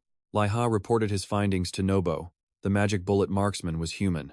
Instantly, the next quest phase unlocked. Now he waited for Nobo's guidance. Nobo speculated only 2 people could attack from such an insane range, Bodao or Elizabeth. If either of them was the marksman, Liha couldn't proceed at his current level. Nobo's best plan was for Kid and Luger to team up. Honestly, working with Kid wouldn't be a problem. The real challenge was cooperating with Luger. Liha doubted he could be civil with him for more than 2 seconds. Liha mulled over the quest. Nobo had suggested he unleash his hidden potential, which likely meant unsealing his weapon. Liha inspected the special teleport skill. It let musketeers warp to each other's positions, but only if both had location sharing enabled. However, neither Luger nor Kid had activated the skill yet. For once, Liha was finally ahead in the quest.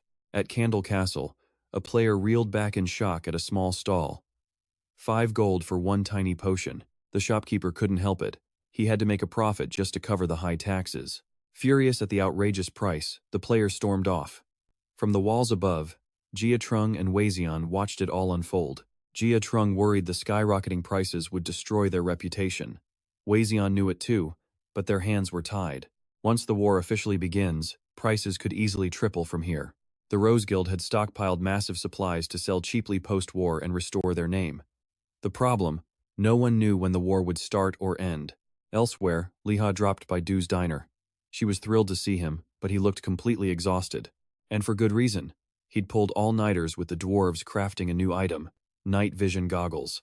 Du guessed he was rushing to prepare for the upcoming war. After all, her main trade was information gathering. She also knew this wasn't just a social call. He was clearly here for some fresh intel. And if she guessed right, he was looking for a worthy monster to hunt, hoping to grind up his stats. Seeing Du's sharp insight, Liha dropped the pretense. He needed to hunt a monster, level 170 or higher, from 1.5 kilometers away. Du judged the Emperor crabs to be the perfect targets.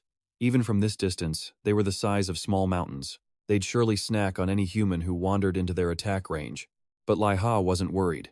He was a long-range sniper. The last time he attempted this shot was back in the military. Liha zeroed in on his target, meticulously calculating wind and velocity. He needed to end this with a single, perfect bullet. The moment he locked on, Liha fired without hesitation. The bullet screamed through the air, obliterating the hapless creature's head instantly. As the shot connected, the system flared to life. Liha had unlocked the rifle's second seal, gaining a camouflage skill, and the third seal quest. Liha felt a surge of pride. This game was helping him slowly reclaim his lost confidence. Seeing his sniping skills were still sharp brought him relief. In the past, he'd set the record for the longest shot, nearly 2 kilometers. He'd set that record before his accident, and to this day, it remained completely unbeaten by anyone. Though this was just a 1.5-kilometer shot, the feeling was still absolutely incredible. It felt so good. Now, Liha needed to check his next mission. He just hoped it wasn't something completely absurd, but his luck had just run out. The next mission required him to snipe a level 190 target from 2 kilometers away, and this was just for the third seal. Did that mean the 5th mission would demand a 3-kilometer shot? Pushing that aside for now, Liha checked the new camouflage skill. The description reminded him of wearing a real ghillie suit. Liha took a quick look at his stats. After the quest and level up, his base agility had soared to 2,000 points. It seemed his preparations for the upcoming national war were nearly complete.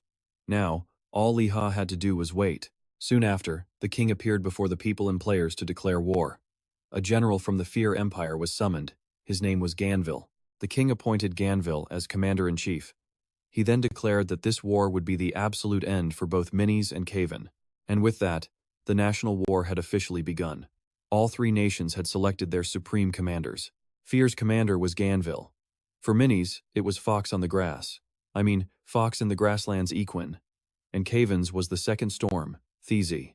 The war between Fear and the Minis-Caven alliance officially erupted. Instantly, countless players began buzzing about the conflict. Quite a few players felt the war was completely pointless. They just wanted to focus on grinding levels. At that moment, all players from the 3 nations got a notification. They had to contribute to the war and would receive rewards for their service. Players would now see those from other nations as enemies.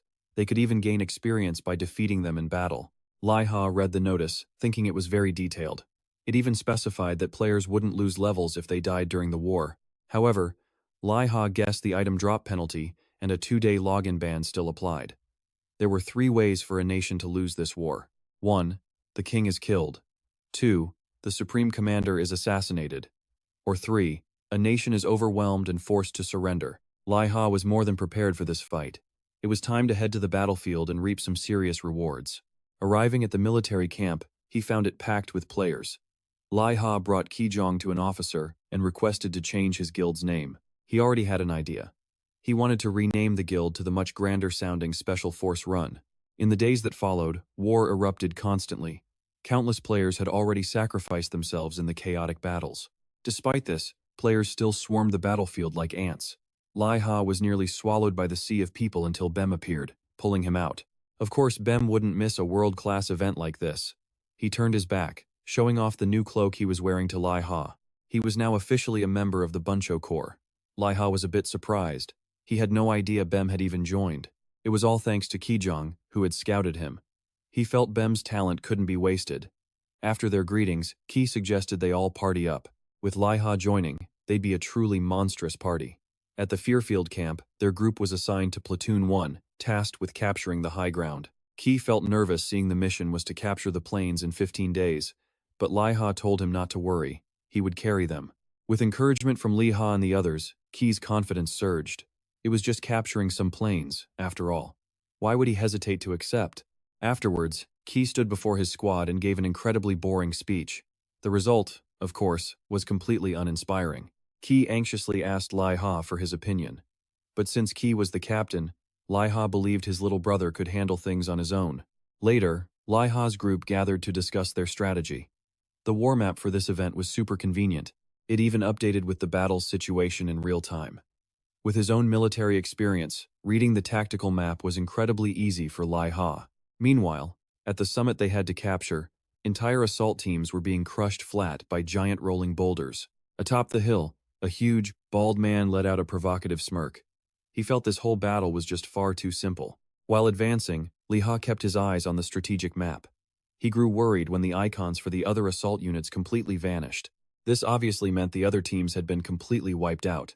Liha was curious who on the enemy team was carrying so hard. To get accurate information, Liha's group had no choice but to keep pushing forward toward the battlefield. As they reached the outskirts, Liha saw explosions and smoke everywhere. Just then, he received intel on why their forces were crushed. It turned out, the Minos army used the high ground, unleashing a rockslide on any advancing forces. The other players quickly identified the enemy's ace, Thin, the master of stone. But Tane felt something was off. From what he knew, Thin was all brawn and no brains. There was no way that Meathead could devise such a clever strategy. B agreed completely. Thin's only move had always been a head-on charge. Liha wondered what had changed with Thin. Still, their team could go pay him a friendly visit. Ki-Jang, however, was terrified. He'd rather face any other enemy than that rock-headed monster. But Liha declared that once Thin was handled, the rest would fall, and he knew the perfect person to be a distraction. As he spoke, Liha's eyes locked onto Ki-Jang. B instantly understood the plan. Those two were perfectly in sync. Only Ki-Jang was about to cry, wondering why they were staring at him so menacingly. Later, a squad mate followed Liha to the ambush point, wondering if this strategy would actually work. The soldier thought they should wait and regroup for a full assault. But Liha confidently told him not to worry. The word failure wasn't in his vocabulary. Meanwhile, Thin was resting when a scout reported another attack from Fiber. Thin stepped out, ready for battle. But seeing only a single enemy charging forward, he grew furious. Just one enemy dared to challenge him personally? At that moment, Ki-Jang was screaming, charging blindly forward. He couldn't believe it. A team captain being used as bait by his own members. It was pure bullying. Seeing Ki-Jang was a fairly high-level player, Thin's interest was piqued. This one might be worth his time. Brimming with confidence from the hilltop, he began summoning his rock magic to crush the incoming Ki-Jang. But before he could finish his boast, a deafening crack echoed out. Thin's head exploded, horrifying his nearby soldiers. Ki-Jang saw Thin get taken down in a single shot. Looks like his job as bait was over. Back at Liha's position, his squad mates were speechless at his one-shot, one-kill technique. And he didn't stop there, picking off more Minos soldiers. Liha was becoming a legend on the battlefield. After clearing the hilltop guards, Liha urged his squad to stop gawking and advance on the hill. But the other players were still in complete shock. They couldn't process what had just happened. Ki-Jang, standing alone on the hill, felt awkward and waved them up. Tane remarked that the entire battle had been turned on its head. A single gunslinger had completely wrecked the enemy team. Liha's group quickly advanced, taking cover behind the fences. They gathered their forces once more. Liha scanned the tents, certain they only held wounded, powerless soldiers. Besides, their numbers were small. Against a few injured soldiers, the Bune Cho Guild could easily crush them. Just then, Ki-Jang saw Liha pull out a package. Liha smirked, calling it a special gift from Santa. He warned everyone to take cover. Its blast radius was huge. The Minos forces remained completely unaware. Liha lit the fuse and hurled his gift into the camp. Before the Minos troops could even react, it exploded violently. All nearby soldiers instantly became Liha's contribution points. But hogging all the points wasn't his style. Liha ordered the full-scale assault. Level this place. Teen led the charge, unleashing his flaming sword on the enemy. B followed up, joining the fray with his poison spit attack. The Minos army realized his venom was deadly. They scrambled to form a defensive line to cure their mages. But Ki-Jang wasn't about to let them reorganize. Using his massive shield, he charged forward like a battering ram, sending enemies flying out of his path. A few Minos players tried to signal for reinforcements, but were instantly silenced by a blast from Liha's shotgun. After the assault, the Buncho Guild had 0 casualties, with only one member seriously injured. The system then announced Fiber's capture of the outpost. Now, they had to defend it for 1 hour to complete the quest. Liha watched the Minos troops retreat. They got the same alert. That meant every player in the area knew their position. At the base of the hill, the Minos army was already regrouping, preparing to reclaim their lost territory. The Fiber army's commander was stunned by the notification. He couldn't believe a single platoon took down Thin's fortress. He figured Minos would desperately try to retake the base. They had to organize their forces to intercept them immediately. Their mission now was to buy as much time as possible. Ki-Jang and the Buncho Guild gathered at the gate, ready to defend it. The battle for the outpost raged on relentlessly. Liha's elite squad was still holding strong, but only half the time had passed. Everyone's stamina was draining. They couldn't hold out much longer. Liha hadn't expected to play his ace so soon. He yelled for all troops to withdraw from the fight and regroup model into the center immediately. Ki-Jang couldn't grasp the strange order, but Liha confidently declared he could handle it all. The ground beneath Liha suddenly cracked open. His Soul Link skill was activating. He summoned his powerful pet bear. Keto let out a thunderous roar. Empowered by Liha, its level soared to 186. The F-Minis players stared in shock at the colossal bear on the battlefield. Keto was a living war machine, sweeping aside any enemy in its path. Nothing could stop its relentless advance. Riding on Keto's back, Liha unleashed a storm of lead from his twin shotguns, showering the Minis players with bullets. Liha charged a straight path down the hill, where he met up with a friendly soldier. Liha urged him to return to the stronghold. Holding one position for too long was suicide. He had Keto charge back up the hill, clearing a path for their allies to advance. Soon after, the Fiber army successfully captured the base. Everyone was rewarded with a huge number of contribution points. Meanwhile, in another place, 2 people were calmly playing a game of chess. The man was astonished. The woman across from him had perfectly predicted his next move. This man was Minut's supreme commander. He complimented his opponent, noting another sly fox existed in his army. Equin was certain of victory. With 2 masterminds working together, the Fiber faction wouldn't stand a chance. His opponent was the Grandmaster of the Assassination Guild. Just then, a soldier rushed in to report they had lost a key stronghold on the plains. Equin was in disbelief. The Grandmaster had sworn the base was impenetrable, with her stone mage defending it. The Grandmaster wasn't worried at all. Instead, she coolly asked which unit had managed to break through. Upon learning it was the Buncho Guild, she claimed it was understandable. Equin quickly pressed her for more information about them. Was it some kind of elite special forces unit? Perhaps not, but with Liha on their team, one man was enough to carry them all. The Grandmaster advised Equin not to rush things. Everything was still unfolding as it should. Her calm demeanor settled him down. He asked what her next strategic move would be. Over on the Fiber side, Guild leader John was enthusiastically praising Ki-Jang for capturing such a vital stronghold. John then proposed a new mission for Ki-Jang and Liha. They were to lead an assault and capture another mountain fortress. It was another equally important strategic area. Liha and Ki-Jang were stunned that John wanted them to attempt another siege. The whole thing felt absolutely absurd.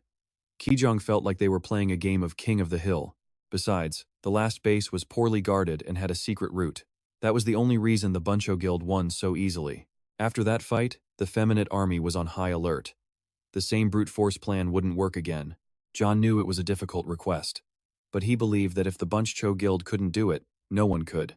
Ki-Jang asked if there was a problem if they refused. Before John could answer, Liha asked if the mission's reward ratio could be changed.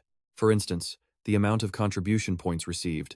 John confirmed it was possible, and Liha knew this was a player-generated quest. Liha calculated that he had earned 400 points from the last siege, while Ki-Jang had probably gotten around 200. Completing this mission would lock in at least 150 points, but for him, that still wasn't enough. Liha wanted to know the maximum number of points he could get from this quest. The potential reward was truly immense. The points received would be doubled. But the penalty for failing the mission would also be doubled. If your contribution points hit 0 or went into the negative, there was rumored to be a hidden penalty. The risk made Ki-Jang hesitate, but Liha told him not to worry. Just accept the mission. He would carry the team. Liha's proposal to rename the guild to the Bunch-Cho Special Forces had a purpose.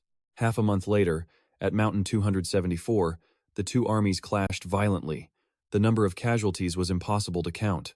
A effeminate commander stood arrogantly on a high rock, shouting orders for his troops to push back the fear forces. At that moment, a bullet tore through the air, blowing the loudmouth's head clean off. The effeminate troops stared in horror as their leader fell. The fear army immediately knew. The Bunch-Cho Special Forces had entered the battlefield. With their support, the fear soldiers felt a surge of courage. Everyone's fighting spirit ignited, ready to storm the peak at any moment. In just half a month, Bunch-Cho had become known as angels on the battlefield, but to the effeminate, they were demons. No one knew how Bunch-Cho operated, only that they assassinated key figures and quickly secured victory. The only way the enemy knew Bunch-Cho had appeared was when they were suddenly logged out of the game after dying. The fight for Mountain 274 had lasted 2 weeks, but once they joined, the battle was over in just 40 minutes. Liha was in a sniper's nest, far outside the enemy's line of sight. Plus, he had 30 guards protecting him. Within just a few days, Liha had shot down over 100 people, earning himself the title of Ghost. Even Bem had to respect Liha's skill.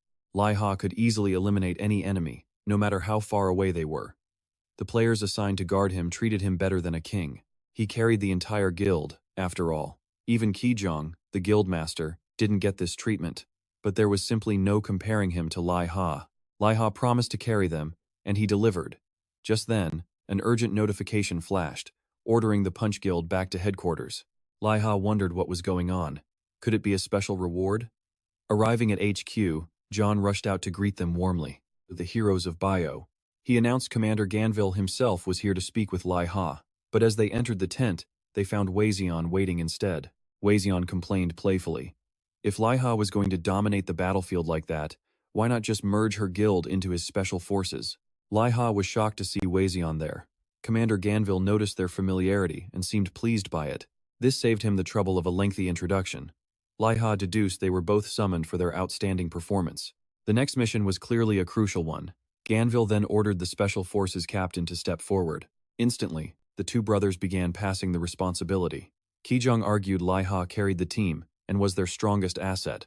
Making him captain was the obvious choice. But Liha countered that as guildmaster, Ki-Jang should be the one to step up. Wholesale chuckled from the sidelines, as the serious briefing turned into the brothers' personal blame game. In the end, Liha couldn't win against Ki-Jang and stepped up as the bio commander. Ganville immediately asked, "Do you have any idea what you've done?" His tone made it sound like a grave crime. Because of Punch's victories, a 90-day campaign had been slashed to just 30 days. Because of this, every strategy Ganville devised needed urgent revision. It was a truly astonishing display of power. In fact, Ganville owed Liha his deepest thanks. Thanks to him and Punch, the Fiver army gained an incredible advantage. The briefing continued. Occupation times would be cut. The Fiver army needed to shift to a lightning-fast strategy. However, Ganville warned that the old fox Equinus wouldn't surrender so easily. The Minute army was currently in a rapid retreat. Ganville declared it was time to switch from assault to encirclement, and fast. He wanted all forces to regroup after crossing the plains. From there, they would punch straight through to the Minute capital, but on that path stood 7 castles that Fiver had to conquer. No more spreading forces thin. They would concentrate their might, forging a single path straight to the capital. Liha knew it was the fastest way to end the war, but the risk was huge. During the assault, Fiver would have only a single, vulnerable supply line. If that supply line were ever cut, the entire front line would instantly collapse. But then Liha remembered Wholesale. Of course, she would be in charge of securing those supply lines. Ganville gave Punch a special mission. They would be the spearhead, tasked with destroying the fortress's defensive keystone, allowing Fiverr's main army to pour inside. Their target was a single brick with a magic circle on the outer wall. Failure would make the entire siege nearly impossible. The penalty for failure was also steep, a loss of 3,000 contribution points. This was no simple task, so Liha requested time to consider his decision. Afterwards, Liha and Wholesale stepped outside to talk. He needed her opinion. Was this mission even feasible? Wholesale had already run the calculations and believed it was highly feasible. Minut's army couldn't easily block Fiverr's advance, because an acquaintance of Liha's, with Pegu and the Yellow Dragon Guild, was attacking the northern region. This friend said Liha would recognize him by his gun. All this talk could only mean one person: Kit. The rugged northern mountains limited long-range attacks. It was the perfect playground for Kit's skills. With his high-speed rapid fire, that front was completely secure. Wholesale added that when the main army began its siege, Kit and Pegu's forces would attack simultaneously. Wholesale believed this pincer attack would be indefensible. But Liha knew there was a bigger issue. The continent's #1 ranker, Alex, fought for Minute. However, Wholesale wasn't concerned. She revealed that John had recently declared war on Alex. Liha realized John must have found a battle beast to match Alex's power. With that, the final obstacle was gone. Liha was now confident in the mission's success rate. He returned to Ganville's tent and formally accepted the operation for Punch. Liha then went to see Lady Du, finding her buried in paperwork. She had already heard about his special infiltration mission into Minute. Liha was relieved she already knew the details. It meant he could get straight to the point and save time. He was looking for information on the fortress's keystone. Unfortunately, Du couldn't help. He would have to locate it on his own. All she knew was that it was somewhere on the fortress's outer wall. And he shouldn't hope for some obvious, special pattern. That would be like painting a giant target on it for the enemy to find. She could only offer one clue. It powered the castle's magic barrier, meaning it had to face outwards from the castle wall. The keystone's location would reveal the barrier's direction. The good news was, he could search for it from the outside. The bad news: how could he find one specific brick in an entire wall of them? Liha calmed himself and began to strategize. Plan A: get close to the wall for direct observation. But that was a surefire way to get spotted and annihilated by Minute's army. Plan B involved using binoculars from a safe distance. The second was observing from afar, staring at bricks until the war ended, never finding the weak point. The third was a rushed assault just before the attack, only to be discovered and swiftly captured. Du noticed Liha's dark expression and asked if he was all right. But this was business as usual. Liha was all too familiar with hardship. Switching gears, he asked Du for a map of Van Ko Castle. Luckily for him, Du had one. Liha calculated the main offensive was still half a month to a month away. He would handle the weak point later. For now, it was time to level up. His targets were not monsters, but players from the nation of Feminate. Liha wondered if most players lacked the military knowledge for proper defensive formations. But these fools kept exposing themselves, making them easy targets. A single, sharp crack, and the Feminate army saintess was eliminated. Liha hoped her sensory sync with the game wasn't too high. Otherwise, a bullet to the head would be agonizing. Liha hit level 162, his agility stat rising once more. With the kill confirmed, it was time to vanish. Liha immediately used a teleport scroll to Van Ko Fortress. By nightfall, he was already approaching its outer walls. The fortress was an ancient design, set in the middle of a plain. It had no moat, but its towering walls made it a massive bunker. Even using magic to scale the walls meant facing guards instantly, not to mention the cavalry patrols that constantly circled the perimeter. He needed to get in unseen, a perfect job for his night vision goggles. With them, he slipped past every defense, drawing closer. It was the dead of night. He had to move faster, or sunrise would mean exposure. After a moment's thought, he gritted his teeth and pushed closer, activating his new camouflage skill. Just then, 2 patrolling soldiers passed by. One of them felt like he had just stepped on something. His companion joked that it was probably dog crap. How tragic for Fear's top sniper to be mistaken for dung. At the same time, a soldier frantically reported to his commander. The Fear army was approaching, their flags on the horizon. The Fear Legion maintained their pace, closing in on Van Ko Fortress. Tain and Bomi had to admit, Ganville's strategy was audacious. An army this massive could flatten the fortress in moments. But the Chuncho Special Forces squad still faced a problem. They had yet to hear from Liha, who gave them this crucial mission. He declared he would handle the fortress's weak point himself. Ki-Jang and the other members couldn't believe his decision. How could one man possibly find the breakthrough point alone? Liha couldn't explain. He just needed Ki-Jang to trust him. Tane asked for the next phase of the plan. Ki-Jang paused, then resolved to follow Liha's orders to the letter. The Chuncho Special Task Force would act as the vanguard. Meanwhile, Commander Ganville asked his generals, but none dared lead the charge. Just then, Ki-Jang stepped forward, declaring his squad would take the lead. He simply asked Ganville to put his faith in them. The other commanders kept silent, but they all had the same thought.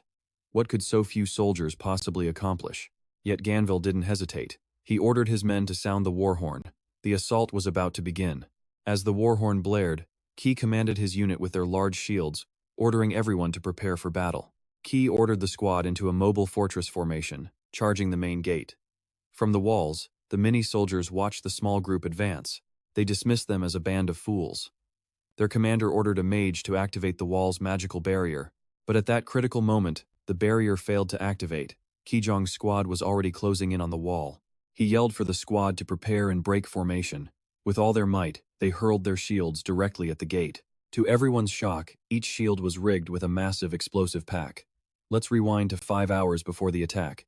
Liha had contacted Ki-Jang, reporting his success in destroying the weak point. Despite a few hitches, the mission was a complete success. Liha told Ki-Jang the key to a siege is being the first inside. That honor, he declared, belonged to the Chuncho Special Task Force. Liha had already ordered some special toys from the dwarven blacksmith.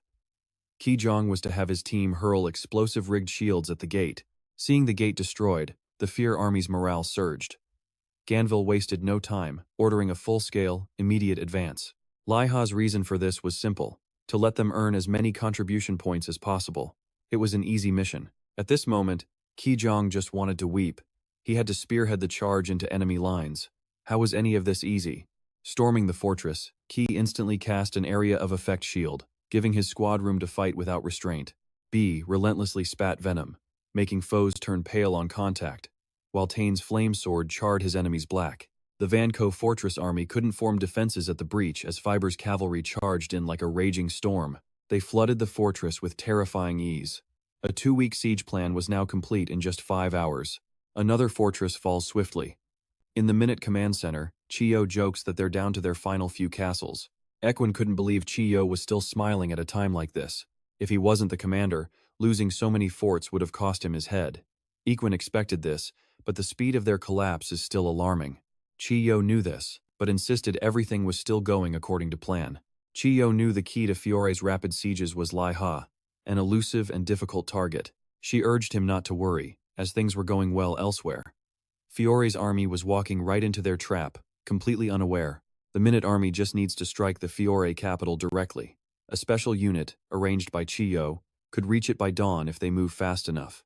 And that unit is Igor's army. They will assault the Candle Fortress, destroy it, and then descend upon the capital. Equin wondered when Igor's legion became their ally. Chiyo clarified that Igor isn't fighting for them, but for his own personal reasons. As Igor's legion strikes the capital, Minute forces will sever Fiore's land supply lines. Simultaneously, Kaven's fleet will attack from the sea. Meanwhile, at the Candle Fortress, a group of players finish up a small hunt. One player eagerly awaits the battlefield, while another is more realistic. At their low level, they'd just be cannon fodder out there. Suddenly, someone spots a group of figures rushing towards them. Before they can react, the enemy descends and tears them apart in a flash. Someone recognizes the army's leader.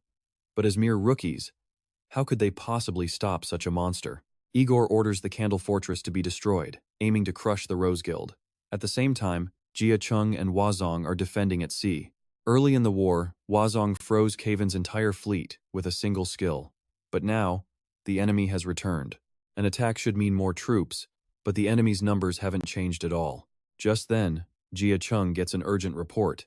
He informs Huazong that the Candle Fortress is under attack by Igor's army. Huazong realizes Kaven's fleet is a decoy. She teleports back to the Candle Fortress to defend. The moment she leaves, the enemy fleet launches a full-scale assault. To make matters worse, Kaven's own flagship is leading the charge this time. At Jenny Castle, Fiore's mages, led by Ganville, unleash their full firepower on the fortress's protective barrier. Meanwhile, Liha's group watches casually. Ki remarks that each mage is like a heavy siege weapon. Their power surpasses tanks or even entire armies. Seeing his brother relaxing with tea, Ki wonders if his mission is already complete. The mission to destroy the key point. Liha must have finished it. Otherwise, he wouldn't be so relaxed. But Ki doesn't get it. If the key point is gone, why is the barrier still active? Liha explains it's all a ruse. This entire assault is just a feint. Meanwhile, another force led by Kid and Pigu is approaching from the mountains. They're set to strike the fortress's north side. Liha has already destroyed the key point there. When Kid and Pigu's unit appears, it will be a devastating blow to the Minute defenders. Liha predicts the mission will end swiftly. They should return and report this to Ganville. At that, Ki takes back what he said earlier. A massive army might not be necessary for a war like this. But a veteran like Liha is absolutely essential. Ki asks how his brother found the key point. Liha's answer? He simply used camouflage and crawled around on the ground. For higher spots, he used his observation skill or a scope. Soon after, the assault on Jenny Fortress succeeded perfectly. Liha finds Pigu and Kid waiting in the command tent. Pigu greets Liha warmly, saying he's heard tales of his legendary exploits.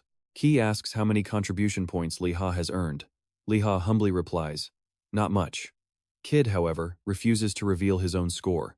Liha playfully teases Kid, boasting that he's probably earned 3 times as many points. Ganville lets his commanders finish their greetings, then signals for a briefing. Fiore's army only needs to break 2 more fortresses to reach the Minute capital. The Minute capital holds over 1 million troops, which is a considerable number, but it's nothing compared to Fiore's army. Ganville feels unstoppable. Once their supplies arrive, they'll march on the capital immediately. After leaving the command tent, Kong praises Wazong's immense contributions to the war effort. Thanks to the Rose Guild's endless supplies, the war has been going smoothly. She's the daughter of a real-world tycoon, and her business skills shine here. But Ki worries if the war can really end this smoothly. That night, Liha contemplates alone. He feels uneasy. Everything is going too well. The Minute army retreated from the plains to lure them deep into enemy territory. But Fiore's blitzkrieg should have ruined that plan. Liha worries this rapid advance is also part of Minute's strategy. The enemy might be executing a high-risk gambit. Most suspicious of all, the top-ranked players haven't shown up. The war can't end this easily. Just then, a transmission comes through for Liha. On the other end, a desperate cry for help. Wazon suddenly appeared beside Liha, looking completely battered. Liha rushed to support her. She urged him to assemble the high command at once. Fiber's supply line has been completely severed. It was all a trap set by Minute. Before Fiber's high command, Wazon dropped a bombshell. Their supply line was cut. The chief of staff refused to believe it. He swore he saw no enemies on the march. A force strong enough to sever their lifeline should still be trapped within Minute. Wazon confirmed the enemy wasn't from Minute. They attacked from another direction. Fiber's supply line was ambushed from the rear, and only 2 individuals were behind this scheme. Earlier, the Rose team guarded Fiber's convoy, with smaller guilds providing support. Wazon had checked in with the other leaders, Garion and Anshan, and at the time, everything seemed to be going smoothly, until a blinding sandstorm erupted, obscuring their vision. Wazon's instinct screamed that something was wrong. Garion ordered his guild members to scout and report back privately, but only silence answered their calls. Just then, horrifying screams echoed from the storm, along with strange sounds. A figure emerged from the dust, slowly approaching their group. Actually, there were 2 of them. They walked with a casual air, as if on a stroll. Wazon recognized one instantly. It was Kojao Lei. The other man spotted Wazon's group and claimed the right to deal with them. With a snap of his fingers, countless undead erupted from the earth. Garion recognized this man. It was the dark mage, Hakam Fong. Garion yelled for everyone to fall back as he manifested a spear, launching it at the enemy. The magic spear multiplied in flight, creating a storm of blades that rained down upon the undead horde. Anshan also joined the fray, chanting a spell to support Garion. But suddenly, a system window appeared. He'd been afflicted with a seal. He couldn't cast any skills. The entire party had been cursed without realizing it. A skill-free status had locked their abilities. A slowing debuff was stacked on top, crippling their movements. Only then did Enon realize the mist was the cause, but it was already too late. Now, Wazon's group was completely helpless. The undead could tear them to shreds with ease. In that desperate moment, a brilliant aura flared from her body, purging the debuffs Kojao Lei had inflicted. She immediately tore a seal-breaking scroll. She managed to save Garion and Enon. However, the skill seal couldn't be removed. They had to escape. But Garion and Anshan told Wazon to flee first. They would stay behind and hold the line. To warn the main army of the crisis, Wei Zan was forced to escape alone. The moment she was out of Kojao Lei's range, Wason used a teleport scroll, warping straight to the main army's position. En route, she received another urgent alert. Igor was attacking Candle Fortress. As the master of Candle Castle, Wei Zan immediately teleported back to defend it. While Igor attacked from the north, Kojao Lei and Fu were busy cutting off Fiber's supply route. This confirmed a coordinated, simultaneous assault. Liha began analyzing their objective. Was the enemy just creating a multi-front attack? But that didn't feel right. This wasn't a true war of attrition. Cutting off supplies alone wouldn't be a fatal blow. The enemy needed a more lethal strike. Liha put himself in Minut's strategist's shoes. How would he guarantee victory? At that exact moment, fireworks suddenly lit up the sky. A system announcement followed. The first player had reached the game's maximum level, and that player was none other than the Dragon Knight, Alex. This was bad. Minut's ace had just hit the game's level cap. If he entered the war now, it would be a massacre. Seeing the announcement, every Fiber player was thrown into a state of absolute panic. They realized Minut must have planned this from the start. Chaos began to spread through the ranks. Alex's level was a secret. He must have been colluding with Minut all along. Just then, another soldier rushed into the command tent. An urgent report from the coast. Kozaven's fleet was approaching the shoreline. Worse, it was the main fleet, commanded by the Z himself. It was just as Liha predicted. Minut's retreat, the Rose Guild's ambush, and Igor's invasion from the north. The Z's arrival, and Alex reaching max level. It was all part of one giant, terrifying plan. Someone in Minut had an intelligence network spanning the continent. They had orchestrated this entire nightmare. The situation at the coast was a disaster. Wazon, ordered to defend it, had abandoned her post. This caused the defensive line to collapse. Her sister quickly came to her defense. Wei Zan was only worried Igor would smash right through to the capital. That's why she rushed back to defend it. Liha could see the tension skyrocketing. Allies were already starting to blame each other for Fiber's failures. Just then, Ganville slammed his fist on the table. "There is no need to panic," he declared. This wasn't the first time they'd faced the schemes of that old fox, EIN. Watching Ganville calmly take command, Liha had to admit the man was a truly brilliant and unshakable leader. Ganville quickly formulated a new defensive strategy. His gaze then fell upon Liha and his special task force. He believed they were the only ones left who could defend the beach. The mission was immediately assigned to Liha. He was to lead the main force and defend the coast. The rewards for success were immense, but the penalty for failure was just as devastating. Ki nearly had a heart attack when he saw the mission details. It was a suicide run. Liha had to confirm, "Are we the only unit being sent to the coast?" Unfortunately, that was the grim reality. At this point, there were no other forces left to mobilize. Fia's main force was backed into a corner. They were just 2 castles away from the capital, Minut. But with Igor on the move, their own capital was now a target. They had to leave a standing army for defense. This was an all-or-nothing gamble. The first side to destroy the enemy's capital would claim victory. Thanks to a timely portal, Igor was pinned down at Candle Castle. Meanwhile, the Bazuncho force would deal with the Caven army, and Ganville would punch straight through to the capital, Minut. Seeing Liha agree to the mission, Ki-Jang's heart filled with dread. Defending the beach alone, wasn't that a suicide mission? But if the kingdom of Fia fell, the consequences would be catastrophic. Recovery would be nearly impossible. Once the nation fell, players from Fia could no longer earn money in the game. Hearing this, Ki-Jang's hesitation turned to fire. Enough thinking. They would head to the coast and give the Caven army hell. Inspired by his brother's fire, Liha firmly declared his intentions. The Bazuncho Special Task Force accepts the mission. They would protect the coast to their last breath. 9 p.m. After Bazuncho confirmed they would defend the coastline, Ganville ordered a change in strategy. He commanded the army to spread out, tightening their control. They also checked supplies and current equipment. Wazan approached Liha, needing to confirm it herself. Was he truly going to defend the coast? After all, the Bazuncho Special Task Force only had 30 members. A defense like that would be incredibly difficult. But Liha didn't see it that way. Wei Zan herself was currently holding back Igor's army with just a handful of troops. Wei Zan immediately shot back. She had the advantage of wide-area magic, making a solo defense possible, but it seemed no one on Liha's side could unleash such a massive attack. Liha told Wazan not to worry. He had a plan. He just needed her to trust him. Liha felt Wazan should be more concerned for herself. With the supply route severed, she must have lost many contribution points. Wazan said that was already handled. Her unauthorized return to Candle Castle was justified as an enemy blockade. Just as she was about to say more, Ki-Jang suddenly opened the tent flap. "Liha, get a move on, it's time to go." Before leaving, Liha sincerely told Wazan to be careful. His words made her heart flutter once more. Liha went outside to find Kit. He needed to warn him about what was coming. Alex would find their encampment soon. Kit had already anticipated this possibility. He didn't need the warning. Liha cut to the chase. He wanted Kit to reactivate the Royal Guard's instant teleportation chain. Kit thought it was a terrible idea. If Luger discovered it, that psycho would use the teleportation to hunt them down instantly.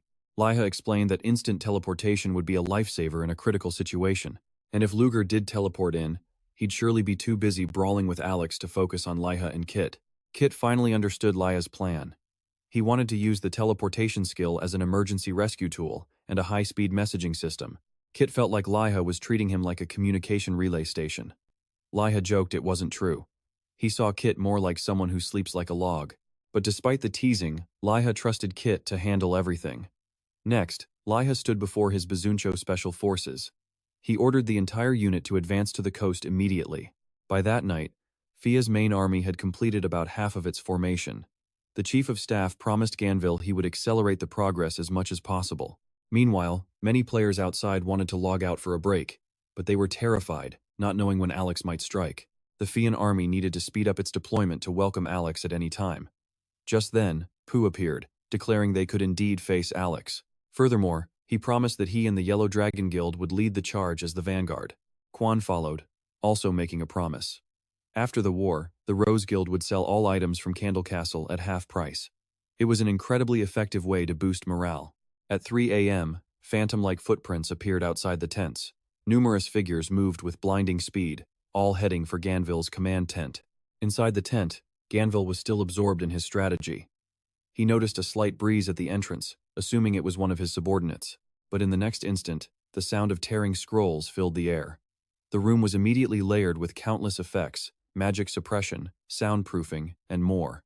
Ganville knew at once. It was an ambush. He hastily reached for the sword at his hip, but his enemy instantly cast a puppet control spell, freezing his movements. On top of that, his opponents used a silence scroll to ensure Ganville couldn't utter a word. From the entrance, the jester Peter stepped inside. He joyfully declared that he had successfully checkmated the entire battle. He stood before Ganville, who was bound by layer upon layer of seals. Sasuke, accompanying Peter's clown legion, urged him to finish the target quickly. Peter sneered, sensing fear in Sasuke's voice. Why would I cower like a boy hiding behind his mother's skirt before a powerless old man who's already been sealed? Sasuke hated Peter's arrogant tone, but he had to correct him. The man they were facing was far from a helpless old man. He was the supreme commander of the Fian army. His level was at least that of a 280 knight. Peter let out a mocking laugh at Sasuke's caution. In his eyes, no one could stop his clown assassins from completing their mission. The moment Peter ordered his minions to attack, a powerful shout suddenly rang out. "Stop right there!" Ki-Jang unexpectedly tore through the back of the tent canvas. He charged in, using his shield to slam away the assassins closing in. Peter was stunned, breaking out in a cold sweat at Ki-Jang's sudden appearance. After steadying himself, Ki-Jang immediately cast a protection skill on Ganville. He would ensure the commander wasn't assassinated on his watch. 3 hours earlier, Liha had ordered the entire Bazuncho team to return to the main army's encampment. He'd thought it through carefully. Alex's entry into the war would surely attract other nations' players. Even minis, who had been on the sidelines, joined the fray. Ganville pushed the attack, refusing to lose his advantage. An advantage in forces. But what if Minis's strategist had already predicted this aggressive move? They would surely send an assassin for Ganville. Even BM came to the same conclusion, as all of Fio's troops were occupied. This left the headquarters vulnerable. Peter was a pro-assassin, and Liha knew he would seize this golden opportunity. Ki saw the logic in his brother's plan, but it meant Liha had to defend the coast completely alone. How could he possibly manage? Liha simply told Ki not to worry, and to follow his command. And so, Ki's team returned in the nick of time. They arrived just in time to save Ganville. Peter was completely baffled. He'd personally seen Ki's squad leave this place. He never imagined Fio also had a master strategist predicting every move. Ki-Jang even spotted Sasuke the perfect chance to punish that traitor. Ki-Jang ordered Tain to give the traitor a warm welcome. Instantly, Tain shot forward, his flame sword thrusting straight for Sasuke. But the moment Tane's blade pierced Sasuke's body, the traitor had already thrown out a wooden log. He used it for a substitution technique, appearing behind Tane for a counterattack. The two were instantly locked in a fierce struggle. The battle was pure chaos. Just then, Ganville told Kong he didn't need to be guarded so closely, and raised his sword high. He unleashed a rallying skill, massively boosting his allies' strength and speed. He'd long left the front lines, but his battle power was still challenger tier. Boosted by Ganville's skill, Ki-Jang's team swiftly overpowered Peter's forces. They were absolutely crushing them. Meanwhile, Peter finally confronted BM. A fated grudge match was about to erupt. Facing Peter, BM attacked first, spitting a stream of venom. Peter had lost to that poison once before, and refused to get hit again. He dodged left and right, evading every single drop. BM demanded Peter vanish from this world if he lost this battle. But why would Peter agree to such terms? He charged recklessly toward BM, but at the very last second, he suddenly swerved. He attacked a clown assassin from behind. The clown never expected a sneak attack from his own ally, and just like that, he was easily dispatched by Peter. Everyone was completely stunned. Had Peter lost his mind, killing his own men? Only BM understood Peter's true motive. He was sacrificing his men to restore his life force, with no intention of truly fighting. He just wanted enough health for a clean escape. The moment Sasuke asked if he was done playing, Peter vaulted into the air. He landed perfectly beside Sasuke, who then cast a smokescreen skill, blinding Ki-Jang's team. Next, he unleashed a rain of hidden weapons to keep Kong's group occupied. Key members like Tane and Ki-Jang blocked the assault, but the weaker members took heavy damage. Seizing the opportunity, Sasuke and Peter leaped onto the rooftops to escape.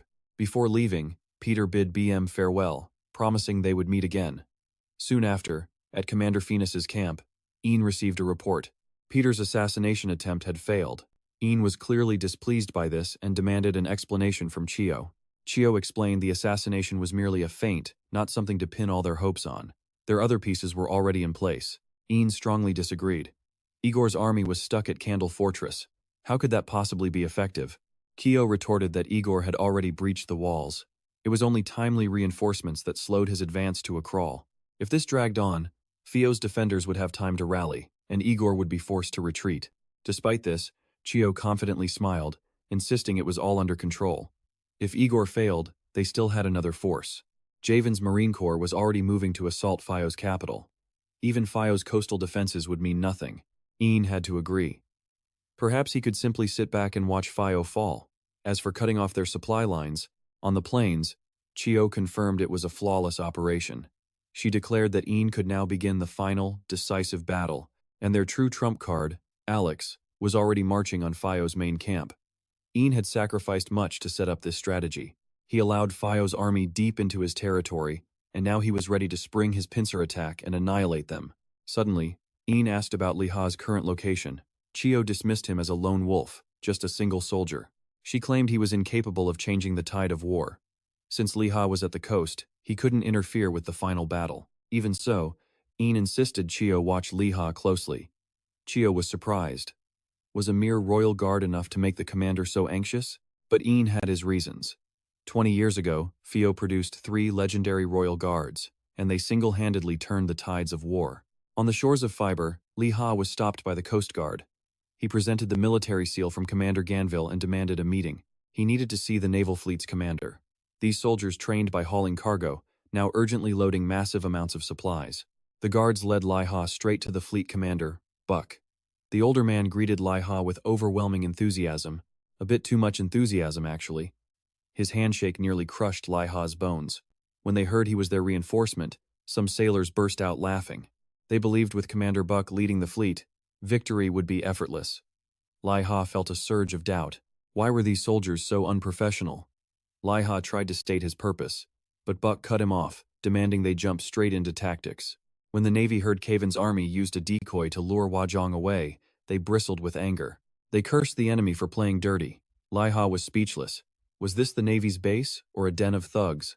Liha had to redirect the chaotic meeting. He asked to see their strategic map. The culture here was different. Fior's Navy didn't use maps like Ganville. They just drew crude lines in the dirt. Staring at the mess scrawled on the ground, Liha's unease grew. He couldn't let this charade continue. Liha stood to report the current war situation and Ganville's orders. But Commander Buck and his men just burst out laughing. They had mistaken him for a simple messenger, not reinforcements.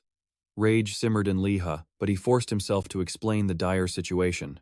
After Liha's explanation, Buck finally understood the pressure from Minas' Dragon Knight, Alex. Meanwhile, his subordinates were still joking about the northern attack, thinking Kaven's forces were just a minor distraction, but Buck knew this was no laughing matter. He roared at his men, ordering them to shut their mouths. Liha affirmed his report was true, warning that Kaven's main army was likely already closing in on their defense line. He relayed Ganville's request: hold the line for 20 days, giving the main army time to crush minis. Still, Liha hoped Fior's navy would attack proactively. That way, he could finish this and rejoin the real fight. His wish was granted. Buck had no intention of a passive defense. He wanted to resolve the coastal threat immediately. This would free them up to reinforce the main army. The order was given. All hands on deck, prepare to weigh anchor for a major battle. Liha followed Commander Buck onto the flagship. The vessel quickly cut through the waves, heading for the open ocean. He noticed the command ship seemed smaller than the others. Buck explained its fishing boat appearance hid its greatest asset: incredible speed. Even surrounded by a storm of cannon fire, it could escape without a scratch. As Buck boasted about his amazing ship, a crewman piped up, admitting its firepower was practically nothing. Liha didn't see that as a problem. He was a powerful weapon himself. Instead, he asked about Buck's strategy. Well, about that. Buck hadn't thought of one yet. Wasn't the plan just to charge in and fight whatever they saw? Liha's blood ran cold. Was Buck planning to ram this fishing boat directly into Kaven's command warship? Buck saw the judgment in Liha's eyes but insisted there was a reason for a frontal assault. A massive Kaven Grand Fleet was ahead. Their fleets, 1 through 8, were all present.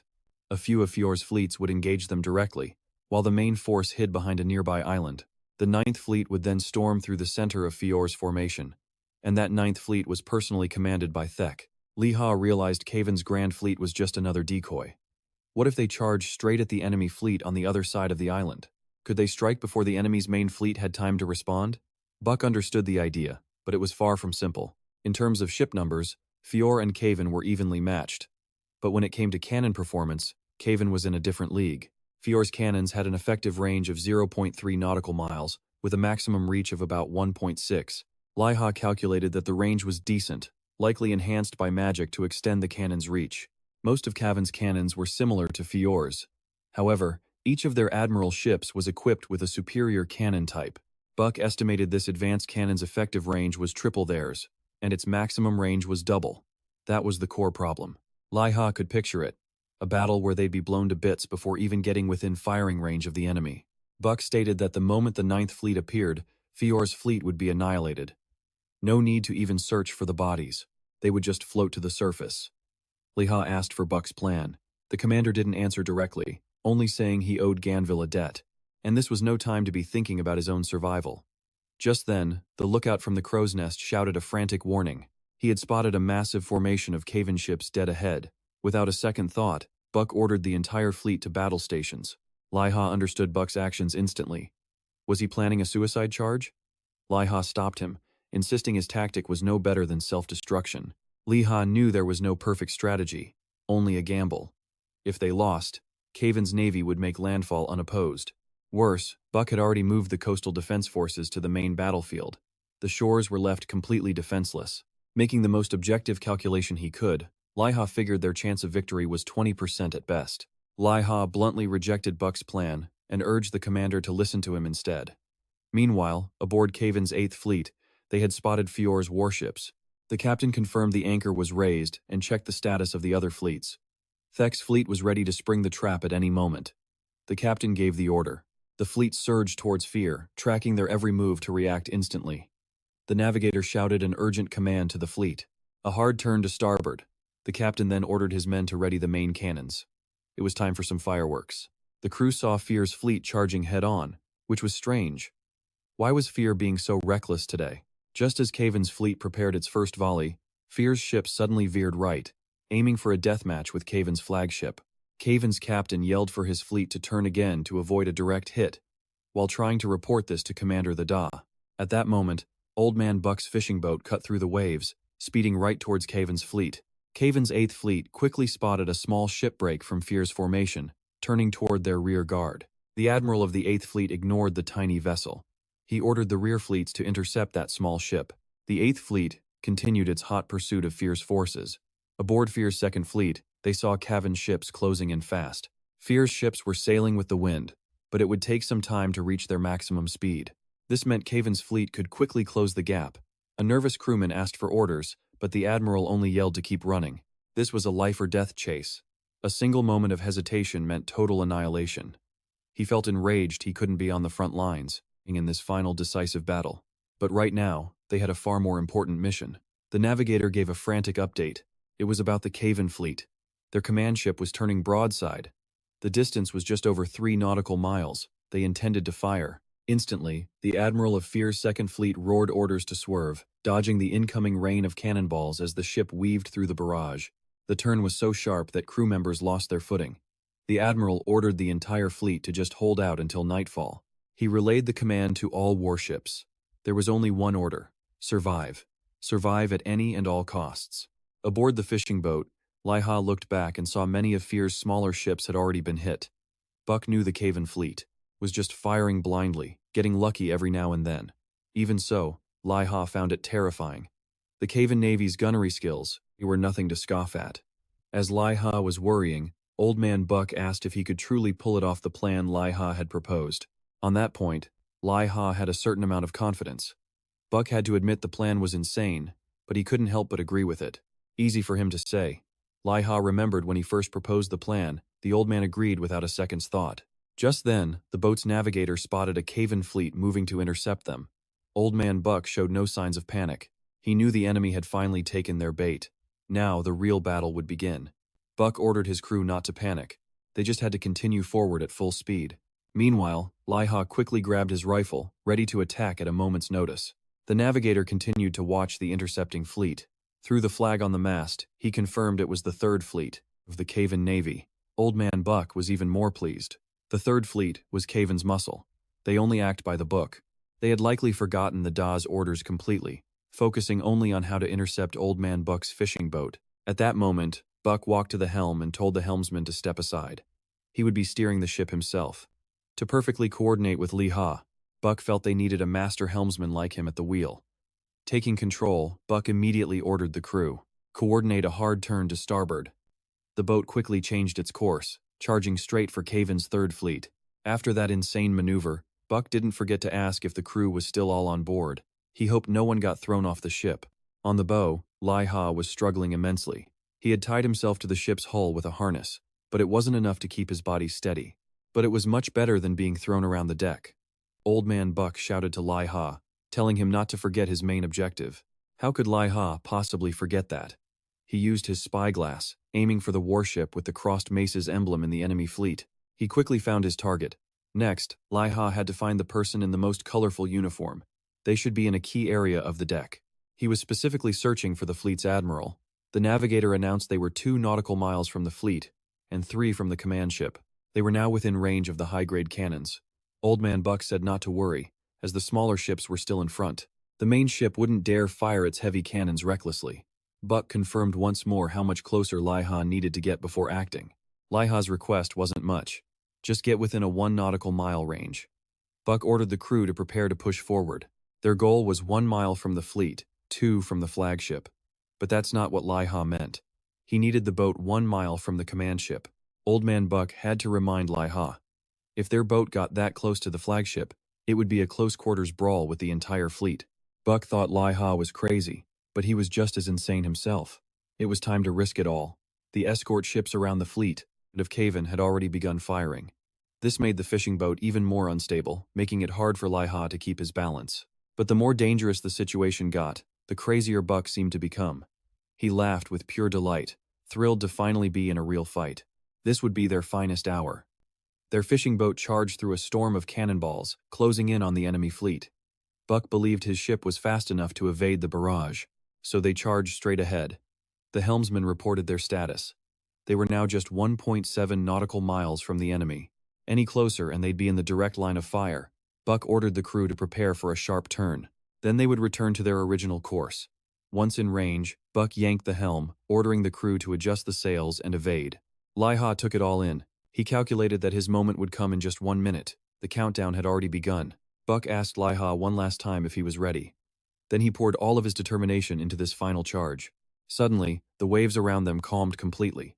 The fishing boat became unbelievably stable. It was a spell Buck himself had cast upon the ship. Immediately, he commanded the crew to increase their speed. The ship tore through the sea, ignoring the rain of enemy cannon fire. The vessel remained perfectly steady. Soon, Liha's countdown hit 0. This was the moment he had to strike. Seeing the small boat charging straight for his fleet, the admiral of Cav's third fleet let out a contemptuous sneer. He couldn't believe his enemies were foolish enough to deliver themselves to him. This was a golden chance for some easy contribution points. He'd thought his fleet, positioned at the rear, would miss the action. But now, the enemy was serving themselves up on a platter.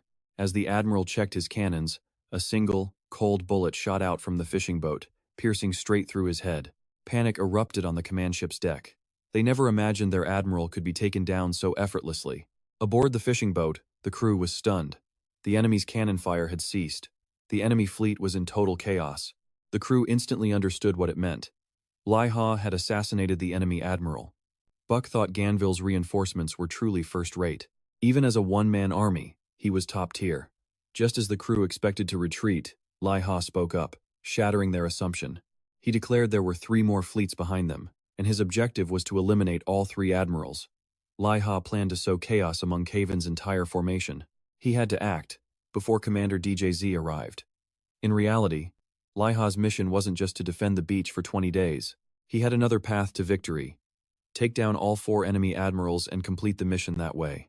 Liha felt that wasting 20 days on defense was pointless while the main army's battle situation was constantly changing. If an admiral was a player, taking them out would cause prolonged chaos in the enemy fleet. But if the admiral was just an NPC, they would recover much faster. To cause maximum chaos, Liha knew he had to take down all 4. Liha faced only one problem. He had no experience sniping at sea, and he couldn't close the distance to his targets alone. However, Buck solved both issues with his wave-nullifying and speed-boosting skills. Plus, the old captain was just as reckless, giving Liha his full support. Liha reminded Buck that if they didn't press their advantage now, the Third Fleet would quickly recover from the chaos. The crew thought Liha's plan was complete madness, but Buck remained calm. He needed to know if Liha was serious. Liha challenged Buck directly. If taking out one admiral was enough for their next victory, they could simply turn back now. That remark ignited Buck's reckless spirit. At this point, he feared nothing. They would charge ahead and take down every last admiral. Buck saw the crew's hesitation but declared that they were all heroes. He promised they would overcome every single hardship and march straight towards victory. The fishing boat immediately changed course, speeding towards the rear of Cavan's fleet. Meanwhile, aboard Cavan's 7th Fleet, a crewman urgently reported to his admiral. The admiral of the 3rd Fleet had been eliminated. The 3rd Fleet was now merging with the 2nd, and it would take them some time to completely reorganize. This crewman was a player. He was stunned by his admiral's shock. These NPCs were getting their intel far too slowly. Just then, another urgent report came in. Cavan's 2nd Fleet had engaged the enemy ship, but they were still merging with the 3rd. As a result, their attack was completely disorganized. Before the 7th Fleet's admiral could process this, another update arrived. The admiral of the 2nd Fleet had been eliminated too. Cavan Command tried to warn the 4th Fleet, telling their admiral to take cover. Fiber had to be deploying some terrifying secret weapon. As the admiral tried to contact Thez for orders, Commander DJZ's flagship appeared. Aboard the fishing boat, the crew was ecstatic. Facing a storm of Cavan cannons, they felt no fear, only a burning excitement. After losing the admirals of the 2nd and 3rd Fleets, Cavan's escort ships gave chase, madly pursuing the small boat for revenge. Liha's incredible feat had sent Buck's blood boiling with excitement. He just wanted to find the next enemy fleet for Liha to target. As for the pursuing ships, without a commander, they were nothing more than a disorganized mob. This was the perfect chance for them to strike again. The other fleets would need time to absorb the forces from the 2nd and 3rd. As for Liha, he remained steady on the bow, ready to fire at a moment's notice. Just then, an urgent message came from the main fleet. Cavan's fleets were all converging on their position. Buck knew this was inevitable. In his eyes, however, after capturing Vanker Fortress, Gazavin's commander Thez had the senses of a shark. He'd already smelled blood and was closing in fast. Almost instantly, a lookout spotted a large ship charging toward them. Its speed far surpassed that of a normal fishing vessel. This was inevitable. Buck knew Thez would ignore Fiber's main fleet. he'd focus all his forces on their lone fishing boat. Buck roared to rally his men, telling them to brace for the second storm. Meanwhile, aboard the Gazavan flagship, Thez was deep in thought. He pondered the damage Buck had just inflicted. Knowing his rival, Buck shouldn't possess a long-range skill to assassinate a Gazavan admiral. It was highly likely his enemy had received help from someone. Thez ordered the entire fleet to halt its pursuit of Fiber's main force. The crew was confused. If they weren't chasing Fiber's fleet, what was the plan? Thez had to spell it out for them. That tiny ship causing chaos in the Gazavan fleet was Fiber's command vessel. And right now, it was operating completely alone. If they could capture that single ship, the Gazavan navy would claim victory. Thez ordered the entire fleet to regroup immediately. They would surround the fishing boat, cutting off any escape. They could simply ignore Fiber's main navy. At that moment, Admiral Scott received the report. The Gazavan fleet was acting strangely. They'd been advancing and turning repeatedly, bombarding Fiber's forces with cannon fire. But now, the enemy's assault had stopped. Scott assessed the situation himself, then urgently ordered a change of course. He was certain their commander was the target. The Gazavan fleet was moving in for the kill. They needed to provide support now. On the fishing boat, the crew got word. Fiber's fleet had turned around and was now counterattacking the Gazavan forces. Many saw it as a good chance to trade blows with the enemy, but the casualties would be immense. Liha overheard the news. A crewman confirmed it for Liha. Fiber's fleet was definitely launching a full-scale counterattack against Gazavan. Liha had a bad feeling about this. A direct confrontation would lead to massive casualties. The Navy needed to preserve its strength. They had to reinforce the main front at Minis. Liha tried to warn Buck to reconsider, but the old commander was already one step ahead. He ordered his crew to contact the other fleets. They were forbidden from engaging Gazavan. The sailors couldn't understand Buck's command, but the commander's decision was final. No arguments were allowed. Buck believed any impromptu tactic would only lead to a chaotic battle. Fiber's fleet had to stick to the original plan. Then, Buck ordered the entire crew to raise their fighting spirits. He commanded them to change the ship's course. This tiny fishing boat would face the entire Gazavan fleet, alone. That same day, on the vast plains of the Minis front, Ganville stood before his army, his voice booming to rally the troops. He declared that these soldiers were the final hope for defending the Fiber Empire. Whether they could win this battle, it depended entirely on the efforts of every single man. The Fiber army had once defeated the Demon King's forces. This war would be no different. Ganville promised that every soldier would be rewarded handsomely for victory, not just with wealth, but with immense pride. Their names would echo across the world. This battle would be etched into history. With his speech done, Ganville pointed his sword and ordered a full-scale assault. Within Fiber's legion, Bu led the Yellow Dragon Guild at the vanguard, just as he had promised before. They charged fearlessly, straight into the spearhead of the Minis army. From a hill in the rear, the chief of staff approached Ganville, questioning if this was truly wise. It was clear the Minis army was also using a spearhead formation to meet Fiber's forces head-on. Minis should have been on the defensive, using a U formation to trap their enemy or form a defensive line. As things stood, Fiber's superior numbers could easily flank both sides and slowly swallow the Minis formation. Ganville had considered this, yet he still ordered his men to charge forward bravely. He wanted to prove to Ian that some things cannot be overcome by tactics alone. Tactics only matter when both sides are equal in strength. That was Ganville's firm belief. Meanwhile, on the battle's left flank, a mage began chanting a powerful area of effect spell over the battlefield. But before he could finish, Bomi unleashed a wave of green poison straight to his face, dropping him from the sky. This was Bomi's sole mission here. He was to take down any mage who dared to cast spells from above. Nearby, Ki-Jang faced off against a muscular behemoth who looked like a giant. The brute flexed, then brought his massive hammer crashing down on Ki-Jang. But his defensive capabilities were not to be underestimated. Ki-Jang stood his ground, weathering the devastating blow. At that moment, Teo appeared behind the giant, slicing the enemy in two with a single strike. Leading the Biyun squad, Ki-Jang was determined to completely break through this flank. Ki-Jang reminded all the players not to fight alone. They had to coordinate with their allies for maximum effect. Meanwhile, on the right flank, Fiber's army was eager to charge, but Kit held them back, stepping forward. He would take the lead alone. The others were to follow his back. A crewmate warned him not to be arrogant, but fell silent when Kit revealed 4 pistols. He tossed 2 guns skyward, while the other 2 began their deadly dance. Kit's bullets carved a path, felling enemies like wheat. Wielding 4 guns at once, Kit unleashed a terrifying storm of lead in mere moments. In a single moment, Kit alone tore a hole through the Minute Army's defensive line. The others, stunned for a second, quickly followed his lead. Simply by following him, they could shatter this entire enemy flank. In Minute's command tent, Ian watched the whole offensive unfold through a magic orb. The Minute Army was buckling under the immense pressure from Ki-Jang and Kit's assault. Only the central flank was barely holding its ground against Bu. Ian knew the players were a threat, but he felt the true danger was Ganville himself. Ganville was a master at using superior numbers to completely dismantle enemy tactics. That was what infuriated Ian the most. He turned and blamed Chi, as Minute's trump card had yet to make an appearance. According to the plan, Alex should have appeared before dawn, but Chi was powerless, as another person was holding Alex back. Ian's temper flared. He couldn't imagine who could possibly delay the world's strongest player. Chi didn't bother explaining, simply activating the magic orb for Ian to see himself. At that very moment, Alex was confronting JW.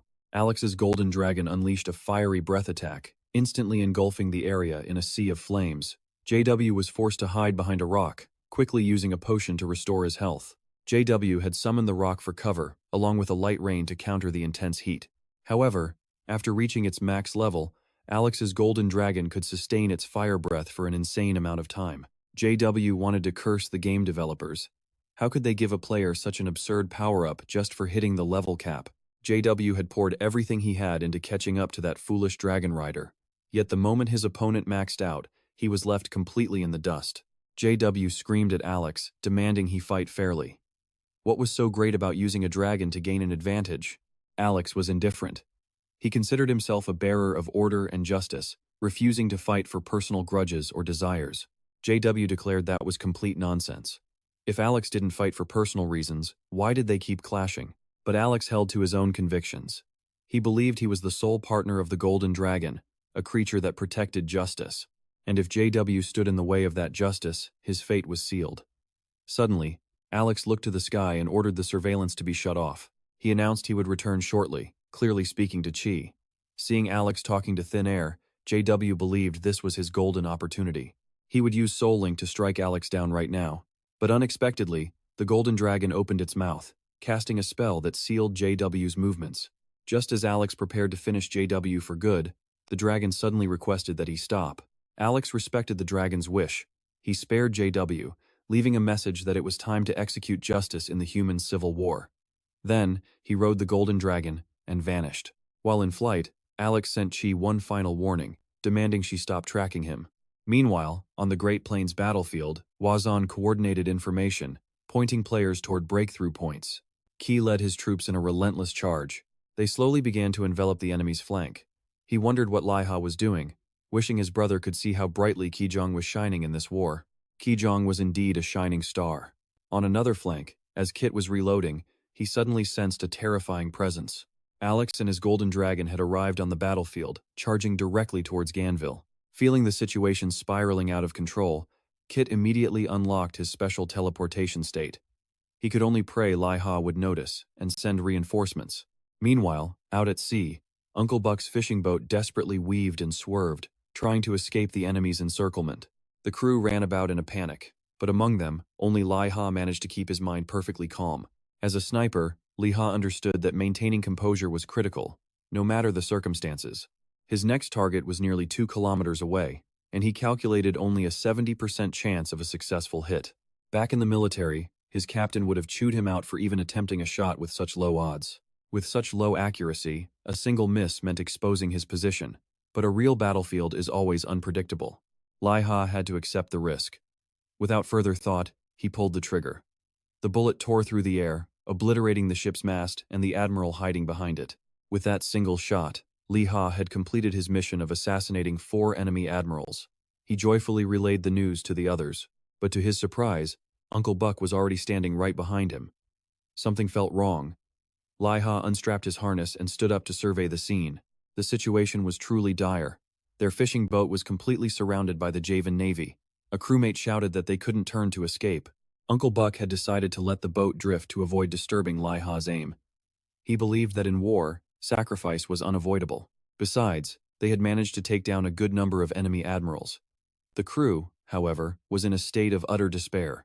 In their eyes, death was now a certainty.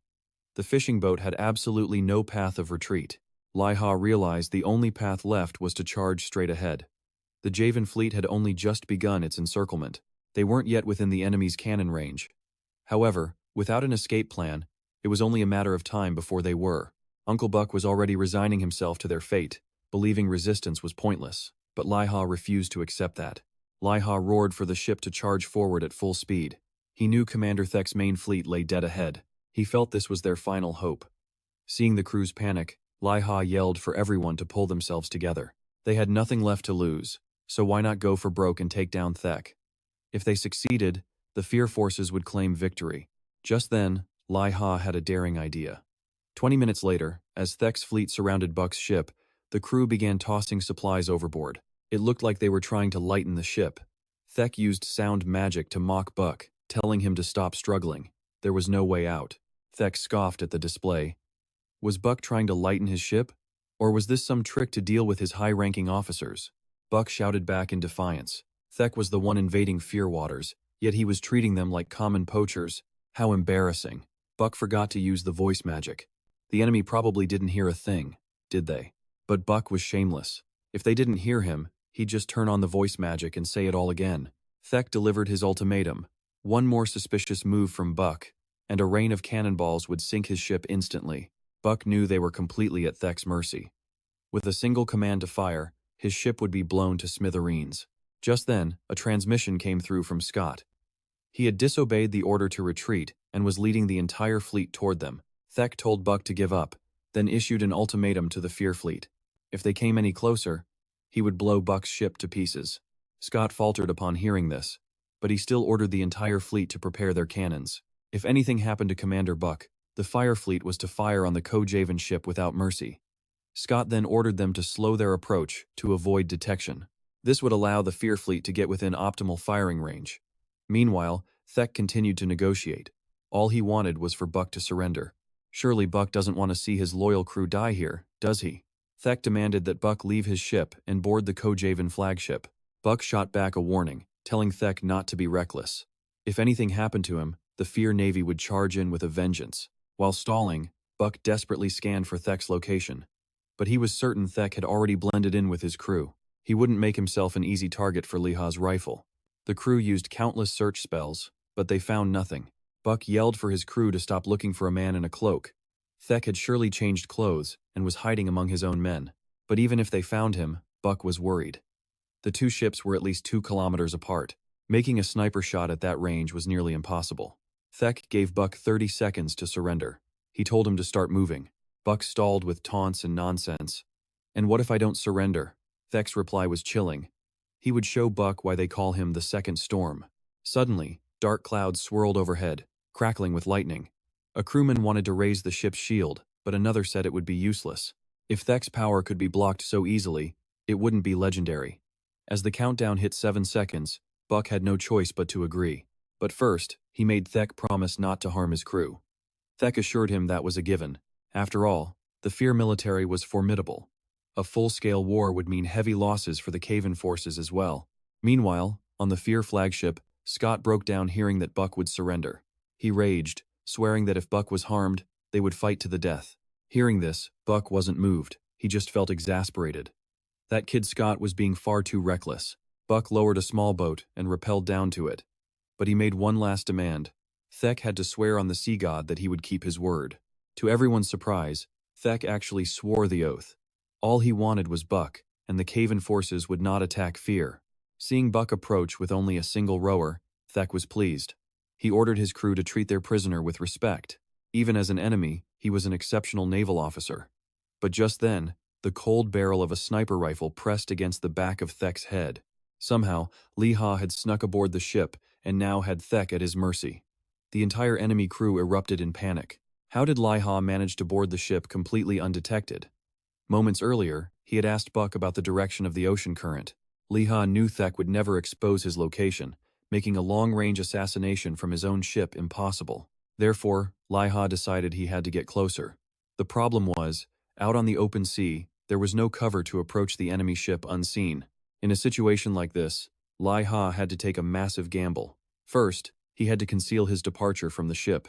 The crew throwing supplies overboard served as the perfect distraction. It made the enemy think they were lightening the ship for an escape attempt. This would lower the enemy's guard. Then, Liha would slip into the water and use the floating supplies as cover, letting the current carry him. Liha's next problem was that the supplies couldn't fully conceal him. He was forced to activate his camouflage skill, turning himself invisible. But the skill had a weakness. Moving over 1 meter per minute would cancel it. He gambled, clinging to the supplies as the current pulled them. He prayed the drift wouldn't count as movement. Luckily, his risky bet paid off, and the camouflage held strong. After silently reaching the enemy ship, Liha used a dangling rope to climb aboard. The true challenge was about to begin. He had to keep his body perfectly steady, moving no more than 1 meter per minute. Liha finally reached the deck, aiming his gun directly at Thes's temple. The crew was in chaos, completely unsure of what to do.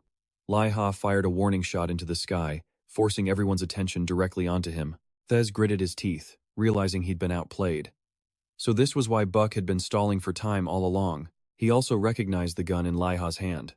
It belonged to one of the 3 legendary musketeers of the past. Liha acknowledged Thes's sharp memory but said this wasn't the time. He demanded Thes withdraw from these waters immediately. If Thes fell here, the Kavan forces would lose the battle. But Liha couldn't be sure if Kavan's navy would actually retreat. If Kavan went berserk and decided on an all-out war, Fiber's losses would be absolutely immense. Liha only needed Thes to turn his ship around, promising his life would be spared. The crew grew restless, weapons ready to strike Liha down. Thes challenged him, asking what he'd do. If Liha pulled the trigger, he wouldn't make it out alive either. But Liha didn't fear trading his life for Thes's. After all, he was just a player, an external force for Fiber. But if Thes died here, Kavan's army would lose its supreme commander and face utter defeat. The Kavan players would suffer penalties with absolutely zero gain. Liha was confident that in a naval battle, for every loss Fiber took, Kavan would suffer 15 or even 20 times more. Fiber's ships had already closed the distance. Kavan's advantage with their superior cannons was now completely useless. At this close range, the Fiber fleet's destructive power far surpassed Kavan's. Liha's voice boomed, threatening the entire crew. If they didn't drop their weapons in 3 seconds, Thes's head would be gone. With Thes dead and Buck commanding Fiber, Kavan's losses would be immeasurable. Liha figured his threat to Thes was enough. Next, he turned to the players. If their nation was declared the loser, their dreams of making money from this game would be crushed. This direct economic threat made the Kavan players immediately lower their weapons and retreat. Even then, Thes threatened him back. If Liha dared pull the trigger, he would be going down with him. Thes's threat meant nothing. Liha was resolved. If his sacrifice could wipe the Kavan kingdom off the map, it was a trade worth making. Liha had held the gun steady for a long time now. His arm ached with exhaustion, but he couldn't afford to relax his grip. Even if ambushed, Liha was confident he could take Thes down with him. Thes was finally beginning to understand his opponent. Old Man Buck didn't trust the musketeer's weapon. He trusted the man wielding it. Thes was completely overwhelmed by Liha's pressure. He dispersed the dark clouds above and began to walk slowly. Seeing his opponent move, Liha's guard went up. He couldn't let Thes flip the tables now. Thes turned, his voice ringing out, declaring the entire Kavan fleet would withdraw from Fiber's waters, effective immediately. The crew erupted in panic. The crew was stunned by their commander's order. Liha had to confirm if Thes's words could truly be trusted. To Liha, a mere promise meant nothing, no matter who made it. Thes ordered the helmsman to bring his cloak, then activated his magic. His amplified voice reached the entire Kavan fleet. All forces were forbidden from engaging Fiber. Thes then swore an oath, with the sea as his witness. He would never order his ships to fire on Fiber. Until the war between Fiber and Minute concluded, the Kavan fleet would not enter Fiber's waters. Thes declared this an oath that not even the king of Kavan could overturn. As proof of his vow, Thes would give his own cloak to Liha. As a token, the moment Liha accepted the cloak, a system window appeared. He had earned the achievement, recognized by the son of the sea god. With this, Liha would gain the respect of the clan that serves the Sea King. The cloak itself belonged to a hero who received the sea god's blessing. It was a divine gift. Thes then asked if his fleet's safe passage was guaranteed. That wasn't a concern. The Fiber forces had no wish to fight right now, as Liha had planned with Buck. With that, the coastal defense battle quest was officially complete. At the same time, a notification. appeared worldwide announcing a truce between Fiber and Caven, brokered by their representatives, Liha and Thez. The armistice agreement was made public. It reached every player instantly. Players from Fiber, Caven, and even Minute received the alert. The naval war had begun at dawn, and ended with a truce by sunset, all in a single day. Just then, Buck approached the Caven flagship on a small boat. He roared with praise, telling Liha he'd done something magnificent. Liha admitted it was all a high-stakes gamble. Thez acknowledged that Liha had beaten him, with a stroke of luck at sea, musing that the sea god must favor him. Now victorious, Buck got cocky, telling Thez to hurry up and leave. The taunt angered Thez, who turned his frustration on Liha, ordering him off his ship at once. He then gave the command to the entire fleet. "Return to port. I must see the king." Liha leaped back to Buck's boat, saying they had to return. Buck grumbled, wanting to celebrate with drinks. He wanted a full day of celebration, but they were in the middle of a war. There was no time. Liha finally had a moment to check his status window. He was surprised to see Kit's teleportation skill had already been activated.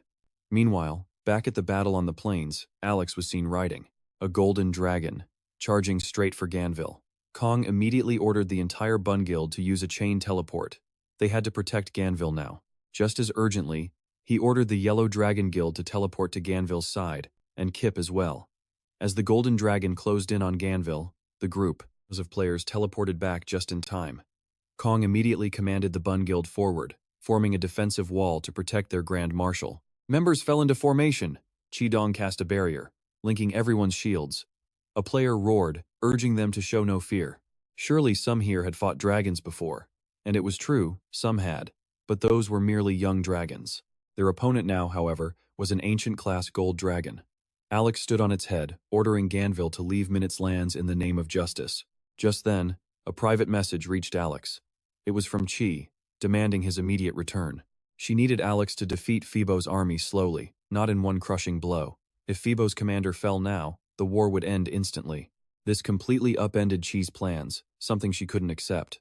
Alex hated taking orders, but Chi reminded him of another mission he must obey. This silenced Alex for a moment. Below, Ganville was stunned that Alex would demand his surrender. Alex believed it was the right decision. This wasn't the time for humans to fight. Fine words, but Ganville only wanted vengeance for Phoebo's assassinated king. Alex didn't care about Phoebo's king. In that case, Ganville didn't care what happened to Minute. Seeing Ganville's defiance, Alex deemed him insubordinate. He could execute him on the spot for opposing his decision. Ganville dared him to try. But Alex countered, claiming he put the interests of all humanity first. Ganville's power benefited humanity, so he couldn't die yet. Kit seemed to understand Alex's real intention. He likely wanted humanity to unite for some great event. Kit found him quite interesting, wishing he'd give another speech, but Alex stopped, saying he couldn't reveal more. Such vague reasons would never make Ganville's army retreat. Alex saw that negotiations had failed. In that case, he would handle this war himself, ending it without killing key figures. Kit pondered Alex's words. He needed to relay everything to Liha. Surely, Liha would figure something useful out. One might expect Alex to leave, but he didn't. He steered the gold dragon toward Phoebo's army and, without a word, prepared a devastating breath attack. Phoebo's army saw his intent and hastily cast defensive spells. But against the dragon's breath of destruction, it was all meaningless. Igor knew his forces were vastly outnumbered by Phoebo's. His plan was to lure them deep into Minute territory and encircle them. Of course, the difference in numbers was still immense. Igor couldn't easily surround Phoebo's army. Therefore, Igor had chosen to form reinforcement squads to move with his main army. All scattered troops around Minute would gather to flank Phoebo's forces, while Minute's main army engaged them head-on. It was a plan Igor was sure would succeed, but with Alex's arrival, such tactics seemed almost unnecessary. Watching the gold dragon decimate Phoebo's army with a single breath, Igor felt like he was witnessing the destructive power of the old demon army. He felt incredibly fortunate this power was on his side. Igor's current goal was pushing Phoebo's main forces back to the plains. Once Alex had his fun, it would be time to order him back. On the battlefield, a vast area was scorched. Countless Phoebo soldiers were burned to cinders. Kit asked if Beimu could seal the gold dragon's skills, but that was next to impossible. First, Beimu couldn't reach the dragon's altitude. Plus, his current level was too low to seal its skills. It was a complete stalemate. Kit couldn't devise a single plan to stop that monster. Against the overwhelming power of Alex and the dragon, all strategy was useless. A player asked where Liha was, but Kit could only promise that Liha would appear as soon as he could. Kit knew Liha was defending the coast, so how could he be so sure? Kit explained they shared a special teleportation link. If Liha sensed trouble, he would warp there instantly. Just then, a spearman from Phoebo's side began rallying the troops. Inspired by him, other guilds joined the call. They believed that if they all worked together, they could still fight the Gold Dragon. With Kit and Pegu on their side, they could surely do something. And that wasn't all. At that moment, Huan arrived on the battlefield. The Gold Dragon had once sealed Huan and nearly killed him. He couldn't let that grudge go. Huan asked Kit when Liha would appear, because Huan had a score he needed to settle with Liha. Kit was surprised they knew each other, but hearing about a score to settle made him think Huan wanted to kill his brother. Kit couldn't say when Liha would arrive, but promised when he did, he'd appear right beside him. Putting that aside for now, Huan had to hold Alex off while Ganville ordered the army to retreat. Someone worried if this many players could stop Alex, but if they couldn't, then this game was seriously broken. The Gold Dragon prepared another breath attack. Pegu wouldn't allow it, leaping into the air and unleashing a martial arts skill right at Alex. Alex blocked Pegu's strike with his spear, then swiftly ducked to evade a powerful roundhouse kick. As they fought atop the dragon, Kit fired relentlessly from below, but his shots were like mosquitoes biting steel. The Gold Dragon's scales were terrifyingly hard. Ignoring Kit's attacks, it gathered a breath of fire and unleashed it on Phoebo's army. But looking closely at the scorched earth where the fire had landed, Huan stood there, completely unscathed. Not a single hair was out of place. Huan declared that today, he would be the one to teach Alex a lesson. He unleashed his soul connection skill. A column of power suddenly descended upon Du Yuan. He had summoned a creature born to slay dragons. The dust settled, revealing a giant, sharp-toothed frog behind Du Yuan. Ki peeked out, completely bewildered. Could a frog really defeat a dragon knight? At Du Yuan's command, the purple frog launched itself forward. It flew towards the golden dragon's chest, sinking its sharp teeth in to latch on. Alex sensed something was wrong. The golden dragon roared that its mana had been sealed. It seethed with regret for not killing Du Yuan sooner. Alex knew that without the dragon's mana, he was at a huge disadvantage. Retreat was his best option. But would Dai Yuan let this golden opportunity just slip away so easily? He flew, charging Alex for a finishing blow. Just as his sword came down, a notification window appeared before them both. The sudden interruption caused Dai Yuan's strike to go wide, and the dragon broke free from the troublesome frog. The golden dragon didn't hesitate. It turned and fled for its life. Dai Yuan watched it go, his blood boiling. He had waited too long for this. He had to provoke his foe into one last battle. This was all because of the truce Liha brokered. Now, everyone on the battlefield received the same notification. No one could believe it. How had Liha possibly achieved this? Regardless, this was definitely good news for Fiber.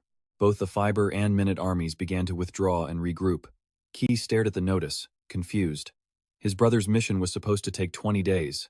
How on earth did he forge a ceasefire in a single day? Inside the commander's tent, Dai Yuan sat in a daze. His chance to take down Alex had vanished like smoke. Ganville ordered his staff to rally the troops and demanded an explanation from Ki. But how was Ki supposed to know anything? He'd been fighting with the main force, not Liha. Just then, a shimmer of magical energy appeared beside Ki. Weizan and Ki-Jang thought it was an attack, moving to shield Ganville. But Liha emerged from the portal, rifle raised, asking where Alex was. Ki explained that Alex had already fled. Liha had promised to teleport at the signal, so why was he only showing up now? Liha said he had to finish the fight on the coast first. He was more concerned about the current battle situation. Ki-Jang, Weizan, and Tain were thrilled to see Liha, but he had appeared far too late. The main character may arrive last, but this was pushing it. Meanwhile, in the Minute command tent, Equin was furious with Chio. He couldn't believe Fiber and Caven had signed a truce at such a critical moment. Chio tried to make excuses, but the ceasefire was undeniable. She had promised Fiber's navy was no match for Caven's. Ein had warned them Liha was a danger. He was always sensitive when it came to musketeers, and he was proven right. Just then, Alex declared it wasn't a problem. He was still confident he could end this war. Chio scoffed at his words. He'd had his mana sealed and ran like a dog. Now he returns to camp talking so big? His pride wounded, Alex's eyes grew cold.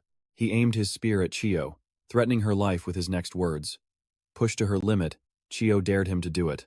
Why didn't he show this same bravado against the Fiber army? Chio accused Alex of not caring if Minute won or lost. She couldn't figure out his true objective, gathering a team of elites for some unknown reason. Ein then chimed in sarcastically. If Alex had enough free time to threaten his own allies, then why not use that effort to take Ganvil's head on the battlefield?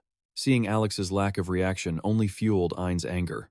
What was the point of a strong player who refused to fight the nation's enemy? Ein turned to Chio, asking for a status on their ambush unit. That, at least, was still according to plan. The unit was moving exactly on schedule. Ein's goal was a pincer movement to crush the Fiber army as they retreated. He demanded Alex's cooperation. After all, Fiber now had someone who could neutralize his golden dragon. This was the only reason Alex would cooperate with the Minute army. Equin and Chio were sure of their success. They believed Liha had not yet returned to the battlefield. Meanwhile, at the Fiber camp, Liha reported everything to Ganvil. The Navy had left the coastline and was marching toward the plains. After hearing the report, Ganvil was extremely pleased. Liha hadn't just completed his mission, he'd achieved a perfect outcome. Ganvil believed their army should pull back. The enemy was likely planning an encirclement. However, the tables had turned. With reinforcements coming, Fiber could now proactively crush Minute's flanking force. After his report, Liha left the command tent, only to hear Due Yuan rushing over and pleading with him. "Join my guild," Due Yuan begged. Kong quickly shut him down. "He's part of the Runcho Special Forces. Stop trying to poach him." As the two bickered, Due Yuan's expression hardened, his murderous gaze fixed solely on Liha. JW held Liha responsible for losing the chance to crush Alex. He was seething with rage. Alex was within his grasp, a once-in-a-lifetime opportunity. But that chance slipped right through his fingers. Liha had already heard from Kit that Fiber's elite forces had teamed up to stop Alex. The enemy's golden dragon had its mana sealed by the toad JW summoned. But at that exact moment, the ceasefire was announced. Alex used the opportunity to escape. Liha understood JW's fury. The Soul Link skill required a full 24 hours to cool down. JW had summoned the purple toad just hours ago, with over 20 hours left on the timer. He gambled that Alex didn't know the skill's weakness. But Alex's colossal lizard was incredibly smart. It might have already figured it out. Honestly, JW just wanted to tear Liha in half. But he was a trump card in this war and couldn't be eliminated yet. Liha quickly changed the subject, saying Kit had something to report on Alex. Right on cue, Kit arrived to save him. Kit believed Alex could have easily destroyed them all, but he chose not to. He'd said something about them all benefiting humanity. Kit suspected Alex wanted to forge some kind of alliance. The Golden Dragon must have revealed something to Alex. After all, that creature was deeply tied to this world's legends. The Golden Dragon, the wisest of its kind, was known as a champion of justice. Liha couldn't understand why it would spare Fiber's elite, but for now, it was good news. Still, Liha felt a deep sense of unease. JW was certain that Alex wouldn't stop there. Alex might not know that Liha had reached the main battlefield, but JW's power alone was a life-threatening presence that Alex surely felt. Liha had another concern. Minute's mysterious strategies. The enemy would no doubt learn of their naval division's movements. Liha was certain they would strike before Fiber's forces could regroup. He was positive Minute would launch an attack this very night. He immediately ordered everyone to be woken. The Fiber army needed to prepare for a nighttime battle. That night, Fiber's army was ordered to retreat immediately, leaving many soldiers completely confused by the sudden command. But for most players, all that mattered was survival and contribution points. Meanwhile, Pegu's Yellow Dragon Guild, Jan, and Runcho's elite forces, led by Liha, chose positions far from the main army and went into hiding. Liha was certain their special guest would be arriving soon. After all, Minute had once sent an assassin squad after Commander Ganvil. If the enemy played that dirty, a night attack was guaranteed. Seeing Kit sweating nervously, Liha knew his brother was terrified. Kit said he didn't quite know how to describe the feeling. The fear he felt was terrifyingly familiar. The moment he saw Alex attack, his mind screamed that death was inevitable. He couldn't even consciously think of fighting back. But having faced it once, Kit believed he would be much stronger this time. He was confident he could even withstand 3 of the dragon's breath attacks. BMI laughed at his pain, saying the dragon could fire 15 shots in a row. Did Kit think he had 5 lives to spare? Hearing them discuss Alex with such dread truly worried Liha, but their spirits quickly lifted. This time, they had Liha leading them. They believed he was Fiber's greatest trump card. The Runcho Special Forces now had a single mission: protect Liha. If things got too desperate, BMI could carry him to safety. All this talk only made Alex seem more formidable in his eyes. This meant Liha had to heighten his own battle awareness. Meanwhile, in Minute's military camp, Ian gave the order to assemble the troops and pursue the fiber army into the night. The Golden Dragon and Alex also joined the attack. Neither of them cared why Minute was so obsessed with winning. For the Golden Dragon, the goal was to end this meaningless war quickly. Its real enemy was JW. Alex, however, was hesitant. JW was the strongest player next to himself. Was it really necessary to eliminate him? But JW possessed a power that could threaten the Golden Dragon, and the dragon would not tolerate such a threat. It didn't know how JW linked with the purple toad, but its mere existence was a danger. Alex understood the dragon's logic and agreed to eliminate JW. As they flew over, they saw Fiber's army retreating through the darkness. The Golden Dragon tried to pinpoint JW's location, but he was likely hidden, making him hard to find. It decided on a much simpler approach. The Golden Dragon began to gather immense energy for an attack. First, it let out a deafening roar, stunning the army below. Then it unleashed a torrent of fire, incinerating the soldiers leading the column. From the sky, Wazan frantically called for Liha. She was worried sick, unable to spot him anywhere. Liha had seen the attack too, shocked by the dragon's horrifying destructive power. His current hiding place wasn't good enough for a clean shot. Liha knew he had to move to a higher vantage point. Liha gave the commands, initiating the dragon hunt. His team moved swiftly to a hilltop, about 1.8 kilometers from the dragon. The position was clear, with no obstructions. Even at night, the target glowed so brightly that night vision wasn't necessary. Liha quickly deployed the bipod of his javelin rifle and settled into a sniper's stance. He knew a dragon's flight was unpredictable. To succeed with a single shot, he had to carefully observe its every move. Beside him, Kit watched nervously as his brother prepared to snipe the colossal beast. Liha suddenly asked Kit if he could gauge the distance to the dragon. Kit estimated it was about 2 kilometers away. That proved the kid had a natural talent for sniping. After all, Kit himself was a formidable marksman. He was a crack shot too. Liha corrected them. Night vision warped the distance. The actual range was 1.8 kilometers, tops. Liha asked just to tease Kit. You could say it was one of his favorite pastimes. Liha rallied the troops again. They might all die, but they had to hold on. His inspirational ability was incredible, boosting everyone's fighting spirit. Liha recalled hunting a king crab before. Now he faced a slightly more distant challenge. But then again, this target couldn't be compared to a crab. This was an ancient golden dragon. This was different from sniping during the naval battle. The range was closer, but the target's movements were harder to predict. Liha's goal wasn't to take down Alex. It was simply to draw the attention of Alex and the golden dragon this way. Liha used his meditation skill to maximize his concentration, then began to count down. When his body reached its peak state, Liha pulled the trigger. The bullet tore through the air, piercing the dragon's chest and making it roar in pain. The golden dragon thought Luger was here. The impact felt like a mortar round. Alex was also extremely worried. If Luger was present, it would be a huge disadvantage. Most importantly, that bullet had pierced Dragonhide and dealt significant damage. The golden dragon was furious. First Yuan, now Luger threatened its life. It could not forgive this. On the hill, the Runcho forces were still in shock. They weren't sure if Liha had hit it. They just heard the dragon's piercing scream. Liha hadn't expected this either. He only meant to get its attention. Who knew the thick-skinned beast would actually be wounded? Liha felt a flash of panic. He wasn't sure what to do after succeeding on his first shot. Seeing the dragon charge, a player quickly contacted Pegu and Yuan, but those two were still 3 minutes away. With no time to defend, Liha ordered everyone to retreat immediately. Liha was sure the dragon was after him. It was better to split off from the group. After all, Liha had a stealth skill. Kit thought that was just ridiculous. The dragon could find him even if he shrank to the size of a hair. Liha gave them no time to hesitate. Just fall back for now. They'd counterattack after regrouping with Pegu and Yon. As everyone fled, Liha activated his invisibility skill. The dragon reached the hilltop, raging that it couldn't feel any mana fluctuations. But when it whipped up a gust of wind, it noticed one spot that remained untouched.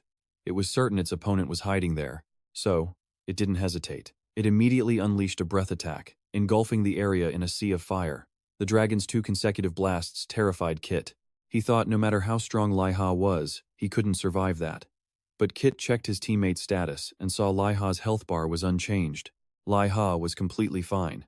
Kit guessed he was hiding, but could anyone truly escape a golden dragon's rampage? Kit could only conclude that Liha was a master at exploiting his skills. He must have found some kind of loophole. Amid the charred wasteland, Liha remained motionless. He knew the dragon had used a mana scan to pinpoint his location the moment it arrived. Luckily, his enemy hadn't found him. According to the plan, Liha had to hold out for 3 more minutes until help arrived. Liha just hoped everyone would hurry up. He wasn't sure how much longer he could last.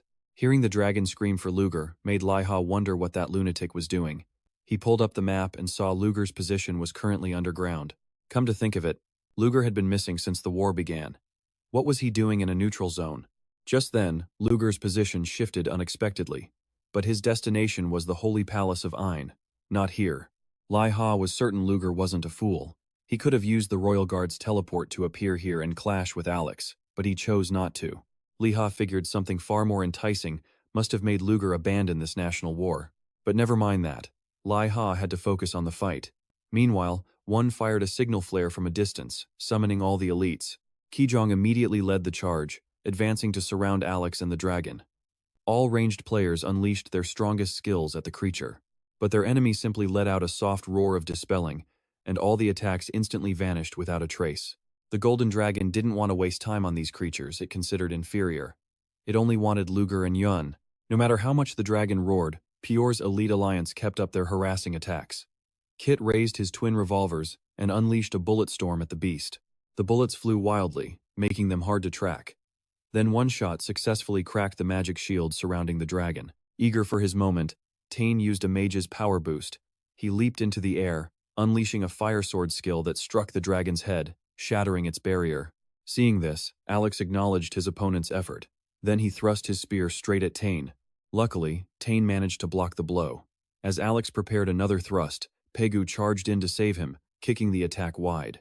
The Golden Dragon focused solely on Kit the entire time, demanding he reveal Luger's location. The beast even used control magic to ensure Kit was captured. Pressured, Kit admitted Luger was all the way in Ain.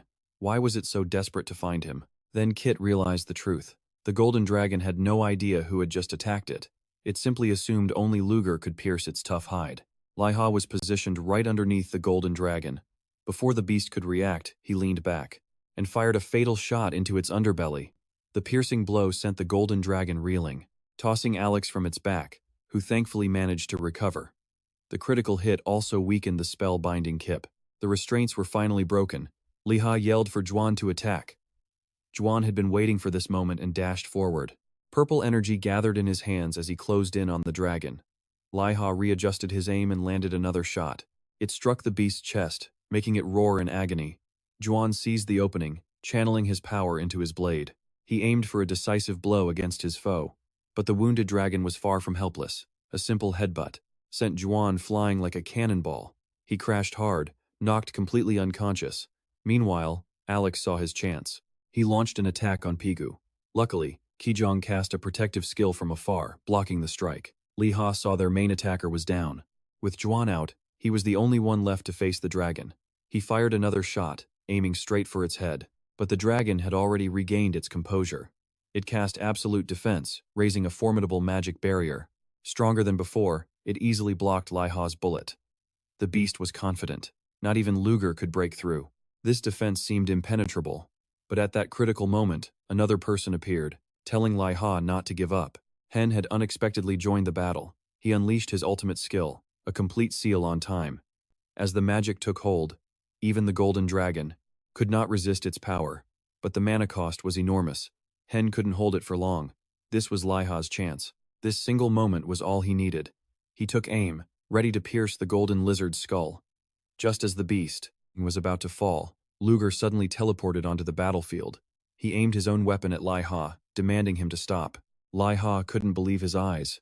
Luger was from Fiber. Why was he aiming at an ally? Kip tried to intervene. He argued that this was no time for infighting. Luger told Kip to be quiet and then made a grand announcement. He was an emissary from the Pope of the Holy Kingdom Ain. By papal decree, Fiber and Minute were to cease all hostilities immediately. Their supreme commanders had to hear his message. Anyone who continued to fight would be excommunicated. The threat of excommunication froze everyone in place. Everyone except for Liha. He declared he wasn't religious and wouldn't obey. The Pope? Liha's defiance enraged Luger. His teammates watched in disbelief as Liha continued to provoke him, but Liha was adamant that he followed no faith. The Pope was not his master, and he refused to listen. Luger was speechless. He wondered how someone this dense ever managed to pass the Royal Guard's exam. Ki quickly explained that according to the world's lore, every single person and player was a member of the church. To be excommunicated meant becoming a target for everyone, everywhere. Liha knew the rules. He just hated this outcome. In his view, the Pope's authority only applied to humans, which didn't include the golden dragon Alex was riding. Liha was right. The dragon wasn't human. It didn't follow their laws, so it had to be eliminated here and now. Liha demanded Luger do something more practical to end the war. Seeing Luger pondering the letter, the dragon grew curious. It wondered about the letter's contents. Luger couldn't say. The letter could only be revealed to the commanders of each side. To help the dragon understand, Luger mentioned a single name, Abis. Hearing it, the golden dragon's entire demeanor changed. It grew serious, asking if Luger truly knew what he was saying. Luger replied that he had experienced it firsthand. The dragon paused, then declared in the name of justice, it would cease its attack on humans, even those who had harmed it. It even warned Duan to stop lurking for a sneak attack. After hearing the dragon's solemn declaration, Liha finally lowered his weapon. Meanwhile, in the minute command tent, Chi watched it all through a crystal orb. She grew worried seeing Luger as the church's emissary. Her entire plan was now in ruins. Een wondered aloud about the contents of the letter. Chi, too distracted to talk, stepped outside for some air. Once alone, she let out a sharp whistle. It was a summons for Sasuke. He was to contact Peter and stop Luger from delivering the letter. It was already too late to stop Fiber, so Chi's priority was to stop the letter from reaching Minute. The second order, eliminate the messenger. A kill order for Luger. Sasuke feared he couldn't do it. Luger was deep inside the Fiber camp. Chi thought he was afraid of their special unit. She said she'd have Alex look the other way, but Sasuke didn't fear the special unit. He was afraid because Liha had returned into the Fiber camp. At the mere mention of Liha's name, Chi trembled with rage. One person had single-handedly ruined her entire plan. She knew she had to watch Liha more closely, but for now, her hands were tied. The Pope's letter wouldn't go directly to the commanders. Instead, the Pope's emissary would handle the delivery. In other words, it would still take some time for both sides to learn its contents. A ceasefire, for now. The bloodshed has finally paused. Just then, a messenger arrived with an urgent command. All troops were to fall back 2 kilometers, except for the elite forces who faced the Golden Dragon. They held their ground. They remained to protect their commander-in-chief, who was now heading to the front. When asked what was next, Liha declared the war was over. Soon, Ganville and Equine met on the Central Plains. Unable to fight on the battlefield, the two commanders began a war of words. Equine sneered that if Ganville hadn't retreated, he would be in chains at the capital. Ganville shot back, mocking that Equine must have lost weight stressing over him. Their verbal sparring made both armies sweat. Then, the two commanders and Luger sat down at the negotiation table. Equine questioned if Luger was truly the church's envoy. In response, Luger simply placed a winged key on the table. It was the Pope's sigil. Liha stared at the strange key from behind, feeling sick. He could never understand that guy's twisted mind. Equine had heard rumors that Luger was from Fiber. How could such a man become an envoy of the church? Luger simply ignored Equine's suspicions. He only needed to affirm that he answered to the commander now. Ganville used the chance to taunt Equine for being as cynical as ever. Ignoring him, Ganville then asked Luger about the Pope's condition. Luger explained that the Pope was gravely concerned. An urgent matter had arisen, which Luger himself had discovered. This made Ganville curious, as the letter only mentioned a truce. Moreover, the Pope himself had offered to sign the armistice agreement between the two nations. This news left all the players, including Liha, utterly bewildered. Could a treaty signed by the Pope really force two nations to cease fire? Liha began to wonder if there was a hidden reason for this war. Ganville had the same doubt.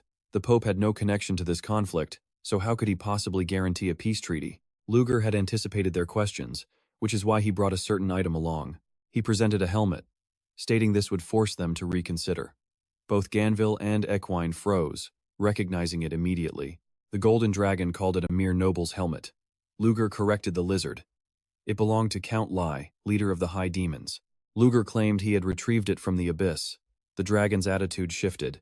It demanded to know what he saw. Could it be Bluebeard? Luger confirmed it. Equine loudly denied the truth. Bluebeard had died 30 years ago. Ganville agreed, as he had led his own division against Bluebeard in that final battle. To Luger, their reactions were like watching a pair of clowns. He stated once more that he had journeyed to the bottom of the abyss. There, he met Count Lai, who was in self-imposed confinement. The Count hadn't died. He was merely hiding underground, recovering. This meant a third great human-demon war could erupt.